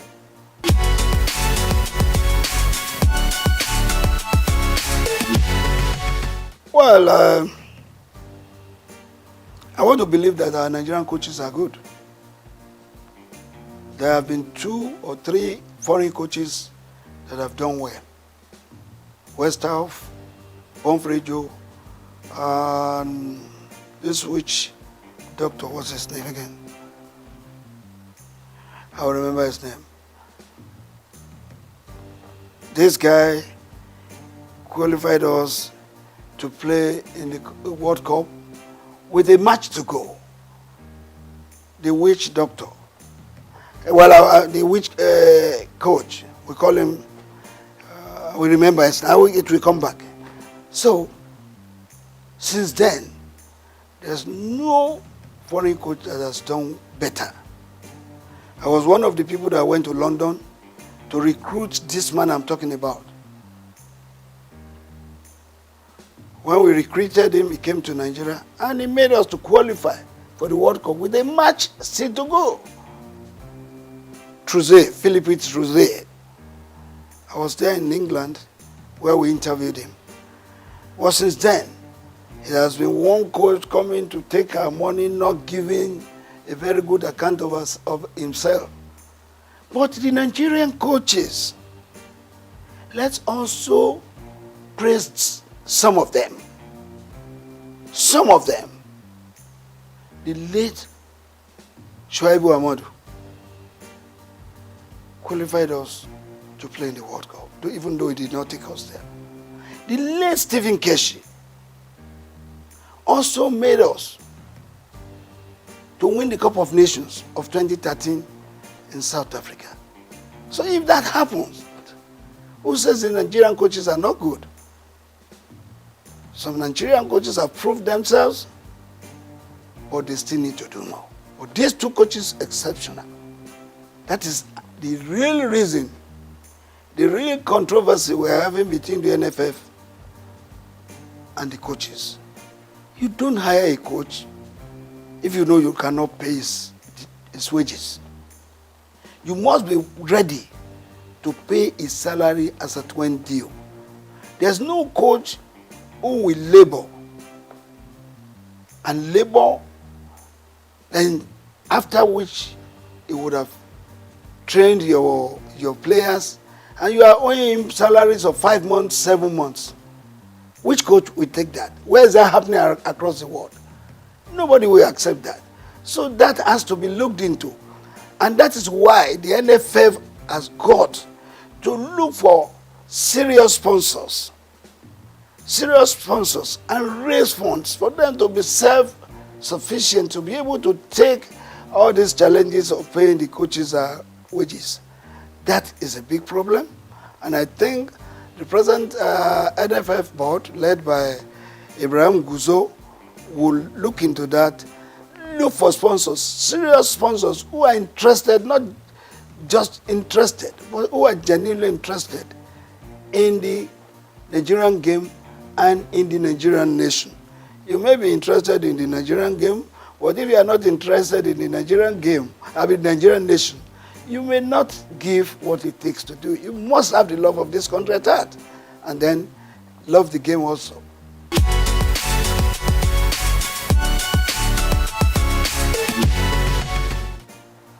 In the last 15, 10, 8 years, our boxing went down. In the last 5 years to today, our boxing has come up. I am the president of the Nigerian Boxing Board of Control, and I confirm to you that every week now, we have a boxing championship. We had one last week. Tomorrow, we will have one in Abuja. When I come back the following week, there's another one. We have promoters now promoting our boxing events. And our boxers are now earning big money other than what they were earning before. In those days, they were earning 20, 30,000. They go on the ring, they hit them, they shed blood, and they sweat. What do they earn? But since the last 3-4 years, our boxers have been earning big money. Some of them earning millions. Some of them traveling abroad to earn $5,000, $10,000. And that is made possible because we have a group of people in the Nigerian Boxing Board of Control who respects each other, who respect the boxers, who respects the coaches, and who respects the promoters. Take, for instance, I'm sorry to mention, Go TV. Go TV night every day. They've had about 29 Go TV sessions. You know what that means? Go TV for every boxing fight. They don't spend less than 20 million. They even spend more. And our boxing now is being watched all over the world, if not just Africa.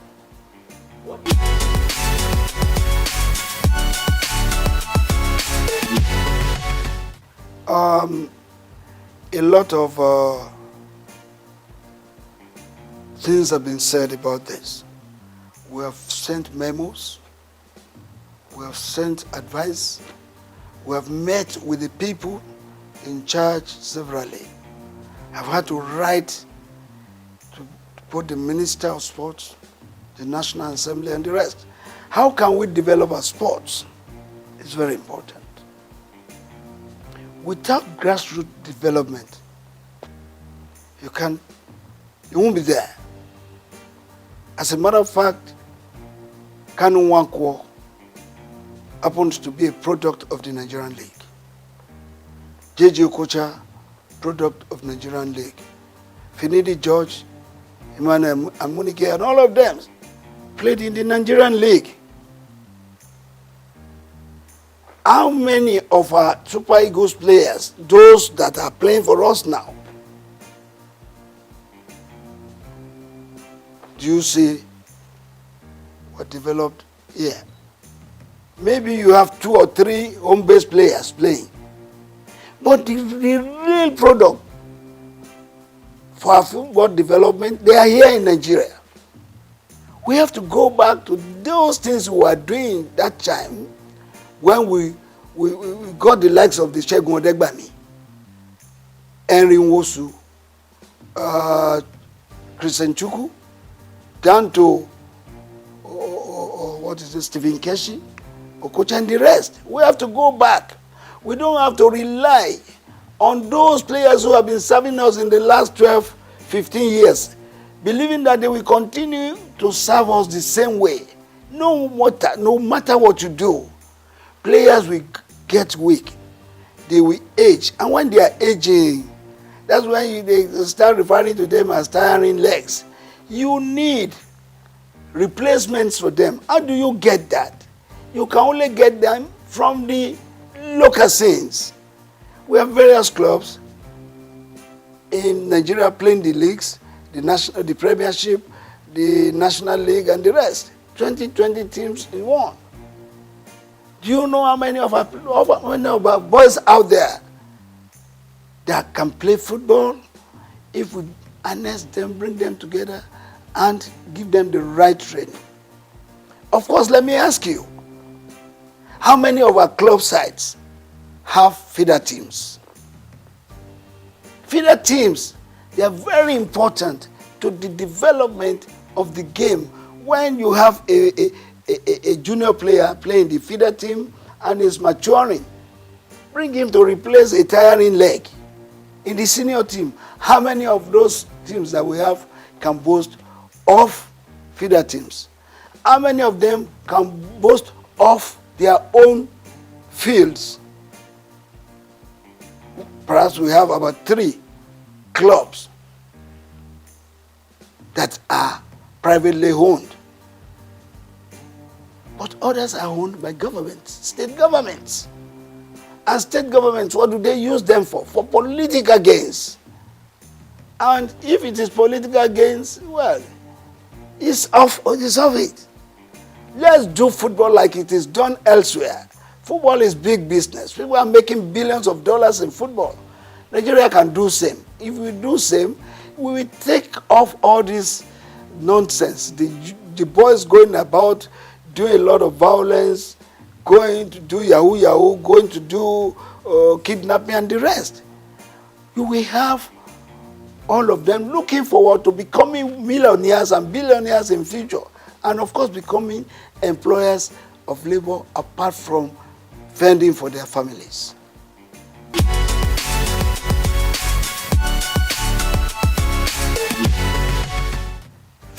Above 50 football. Yeah, it's above 50. I'm the chairman worldwide for that. And my president is Ambassador Edward Olutoke, who has given his support, his finances to be able to do this game. The thing is this: if you have played football, you have played up to the level that you are about 40, and you are no longer playing, you are no longer doing what you know how best to do, you now go and sit down, not doing nothing. Boredom sets in.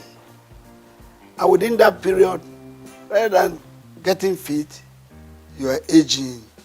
Some of them developing sickness, various sicknesses that they ought not to have. But because they were no longer doing what they know how best to do, they sit down. So the concept is bringing them back. Not just the footballers, but anybody above 50 could play football, keeping fit, and above all, living a standard life, making money. There's a way, we have one thing we are developing with the above 50 concept for you to make money. Anybody who is above 50 and has no car of ease or no house of ease or a home has not been living standard. So above 50 concept is not just to play football alone, but to help you to keep fit, to keep you healthy, and make you to live standard life and make money. That is what we are doing. And as I speak with you, Brazil has embraced it. Mexico has written to us that they will want to play with us. The last competition we had 8 clubs. Ajegule, Surulere, Redeem, Etiraikate, Abeokuta, all of them, they came to play at the National Stadium.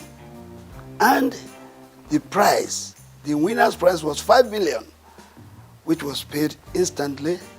The second place was 2 million, while the top place was 1 million. And we put a lot of money in organizing that. We're going to start the second edition very soon. We're now having clubs from Benin, Edo, where people from Abuja, people from Kwara registering to be part of the above 50 football.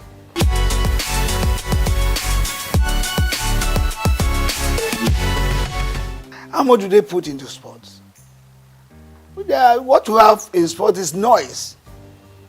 How much money do they put into sports?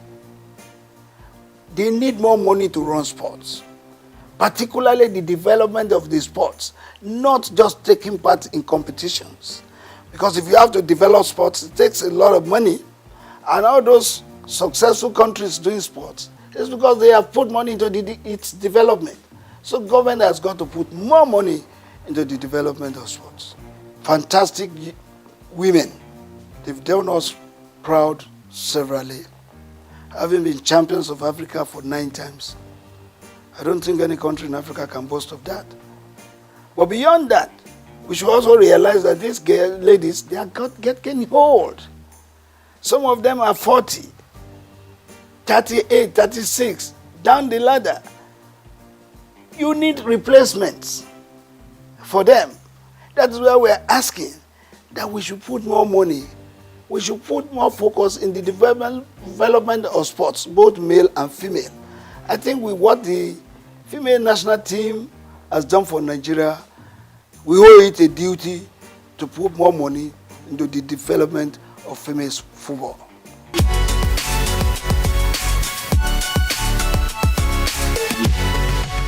I'm not thinking about that. If I want to, I would have been in politics, party politics.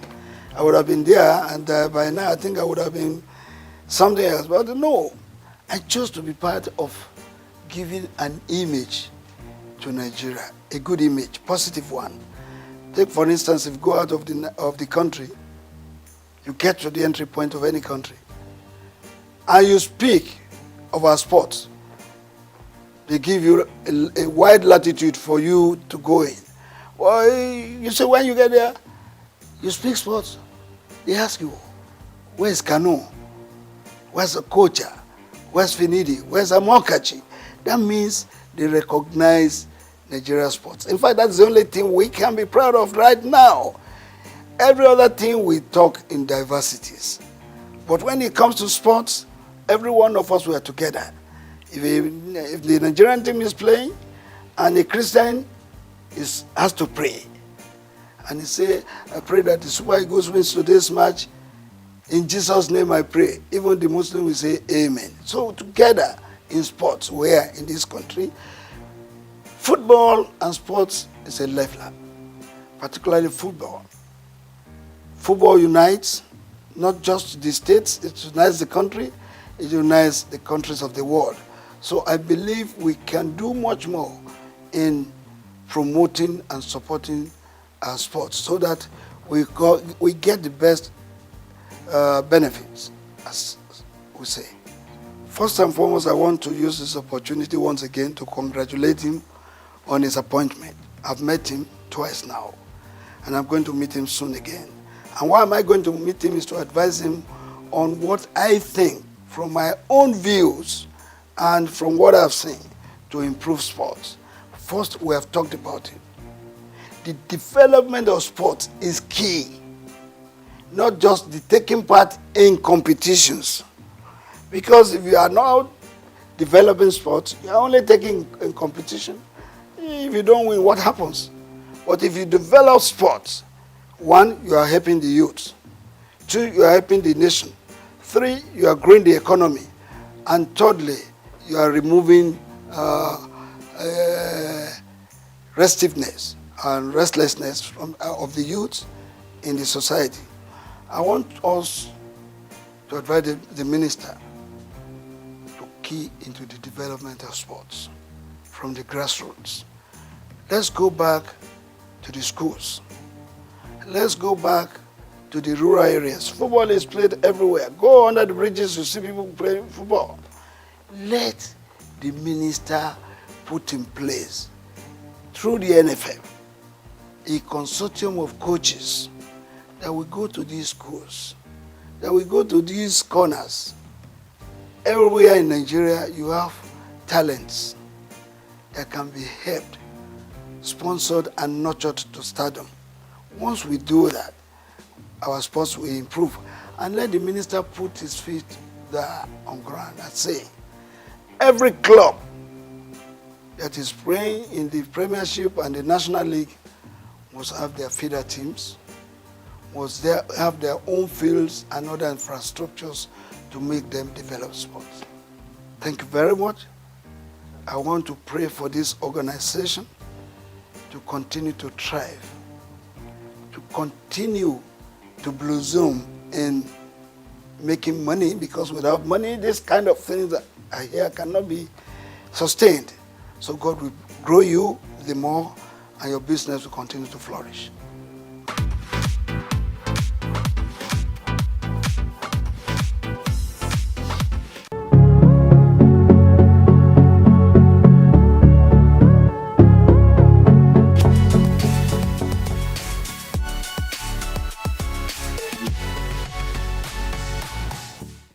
Okay, as you know, my name is Babatunde Jala Ipega. I shortened it. That was part of my journey to Baba Jala Ipega. I was born here in Lagos, just a stone throw away from here in actually Lagos Hospital here. And I was expelled from school. I went to Corona Ikoyi at the age of 6. My teacher, who I found to be quite unjust at the time, made us all stand, and I remember this, even though it's like 50, almost 45 years ago. But I remember standing outside Corona School in the heat with all the students in my class because one boy had done something and no one owned up.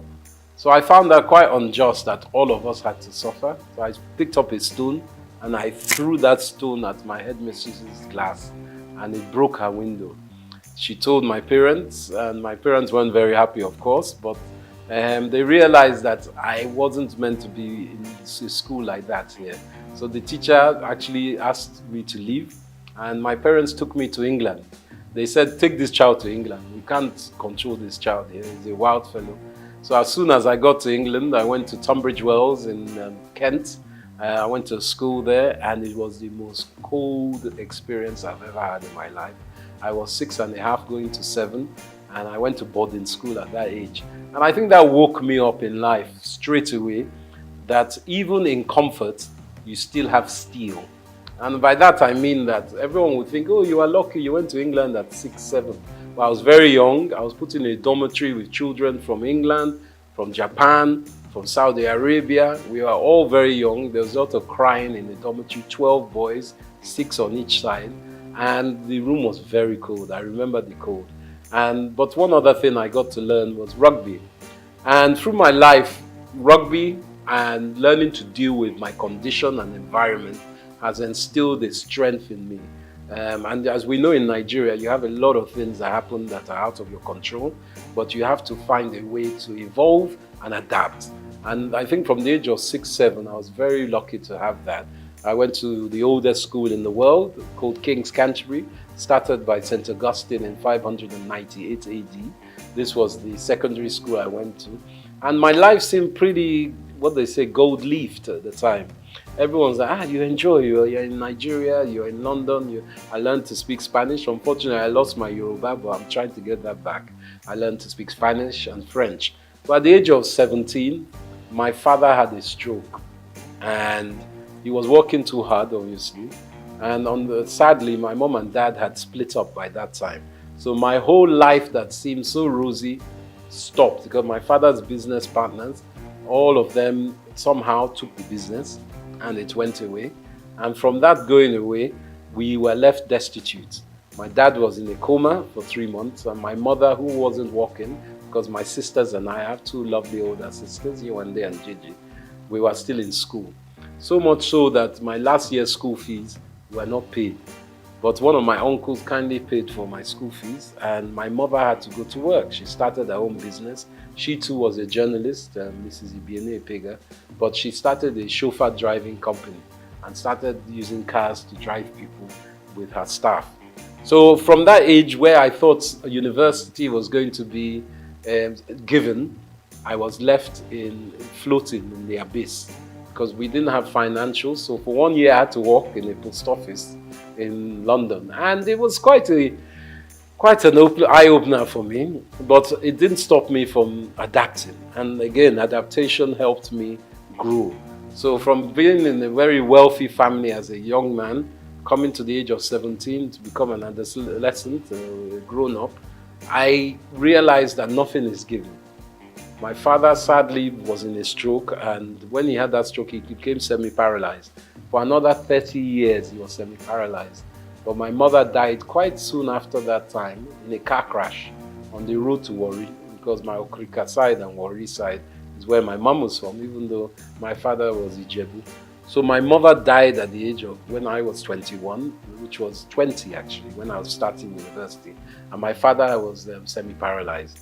So I became the father of the family, even though my sisters were older and far more intelligent than me. But being the man, I had to take control of a lot of things. And I think that's what really gave me the tenacity to understand that I really need to be someone who doesn't just walk in one field. I need to spread my risk. From my university, I did mathematical economics and Spanish.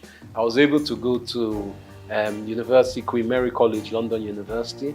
And from there I finished, as I said, I worked again. So I worked before I went to uni, and then I worked afterwards. And for me, life is about collaboration, communication, and tenacity. And I think that those were my first 21 years.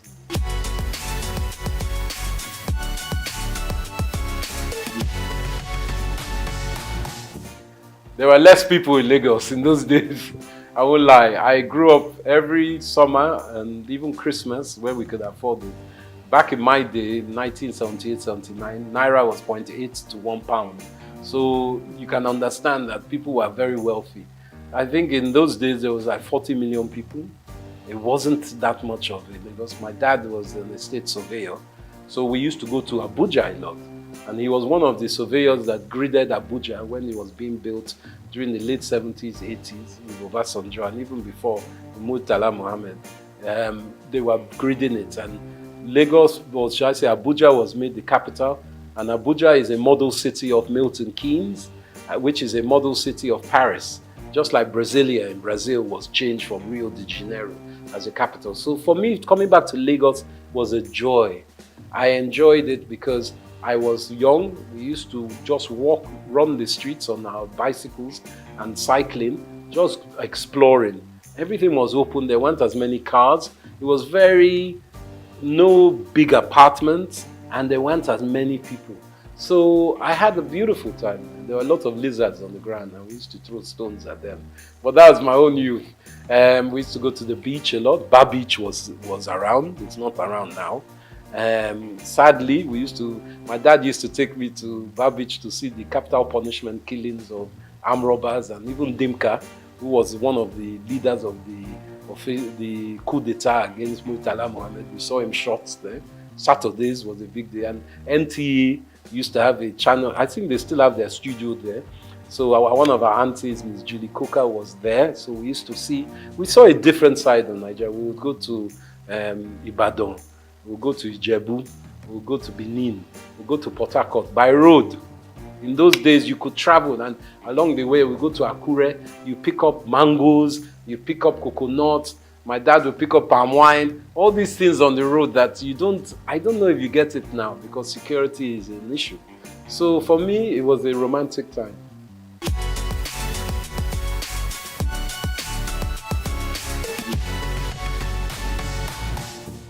I think fashion, evolving through Nigeria, has started as a siloed industry.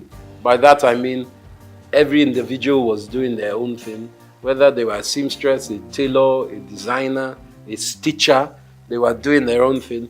But we are realizing that with the 200 plus million people we have in Nigeria, you can't be an individual alone doing your own thing.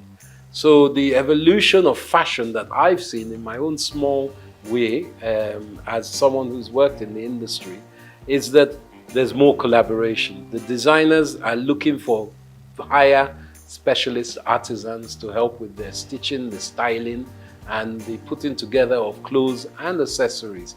So I'm also seeing small grassroots shoots, very small at the moment, of the government playing a part in bringing together some kind of foundation so people can articulate their fashion designs to the world, because we have seen it in a lot of music. Obviously, Afrobeat is one of our biggest exports in this country. Obviously, there's oil and all the others, but I'm talking about within this entertainment, luxury, lifestyle industries. So we're trying to learn from that how private sector can play a part to enhance this fashion sector. So now we're seeing a lot of vibrant colors, a lot of styles. Men's fashion is big. It's not just women's fashion. Men's grooming is massive. Hair and beauty as well. So men are taking care of ourselves more and more.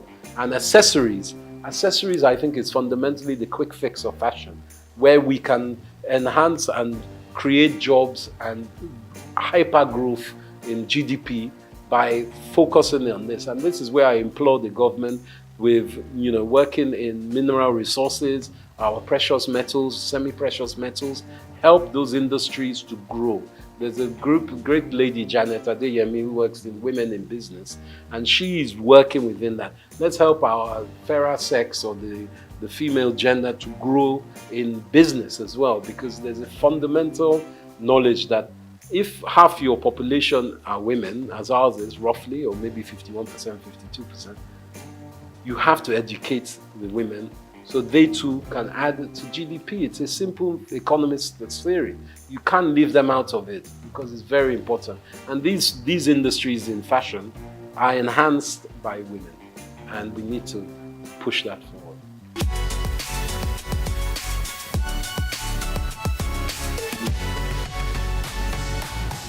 I think the banking system needs to be augmented, and I'm saying this from the government's perspective. The ease of doing business in Nigeria, as an investor myself, a foreign investor as well as being an indigene in Nigeria, the problem is not getting your money to Nigeria, it's getting your money out of Nigeria. Not that you want to suck all the money out of the country, but what can help is the floating exchange rates, the flow and liquidity of money that can come in and out of the country. A lot of investors are worried about how they get their money out of Nigeria. So I think our banking system, going back to the central bank, which they're working on, needs to be much more fluid. So people feel they can invest and take money out. But also, we need to articulate what is on offer. We need to start some kind of documentation of who is available to have investment with, where they can be found, because it's because we are quite an opaque economy, meaning that people can't see the end of where they're putting their money. Once we do that basis and open up the lights within which kind of businesses are available to be invested in, I think a lot of investors, domestic and international, will be more willing to put money to it.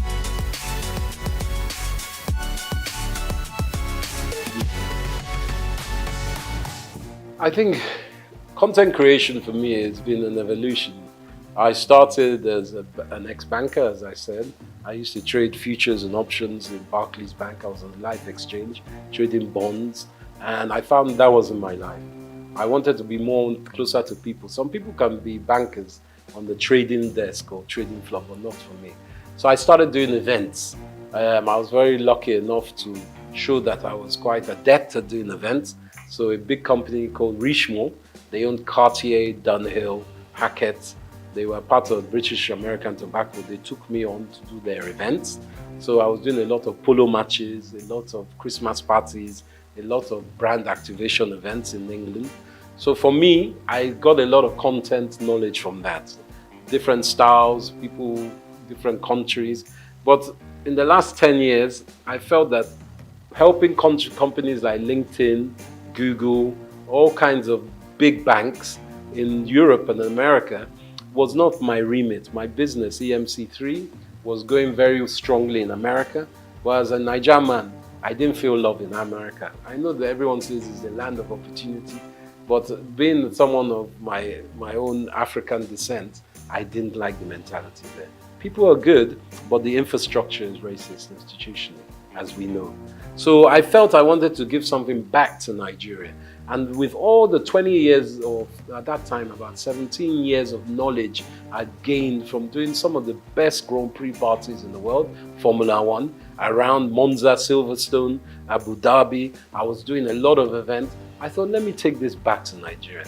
I didn't have to come back to Nigeria. I wanted to. And I know with all our grievances with Nigeria, if you ask many Africans about Nigeria, they'll say, they look up to us. You guys, you have Chinua Achebe, you have Wole Soyinka, you have Fela Kuti.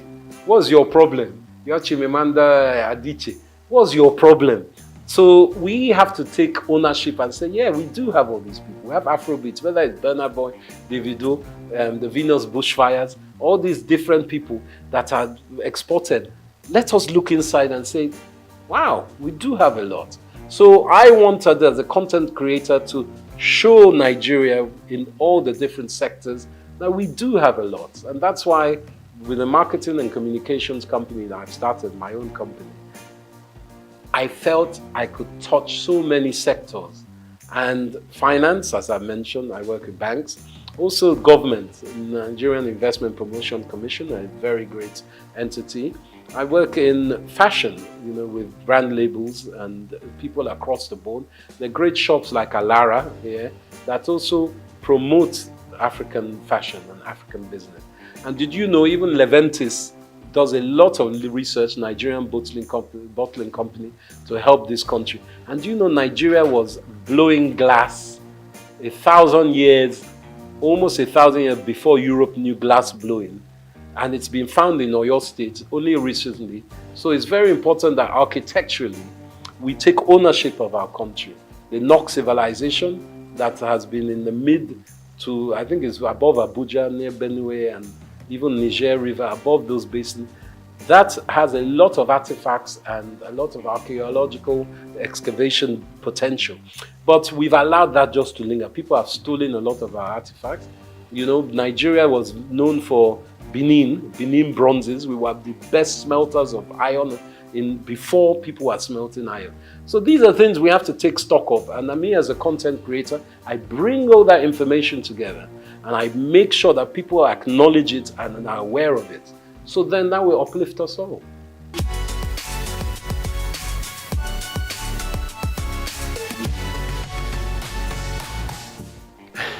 Now, this is a political question, but I believe with our background of the last 20, 30 years, we've had, sadly, leaders who have been militarily inclined, let's just call it that. And as we know, military people, they don't like educated people because educated people will ask questions. So we have had what we call a dismemberment of education in Nigeria for the last 35 years. And that has played an endemic part in retarding the gross domestic productivity of our country because our youths and even people up to my age and older have not had the infrastructure, middle class education that is needed for a country to grow. You look at the Industrial Revolution in the 19th century in Europe, especially in Britain, and you look how they were expanded by merchants and artisans and specific skilled workers. Apprenticeships were big, education was huge. There was what they call a noblesse obligée, a nobility obligation that people who are rich give back to institutions, not to church, to institutions that will help education. And that is where I think we've had a disconnect. Education was lacking. So for me, the way that we can help, it takes time. This new government is in. They are trying to implement the 8-point agenda, which is a good agenda. But everyone's looking for results now. Nigeria has been in a very bad state. There's global downturn. Obviously, cost of living is so high as it has been for a while. Nigeria is exacerbated, but in Europe, cost of living is high. There are some stupid wars going on around the world that has meant oil prices have skyrocketed. And with the rocketing of oil, everything goes up price-wise.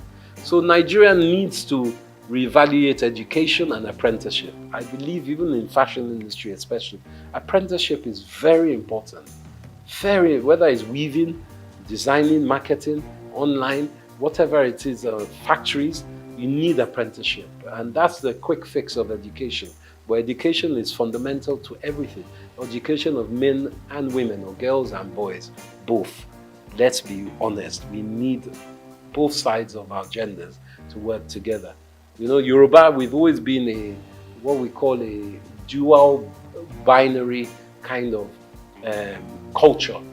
We've always thought of male and female as one, and it's very important. Even in our names, Taiwo and Kehinde, you won't know if it's male or female.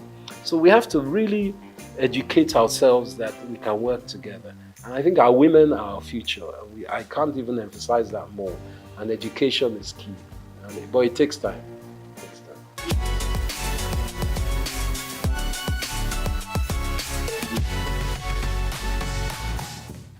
I think Japa syndrome is very real. Everyone wants a better life. Let's not lie. You want a better life for yourselves, but for your family, your parents, your children. And the opportunities in Nigeria, even when you have been educated and you finish graduate here, to find jobs is not easy. The infrastructure is very bad for job creation. And this is being worked on, and the last 8 years has been fundamentally broken. But we know this new government is changing that. But specifically, JAPA in Canada, they need our brains. You go across the world and you ask any nation, especially America, who are the best educated, the best, integrated, and the most proficient people, Nigerians. So it's not that we are stupid, it's that we don't have the infrastructure at home. And America, Canada, Europe, they're giving us the infrastructure. So getting out of Nigeria is not easy. There are opportunities and policies that allow it, but going across the border to Libya is not the way. You spend $5,000, $4,000, which is almost 4 or 5 million naira to try and get to Europe, and then you are treated like a dog when you get there. That's not the way. But, there are certain policies that can take you to these countries. And in Britain, for instance, it's not all, the streets aren't paved in gold, but if you earn £1 in Britain, you send that home, that £1 is 1,300 naira. So, and the minimum wage is £14 an hour now in Britain. So you can do the maths of that. So someone who is earning £14 an hour, if they work 10 hours in a day, they've earned over £100, which is 100,000 naira. So the maths, of course, is what makes people want to go there, because even if you are working there, obviously you're paying British rates, so your rent, your cost of utilities, your food and drink, your transport comes into play. It's not cheap there. But the money you send, even if you're only sending £100 a month back to your mom, that's 100,000 naira. So, or 130,000 naira in today's rate. So you can do the maths. That's why people are going. And the security in these countries is, and the education, to be quite frank, is better. But it doesn't mean they are better. We have to build a house, you must thatch the roof from within, so your roof doesn't cave in. And I think that's very important. Not that people shouldn't go home, go out of the country, but they should always come home as they can. Because you see the Pakistanis doing it, you see the Indians doing it, you see the Arabs, they go home and they build their own countries. It's not good to just japa and leave. You have to come home as well.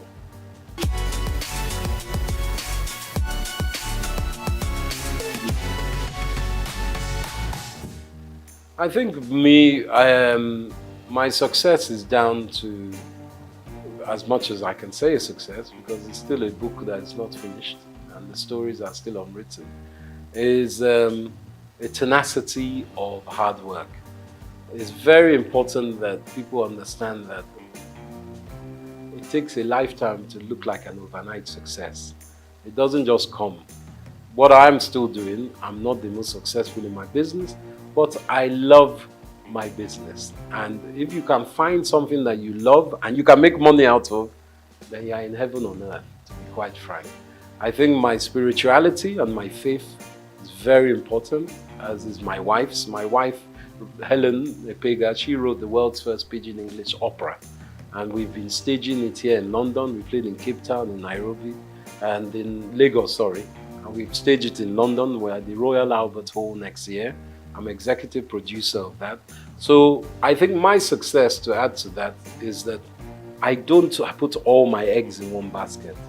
And I work very hard to make sure I research and obtain knowledge of the next thing or what was the last thing. I'm a historian as well. And I put things in perspective. And I try to add value as I can. But as my momsy used to say, you have 2 ears and 1 mouth for a reason. So I like to listen as well. And from children you can learn, from grandpapa you can learn. So humility is very important. I'm not arrogant with it. And I think that's the most important part. Collaboration, humility, and shared drive. But also knowing that for me, Saturday and Sunday, I'm off. That's my time for the family. I take a break. Sunday, even God rested on the 7th day. Me too, I rest. I'm not 24/7, even though this weekend we have a big fashion event, but that's work. But when I take my tools down, it's tools down. No one can call me on Sunday morning. So you can't be BOing to people. Never let anyone own you like that. That's what I say. Someone calling you on Sunday morning, obviously in journalism, in film, it's a different from projects. I'm not saying every time, but just be aware of yourself and your mental health. That's the most important.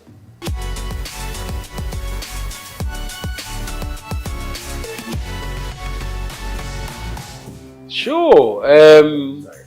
The world's first pidgin English opera is a show about a Nigerian fabled people.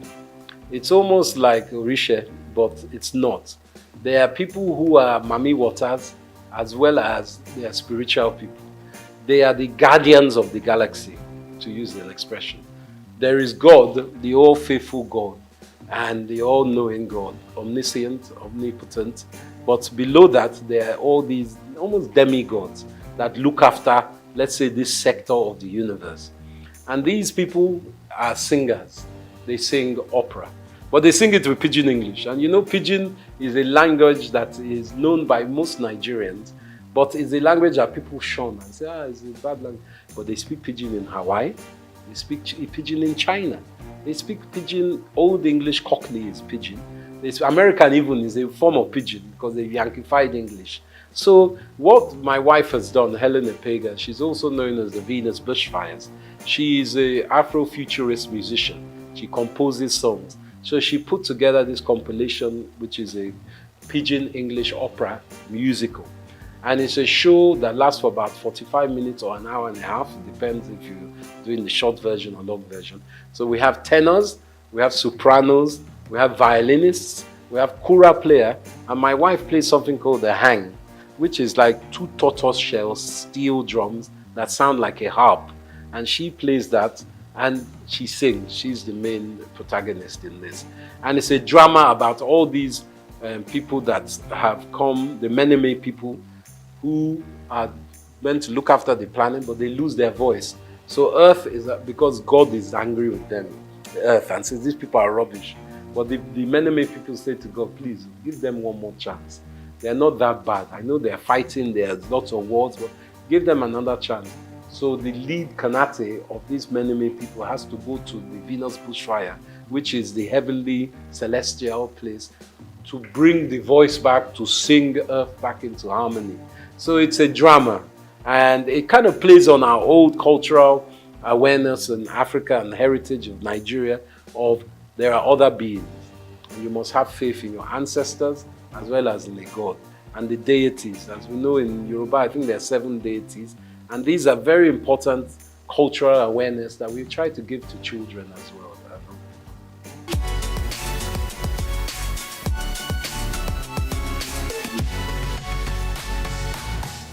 I think the filmmaking in Nigeria is burgeoning. AFRIF, the African Film Festival, International Film Festival is on now, which is a great show. I helped incept in 2010, many years ago. We had it in Port Harcourt. It was Governor Rotimi Amici that started that campaign, but it's going on very strongly now. Nollywood, as we call it, is being noticed by the international market, whether it's Netflix or Hollywood. I would like to tell you something actually, which is, I haven't divulged this for many years. My great uncle, whose name is Pa Orlando Martins, God rest his soul, was one of the first African actors in Hollywood. He acted in the 30s with people like Ronald Reagan, Katharine Hepburn, and Bob Hope. And he always played a part as an African prince or chief. He was never like denigrated or made into a lower African slave or anything. And I think that played instilled something in my mind with this film industry. I think it's very important that Nigeria as it is, we have some great actors like Wale Ojo and Ramsey Noah. They are playing part in producing their own shows.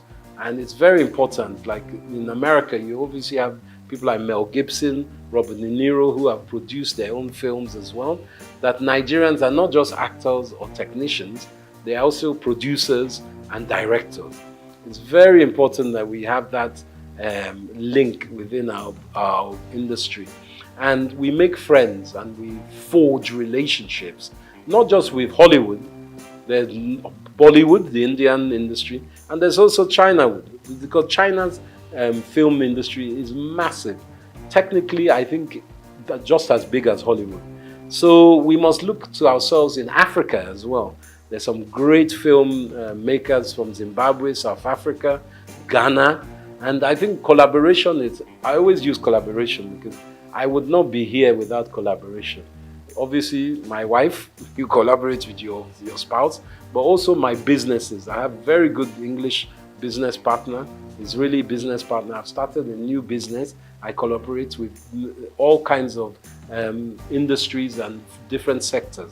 So for film industry, I think it's important that we push our heritage forward, because people want to know about Nigeria. They love, in Africa, they love Nollywood stories, and that's a fact.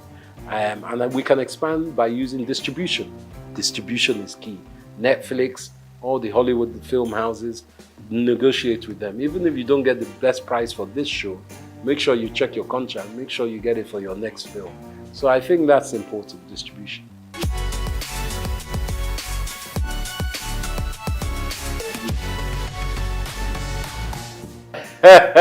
While I'm still alive, that's a very good question. Hope springs eternal with me, and I am optimistic about Nigeria.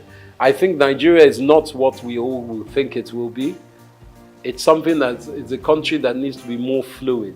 We have in diaspora a lot of powerful individuals and groups. I think we need to connect even more with those individuals and groups who need to invest in Nigeria. Our youth is very talented and is very able, but it's also very abundant. So we need to find a way to link up education, apprenticeship to these youth to give them something that is productive to work in. And that means expanding your mind as parents. It's not just doctors, lawyers, bankers that we need. We need artisans, we need creatives. And that's the most important point. It's a mind block. So for me, if we can work on Nigeria's mind psyche, and the taboos of oh, we don't want our child to marry a musician. You know, even as a musician, you don't just have to be a rapper. You could be a music engineer. You could be a filmmaker. You could be an engineer that works with the technical aspects of editing. You could be a designer. There's so many aspects. So I say to my utopian Nigeria, learn from your brothers and sisters. International research online is very important. And for me, the dream is to see Nigeria as a fluid country of strength in Africa, where we're trading with African countries and we're using what we have as our asset. Technically, of course, we need Europe and America and everything, but we have it in Africa. We have it in Nigeria. So my beauty of Nigeria would be if we become our own Wakanda, working with other African states and enhancing our own GDP as well as our region and our continent's GDP working together.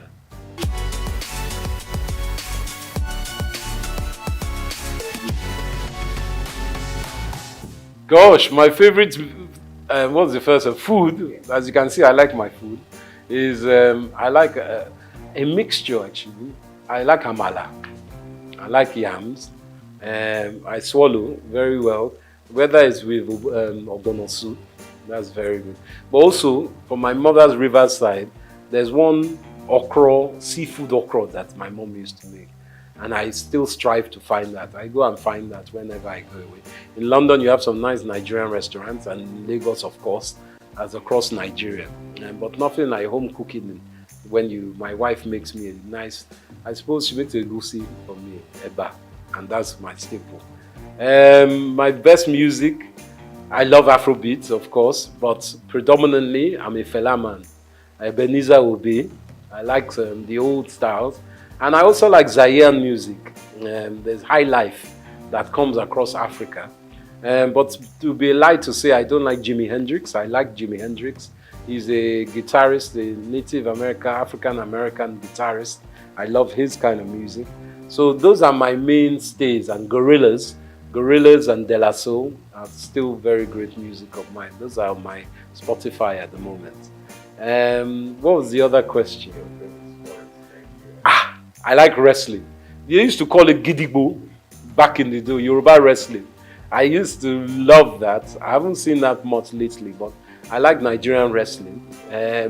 Obviously, we play good football. We're great footballers as well, globally. But you said Nigerian sports. Polo.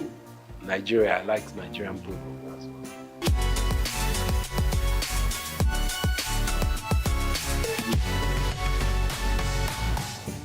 To my young brethren and children of Nigeria, I say it's important hard work. Hard work, research, and belief in yourself. Obviously, times are very tough at the moment and money is tight. But with your own creativity, you can build your empire from there. I always believe that from one's mind, you can make wealth and you shouldn't give up. Obviously, if you're not very great at one thing, you find what you are great at. But always be honest with yourself and treat others how you want to be treated. And remember, collaboration is the key or the little sister of success. And always have a smile. Very important. That's what I say.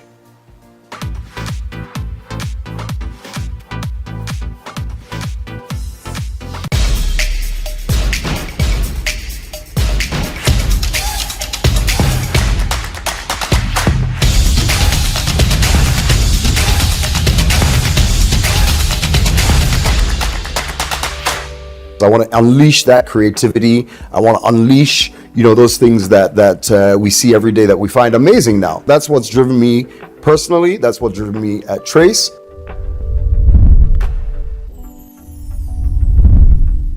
All right, welcome again. It's Inside Life. My name is Hans Mba, and as usual, we have an extra special guest for you each week. Today we got Sam Onyemelukwe. I was about to murder your name. Yeah. And he is, I say that he is Trace TV, right? He's been doing this for eons, some say decades.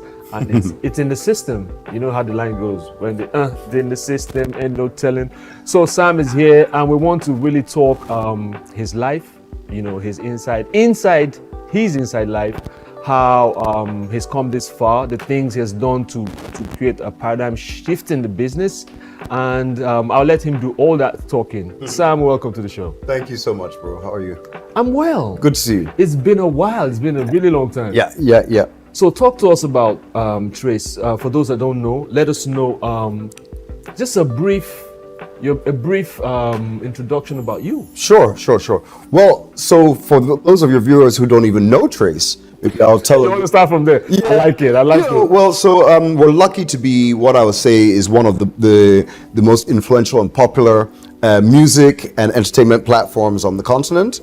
When I started with Trace, yes, like you said, eons ago, so more than a decade. Oh, yes. And when I started in the entertainment industry more than 2 decades ago here in Nigeria, we've been able to navigate and keep as one of the strong platforms. We started with 1 or 2 TV channels. Now we have over 30, and we're all across Africa and in most of the diaspora too. So what gave birth to this? Because looking at your history,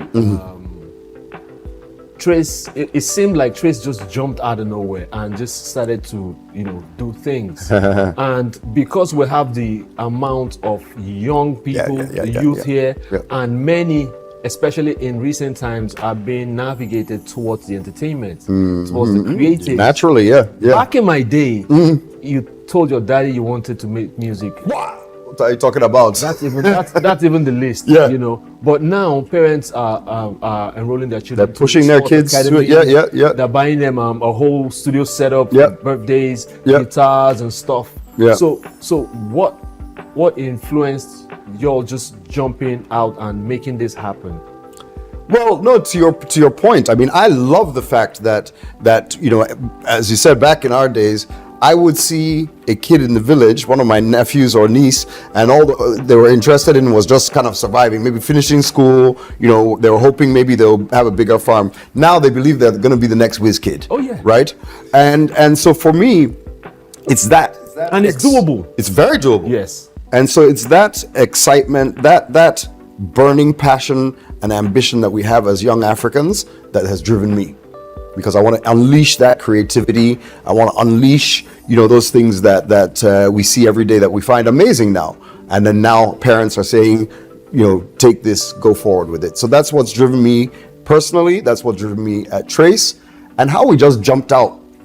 Well, that's a magic trick that I'll keep in my sleeve. But no, we've like I said, I'm very humbled, and that we've really been able to make a big impact on the music, on the creative industry in Nigeria directly, as well as across the continent. Speaking about impact, don't make me jump the gun because I have those questions. So in influencing or affecting the economy, we have seen what the numbers that artists bring in. Yeah. We're talking the Burna Boy numbers, we're talking Wizkid numbers, we're talking Davido numbers, and how it's affecting the economy. It's real. And they're bringing a huge amount. We're talking billions. The other day we're interviewing, talking to a few people, and we're talking about how Nigeria is missing out on the billion-dollar movie industry and all that stuff. Yep.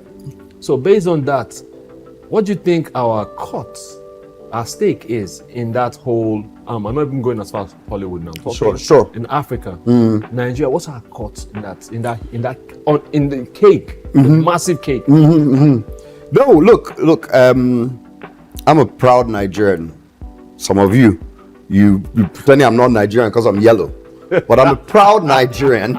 Okay, I'm a proud Nigerian. Yes. And I'm only that piece of it because we are also proud people. And it's that and our attitude and our confidence that has made us dominant in the music and the film and the entertainment industry across the continent. So truthfully, we should really, Nigeria should be benefiting even in a better way. But I won't fault where we're at. I would say that there's a lot of the right energy, a lot of the right efforts, and a lot of the right people in the right places for us to continue to grow this industry, both locally and internationally. In government, we're very excited to see the lineup of those getting involved, from the Honorable Minister himself, across to Minister. I'm talking of Information Technology, down to the Minister of Creative Industries, Obiasika, Tola Akerele, who's DG of Tourism, Culture, Tourism, and then Tola Akerele at the National Theatre. So many great players are getting involved who know this industry, who can help us make this a sustainable thing, right? One of the things that you think we're affecting the economy for the music part? Do you think we're affecting it positively, having listed these names? And what they're doing or what they should be doing? No, absolutely. And what I'll go back to say is that, first of all, for me, and I think for a lot of them, one of the biggest focuses, I think one of the biggest focuses should be and is the local aspect of it. It's very exciting for us all to say that we have a Grammy-nominated or Grammy-winning superstar like a Burna, and we've had many of them over the years, right? Nominees for Eons. So it's not just, guys get excited like this is the first time. Even back in the 70s, right? Much less across Africa, Angelique Kidjo, and we know. So I'm very proud of what the guys are doing now, and I love that fact. But from an industry perspective and for our economy, we need to look at the local economy, right? We need to look at the local support and the local generation of wealth around this industry. Yes. For our movies, we don't have enough cinemas. What are people doing in community cinemas? What are they doing, to ensure that the people who love this content in the northernmost reaches, maybe Yola or wherever, can enjoy this content at a price and in a way that's not going to break the bank, right? That's going to make it worthwhile so that our economy can continue to grow. And on the music industry, sure, you talked about all the big guys, music and content. Yes. You talked about all the big guys, but I also love the bottom of the pyramid. I do. Right? I love this, the fact that there are thousands of creators. I just watched your show, and you had the young man who was a busker. Yes. What's his name again? Komi Flames. Komi Flames. Yes. Come on. You have a busker on the streets of Lagos. You have thousands of guys making content. And, and this also represents a huge shift and to the dynamic of what's happening in the economy, as well as the economics of it. So you have Burna Boy and whoever at the top, generating literally hundreds of millions of dollars in activity. But likewise, those hundreds of thousands at the bottom are also doing the same thing. So it's a paradigm shift for our industry, for our economy. And we're loving it. You said something about we're not benefiting enough. Shed more light on it. Yeah, no, definitely. Look, one of the basic things is the protection of intellectual property. Yes. Right? On a very show like this, in the mall, I hate to say it because our economy's tight right now, so we all don't want to spend money. But even in a wedding, we're supposed to actually pay for the music we use. True. That DJ is supposed to pay music rights. I agree. The mall or the shop that you go to is supposed to play music rights. The radio station, the TV channel, we're supposed to pay music rights. But those protections and that regulation is not in place enough to generate that out of this. So our economy is being shortchanged, the creators are being shortchanged, and those of us who are behind the scenes, our businesses are getting shortchanged. But we're on the right path. I'm confident. So what can you tell us 1, 2, 3 things that you feel we can do to mitigate this? Because I say this, I also have a weekly show where we talk to hip hop artists and from down there. Right. I'm like, we're talking, I don't want to name names now. We're talking 0.0001% going to the artist, and still many people don't feel led to, despite all the subscription and stuff. Many people don't feel led to subscribe because there's a feeling that the artists are being robbed. Like you're saying now. So how do we? Is it just we talk about it to shed light to? Because they said you talk about it frequently or often enough, something gets done. But beyond that, who does the something? We're talking about. So, to your point, there's multiple players in the ecosystem. There's stakeholders. Yes. And each stakeholder needs to play its part. But why I'm confident is because the money is so compelling. There's a floodgate waiting to be opened, and nothing moves mountains like money. Right? So we're all motivated in the right way because we can point to, and as you said, as we continue to talk as an industry about, let me go back to performance rights, right? Performance rights, for the artists, maybe not even a big name. Let's talk of an unknown artist or only, not so well-known artist who has a hit song. That song should be generating money across multiple revenue streams. Yes. It's not right now, right? But when the record label is looking at that and saying there's 5 billion naira that should be coming out of this song every month, that's not from radio stations, etc. That is the type of impetus that changes it. Government needs to do its part, both on the regulatory side and the organization. COSON and MCSN have been fighting too long. P-Man, Just focus on the art, focus on the business. On art. Sort this stuff, get out of the fighting. The money is there, you're holding it back. We need that unleashed, right?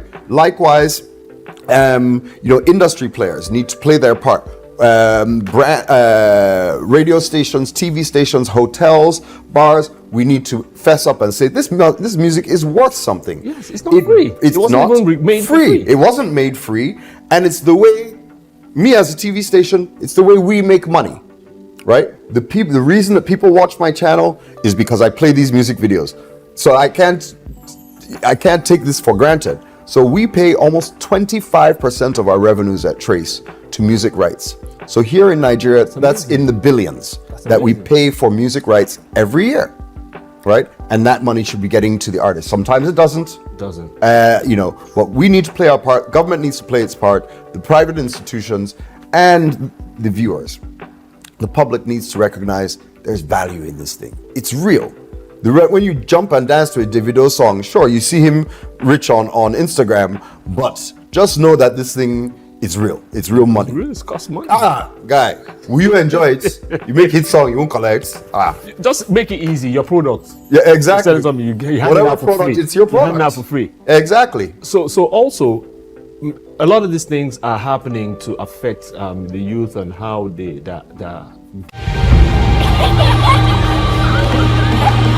What keeps the heartbeat of a community alive?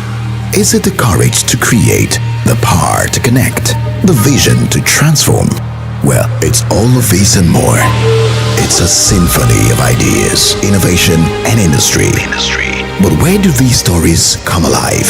It's right here on The Isle, 104.9 FM, the station where dreams meet action and growth finds its voice. The Isle, 104.9. Business, economy, development. Stay tuned.